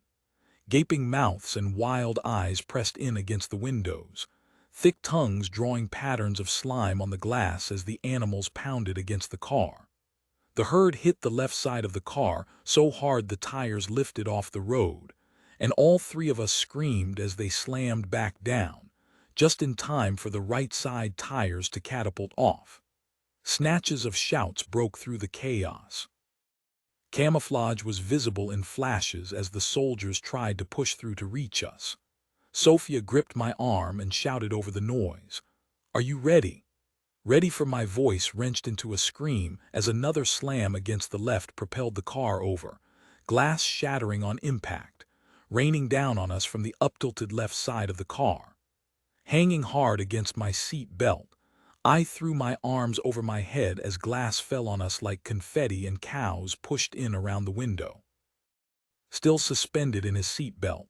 Levi jerked back from them, bracing his legs against the driver's seat headrest to push himself deeper into the car. "We have to go," Sophia hissed. "Now." She unclipped her seat belt and crashed to what was now the floor, the shattered right window flush against the asphalt. I followed suit, dropping beside her. Levi was still hanging, dodging the wild-eyed cows like some reverse version of whack-a-mole. Sophia reached across me and undid Levi's seat belt. He dropped like a sandbag against my forearms, crushing me to the car door-turned floor. We were all smushed together painfully, but Sophia climbed clear toward the upturned window. "They'll crush us," Levi said.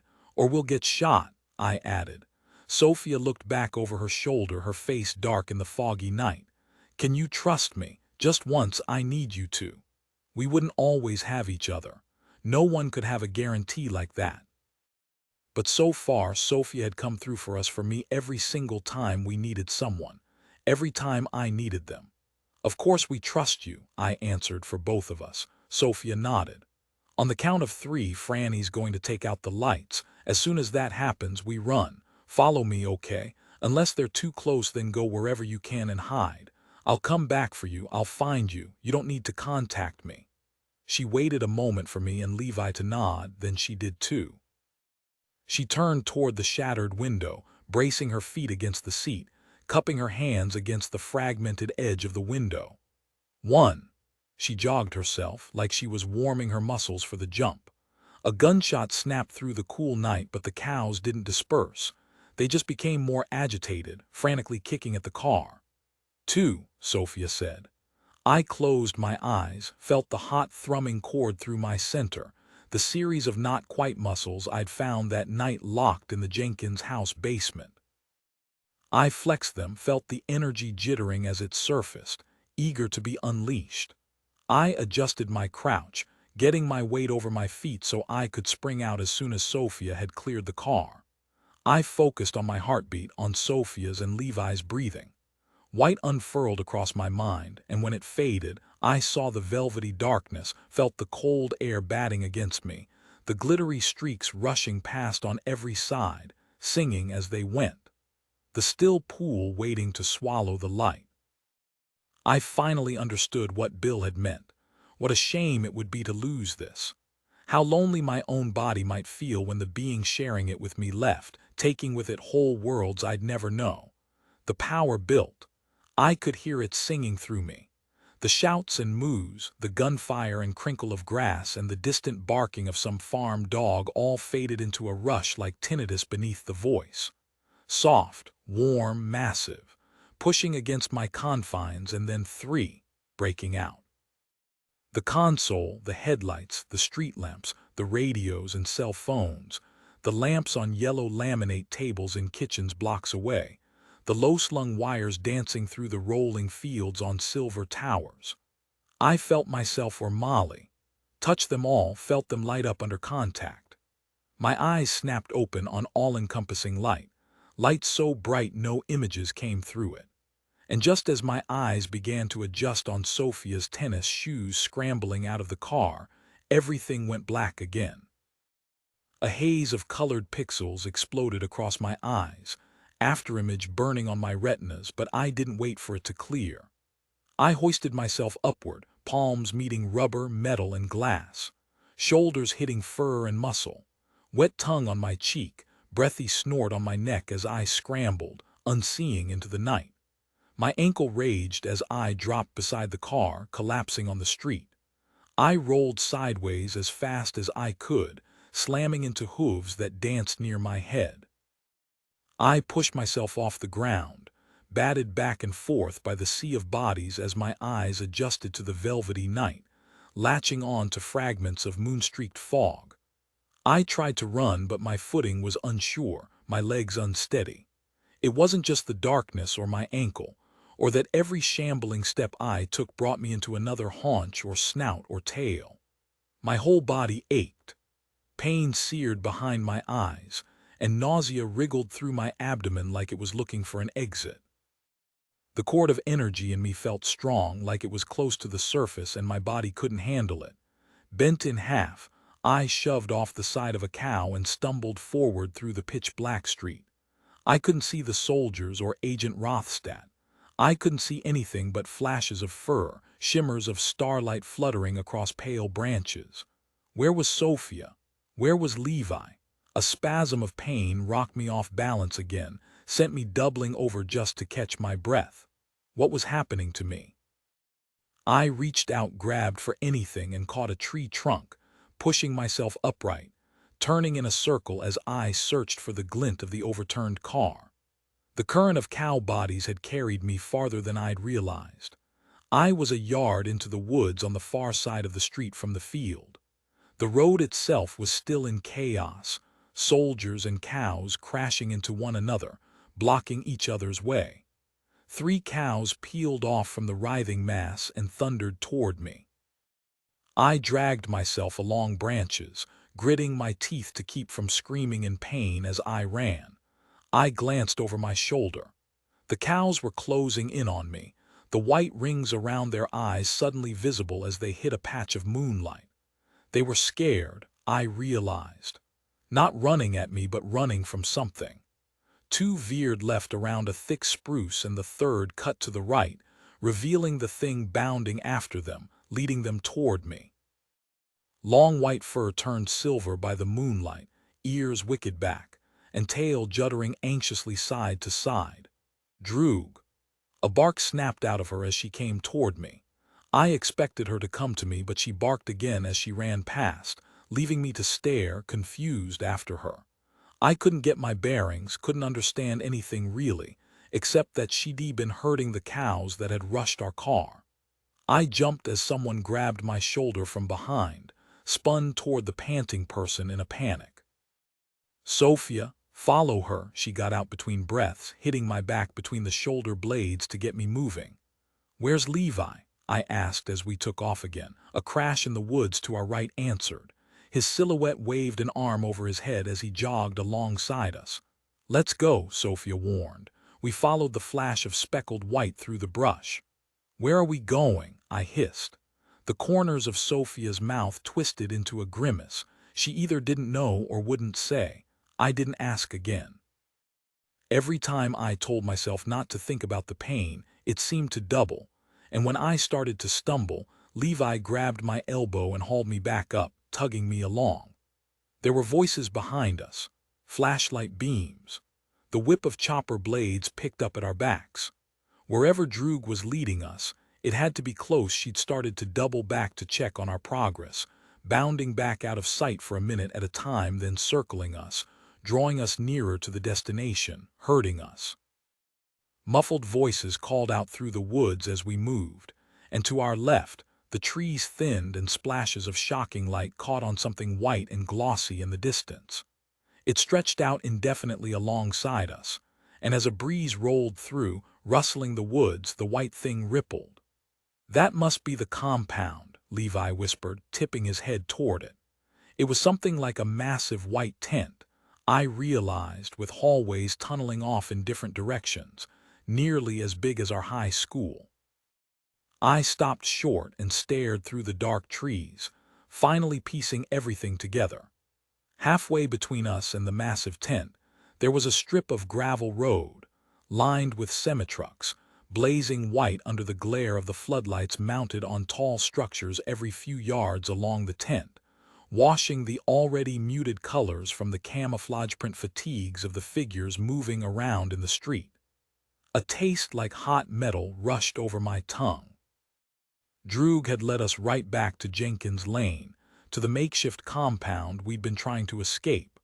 Wind tore through the forest, making the branches whip and snap. Light sliced from the sky, and a deafening F-whoop, F-whoop, F-whoop thrummed all around us. Levi's and Sophia's hair flapped viciously in the wind as all 3 of us lifted our gazes to the angry sky.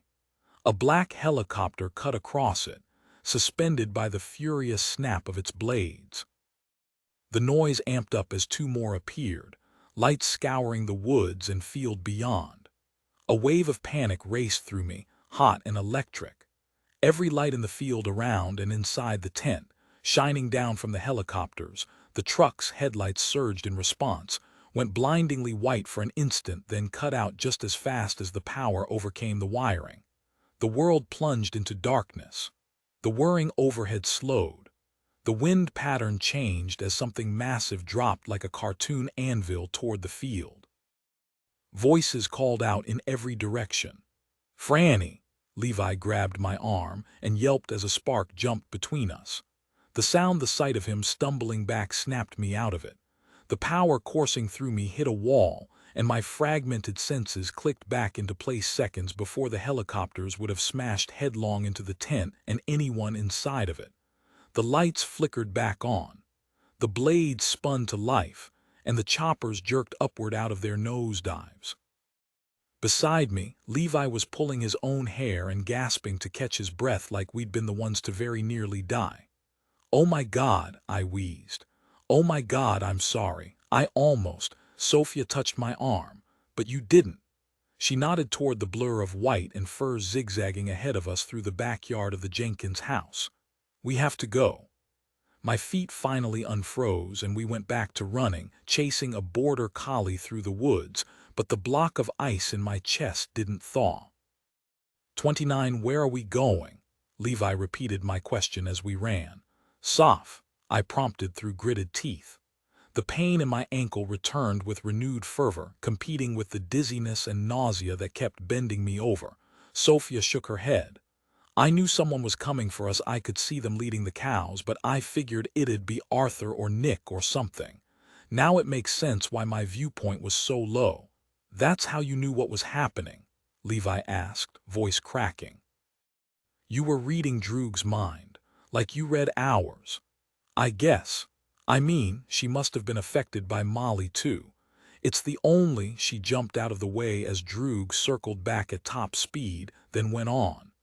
"The biggest part of the consciousness might be in Franny, but obviously there are bits in all of us, and I guess I can access anyone or dog that might be housing some of that."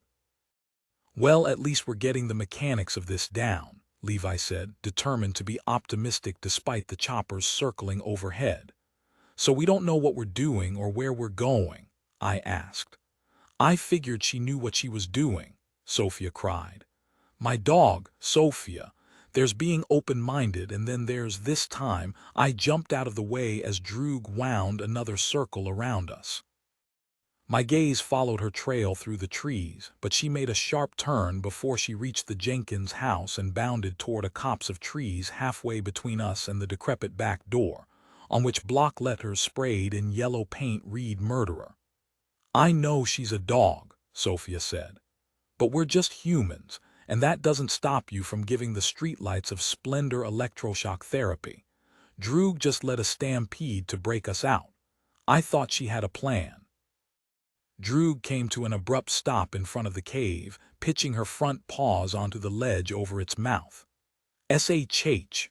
Levi waved a hand toward the pinprick of light visible beneath the lip of the cave. The light turned off before our eyes. "There's someone in there," I whispered. Droog pushed off the rock and sprinted another circle around us, trying to draw us in toward it. Sophia crept forward, and when Levi reached for her elbow, she shook him off and kept going. I wasn't sure why we were bothering to move so stealthily. Whoever was in there had clearly heard our approach. Why else would they have turned off the light? Sophia caught my eye and tipped her chin toward a pile of brush just behind the thicket of trees. Something was hidden under the tangle of fallen branches and dead leaves. I moved closer. Bikes. I leaned toward the bramble, peering through the darkness at the battered blue Schwinn underneath. I recognized it. "It belonged to Nick," Sophia said, surprised. "Franny." A boy's voice called from inside. "Wait, Arthur," Levi called back. Droog's tail wiggled and she let out a cough of a bark in greeting. "Did I just hear Droog?" Nick called, and with her tail wagging and nails clacking, Droog crouched and darted into the darkness. "What is this, some kind of demented tribute to Who's on First?" I said. There was a shuffling from within as we approached, bent low, and finally a lantern went on inside, casting Nick's and Arthur's faces in a golden glow. Relief throbbed through me at the sight of them. A part of me, I realized, had been braced to never see either of them, but especially Nick again. Something came over me, and I dropped onto my knees and threw my arms around Nick under the low overhang of the cave entrance. He blinked his surprise at me for a few seconds before hugging me back. "Well, nice to see you too. What are you guys doing here?" I asked, pulling back. "Especially you," Levi murmured, kneeling awkwardly beside me so we were on the same level. "I thought you were done," Nick grimaced. "I thought I was too. I went home last night and I slept like a baby for the first time all week, and this morning I was sure I'd made the right decision getting out while I could." "Wow, great story," Sophia deadpanned, still standing, and crossed her arms. "Glad you found your bliss." And then, Nick twanged, I went to work. And there was a power surge and a blackout, and I knew it must mean Wayne was there, that he was up to something. I told myself it didn't involve me, and then the texts just kept coming in. About Remai waiting for his dad to come home, and from Franny warning us not to go home, and Sophia having her vision of Franny at the mill. And every message that came in, I told myself it wasn't my problem. My family is my only problem, my responsibility. But then Levi sent us the message about that black mailbox bill guy, and how his wife was worried he might come after Franny, and I looked across the store and watched Arthur just walk out. Just leave work, and it hit me. "That you were a giant selfish idiot," Sophia said. Nick rubbed his scalp. "That I would have chosen y'all too, if I were an alien who wanted to save the planet Earth, and I could only have 5 people and 1 dog, I would have picked you. Because no matter what we don't say, I know you all. You'd walk away in the middle of anything if one of us needed you. I guess what I'm saying is you're my family too, and I'm sorry." Levi shifted between his knees and cleared his throat. "I meant literally, how did you end up here in this cave, but I guess that's all good to hear too." Nick and Arthur exchanged a look. "That question's a little trickier," Arthur said. "And a long story. What about you guys? How'd you find us?" "Ditto to Arthur's answer," Levi said. Overhead, the steady beat of helicopter blades was sweeping back this way. "Let's get into the cave," Sophia said, "where they can't see that light." We crawled inside, then got to our feet and made our way to the waterfall in the back hollow. But as we were going, my ankle screamed and another blow of vertigo hit me hard, knocking the world off balance. The shadowy cave slanted, the ground rising up beside me like a wall, and my cheek, my ribs and sides slammed into it. Sophia yelped my name and hurried to where I'd fallen, and even she was rocking like a pendulum in front of me. Her voice was warbling. The world was in flux in front of me. Levi, Nick, Arthur, and even Drew crowded around me too. "Stay with us, Franny," Nick was saying. "We're here, so just stay with us." Remai, I thought. What about Remai? We needed to get Remai. I started to push myself up, but Sophia eased my shoulders back against the wall as she leveled her gaze on me. "It really is making you sick," she said. "Whenever you use the power." Art looked at me hard and clicked on the flashlight in his hand to better appraise me. "Maybe," I said, then after another moment let the truth out. "Yes." "Shit," Nick said. "What do we do?" Levi asked. "How do we fix it?" "We don't." My heart palpitated. "At least not right now. We need to worry about Remai." Art jerked his chin over his shoulder. "Did you see that giant plastic bag over the substation?"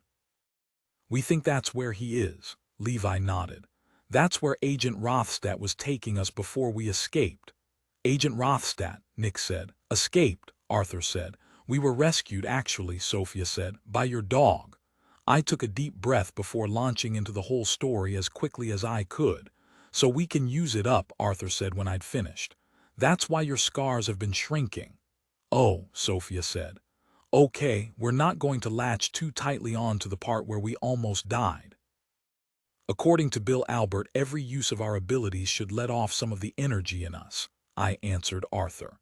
"If we can get rid of it, Agent Rothstat and the others might not have any use for us. But the problem is Remai. We don't know if he's got any power left, if they've seen his scar or not." Arthur was studying the purple ridges on his arm as he clenched and unclenched his fist.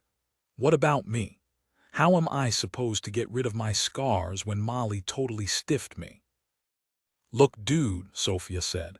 If I could give you ordinary vision in 3D, I would gladly trade you. I'd give you mine too. You totally deserve it, Levi said without a trace of irony. Thank you. Arthur shot a resentful look at Droog, who wagged excitedly. Did Droog bring you here too? I asked. Arthur's eyes flicked to Nick and they held a silent council. What is it? I asked. Seriously, Levi said. For all we know, Remai's strapped to a metal table right now, so please hurry and just say it. We weren't trying to come here, Arthur said. The stampede pushed us this way. We were trying to get to the quarantine tent. We knew they had Remai, Nick said. And when the group text went silent after Levi sent those messages about that black mailbox guy, we thought either they'd gotten the rest of you or he had. And if that was the case, we didn't have the resources to get you back or to stop Wayne. Turning ourselves in seemed like the best option. Turning themselves in. After everything that had happened last night, when Arthur and the others had stopped me from doing the same thing and ending this before Remai or anyone else got hurt. And then what? I snapped, surprised by my own anger. The cord in me went taut, ready, eager. Then all of this, everything we put ourselves through this week, would have been for nothing. You would have been safe, Arthur growled. For how long? How long does a human dissection take, Arthur? Longer than a bullet to the brain, he said. You heard what the sheriff said about your Bud Black mailbox bill. He was planning to murder you. He had every nook and cranny of our lives mapped out. He knew exactly how to play you. You're lucky it wasn't over in seconds, Franny. At least if we turned ourselves over, found you, you would have had a little longer. So what? I screamed. I would have been dead and you would have been dead. You think I care? Arthur screamed back. You think I'd want to be here alone? His words hung in the air. My eyes stung and my throat felt like a paper finger trap pulling tight, shutting out all the air. Arthur stared back at me. I imagined my expression must look just like his, crumpled, broken. Nick cleared his throat. Look, y'all, what matters is we're all together and we're safe. Now we need to get back to the plan. Arthur's eyes scrunched closed and he massaged the bridge of his nose. The plan was to lie low. In what world is that plan salvageable at this point? Seeing him like this, watching him give up, sent a searing pain through me. The hyperventilating, blood-rushing, ears-ringing feeling of knowing you've just lost your grip on your life, that it's drifted away from you. I looked away from him to keep the emotion from exploding out of me in lightning streaks. Fine, Nick said. We need a new plan. We get Remai, go stop Wayne from blowing up Splendor with his super machine, burn through our energy to get rid of our scars, then turn Wayne over to the FBI and pin the whole thing on him. Levi's eyebrows pitched up as he turned toward me. You can get us into the compound, right? His gaze dropped to the shrunken scars, just barely visible below my sleeve. You've got enough of the power left to take out their electricity one more time. Absolutely not, Sophia said. Look what that energy's doing to her. She can barely sit up. It's probably giving her some kind of radiation poisoning or something.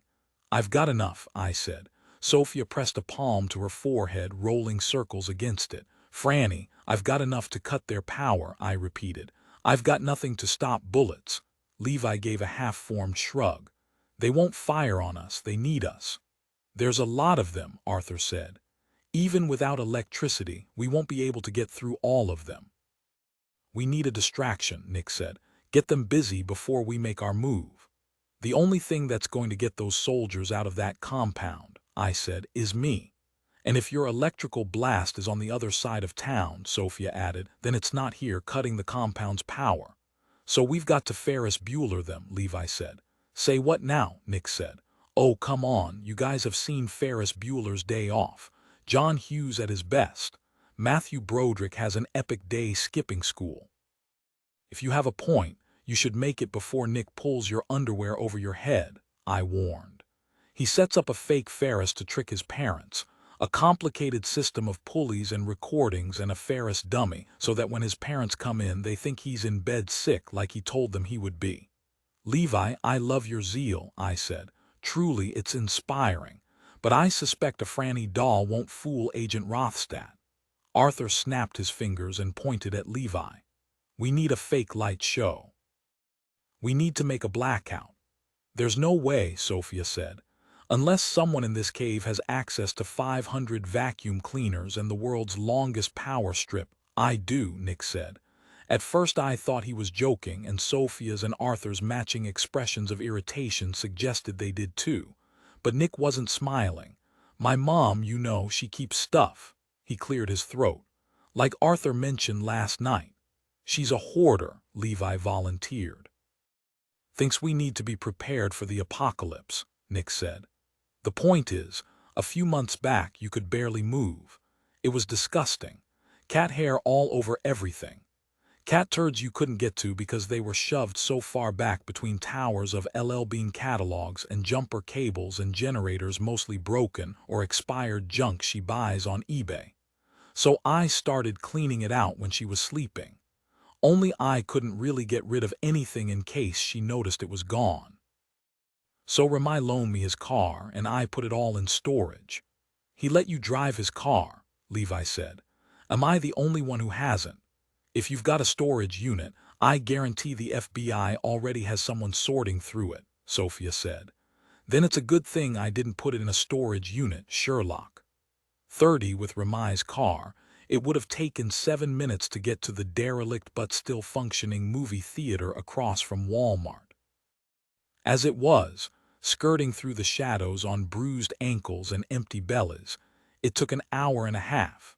The cinema sign glowed an ugly orange, mismatched to the shade that ran in a thick stripe down the otherwise Barbie skin-colored building, and the pockmarked asphalt was slick with oily puddles that rippled when the sticky wind blew over them. Back when Ma was an owner-operator, she worked out a deal with the guy who owns this theater to park her truck here when she was home. He made the mistake of telling her she could keep it here as long as she wanted when he sent his condolences, Nick explained as he led us to the semi parked in the back row of the lot.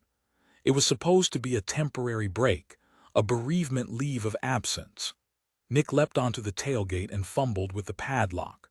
Only her bereavement wasn't temporary, so the break wasn't either. He tossed the lock onto the asphalt and slid the door up, ducking into the shadows. Arthur and Sophia followed, but even though my pain and nausea had let up enough that I could hide them, I was far from jumping into truck trailers and hauling equipment around. I stayed with Droog and Levi to keep watch as the others sorted through the mess packed into the truck. On the way over, Nick had explained the way his mom's collecting had started as a sort of doomsday preparation. She filled their cellar with first aid kits and water jugs, soup cans and batteries. She didn't want to go back to work until she could be sure Nick and his sister, Clarissa, would have everything they'd possibly need at home. It had gone on for months, researching, visiting thrift shops and big box stores for supplies. The more she prepared, the less safe she felt, Nick had said. And then there was her husband's stuff. All she had left of him, the receipts and styrofoam cups in his car, the torn work shirts he'd stuffed in a bag to patch or donate. His favorite old movies, the collectible bobbleheads he had believed would make them rich someday. She'd asked Nick to handle selling the truck. Instead, he'd gotten a job and secretly kept paying the lease. He was planning to drive it someday. He'd keep taking care of her, bring her everything she needed, but he'd have a bed in a dark, empty truck cab to climb into at night. He'd have windows that weren't blocked by stacks of coupon books and newspapers and postcards from local political candidates from the past 5 years. He'd be able to leave Splendor without leaving her. Feel that, Levi said, voice cracking anxiously. I blinked clear of my daze. His eyes were on the sky.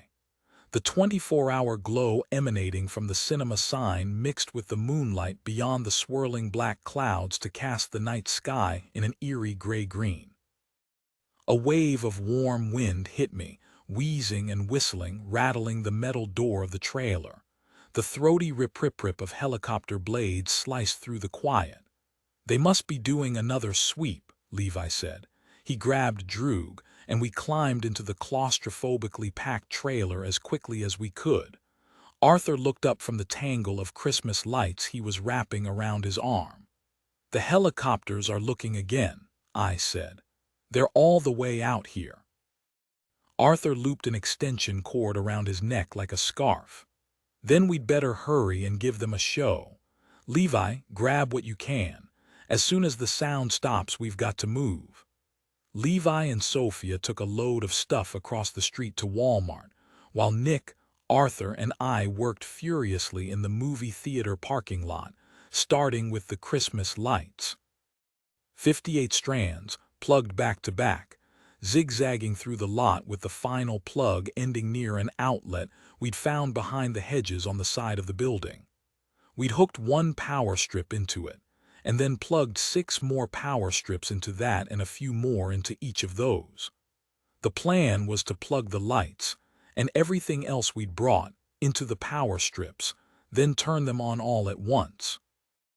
We moved as fast as we could, working up a lather of sweat as we jogged between the trailer and the outlets, lining up vacuums and coffee makers and TVS in the mulch surrounding the hedges. Droog trotted back and forth, watching or hurting or a little of both. If I thought about our stupidly vague plan too long, I wouldn't be able to ignore how stupid and vague it was. Instead, my mind would wander to remind where he was, what they might be doing to him, and then my chest would buzz and ache, and my anger would grow in me, and I hacked the thought off and jumped up onto the truck bed, feeling through the dark until I found an old metal fan with dust caught in its blades, alongside a radio.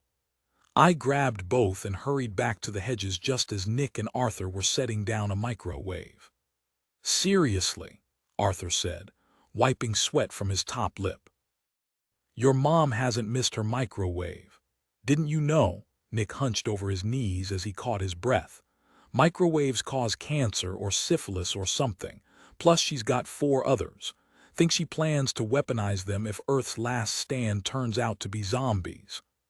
Arthur straightened, dusting his hands off on his jeans, and coughed out a laugh. He shook his head and laughed again, louder this time.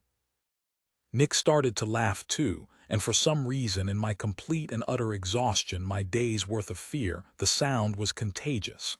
I started to laugh too, tears squeezing out of my eyes. "Zombies," Arthur barely got out. "If only it had been fucking zombies, we'd be ready." Nick giggled and scratched at his jaw. "Mom didn't think of aliens." A guffaw burst from Arthur, and he leaned against the side of the building, chin bobbing at his clavicle as he cackled. It was the fatigue, but it didn't matter. I couldn't have made it stop if I wanted to. The laughter bubbled through me, breaking any last vestige of control I had over myself. My legs felt like jelly. My hands felt like jelly. I slumped against the wall beside Arthur, who reached down and gripped the top of my head like it was an armrest as a giddy shriek rose out of him. Nick squatted, one tattooed hand palm down on the asphalt to keep his balance as he laughed. Gradually, the mania settled. The 3 of us fell silent, staring at one another. "I love you guys," Nick said after a minute. It caught me off guard. He had never said it. My throat felt tight as I opened my mouth a couple of times. Finally, I got it out. "I love you too." Arthur put his palm over his eyes and his shoulders hitched. I thought maybe he'd started laughing again, but he wasn't making any sound, and soon I realized he was crying. For once, I didn't pretend not to notice. Nick and I stood and circled up around him, wrapped our arms around each other around him. We were all afraid, and there was nothing any of us could say to change that. Overhead, the clouds had thickened, black, writhing masses that billowed in the wind, diffusing the moonlight into a soft, slippery thing. Across the road, Levi waved his arms, signaling he and Sophia were ready. It was time. We pulled apart. Nick climbed into the truck and started it up, then patted the seat to call Droog up. She perched on his lap, front paws propped on the open window, and Arthur and I got into position at the hedges while Sophia and Levi did the same on the far side of the street, all 4 of us waiting for Nick's signal. We crouched, waiting, eyes locked on Nick in the truck's cab. It all came down to this. "I do," Arthur said without looking up from the plugs. "Love you." "I know," Arthur smiled faintly. "You're like a brother to me, Franny." I rolled my eyes and shoved him, tried to hide the spasm of pain that passed through me, but Arthur didn't miss the hiss of air between my teeth. His smile faded and he faced Nick again. "Let's save the world." The semi-truck's horn blew once, quick and severe. A beat of silence and then a second blast. I lifted my hands, fingers spread, ready to go. Nick hit the horn a third time, held it down so that it blared out like a siren across the lot, and we flew into action, stabbing the prongs of the 3 master power strips, each completely loaded with 6 more power strips, into the outlet. The sea of light unfurled. The calm night filled with sound began to roar, with fans and vacuums and KitchenAid mixers, 10-foot-tall pumpkin inflatables and antique neon bar signs and static-filled TVS, old boom boxes with cassette tapes still in them and hair dryers and clippers, and alarm clocks and electric knives like the one Mom used to insist on badly carving our Thanksgiving turkey with. So much power, but it wasn't enough. Soon the helicopters would be back. They'd see us here, actually catch us, and then there was Ramai. What must already be happening to him? With every minute that passed, we'd lose whatever tiny edge we imagined we had. The quiver of energy began in my chest, rising to meet my anxiety, offering itself to me. Here, it seemed to say, "I have what you need." I closed my eyes. I had to be careful, in control. I couldn't lose it all or there'd be no way to get Ramai out. Just a little bit. A tiny bit. The energy in me was buzzing, thundering, a tremor all through my veins. I felt it curl down the lengths of my arms, extend through my fingertips like rapidly growing claws. A tiny bit, I told myself as I released it. Just the smallest darkness, whole, absolute, silence. As if I were trapped beneath tons of water, a voice broke through it. Did she? The darkness shuddered, cracked, flickering light passed overhead, color almost, dim gray, vibration beneath, around, warmth, and another voice. On. Wake. The darkness reared up, crashed over everything. Nothing but solid black. Nothing. I was nothing. Bodiless, floating like it pulled back, and I saw dark clouds were swirling ahead on the far side of glass. Rain splattering, windshield wipers squealing. Nothing. There was nothing. A feeling cooler and darker than sleep.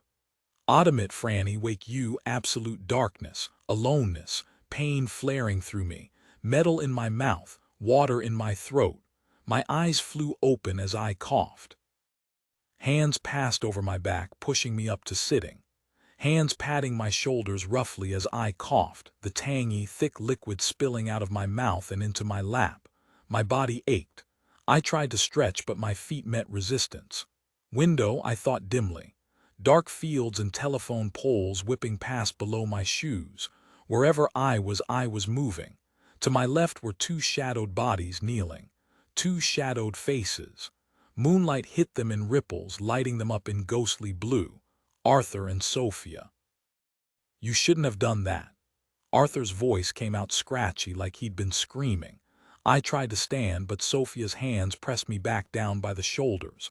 I was vibrating. Everything was vibrating. Another voice came from over Sophia's shoulder. "We thought you were dead," Nick said, and threw a look over his shoulder. Finally, the pieces came together. I was lying on the mattress in the cab of the semi, just behind the seats, where Nick and Levi were sitting. Droog curled up on the floor between them. Thin strands of rain rushed up the windshield as we sped down Old Crow Station Lane, and wind batted at the sides of the truck with so much force that Nick had to keep jerking the wheel to the right to keep from wandering into the other lane. "You shouldn't have done that," Arthur said again. He was right. I felt like Nick had driven the truck over me, then backed it up to do it again. Sophia laid her cheek in my lap and wound her arms around my waist. I wrapped my arms around her, giving an approximation of a hug, and when my hands came away, dark prints stayed behind on her white t-shirt. Blood, that was what I'd coughed up. I could taste it now. I cleared my throat. Did it work? Nick laughed in the front seat. Oh, it worked. I crawled toward the window, peering out at the houses flying past. Dark. Every window, every porch light. But then again, it was the middle of the night. Later than the middle of the night, possibly. I glanced toward the dashboard clock. 4:22, I read aloud. Yeah, sorry, Levi said softly. We tried to get you up in time for 4:20, but he winced as Nick's hand flew out and smacked the back of his head. It's out, Arthur confirmed. Everything's out from Walmart to here and maybe farther. I pushed my sweatshirt sleeve up, searching for the web of scars. No, I choked out. No, no, no, number gone. It was gone. My head spun. I pitched sideways and Sophia caught me, pushing me upright. I hunched over my knees and gripped the sides of my face in my hands. No, I managed, tears mixed with the blood in my throat. I wanted to hit something, to throw sparks in every direction, but I couldn't. My arm was smooth and blemishless, my body was wrecked, and whatever part of Molly I'd had was gone. It was all gone. Arthur shook my arm. It'll be okay. It's gone, I gasped. It's gone, and I shook my head and Arthur grabbed my face. Stop it, Franny. You're not in this alone, okay? You don't have to figure this out by yourself. Remai will get Remai, Arthur promised. I won't be able to do anything, I said. We'll get Remai, Arthur said. Of course we will, Levi said. Damn straight, Nick said. Look. Sophia pointed to the window on our left. A black SUV whipped past, followed by another and another and another. Light poured onto the windshield, turning the raindrops to diamonds as a parade of helicopters flew over us. They were heading toward the source of the blackout, toward our Ferris Bueller dummy. The engine growled as Nick pressed the gas pedal to the floor. 31. The camp was in turmoil. Voices and uniforms passing back and forth. Flashlights snapping on but doing little to crack the darkness that had engulfed the field. The final blast of my energy had done the job. The blackout had reached all the way to here. We pulled off the road alongside the corn just before Jenkins Lane, and for a beat sat in silence, preparing for the stupidly impossible and impossibly stupid thing we were about to do. Levi opened his door first and Droog dove out, disappearing into the corn before I could grab her. My stomach bottomed out. How would the soldiers react if they saw her running through the dark at them? Sophia touched my shoulder. I can see her. I think she's leading us, or Molly's leading us through her. She blinked, eyes clearing, and headed toward the trail of broken cornstalks that zigzagged ahead through the field where Droog had gone. Come on. We left the passenger door ajar as we siphoned into the field, following the herky-jerk path all the way to the back of the plasticky tent. We crouched in the corn a few yards away, trying to see if and how she'd gotten inside. A vicious gust of wind picked up a tattered strip of the tent material, slapping it against the tent's side. There, I whispered, pointing at the distressed dip in the dirt just below the tier. She dug her way in. The question was how long until a circling guard spotted the hole. Even if we managed to scramble in after her, how were we going to keep from being caught in there? Should you try to find Remai? I whispered to Sophia. She was staring up toward the roof of the tent at 3 vaguely triangular shadows that appeared to be mounted there. I think I have a better idea. Wings lifted, fluttering from the center shadow's sides. Blackbirds, I realized. They must have been here that night, she whispered. I can see from them, which means I can keep watch, at least on the exterior guards. And what about everyone inside? I asked. One problem at a time, she said. More like 100, Levi said. Who's going in? Nick asked. Arthur balked, all of us. How's that for discreet? Nick hissed. 4 kids, a dog, and the jolly red giant.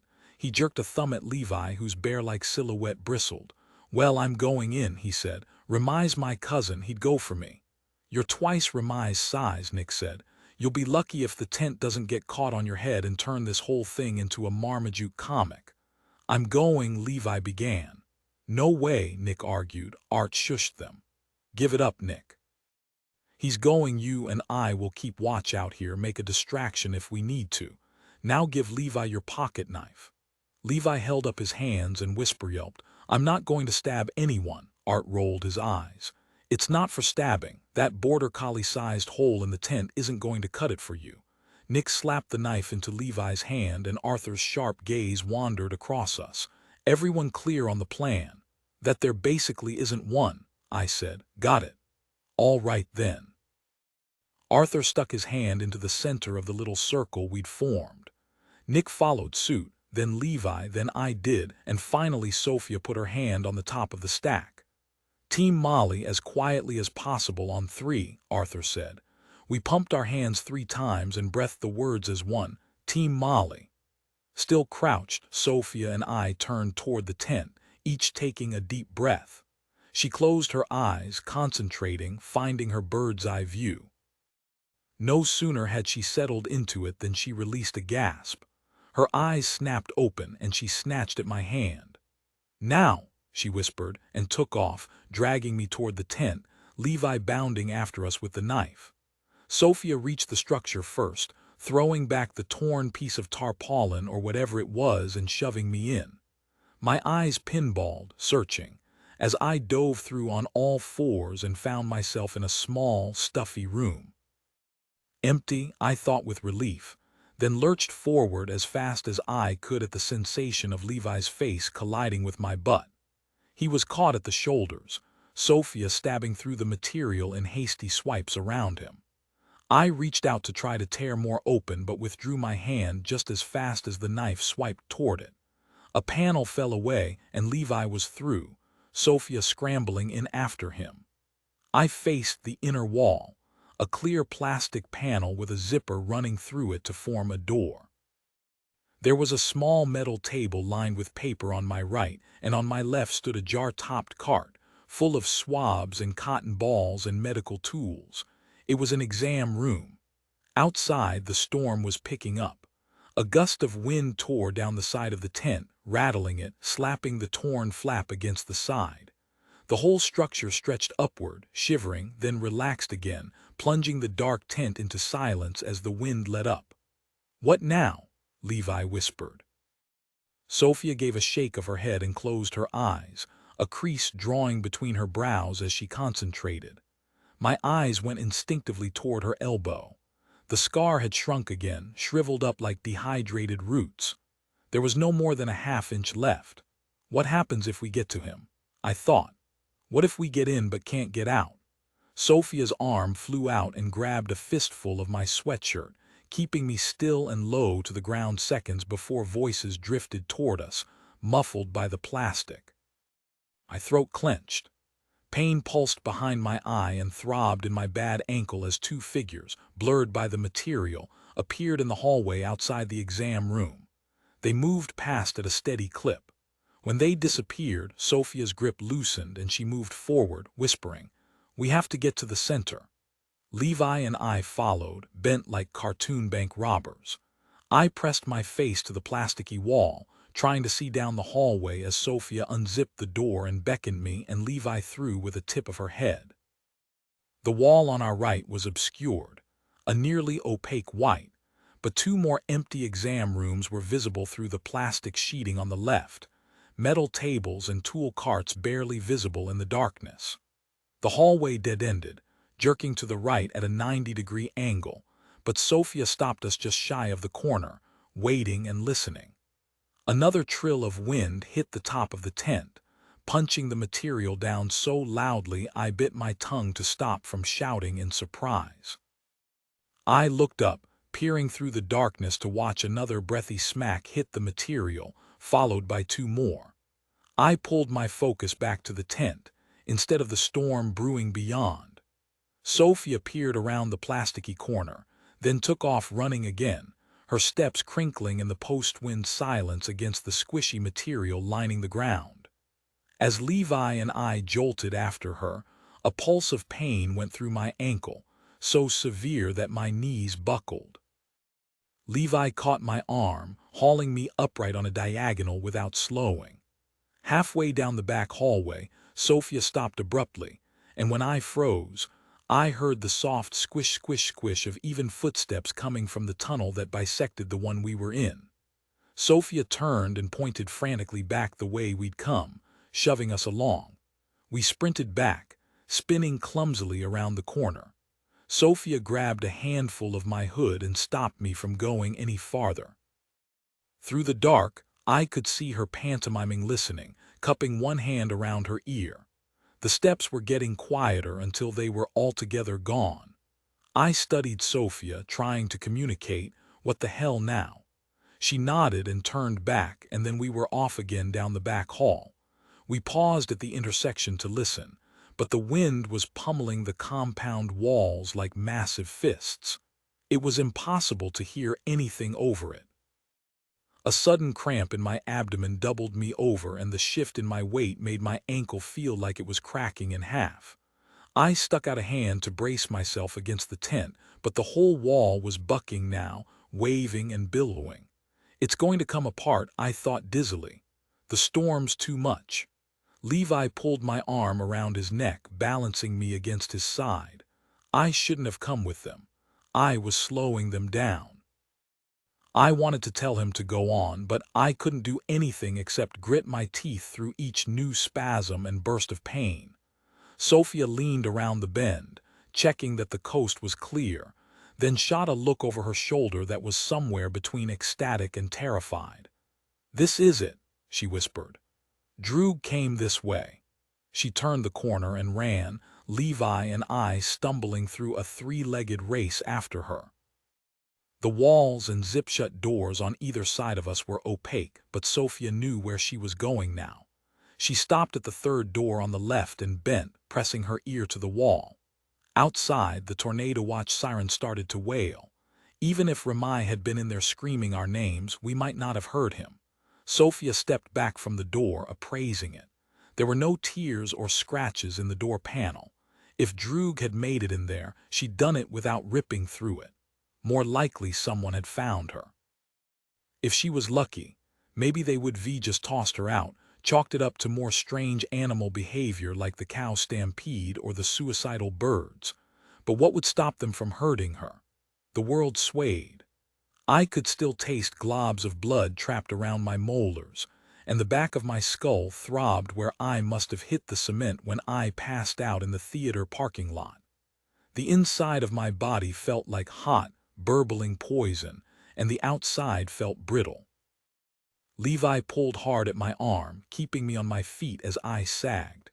We'd made it this far, but this one last moment, this was going to be what sent the whole thing crumbling down. Sophia blew out a breath and closed her eyes, concentrating, trying to find Ramai or Droog, or maybe just checking the bird's eye view from outside. I wasn't sure. When her eyes snapped open, there was a look of shock on her face. She glanced toward the inside of her arm. There was no sign of the raised ridge running along her skin. She shook her head. Gone. Her power was gone, just like mine. 32, the siren was still screaming, punctuated by shouts from within and outside the tent, indiscernible in the chaos.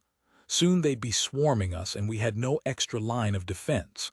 No electrokinesis, no telepathy, no Ramai, and no time. My stomach spasmed. There was nothing else to do. I pried myself free of Levi, stumbled forward, and reached for the zipper. Before my fingers ever got there, it started to move. Someone was coming out. The top of the flap curled open like paper running from a flame, and the face behind it wasn't Ramai's. The soldier stared at me for a beat, stunned into stillness, and in that second I saw the tatters of the wall behind him, whipping in the wind. The room was empty, no Ramai, no Droog, but signs that they'd been there, that they'd ripped through the other side and gotten out. In the next instant, as my eyes flew back to the soldiers, he recovered. He shouted something and reached toward his waist. The last thing I saw was his fingers making contact with the gun, and then the world seemed to rip apart. The walls billowed inward. The roof lifted, buoyed by wind, and all down the hallway the stakes leapt out of the ground just in time for the ceiling to be thrown back downward.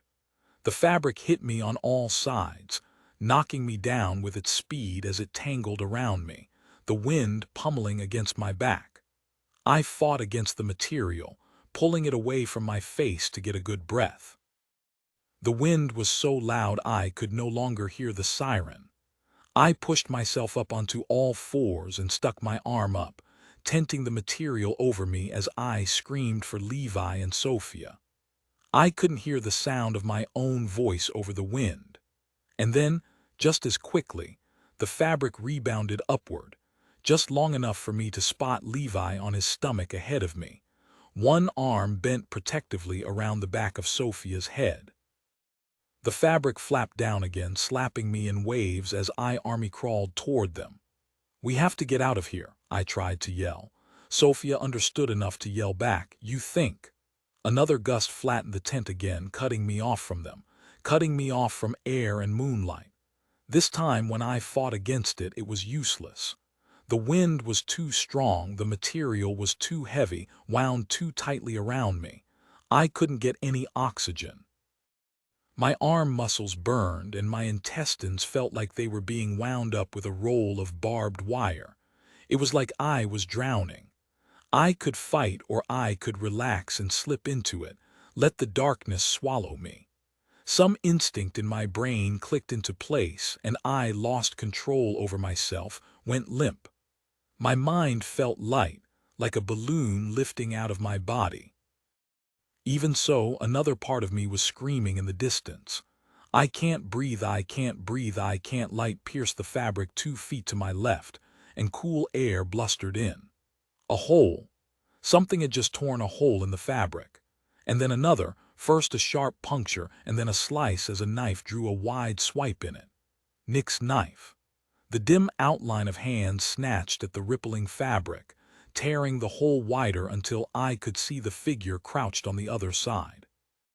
Levi reached out for me and pulled me through. The fabric caught around my hips, and I kicked against it until I freed myself the rest of the way, then lurched onto my feet between my friends. The tent was 2/3 flattened, metal posts jabbing out of the fabric at odd, broken angles, and tattered bits waving like defeated flags. A person-shaped blob fought against the fabric 3 feet away from me, the soldier who'd nearly grabbed me, and all around the camp. Others were rushing to help, silhouettes sprinting toward the collapsed structure, pulling people out. But halfway across the ravaged cornfield, one other person was standing totally still. One other person, and a dog, dark hair that fell to a wool-lined denim collar, turned up against his neck. My ankle, my stomach, my head, all the pain in my body vanished under the wave of relief that hit me. I hadn't realized I'd started running until Ramai did too, Droog jogging along beside him. We collided in a hug, his hands clutching the back of my head, running over my hair roughly, my face burying into his neck. My body shuddered, unable to cry anymore, as the wind battered us. Morning couldn't be too far off, but it was still too dark to see much of him. I could smell him, though, breathe in the bonfire smoke that always clung to his jacket and the sweet grassy smell his skin and clothes picked up after skateboarding. "Thank you," I thought. "Thank you, thank you, thank you." He pulled back enough to kiss the side of my face, and I knotted my fingers into his jacket. Levi and Sophia reached us, slamming into us like a basketball team at the final buzzer. Levi's arms roped around us, squeezing so tightly it was hard to breathe. The relief was short-lived. The sight of Droog cutting a trail through the field, galloping toward the truck, reminded me where we were.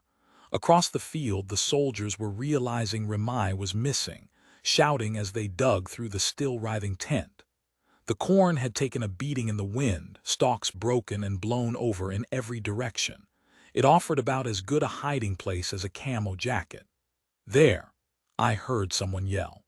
The 4 of us leapt apart as 2 soldiers came running toward us. It had to be the stupidest thing we could have done in that situation, but it wasn't the stupidest thing we'd done that night. We turned and ran. The field was alive, dancing in the storm, grazing my skin like 100 tiny knives as I swam through it.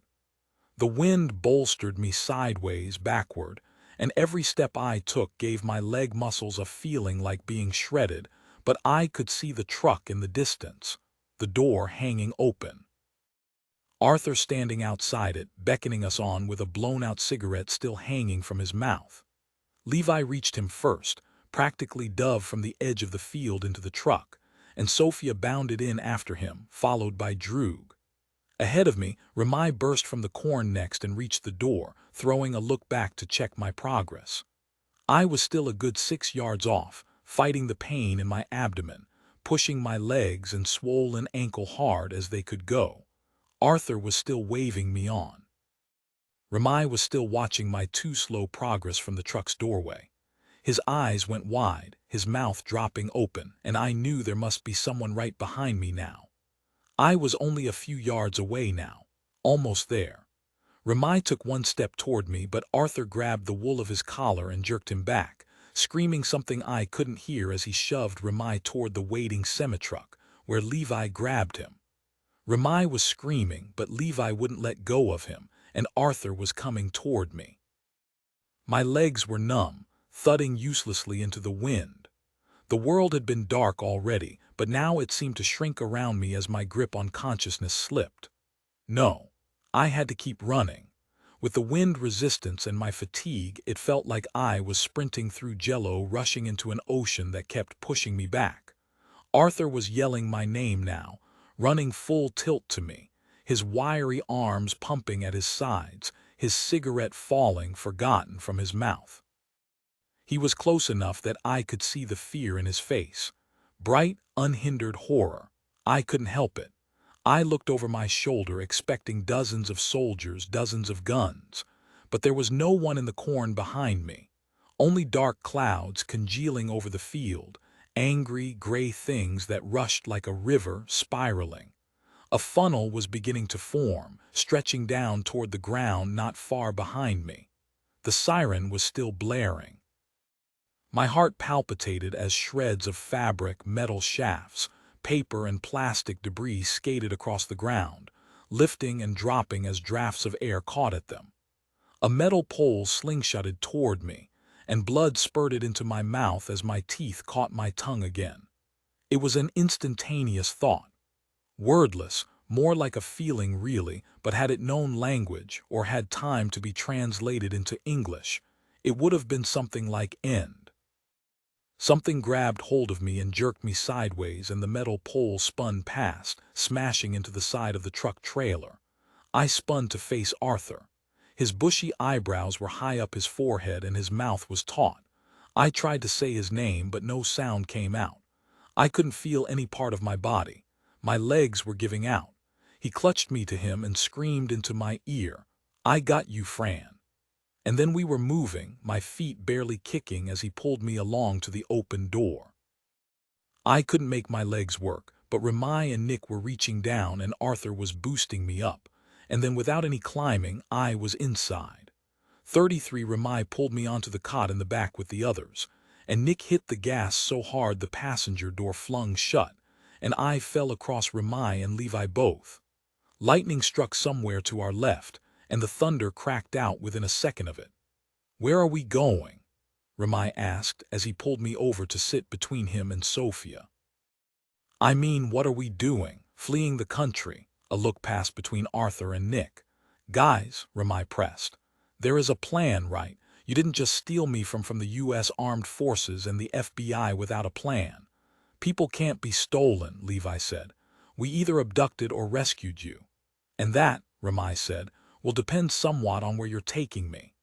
Nick spun the wheel suddenly down the curvy, wooded road that connected to Old Crow Station just under the train tracks.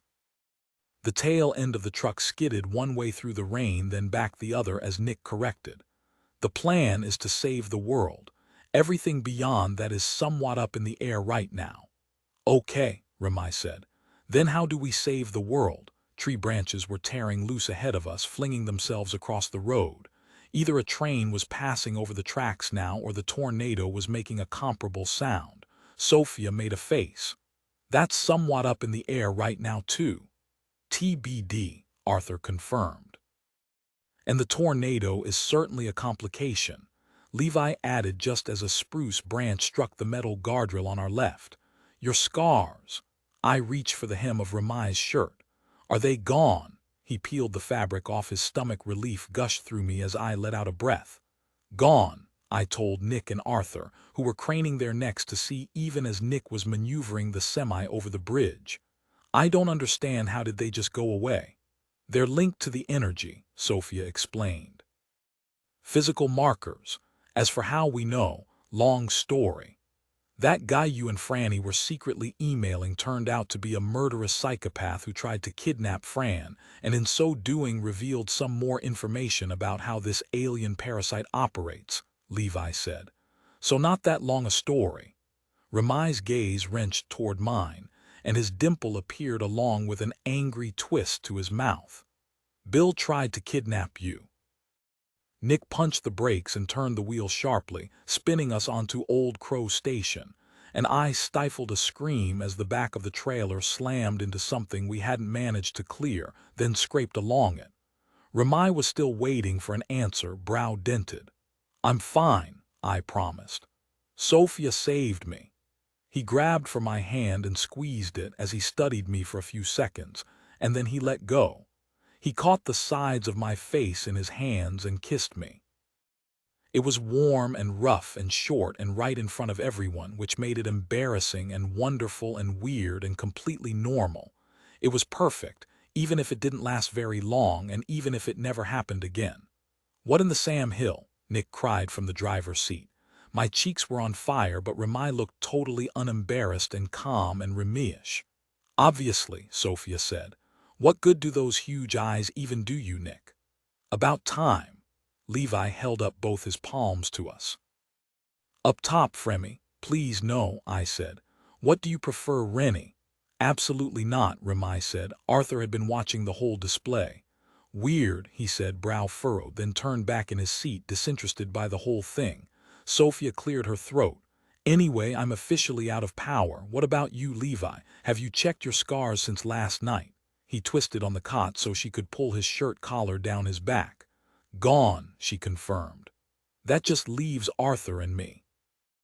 Nick steered us onto the access road that ran to Wayne's cabin in the woods. It was almost morning now, but the sky had gone darker than it was an hour ago as the funnel cloud in the distance behind us pulled everything into it. As we drove past our house, the shed door blew open and smacked the side of the building. Shingles were ripping loose from our roof, and grocery bags and plastic bottles picked up by the wind down the road were flying through the sky. Dad's truck wasn't in our driveway. Where was he? At a job, on his way home. We rumbled into the woods, curled up the drive, but stopped before we reached the cabin. What's the goal? Ramai shouted as we jumped out of the truck and into the wind. To find the machine or find Wayne. We need both, I said, the machine to save the world, the man to save ourselves. As for how we'd get rid of Arthur's scars before Agent Rothstadt and the others showed up, I still had no ideas. Fleeing the country was looking better. In this storm, he'll be down in the cellar. Arthur said, but the machine's not. I screamed over the tornado siren. The storm's too dangerous, we'll get it after. Come on. Arthur led the way, wielding a random pipe he must have found in the truck like a baseball bat. The padlock on the cellar hadn't been replaced, and Arthur threw one green door open, pinning it back against the wind as we raced down the steps with nothing to protect us but our sheer number. All we had to do was subdue him and keep him there until the others showed up. But the light wasn't on, and in the jade glow coming from above, the cellar appeared to be empty. Nick reached the pull chain and tugged, but the power was out here too. He's not down. I turned toward the stairs and my words dropped off. Arthur was still standing at the top, looking down at us. With one hand he held the metal pipe and with the other he clutched the cellar door. What are you doing? I asked. Get down here. His eyes were sharply focused on me and his wide mouth was tensed. For a second, as I watched his matted blonde hair cycloning around his freckled face, everything seemed to go silent. Arthur's mouth opened. He shook his head and then his voice cut through, calm and quiet and sure. Like a brother, Franny. I lunged for the stairs. No. Arthur was already closing the cellar door, shutting me off from him and whatever he was about to do. I flung myself up the steps and slammed my palms against the door just as it dropped into place, cloaking us in perfect darkness. The door jogged an inch but no more, and I heard the metal pipe scraping along the surface on the far side as Arthur slid it through the handles to lock us in. "What's he doing?" Nick shrieked. I couldn't answer through my tears, through my fists pounding uselessly against the wood as I screamed his name. "There were lanterns," Ramai said somewhere in the dark behind me. "I saw them the other day." There was a rustling along the metal shelves and then a click, a flood of fluorescent light just as Sophia raced up the steps. She thrust her shoulder against the door while I kept pounding on it, but it didn't budge. She looked at me, wide-eyed, confused. "Did he lock us in?" "Why would he do that?" Levi asked. I couldn't answer. The door was rattling on its hinges. The storm was deafening. I pictured Arthur being swept up by a gust and slammed into a tree, shot by Wayne Hastings, forced into the back of a black SUV by Agent Rothstadt, taken somewhere I'd never see him again. Maybe his plan was to do all three. He still has scars. A wordless scream tore through me. I pounded harder against the door. Not him too. Mom may have never belonged to me, but Arthur was mine. Even when he held me back, even when he rode out ahead, he was mine. "Fran, you're bleeding," Ramai said. I shook him off and ran back down the stairs, Nick jumping out of the way as I beelined for the wall of tools. I pulled an axe down and headed back for the stairs. "There's a tornado out there, Franny," Levi said. "My brother's out there," I screamed. Because no matter what he was willing to say to get me to climb, Arthur had always been my safety net.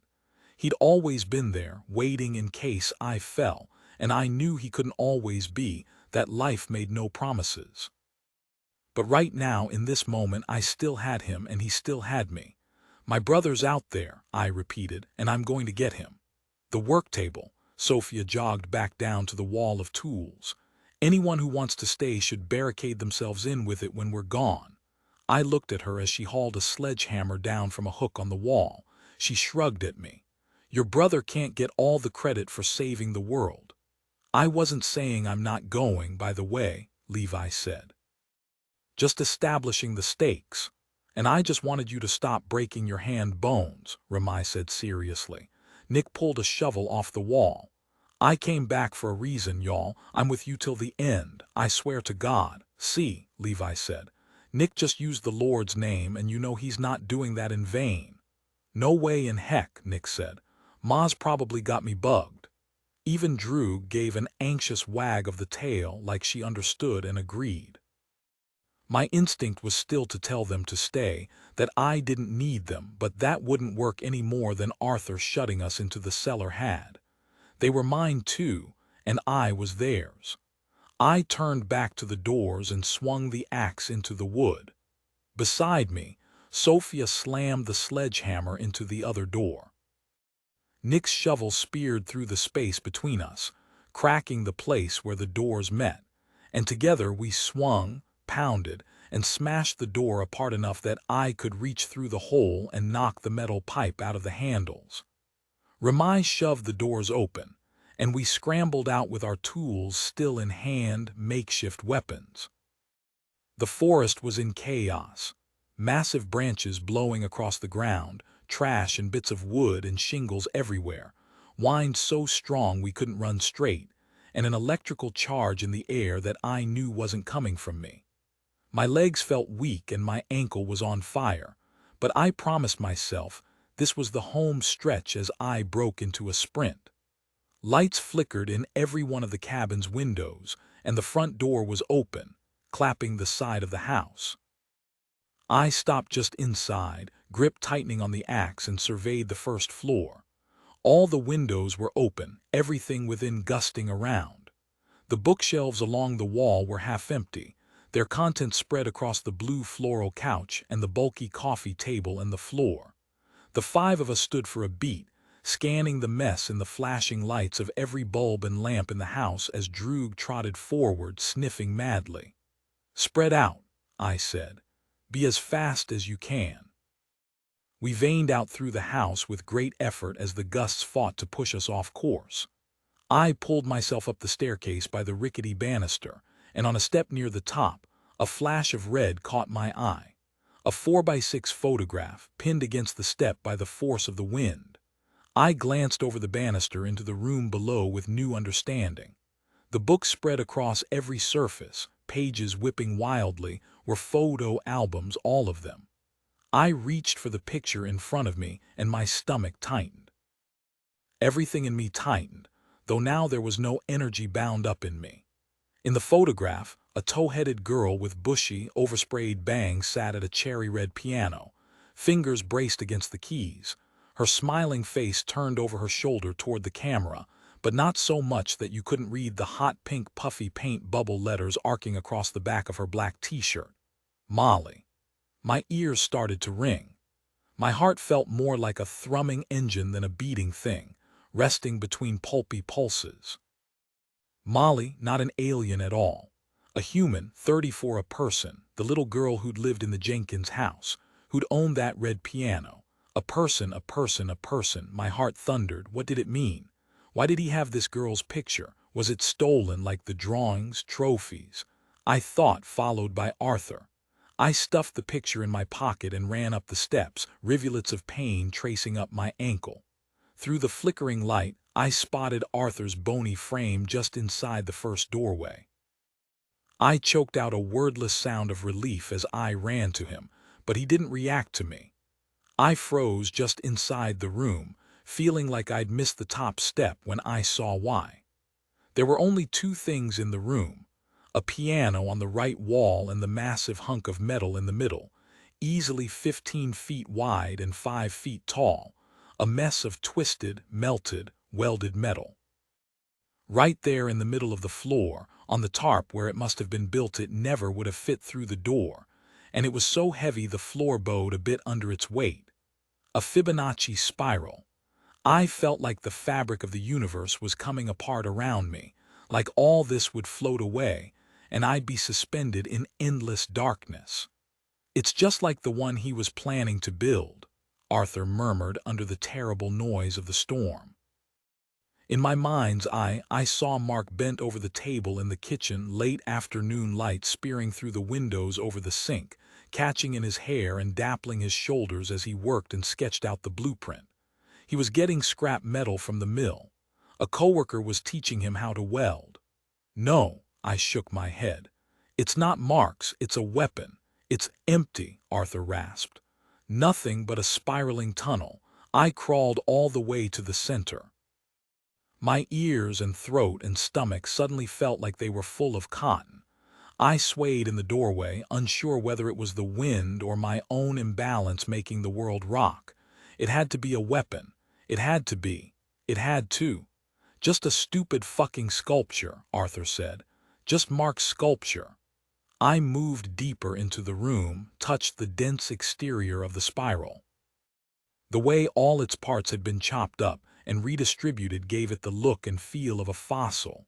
Something ancient, rough edges and sediment preserved for centuries, but still solid enough you could push it off a short cliff, and it might hold together through the fall. Tears rushed into my eyes as I followed the spiral back to its end, the 3-foot-high opening of the tunnel that twisted into the center of the sculpture. I looked out the window, wiping my eyes. The woods below looked like they were raving, boughs lifted high and seizing low, snapping and flying and stabbing where they hit. "It doesn't do anything," I croaked, turning to Arthur. "Why would he do this, just to torture us? Not a weapon, just some kind of sick game. There was no weapon, there was no alien, there was no greater purpose. We'd been wrong about everything except that Wayne Hastings was dangerous. Molly, a person. What had he done to Molly? We'd misread everything, probably imagined half of it. We'd been exposed to something, maybe even an actual satellite that night, and our subconsciousnesses had gone wild, filling in all the blanks, pulling bits of what we'd seen at the Jenkins house apart and teasing them into a full-blown story." Arthur's mouth hung open as he tried to find words. I thought, this is really it, isn't it? We're not heroes. We're not chosen. We're just us, like we've always been. The desolation in his voice and face was unbearable. I couldn't push down the feeling anymore that I'd disappointed him, that his whole life had been one disappointment after the next, just like Mom's, and all the love I had for him could never make a dent in his pain. I tried not needing him. I tried letting him and the others help. I tried being there so he could lean on me. I opened my mouth to say what? That we needed to go. Arthur knew that. He knew we were standing up here, risking our lives for nothing, and it struck me deep in my belly that I could drag him downstairs again with me, shut him up safe in the cellar with the others. But I could do nothing to make him want this life we had. A downed power line snapped against the window and the flickering lights finally went out, leaving us only with the sky's eerie green light. I turned away from him. "Arthur, we have to," his strangled cry cut me off. I spun back as a dark figure slipped through the doorway and slammed Arthur backward into the wall. The two silhouettes tumbled to the ground, and as Arthur tried to scuttle away, the man snaked an arm around his throat, hauling him back while his other hand kept its grip on his hunting gun. "What are you doing in my house, boy?" the man roared, his arm tightening so there was no way for Arthur to answer. He shook Arthur again, his voice slurring out of him along with a sweet, grainy scent. I braced the axe over my shoulder and ran around the massive spiral, but the man clumsily lifted the rifle barrel in my direction, and Arthur coughed something resembling my name. "Drop it," the man said. "Now." The axe handle slid clear of my hand and clattered to the floor. The man's gun dipped and leveled as he surveyed me through the dark. "Vandalism wasn't enough anymore," he said in a low, furious voice. "Spray painting my goddamn walls and knocking over my fence starting to bore you. You kids think you're some fucking angels of vengeance." Wind upended the lamp on the piano, sent it smashing into the wall, then spinning across the floor. The man's grip must have loosened because Arthur snatched the gun and tumbled clear of him on the floor. "You think I need you to remember what happened?" the man growled, lunging after him. "Every day here is a penance." I spun, searching for the axe. It had blown a blade, blowing around a room under the curve of the spiral, the handle just barely protruding. I clambered after it, snatched it, and stood as Arthur scuttled back toward the window, shakily holding the gun. Downstairs, someone was shouting, calling our names, but that didn't stop the man. He crawled toward us. I braced the axe against my shoulder like a baseball bat as Arthur pushed himself up against the wall beside me. Wayne Hastings labored to his feet and lurched toward us, a disconcerting sob racking his huge form. "And that hasn't been enough. You won't even let me die in peace." Die. The sickly green light from the window poured around Arthur's silhouette, catching the edges of the man's weather-beaten face as he took one more shambling step forward. And then the light hit him full force, and if the gun was loaded, we must have been very lucky because when Arthur dropped it, no bullet snapped out. "You," Arthur said. His voice was all wrong. Light, high-pitched. It wasn't angry. It wasn't thick with the hate that was filling me up at the sight of Wayne Hastings and his rain-drenched tangle of gray hair, his flannel sleeves and rain-speckled denim overalls. The expression on the man's horrible, leathery face melted into stark confusion. The moment held us captive, 3 flies caught in amber, and maybe this spell wouldn't break for hundreds of years until scientists found us frozen beside this behemoth Fibonacci spiral. But then something cracked overhead, a new strand of light unspooling through the ceiling as part of the roof tore away. Wayne's cold, dead eyes ricocheted up to it, then back to us. "You need to get out of here," he said, a voice as papery as the skin of a garlic clove. Arthur took a dazed step and my grip tightened on the axe handle. "I know you." Wayne's mouth twisted hideously. "Everyone knows me." "I know you," Arthur said again. "Your face, I know it. I keep feeling like you're her father."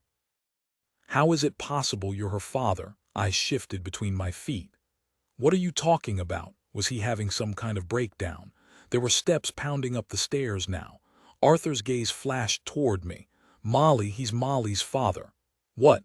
I recognize him. It's not memories exactly or visions. It's a feeling. I recognize him. I know how she feels about him. I feel it. He looked toward the scar on his hand and my eyes followed. It was happening so slowly that at first I thought I was imagining it, but after another second I was sure. The wine-colored scars were retracting. I didn't understand. If Molly wasn't an alien, if she was a person, then none of the rest of this stuff, our so-called powers, could be real. But the vein-like welts were retreating and Arthur was feeling something. When I looked back to Wayne, what little pinkness he'd had in his cheeks had drained. He was staring at Arthur. You knew Molly. It's her, Arthur said to me. His daughter is the consciousness. My rib cage felt like a trapdoor yanked open, my heart plummeting into my stomach. Right then the others burst into the room, Droog at their heels, tools turned, weapons raised. Nick ran right toward Wayne, shovel wound up for a swing, and Remai was right behind him with a butcher knife. Arthur threw himself between them and Wayne as the old man tripped back in surprise. "It's not a weapon," Arthur screamed. "He's not building a weapon for an alien."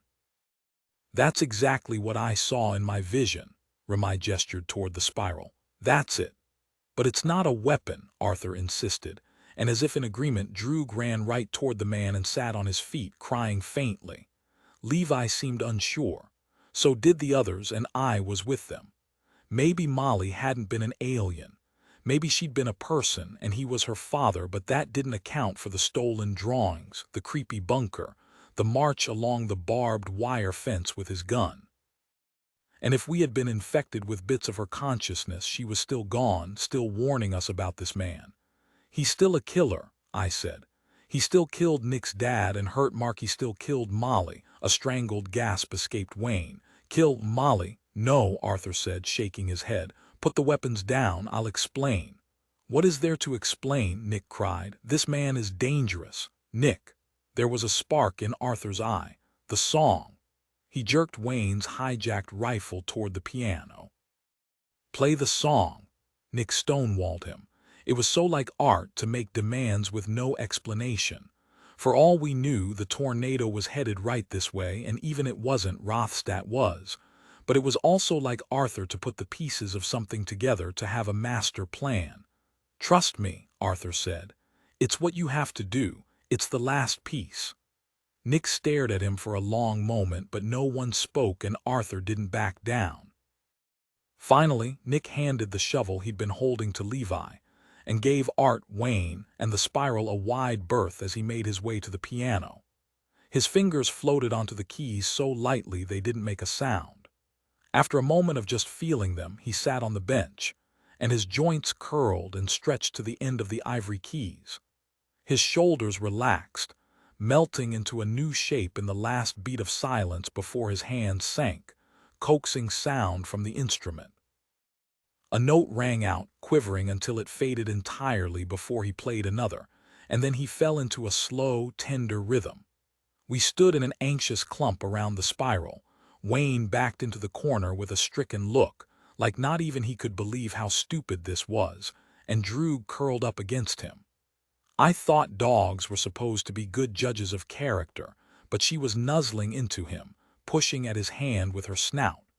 We needed to get down to the cellar, I kept thinking. It was all I could focus on at first.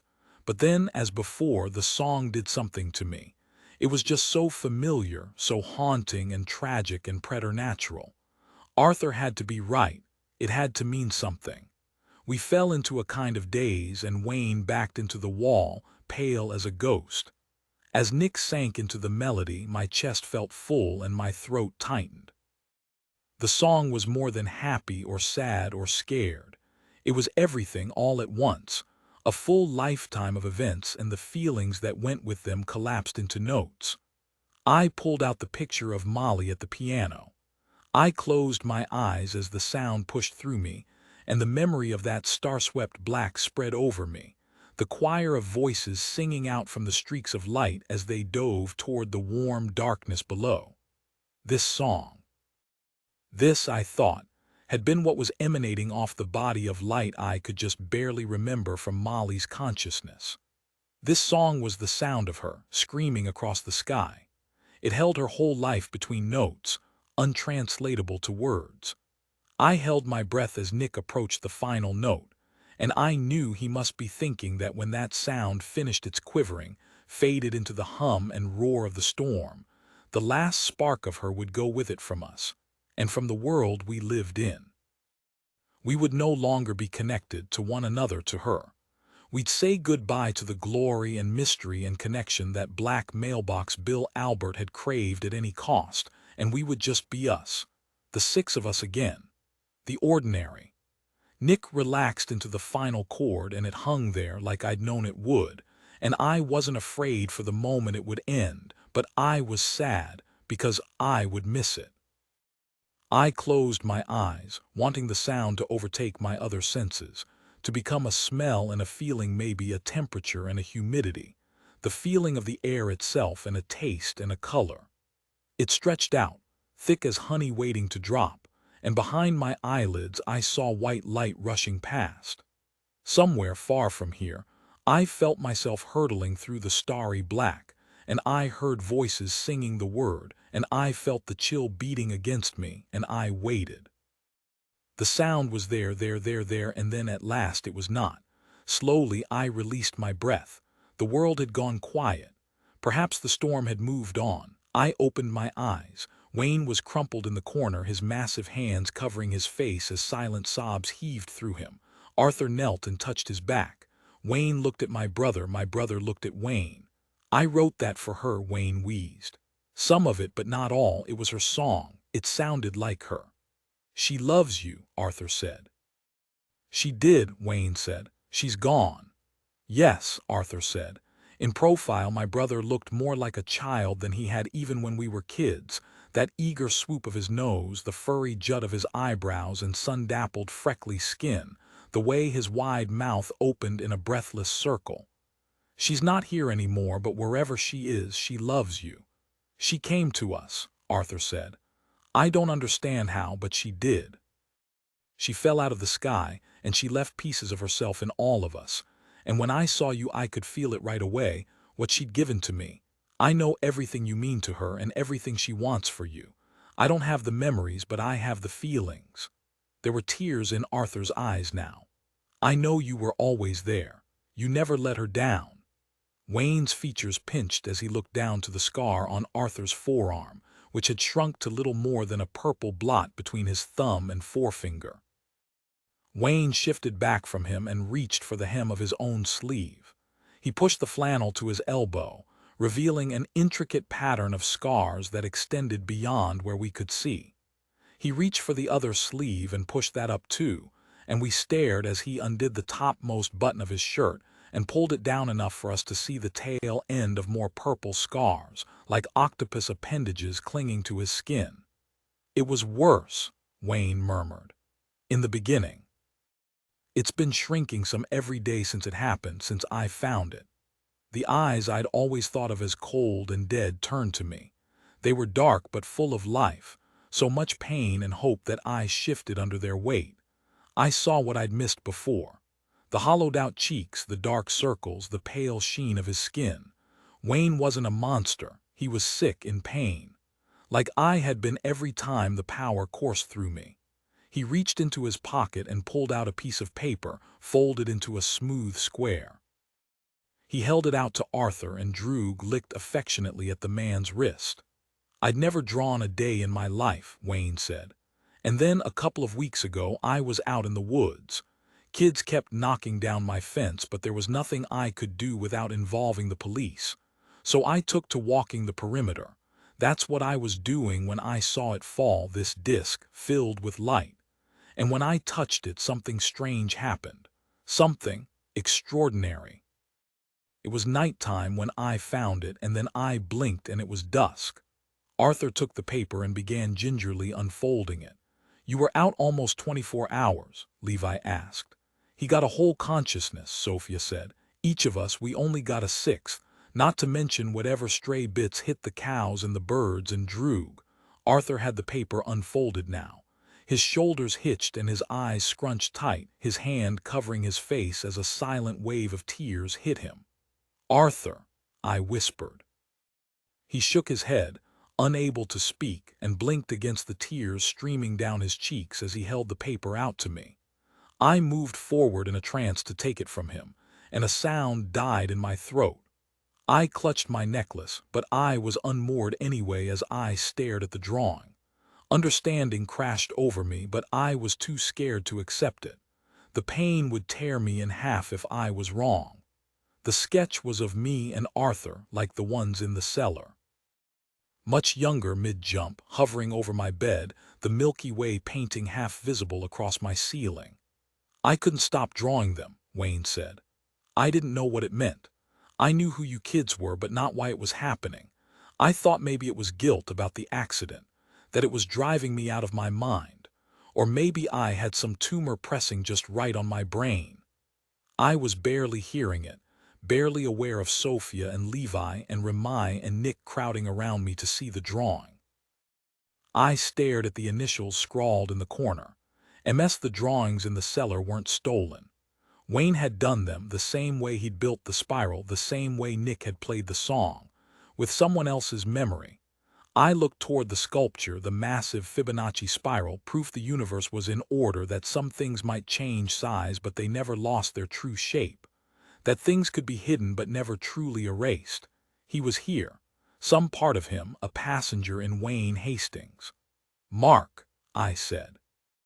35 tears slid down my cheeks, hitting the lead on the page, diffusing it, but I didn't look away. I didn't want to stop seeing it, to stop feeling both my brothers here with me. "We found the others in your cellar," Arthur said thickly. "There must have been dozens of everyone else, even Droog, but there was only one of me." "It was something about the eyes," Wayne said. "I must have tried hundreds of times.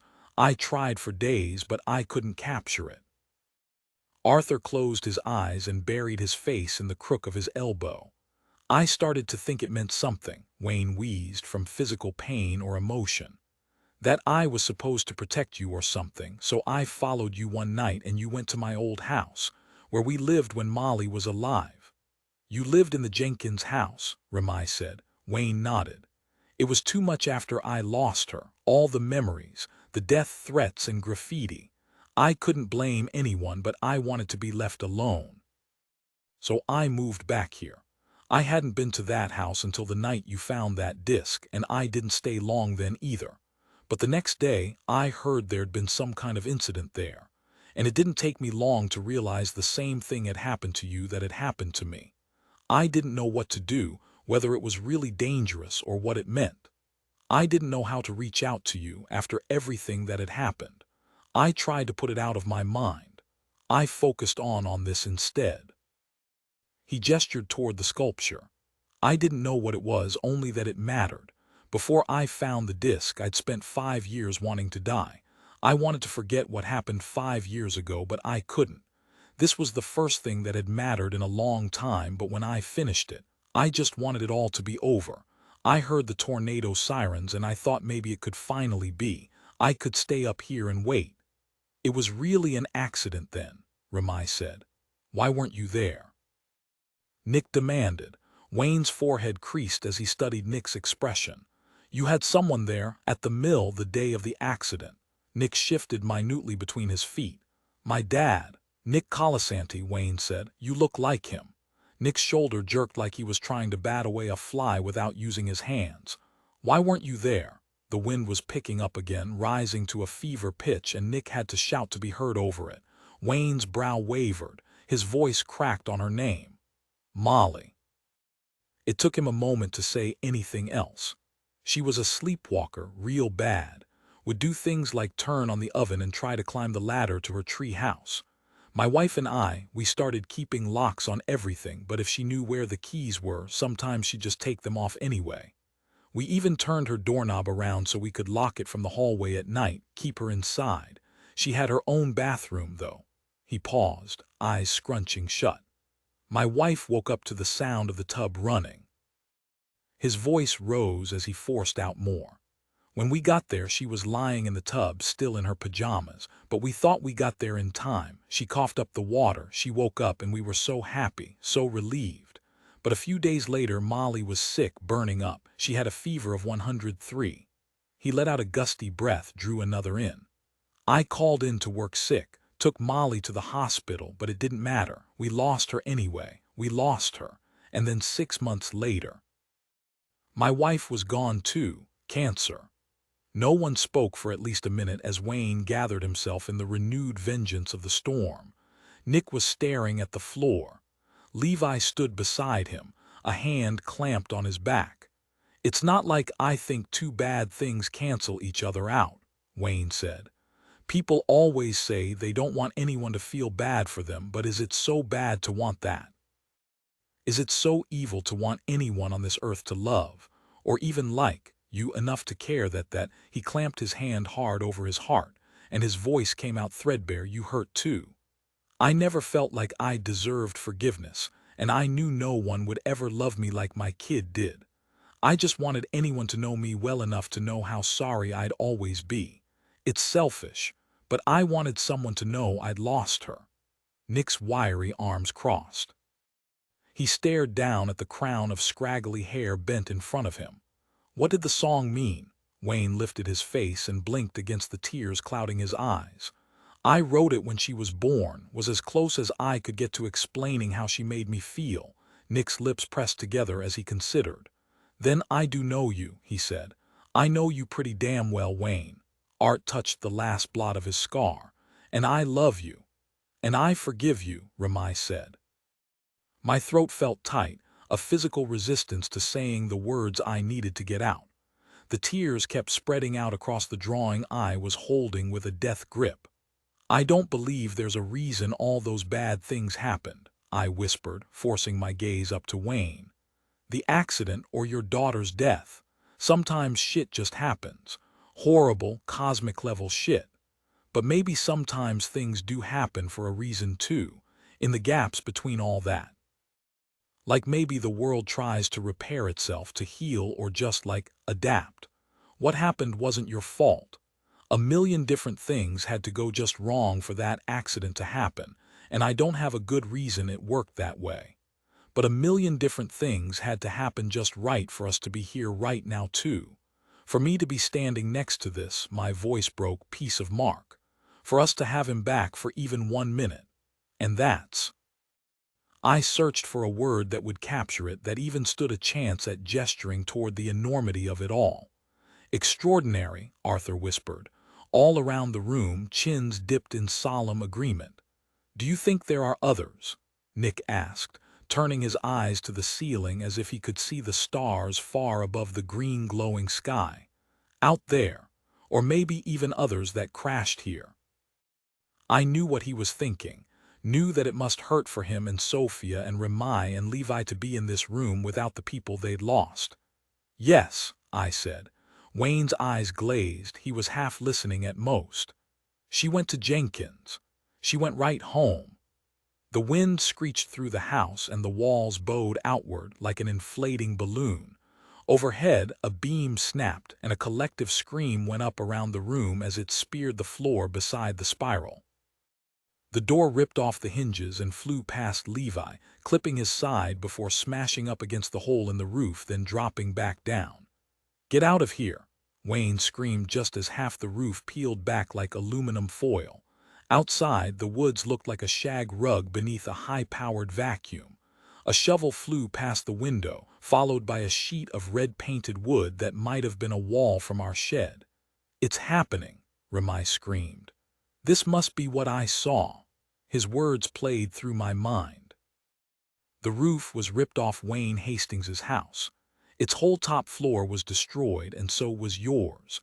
Beams, hubcaps, pieces of refrigerators were everywhere. "We have to—" I screamed and jumped backward as another beam sprang down to stab the floor in front of the doorway. And then the walls were bowing again, the rest of the metal roof ripping away. The piano went skidding across the floor, and I felt myself lift an inch off the ground as a gust batted at me. Oh my God! It was a tornado. All along what Ramai had seen was this tornado, and we were right in it. But how? How had Molly known about something that hadn't happened, period, let alone when she was alive? Someone grabbed my arm hard. Wayne towering over me. "Get in," he screamed, dragging me toward the spiral. "Hurry!" Nick was crawling in, followed by Sophia. Ramai was trying to usher Levi in next, but he shook his head and pushed Ramai through instead, screaming, "Too big. I'll have to do the outer ring." He shoved Droog in next as Arthur crawled to the other side of the tunnel mouth, and Wayne pushed me, bent in half, through the wind. It grabbed hold of me, started to buoy me up, but Wayne's grip was firm. And then Arthur's and Levi's hands were reaching out, and I stretched out my arms to them, and they caught me. My brother's fingers locked on to mine, and he pulled me into the metal with him. We crawled as far in as we could, as fast as we could, packing ourselves into the tiny, dark space, and then Levi was wedging in behind us, and finally, Wayne turned sideways to form a wall against the mouth of the tunnel. Art ducked his head and wrapped his arms around me, burying his face into my back. I reached out through the dark for the other's hands, recognizing their individual grips on either side of me, Droog's soft fur. A vibration passed through the spiral as something heavy fell across its top, and then something else, which skidded over it with a deafening screech. "It'll be okay," Wayne screamed. "You kids are going to be okay." The words turned in my chest like a skeleton key, unlocking something I'd managed to keep secret from myself, even while Ramai and I whispered our fears back and forth on the moonlit train tracks. Wayne had slewed all the mud and leaves I'd spent 5 years packing onto it away, and now my insides felt watery loose. You kids, was that what we were? Not ghosts. Not too much, too needy, too in the way, too selfish, not too afraid. Just kids. Kids pretending to be okay in a world that wasn't. I shut my eyes tight and tears squeezed out of them as I gripped my friends a little harder, as they gripped me a little harder. I smelled Sophia's rosewater and then Ramai's bonfire, Levi's Old Spice, Nick's BO, and Arthur's cigarette smoke. We knotted together like an onion, and we smelled like one, and I cried because I was afraid, and because I was heartbroken, and because of all the kids like us, who'd lost the chance to feel safe in their smallness. The girls left behind in hospital parking lots. The boys who couldn't make their moms smile. The one who dreamed of being an artist. The one who wanted to leave Splendor and see the world but loved his mother too much to do it. The one who wanted to keep her family safe so badly, she stockpiled microwaves and spark plugs. The one who dreamt of making characters, of filling up his empty house with stories that mattered and people who saw him and his very bright hats. The one who'd left behind a whole life in New York and didn't give up on building a new one with us, even when we held her back and kept secrets and lied. The one who worried about his father out there in his police cruiser on long nights, but was too selfless to call him home. The one who dreamed of being an astronaut, who never got quite what she needed, and the one who never gave up hope. I cried for them and what we'd all lost, and for the drawings and what I'd lost, and because I was just a kid and I was scared, and I was also so fucking relieved not to be alone anymore. I had them, and nothing could take them from me, even if it hid them. The tight knot that had been caught in my chest was unfurling, my vision going soft focus. Like relaxing even the tiniest bit had given my body permission to come apart. I was tired and my stomach hurt and my head felt spinny. "They went home," I said, thinking about what Wayne had said. Mark's body was lying in a hospital bed 8 miles from here and had been for 5 years, but maybe he wasn't trapped there at all. Maybe he was free to wander at least sometimes. Maybe he flew across the sky in a fiery blue streak, hearing the sound of his own name spoken calling him by everyone who loved him. Maybe he landed in a still, dark pool and felt joy bubble through his non-body. Or maybe sometimes he crashed into the papery. Soon-to-be fall leaves 100 yards behind the house. We'd once run around in swimming suits, darting through the trail of sprinklers. The yard where we'd played hide-and-seek from the minute we got off the bus to the moment. The porch lights flicked 3 times into the blue night, calling us home for dinner. Maybe there were bits of him perched on eaves and phone lines watching the Splendor sunset turn the fluffy clouds the color of a dreamsicle. And even if those bits flew into freshly Windexed glass panes or straight into the ground, then he would smell the wet dirt, feel it in his non-fingers, and taste it in his non-mouth. Maybe sometimes Mark came home. The tornado's shrill had dropped a decibel, and there were more sirens in the distance. Ambulances, fire trucks, police cruisers. "Agent Rothstadt," Levi whispered. "Agent Rothstadt," Wayne asked. "We sort of posted video of," Levi was explaining, but consciousness was drifting in and out of my reach. I was tired, and my stomach hurt, and my mind spun. I wanted to stretch out, but we were crammed into the metal spiral. Their voices came to me in murmurs, the wind still screaming over them at times. I tried to keep my grip on them to stay awake, but I was losing the battle. Someone started saying my name, shaking me. I tried to promise I was okay, but my brain and body felt like mush. "Come out with your hands up, Wayne," a gruff voice was shouting from somewhere below us. "This is the police." "Are they in there?" another said from behind the door, a familiar one, dry and masculine and ragged with fear. "Are my kids in there?" I wanted to say. "Don't be afraid. Sometimes things just break, but they'll always heal just a bit, and they're never lost entirely." "Sir, try to remain calm," a woman was telling the frightened man, and though I couldn't picture her face, I knew she was sandwiching her words between sharp smiles. "We're going to ensure your children get the best care." "Franny," the man screamed. "Arthur." I wanted to comfort him, but I couldn't. My body was slipping away from me. The last thing I heard was Arthur saying, "It's him, he came for us." 36 before there was light, there were fingers in my hair, breath on my cheek. There was the steady hum of air and a meek beep. Next, I had eyes. Eyelashes too, and then there was light, catching the blonde fringes of them, turning them into feathery rainbows slanted across my vision. Before anything else came the bed beneath me, the window to my left, or the sunflowers fixed in a pink vase. There was his face, rectangular and sun-browned, with a constellation of moles trailing from the corner of his mouth up to his ear. "Dad." It hurt to speak. He smiled. "Am I dreaming?" He cupped my face in his calloused hands. "Franny girl." He kissed my head 5 times in a row. "My Franny."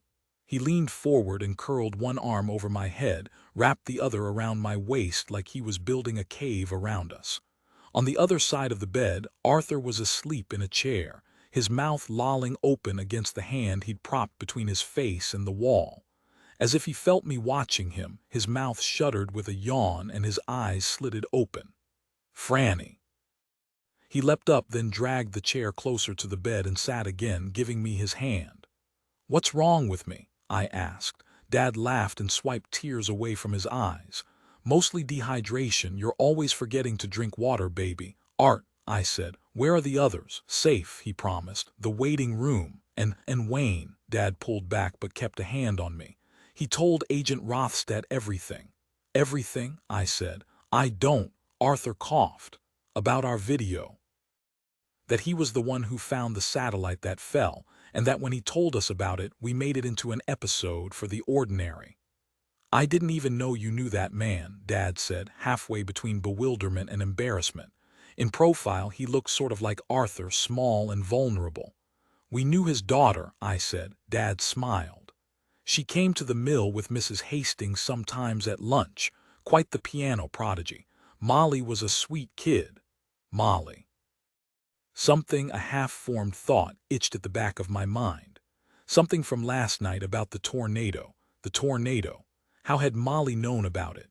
If she was just a person who died years ago, how had she known? About Mark's Fibonacci spiral built on the 2nd floor of Wayne Hastings's house. About what her father was going through. About the storm.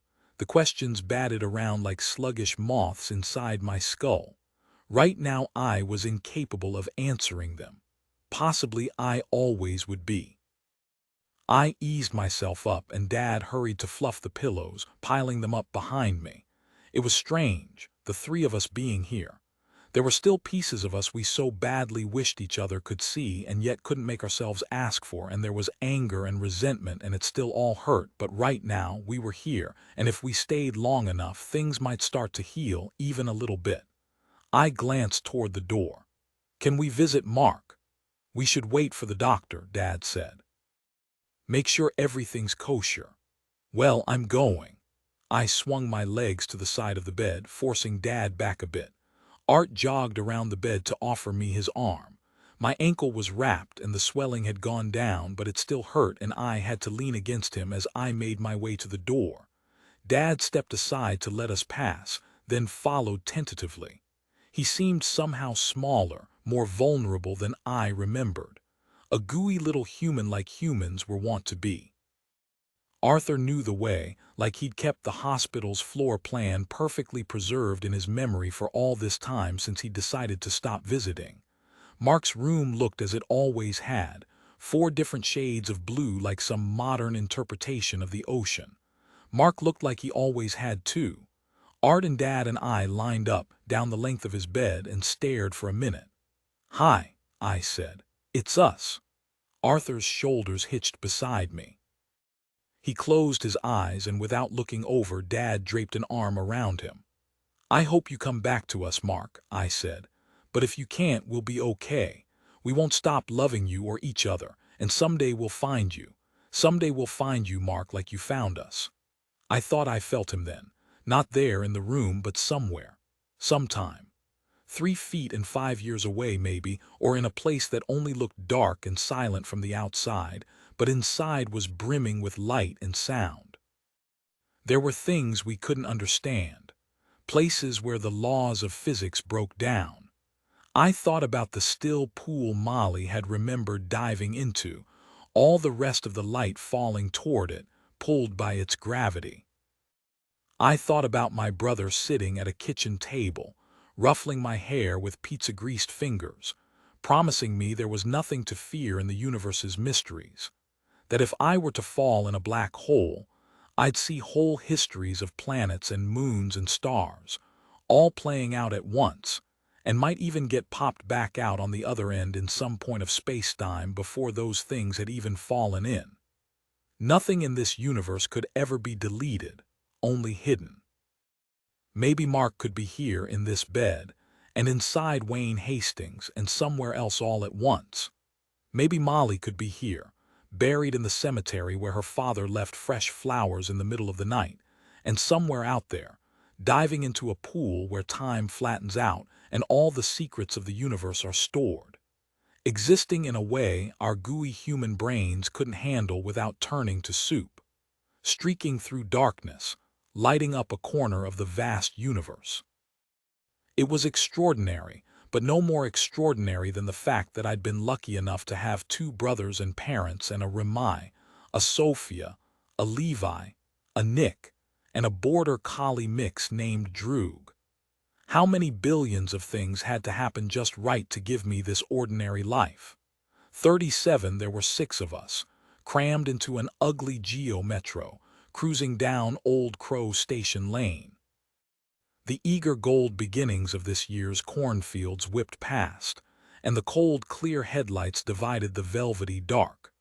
The stars were all out, or rather we could see them.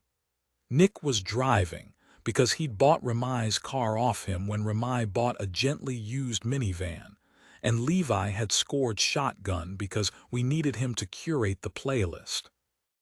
Droog was getting old, her joints didn't work quite like they used to, but she still always rode in Nick's lap, though now she preferred the comfort of curling up and sleeping over the rush of the wind snapping past her open window.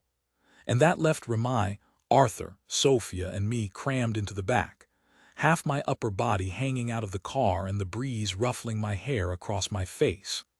"And I used to get shit for driving too slow," Remai said, pushing my hair behind my ear. "Don't talk to Grandpa while he's driving," Sophia said. "He can already barely tell what he's doing up there." "Hey now," Nick said, rubbing the soft curve of his cheek. "I drive slow because of all the precious cargo," Remai scoffed. "You drive slowly because now you own the car. Extremely true, Levi said and started a Cranberries song. The headlights flashed over the green, now leaving Splendor's sign, and Nick whooped and thumped the roof of the car. "Yeah, buddy," he cried. "So long, assholes." "You say that now," Arthur said, "but if you ever leave, you'll miss this place." "Aw," Nick cooed. "Do you miss us, Artie?" Arthur shrugged. "There's no Waffle House near my school." "Yeah, it's the waffles," Remai said. "Unparalleled waffles." We pulled onto the bridge over the train tracks where we'd once watched sleek semi-trucks skirt past, and followed the wooded road until it dead-ended into another, a couple of metal towers poking up from beyond the wall of corn. We turned and slowed by Jenkins Road, decelerated to a crawl but didn't stop. We hadn't heard from Wayne since that day. He'd been so sick then, it was hard to imagine he could survive whatever Agent Rothstead had planned for him, but I held on to the hope that he was somewhere. There were foreclosure signs stapled to his rundown fence and front door, an unnecessary formality. The tornado had left little of the house intact. These days it looked like the ruins of a medieval castle, with the way the door rose from the glass-dusted floor, cupped by the jagged arch of one of the remaining walls. Our house hadn't fared much better. It was lucky Dad had gone to the police station looking for us. Lucky we hadn't been at home. Lucky. But then there was Wayne, who'd climbed into the back of a Suburban and been driven away from the remnants of his home. He got what he needed, Arthur sometimes told me when he caught me thinking about it, and ran a hand over my back.